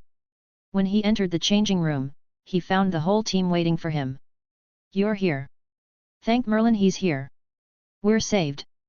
Patricia stood up as soon as she saw him. "Where did you disappear to again? I didn't see you for the whole week." "Busy." Patricia just sighed. "I have no control over you. You did this last time as well. Anyways, quickly get changed. The match starts in 10 minutes. "It's plenty," muttered Axel, taking over his clothes from the locker. When he turned back, he found his team members giving him intense stares. Everyone quickly looked away, and the girls who their magi mirrors pointed at him quickly hid it with embarrassed faces. Shaking his head, he went to the changing room. This time, the guys didn't dare to say anything. As the door to the changing room closed, the girls sighed in disappointment, and even Patricia looked disappointed. "What a pity. I wanted to record it this time." That sculpted body of absolute perfection, filled with numerous scars and imperfections which only served to make it more enthralling, they wanted to look at it again. They had only been able to catch a glimpse last time before he had changed. But, Axel simply decided to change from the changing room, much to their chagrin. What could they do? Stop him like the last time? They were dependent on him to get through the incoming matches. They can't afford to even look at him the wrong way. Witches and wizards. It is here. Match you've all been waiting for. Hufflepuff vs Slytherin. Brought to you by Big Owl, Blueberry Magical Appliances, and Unicorn Beverages. Cheers. This is Lee Jordan, Hogwarts Quidditch commentator, and today, I have with me a very special guest as a CO commentator. Hogwarts, please welcome the pro Quidditch player, professional commentator, and the legend, Ludo Bagman. Cheers. Thank you, everyone, for all the love. Blimey, it's good to be back. It certainly brings back memories," said Bagman, as the crowd cheered. "So, as can be seen by Mr. Bagman's presence and the big companies as our sponsors, this match is no longer a simple school league match. Currently, the match is being telecasted live all over the world, and even the streaming servers are overcrowded with viewers from all developed communities, meaning its popularity has escalated far beyond the realm of school matches, reaching major league match levels. Mr. Ludo, what are your thoughts on this?" "Lee, I will not beat around the bush. There is only one reason why this has happened, and that is Axel Hunt, the boy we're all here to see, no offense to all the other players. Of course, the unseen prodigy. There's no denying your statement, and I don't think the rest of the players mind since this match is currently being watched by the recruiters of all the team across the world." "That's right," agreed Bagman. "And by a large audience as well. This is a golden opportunity for those players. If they can perform well, not only will they get famous, they can also get great offers even from major leagues. No one should waste this chance." "Definitely, Mr. Ludo. And since we've already breached the topic, then what are your thoughts on Axel Hunt? Could you give us your take on the subject?" "Well, I don't need to say anything about his talent and potential, since everyone already knows about it. But from what I see, the kid reminds me a lot of myself when I was young. Back in the days, I was a lot like him, full of potential, charming the witches, and doing whatever the hell I wanted without a care of the world. But this is where the real test comes. Too many talented players never actually rise to the top. It is the steady and hard-working ones who finally make it. Even if he was somehow cheating, no one can do what he did even if they are given full rein to cheat, so there's no denying his talent and potential. But, it's too early to tell if he can actually keep it up. The tricks he pulled in the last match? He may not be able to do them again, and countermeasures will soon be developed against him as well. As I said, it's too early to tell. It had only been a few seconds, but Axel, who was standing on pitch along with his team already didn't like this Ludo Bagman, who is so full of himself. You've put it very well, Mr. Bagman, said Lee. I completely agree with your words, and those international viewers who didn't understand everything, since they do not yet have the full context, here's a recap of the whole situation. Axel sighed. Not again. The big screens showed highlights of the events from the start, and also, they didn't forget to put ads of their sponsors in the corners. Jordan explained everything as the clips played. The very first clip was of Axel and Rose facing each other seemingly in a confrontation. It started with Axel Hunt, an unknown student, and Rose Potter, the then best and youngest seeker of Hogwarts, having a conflict, due to Rose getting jealous about him hanging out with other girls. In response, Hunt proposed a bet, saying he would face her house in a Quidditch match, and the loser would have to do anything the winner asked. Then the screen showed scenes Axel getting splashed with paint. Hunt, as an unknown player, was ridiculed by the whole Gryffindor house for proposing the bet against Rose Potter, who was already good enough to be scouted directly to the major leagues. He even got splashed in Gryffindor colors the night before the match, but Hunt waited, biding his time. The screen then began showing the highlights of the match Gryffindor vs Slytherin, getting cheers from the audience. And then, when the match started, he exploded, catching the snitch within seconds, and creating a world record. And that was just the start. He then proceeded to take full revenge on the Gryffindor house for every single thing by breaking 21 more records, and defeating Gryffindor with more than a 1,000-point difference. And, the match ended with this, said Jordan, as the screen played the clip on him catching and throwing the bludger at the Weasley twin in slow motion, and the crowd gasped and cheered the stunt. Oh! It's painful no matter how many times I see it. Axel shook his head as he looked around at the crowd. They did all this last time as well. Putting him on display just to increase the interest of the crowd. It's all business to them. He hoped it was over now so he could finish the game and leave. You'd think this was it. But after this, Hunt made headlines again for several different reasons, becoming the most searched person of the year 1993, said Lee Jordan, as the clip showed large headlines of about the Christmas party. Stop it already. It's not even related to Quidditch. Thought Axel, his face turning colder. But of course, the recap continued. Axel Hunt got engaged to Martina Valentino, princess of one of the most wealthiest and most powerful families in the world, and then beat Maximilian Mikhailov, the heir to the dangerous and power Mikhailov family, to a pulp right in front of the godfather Mikhailov. He said, as the clip showed Axel doing exactly that. And then, the news about his past was leaked, something he had kept a secret all this while, said Jordan, as the headlines about him being a Muggle-born orphan and images of rough childhood began to be shown on the screen, for all the world to see. Damn it! Axel no longer heard what Lee Jordan was saying. He didn't feel comfortable playing for people in this way. He felt exploited. Like a zoo animal on display. Since the Valentinos had handled the situation, this news was gradually buried, and many people still hadn't found out about it. But now, it was dug out once again, with such a large audience watching it. At this moment, the close-up of Axel's face appeared on the screen, showing his reaction to the current situation. Sweet Merlin, Hunt looks absolutely livid. I have seen that look before. Maybe we went a bit overboard in sharing the details. Lee Jordan was regretting it a bit, but what could he do? The sponsors and broadcasters had asked for the recap to retain the viewership. Bagman just scoffed. Oh come on, there's nothing he can do about it. He should have thought it through before stepping into the spotlight.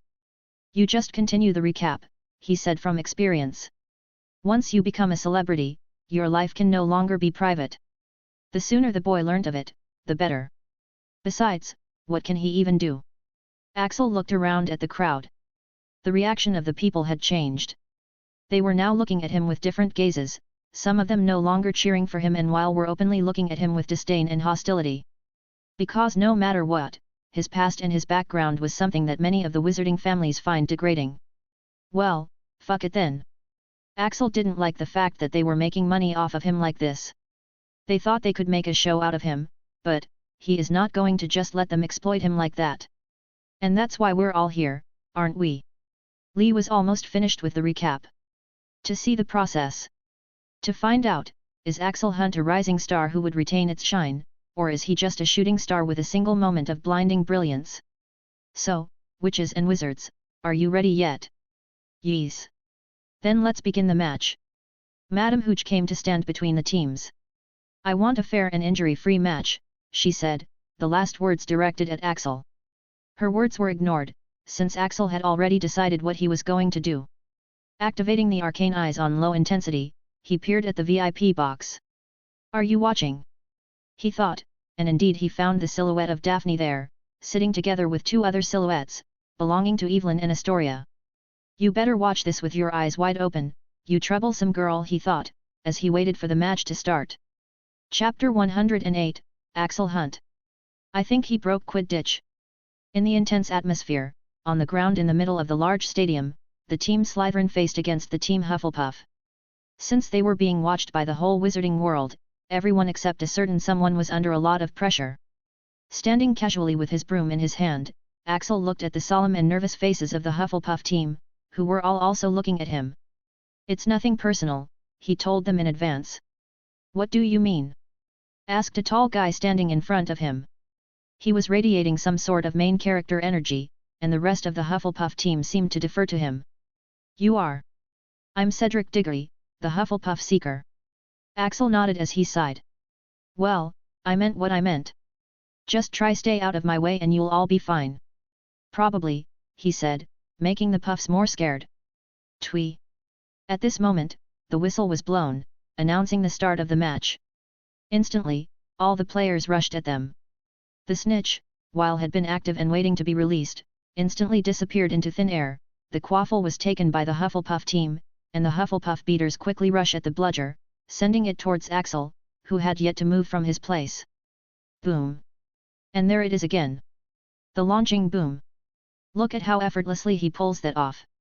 But, instead of stopping to show off the snitch, Axel didn't decrease his speed at all. Taking a turn, he dumped the snitch at Madame Hooch, who had barely put the whistle away from her lips. Madame Hooch was surprised when a green blur passed by her, leaving a snitch on her lap along with a rush of wind. Twee! She blew the whistle, giving 50 points to the Slytherin team, her eyes still wide due to the surprise. Cheers! And he's done it again. 2.3 seconds. He broke his own record. Indeed. I couldn't believe it when I saw the clips, but by Merlin, this boy can really do it. Mr. Ludo, as a seeker yourself, what do you think is the difficulty of successfully pulling off what Axel just did? Asked Lee. The commentators were completely ignoring the rest of the players, because now that they had seen that Axel still had it, the presence of other players wouldn't really impact the game, at least if it's not the unrestricted format. It's tough, near impossible tough, Jordan. There's a reason why the previous world record was miles away from Hunt's. You'd have to first be able to see the snitch when it's at its fastest, which is an extremely difficult feat to achieve. Then you'd have to pull off the launching boom, which is a skill very few can pull off, and then you'd have to time it perfectly as well. Blimey! That does sound impossible to me. Isn't it? And when you do all this, you'd still have to have the reflexes allowing you to catch the snitch at that speed. If it ever happens in a game, it is usually considered a once-in-a-lifetime coincidence. It's definitely not something you can casually pull off like the boy. Then, how do you think Axel does it? As you might already know, Hunt is quite elusive. We don't have any chance of getting even a single answer from him. Practice. An insane amount of it. Talent isn't enough to cut it. I don't know what kind of practice he has done, but I see some really hard work behind his every refined action. Though, it's still too early to tell if he can compete in the major leagues. Launching boom is good, but if he's so repetitive in using it, then it would only work on school level. He has to put in that hard work in learning other skills as well. Well, that is quite new since no one has ever seen him fly at Hogwarts before the match, let alone train. Anyways, where is Hunt? I can't find him. Lee Jordan suddenly stopped commentating when he realized that he couldn't see Axel. Ludo Bagman also began searching for him. Tweep asterisk.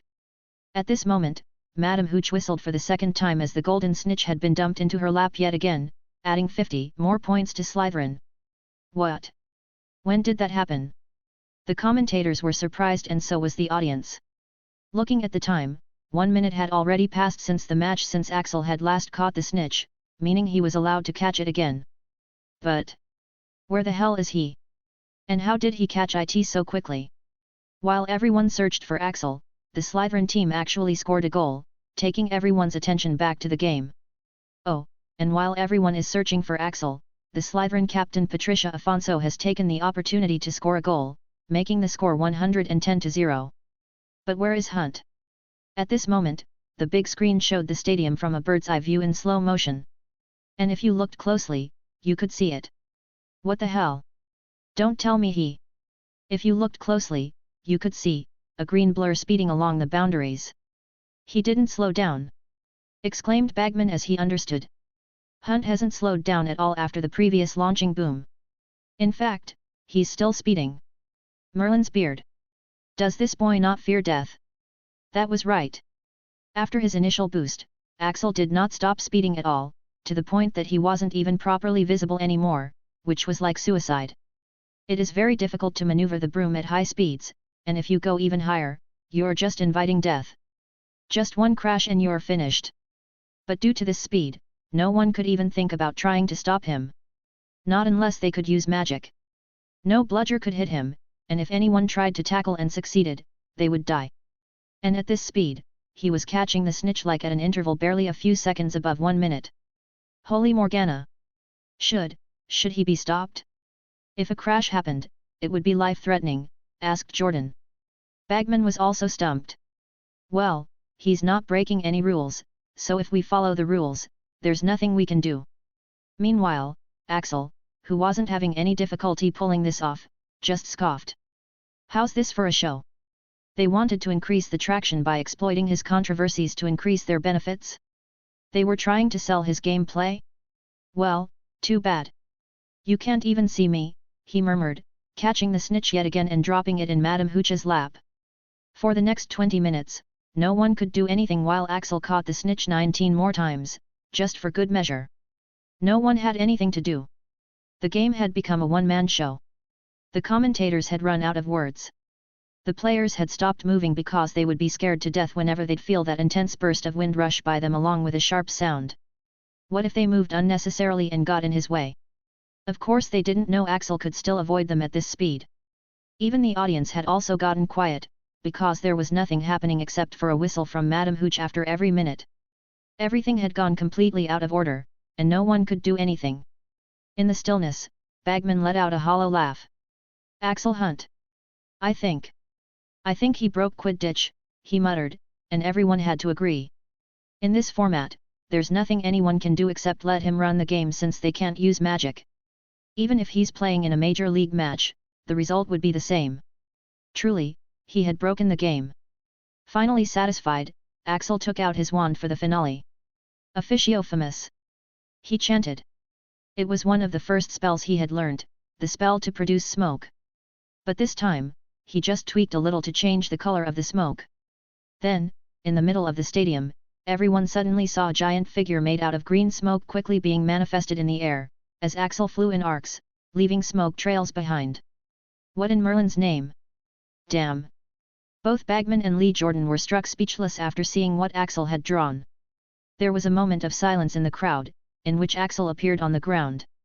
Casually dumping the Hogwarts-provided broom, he began walking away, while the scoreboard read, 1160-0. What was there to do? The match was already as good as over, and since he had used magic, he was off the game according to rules anyway. Thus, while the dumbstruck crowd looked into the air, Axel walked out, leaving a giant middle finger drawn out of green smoke hanging in the air. The crowd went into an uproar. Did he really? Muttered Ludo as the crowd went wild. Yeah. Agreed Lee. I think he just flipped us off. In every sense, he muttered while watching the staff scrambling to erase the giant green middle finger from the pitch. That fucking brat! Cursed Bagman after turning off his mic as he began receiving calls on his Magi mirror from the sponsors and broadcasters. He can't leave the game just like that. We'll lose all the money we were going to get from the sponsors. And it's barely 25 minutes into the game. All the viewership ratings will drop without him on the pitch. He turned on the mic. Madam Hooch, could you please bring him back?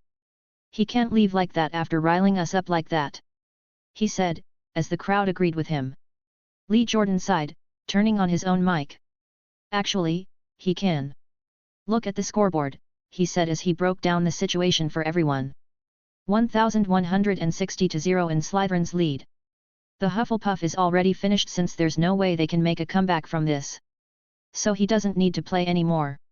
And even if we want to bring him back, we cannot, since he used magic, meaning he's by default disqualified from the match. He knew he should have stopped when he had seen Axel's pissed mood. But maybe he had been too confident after having all these wealthy backers directing him and having Ludo Bagman sitting right beside him. What could happen? He had thought. No matter what, he had never imagined he would face his retribution in the very same match. First Axel spat on Ludo Bagman's face by going at top speed and making the whole game into a one-man show. Keep your opinions to yourself, his gameplay seemed to say. As if he was offended that a random nobody like Bagman dared to compare his worthless self with Axel, claiming Axel would face challenge at something as basic as this game of plebeians. He showed off to the point that he broke the game itself. Try thinking of a countermeasure for this, he seemed to say, while catching snitches every minute. Try doubting me now. He took apart everything interesting from the game, making it look something as basic as just one guy catching snitches. He then proceeded to prove just how wrong Bagman was to think he couldn't do anything, by walking out after winning the thing, leaving everyone hanging, along with a giant middle finger in front of their faces. As far as vindictiveness goes, this was one of the most vindictive revenges in Quidditch history. Bagman was now losing it. He had put in a lot of money into this thing. If Axel doesn't return, then he would be losing out on a lot of money. How arrogant can he be? Does he think any team will take him after showing this kind of attitude? He said into the mic. Actually, every single team will. And both Ludo and Lee knew it. Having Axel on their team would be like cheating. No, it would be even better than cheating. And all great players are arrogant like this. They have seen them act more snobbish with not even a tenth of Axel's skill. So, there's no denying the fact that currently every team was scrambling their brains madly to think how to recruit Axel. But Bagman was just frustrated. Axel Hunt, if you can hear me, come back now. You're offending all the big sponsors who have invested in this game. Lee Jordan gave Bagman a look that said, "Brew. Seriously? Mr. Bagman, he is the same guy who beat up the heir of the Mikhailov family and got away with it. I don't think these idle threats are going to work. After all, we call him Savage Axel for a reason. We should have known better than to broadcast his story to the world without his consent." He said on the mic, publicly admitting his wrong. "I'm really sorry, Axel. Mr. Bagman forced me," he said, resolutely sacrificing his idol to save himself from trouble with Axel. What kind of idol? He was nothing but a shitstain compared to Axel. Bagman didn't give up. If nothing, he was persistent like a cockroach. Looks like the Hufflepuff is trying to make a comeback. What would the Slytherins do? He exclaimed, and indeed, the Hufflepuffs were indeed trying to save some of their remaining trampled dignity by giving it their all. Even Cedric Diggory, their seeker who had been ignored until now, was trying his best to look for the snitch. It truly looked like the house of hard workers. But it also looked a bit pathetic and overly desperate. Though Ludo Bagman had some hope. But, the Slytherin team was not in the mood to cooperate. In Patricia's lead, they all just lined up in front of the goal posts. There's no need to struggle when they already have the match in their bag. Let Diggory catch as many snitches as he wants. It won't change anything. Because he can't get the numbers to their level even in days, let alone in 60 minutes. Ludo Bagman finally gave up on the match as he saw the numbers slipping. So he decided to latch back onto Axel. What a day! Today we got to witness some things which we never even imagined being able to witness. I'm beginning to see a pattern here. No matter where Axel Hunt goes, unbelievable spectacles follow. He exclaimed, and the crowd cheered. Whatever losses Ludo Bagman might have faced, everyone else had had their fun at seeing Axel defying Quidditch itself, and doing something which has never been done before. They were just no longer interested to watch anymore now that Axel was gone. So, I'm very glad to announce that you'll be able to see him again in the match, Slytherin vs Ravenclaw. Cheers. But that's not all. There's also a twist in his next match. Because Axel's fiancée happens to be in House Ravenclaw. Bagman was back in his game. He knew he had the crowd's attention. He didn't even notice Lee Jordan putting down his headset and walking away from Bagman. Yes, what would Axel choose between love and Quidditch? Would he humiliate his lover's house like he did with all his other opponents? We'll have to find out in the match. The details are on your screen. Start booking the tickets and subscriptions from now, before it's too late. Bagman was a compulsive gambler. The more he loses, the higher he'll raise the stakes to recover his losses. And this time, he forgot just who he was dealing with. And we have another big news. With Axel's performance in this match, it has been decided that Team Slytherin will be representing Hogwarts in their match against Mahout Okoro. And in that match, magic is allowed. Meaning Axel would be turned into meat paste if he tried using the same tricks again. What would happen in that match? If I were to bet, I would definitely be betting all my money of Mahout Okoro. Lee Jordan gave the guy one last look, like looking at a dead man talking, and walked out. Chapter 109, A Reunion. Honey, we could just go to Hogsmeade if you want. We don't have to watch the match, said Evelyn to Daphne as they sat in the VIP box. She was just gauging her reaction. Daphne shook her head at her mother's answer. No, I think I'll watch this one. I want to see how Slytherin fares. She said casually, though Astoria and Evelyn exchanged knowing glances. Why?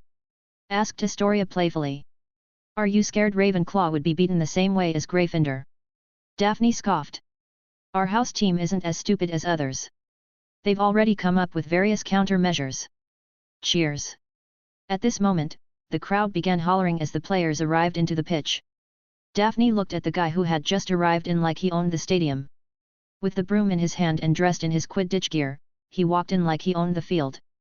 Arrogant, she thought while making a face, as she heard the audience reaction intensify at his entry. It didn't go past her notice that the majority of the audience cheering for him were females. She had seen many players like him, and she doesn't like any of them putting their heads into the sky because they are a little good. She has yet to see anyone who truly has enough skills to back it up. When the recap began, Daphne winced in pain, as her mind once again tried to recall the past, giving her an intense sense of loss. She had to intensify her occlumency in order to stop her mind from trying to think of the past. Daffy. Honey, are you all right? I'm fine. Daphne waved off their concern. Whoever taught this to her, her occlumency was increasing at a dramatic rate due to them. Looks like she's better now. Evelyn sighed in relief, a small smile coming to her face. In the beginning, her pain would start whenever anything remotely related to Axel was brought up.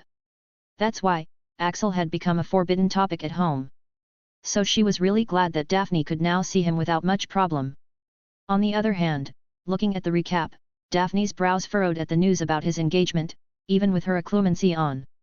Why the hell did he say he's single? She muttered, recalling her very first memory after waking up. The guy was clearly engaged. With Martina Valentino at that. Yet, he still is, scummy enough to flirt with her like that. He really is single, said Evelyn. Daphne looked at her mother in confusion. What are you talking about? Evelyn sighed, recalling what Axel had told her. The Valentinos used him as a shield to dodge the marriage alliance offer from the Mikhailov family. It was either that or war. She said, glad to be finally able to talk about it now her daughter's condition was better. So, he really isn't engaged. Muttered Daphne, as she watched Axel beating the Mikhailov heir into a pulp in the recap. This was big news, and she had so many questions. If he's really not engaged, then why did he fight the heir to the one of the most dangerous wizarding families? Does he actually like Martina, or did he just do all that for her even when they are just friends? And, about him being single, why did he, specifically tell her that? And most importantly, why the hell is her heart beating so fast? But, before she could give it much thought, she saw the picture of a young Axel appear on the screen, and the commentators describing his muggle-born orphan past in detail. What the heck? Why are they showing this? She couldn't help but murmur. Hunt was already facing enough problems at school as it was, and now this matter has been brought up again, and in front of the whole world at that. Blood supremacy is a problem in many wizarding communities. It would definitely get him a lot of haters. Looking at Axel's reaction, which was displayed on the screen, sure enough, he looked quite annoyed about the whole thing as well. Are they not going too far? She asked. Evelyn patted her on the back. Don't worry, honey. He has a lot of backing, she said reassuringly. Not to mention the full support of the Valentino family in House Greengrass, he also has another powerful backer. That's why, even though Evelyn was also angry, she could contain her fury. He'll be fine, she promised. Daphne paused as she realized something. Wait. Who said I'm worried about him? Why would you think that? I don't like him at all. He's so arrogant, and scummy.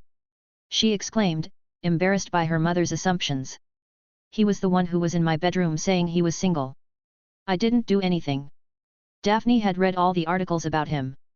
He was such an arrogant, egoistic, self-absorbed person. She has yet to see anything that justifies that amount of attitude.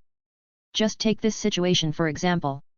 For all his arrogance and bravado, he can't do anything when his privacy was destroyed right in front of his eyes. He'll still have to play the game and entertain the audience, just like the sponsors want him to. Astoria looked at her sister innocently. But Daffy, when did Mum say anything about you liking him?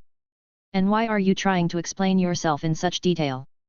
Daphne had no words to say to her sister, though at this moment, a sharp sound interrupted the silence, attracting everyone's attention, and Daphne hid her face in her omnioculars, suddenly very interested in the game.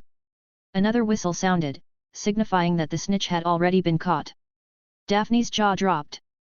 Right before the match started, she saw Axel look right into her eyes, as if he could see right through the lens of the omnioculars. And even after the whistle had been blown, she didn't see him searching for the snitch at all, as he held eye contact, seemingly in leisure. She felt as if he was telling her to watch the match, and daring her to question him again. And then he was gone, without even looking where he was going. Before she could even find him again, he had already caught the snitch. Just, what the hell? As some who's had a huge interest in Quidditch from a childhood, Daphne still couldn't understand how he managed it. She had already been thinking that the past performance was a one-time thing. No, she had been trying to convince herself of that. But looking at what he just did, she really had to acknowledge him.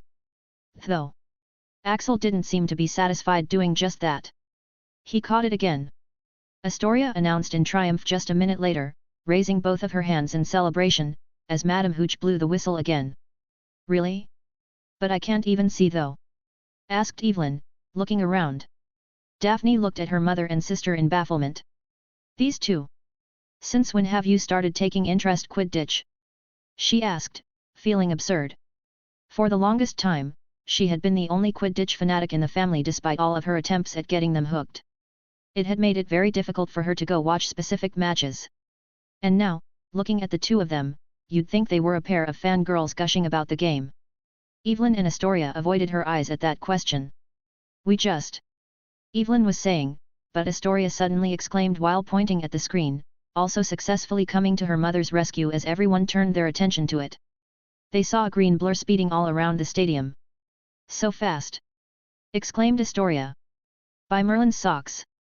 Isn't that dangerous? Murmured Evelyn covering her mouth. As they saw the blur fly around, they heard another whistle, meaning the snitch had been caught again. He really is awesome! Exclaimed Astoria with stars in her eyes, while Evelyn's brows knitted due to the danger of the situation.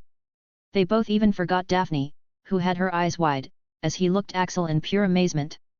Unlike Evelyn and Astoria, she knew the magnitude of what he was doing right now. This guy! She muttered, unconsciously leaning forward. She had never seen a guy as crazy as him. Is he really going to do it? He really is crazy, she said, shaking her head as her heartbeat kept increasing. She thought of her words just a while ago. When his privacy was violated, she had thought he wouldn't be able to do anything about it. But this... Is he really going to go so far just to fuck with those who tried to advantage of him? Daphne just kept looking at the scoreboard, her anxiousness rising right along with the score. The field became completely still, with no players moving. Why is no one moving? Asked Astoria. Because they're afraid to die if Axel crashes into them, explained Evelyn. Astoria frowned.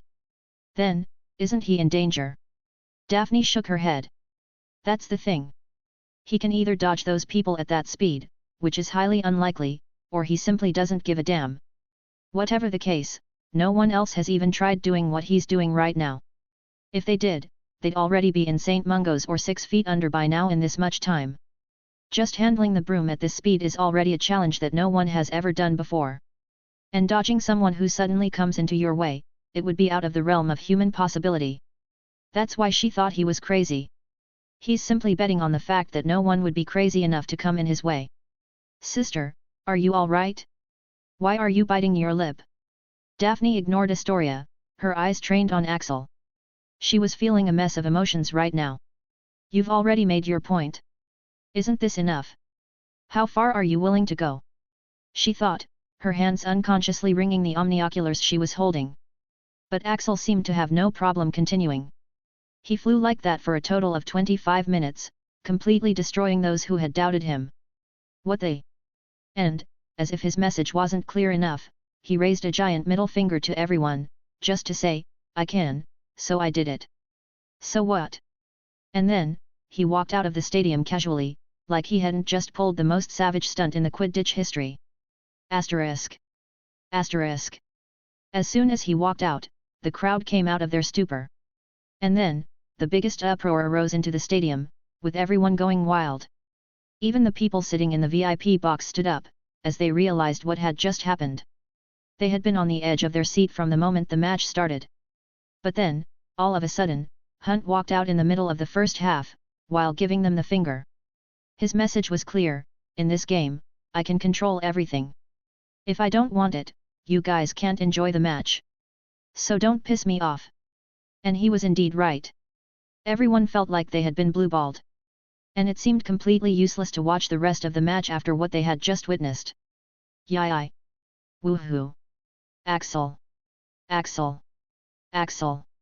No matter what, Astoria was definitely enjoying herself. Daffy, can your Ravenclaw team come with countermeasures for this? She asked teasingly. But Daphne did not respond. Her cheeks were flushed and her breathing uneven, but her face was ice cold. She got up from her seat. She was having trouble breathing. Without saying anything, she stalked out of the VIP box, her face expressionless. Daffy. Astoria got up to follow, but Evelyn stopped her, shaking her head. Out of the VIP box, Daphne's step kept getting faster, until she found herself running. That guy, does he not want to live? She fumed while running. But what do I care? Let him die. She had no purpose, no destination, and no plan in mind. She wasn't even thinking. All she wanted to do was to get this stuffiness out of her system. Before long, she found herself right in front of the Slytherin locker room, her fist raised knock on the door. Daphne paused as she realized where she was and what she was about to do. The Slytherin locker room. She didn't know what she was thinking when her legs brought her to this place. What am I even doing here? Confused, Daphne put a hand to her head. She had just watched a spectacle that would normally have her cheering even more than Astoria. If the past her had seen such a player, she would definitely have become a complete fan of that player. And this time, she did feel all of those emotions. But, everything was overpowered by the feeling of anxiety upon seeing him perform something so dangerous. What if he crashes? What if he dies or gets injured? These thoughts kept coming to her head, causing her to bite her lip. That's why, she didn't know what to do right now. Before she could clear her head, though, the door of the changing room was opened, surprising the hell out of her. Are you all right? When she turned her head, her eyes caught sight of a worried Axel, who had opened the door. And, more importantly, he was shirtless, a t-shirt hanging in his other hand. Apparently, he had been in the process of changing. Daphne's eyes widened upon catching a glimpse of his physique, her eyes following the muscles laced with all types of scars, the sight of all those injuries making her heart ache. If she had thought she might have been physically the fittest student at Hogwarts, that delusion was instantly removed from her head. She was so surprised that while backing away from him, she tripped on her own feet, causing her to fall backwards. Watch out! Axel stepped forward to quickly catch her, his hand circling her waist, closing the distance between them. What? Daphne went into shock, blankly looking up at Axel as her hands ended up on his bare shoulders for support. She was so surprised that her acclumency slipped out of her control. An intense feeling overpowered her, which felt like a mixture of sweetness, loss, and hundreds of other emotions. Overwhelmed by emotions, her grip on his shoulders tightened, as she looked up at Axel in a daze. Daphne! Axel called out. Are you all right? Daphne blinked, her eyes slowly coming into focus. Slap! Her hands slammed against his shoulders, which only ended up hurting her hands more, as she moved away from him. "I don't care," she informed him, before she ran off, with twice the speed she had come. Left standing in the corridor, Axel shook her head wryly. There's definitely progress. But, as expected, it's still too early, he thought. He has to bring back those memories fast. Chapter 110, New Wand. When Axel had seen Daphne standing out of breath right outside the door using the arcane eyes, he was so surprised that he hadn't even bothered changing properly before he had opened the door, which is probably why she had run away right now. As expected, this body is too ugly to look at. Looking at her retreating form, Axel's hand was unconsciously raised, as if to stop her. But then, he lowered it, shaking his head. "Just wait for me," he muttered, renewing his determination. Going back into the changing room, Axel opened the system interface. Bringing back Daphne's memories isn't simple. After all, there's a reason why the healers aren't doing anything. First of all, it is almost impossible to reach the deepest parts of one's mind without damaging it, since it's quite sensitive and weak. And even if he did, the curse would interfere with the unlocking of her memories, giving her damage anyway. That's why, in order to help her, he needs to do two things. First, he needs to lift off the curse. And second, he has to unlock the memories. For the first step, removing the curse, he needs to perform a complicated ritual, which requires such ingredients that he doesn't even know about them. This is the most difficult part. And then, for the second step, i.e., unlocking her memories, it's something he has within his power to achieve. Unshackle grants the ability to get rid of all kinds of shackles. Current progress, 4.4%. It's this skill. He can unlock her memories using this skill. But to achieve that, he would need to take it to 35% progress, which is going to be tough. This skill is so fucking versatile that even after training it for the past week, he has only made this much progress. Along with this, he also has to train his other skills as well, since there's no telling how dangerous the organization can be. And then there's the matter about Quidditch. His next match was against Daphne's house. He still hadn't thought what he would do about that. Daphne's love for Quidditch is unquestionable, and she is proud of her house as well, as evidenced by how often she praises her house while deriding the other houses. So, even as someone who doesn't give a fuck about the subject, Axel can still understand that the current Daphne might be pissed if he destroyed Ravenclaw, and she might also not like it if he goes easy on the buggers. And the match after that would be against the Mahout Okoro, in which magic would be allowed. If he could use his skills without holding back, he could crush them even without magic. But the problem is, I have to stop showing off, he murmured. He can't keep showing himself as someone with limitless skill. System, it's possible that the organization would research about me through the Magi Hive before trying to get to me, right? Affirmative. It is a given that they will. Damn it. That's the reason why he has to stop showing off. If the organization would see the clips of his gameplay, he has to show that he has limits, and that his skills aren't too useful in combat, lest the organization decides to deploy their big guns to deals with him. And to do that, he can't use the same trick he used today in a match against Mahout Okoro. The speed he was flying was even faster than the burst speed gained by the launching boom. Right now, everyone has the impression that he can't dodge anything at that speed, and he was only doing this because he knew no one would try to come in his way. But, if the Mahout Okoro players deploy jutsus all around the stadium and he dodges and doesn't die from them, it would reveal too much of his reaction speed. If the organization has to deal with such a target, they would try to catch him completely unaware so that he can't react, which is the last thing he wants. So, adding this issue, Axel checked his to-do list. Getting back Daphne Step 1, getting back Daphne Step 2, training all the skills, 2 matches, and always being on the lookout for the organization's attacks, and finally, getting information about the pendant around his neck through the organization, since it's supposedly the key to defeating Voldemort's. Sigh. Too much. Axel muttered with a sigh. Lately, he has been having this weary feeling sometimes that forces him to sigh. It's not like he's working more than the amount of work he used to do a few months ago. But even when the amount of work he's doing is similar, just until a few months ago, he used to be quite content and full of spirit. Now, though. Sigh. Axel sighed yet again. Closing the interface as he pulled on his t-shirt, he started making his way back to the castle, his shoulders slightly slumped. He was going to start training again, though, at this moment, he heard a notification chime come from his Magi mirror, causing him to check it out. As someone who had never used these devices, Axel had not bothered using these things before, considering them as a waste of his time. He hadn't even properly learned how to operate them. But after the incident with Daphne, he has decided to rectify his views on the matter. Checking the Magi mirror, Axel realized that it was a call from Martina, so he picked it, immediately hearing her voice. "Yeah, wait, I'm calling Axel right now, but don't expect a response. He doesn't use his phone at all. Ha! I wish I had his self-control and discipline," Martina was saying. Her voice was bright and excited, meaning she was about to talk about something positive.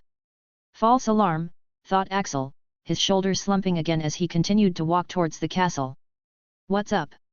he asked, but there was no response, as Martina suddenly stopped talking. There was a chuckling sound, most likely from Endo, before Martina spoke again. "Why, you actually picked up? How?" Axel frowned. "Should I not have?" No. It's great that you picked up," exclaimed Martina in hurry. "Tell him he was totally whiz-bang in the game," came Alessandro's voice. "Tell him I'm a fan as well," came Enzo's voice. Martina ignored the two of them as she focused on the call. "Actually, I called to inform that your wand is now ready. I have it with me, so you can come take it any." Boom! Axel was already off before Martina finished her words. His wand. It was something he had forcefully stopped his mind from even thinking about it, since it was something he couldn't wait for. That's how much he was looking forward to it. So when he heard Martina's words, all his weariness vanished as he rushed towards the VVIP box. Axel tried to sense within himself the connection which had been lying dormant all this while. It would barely respond to him.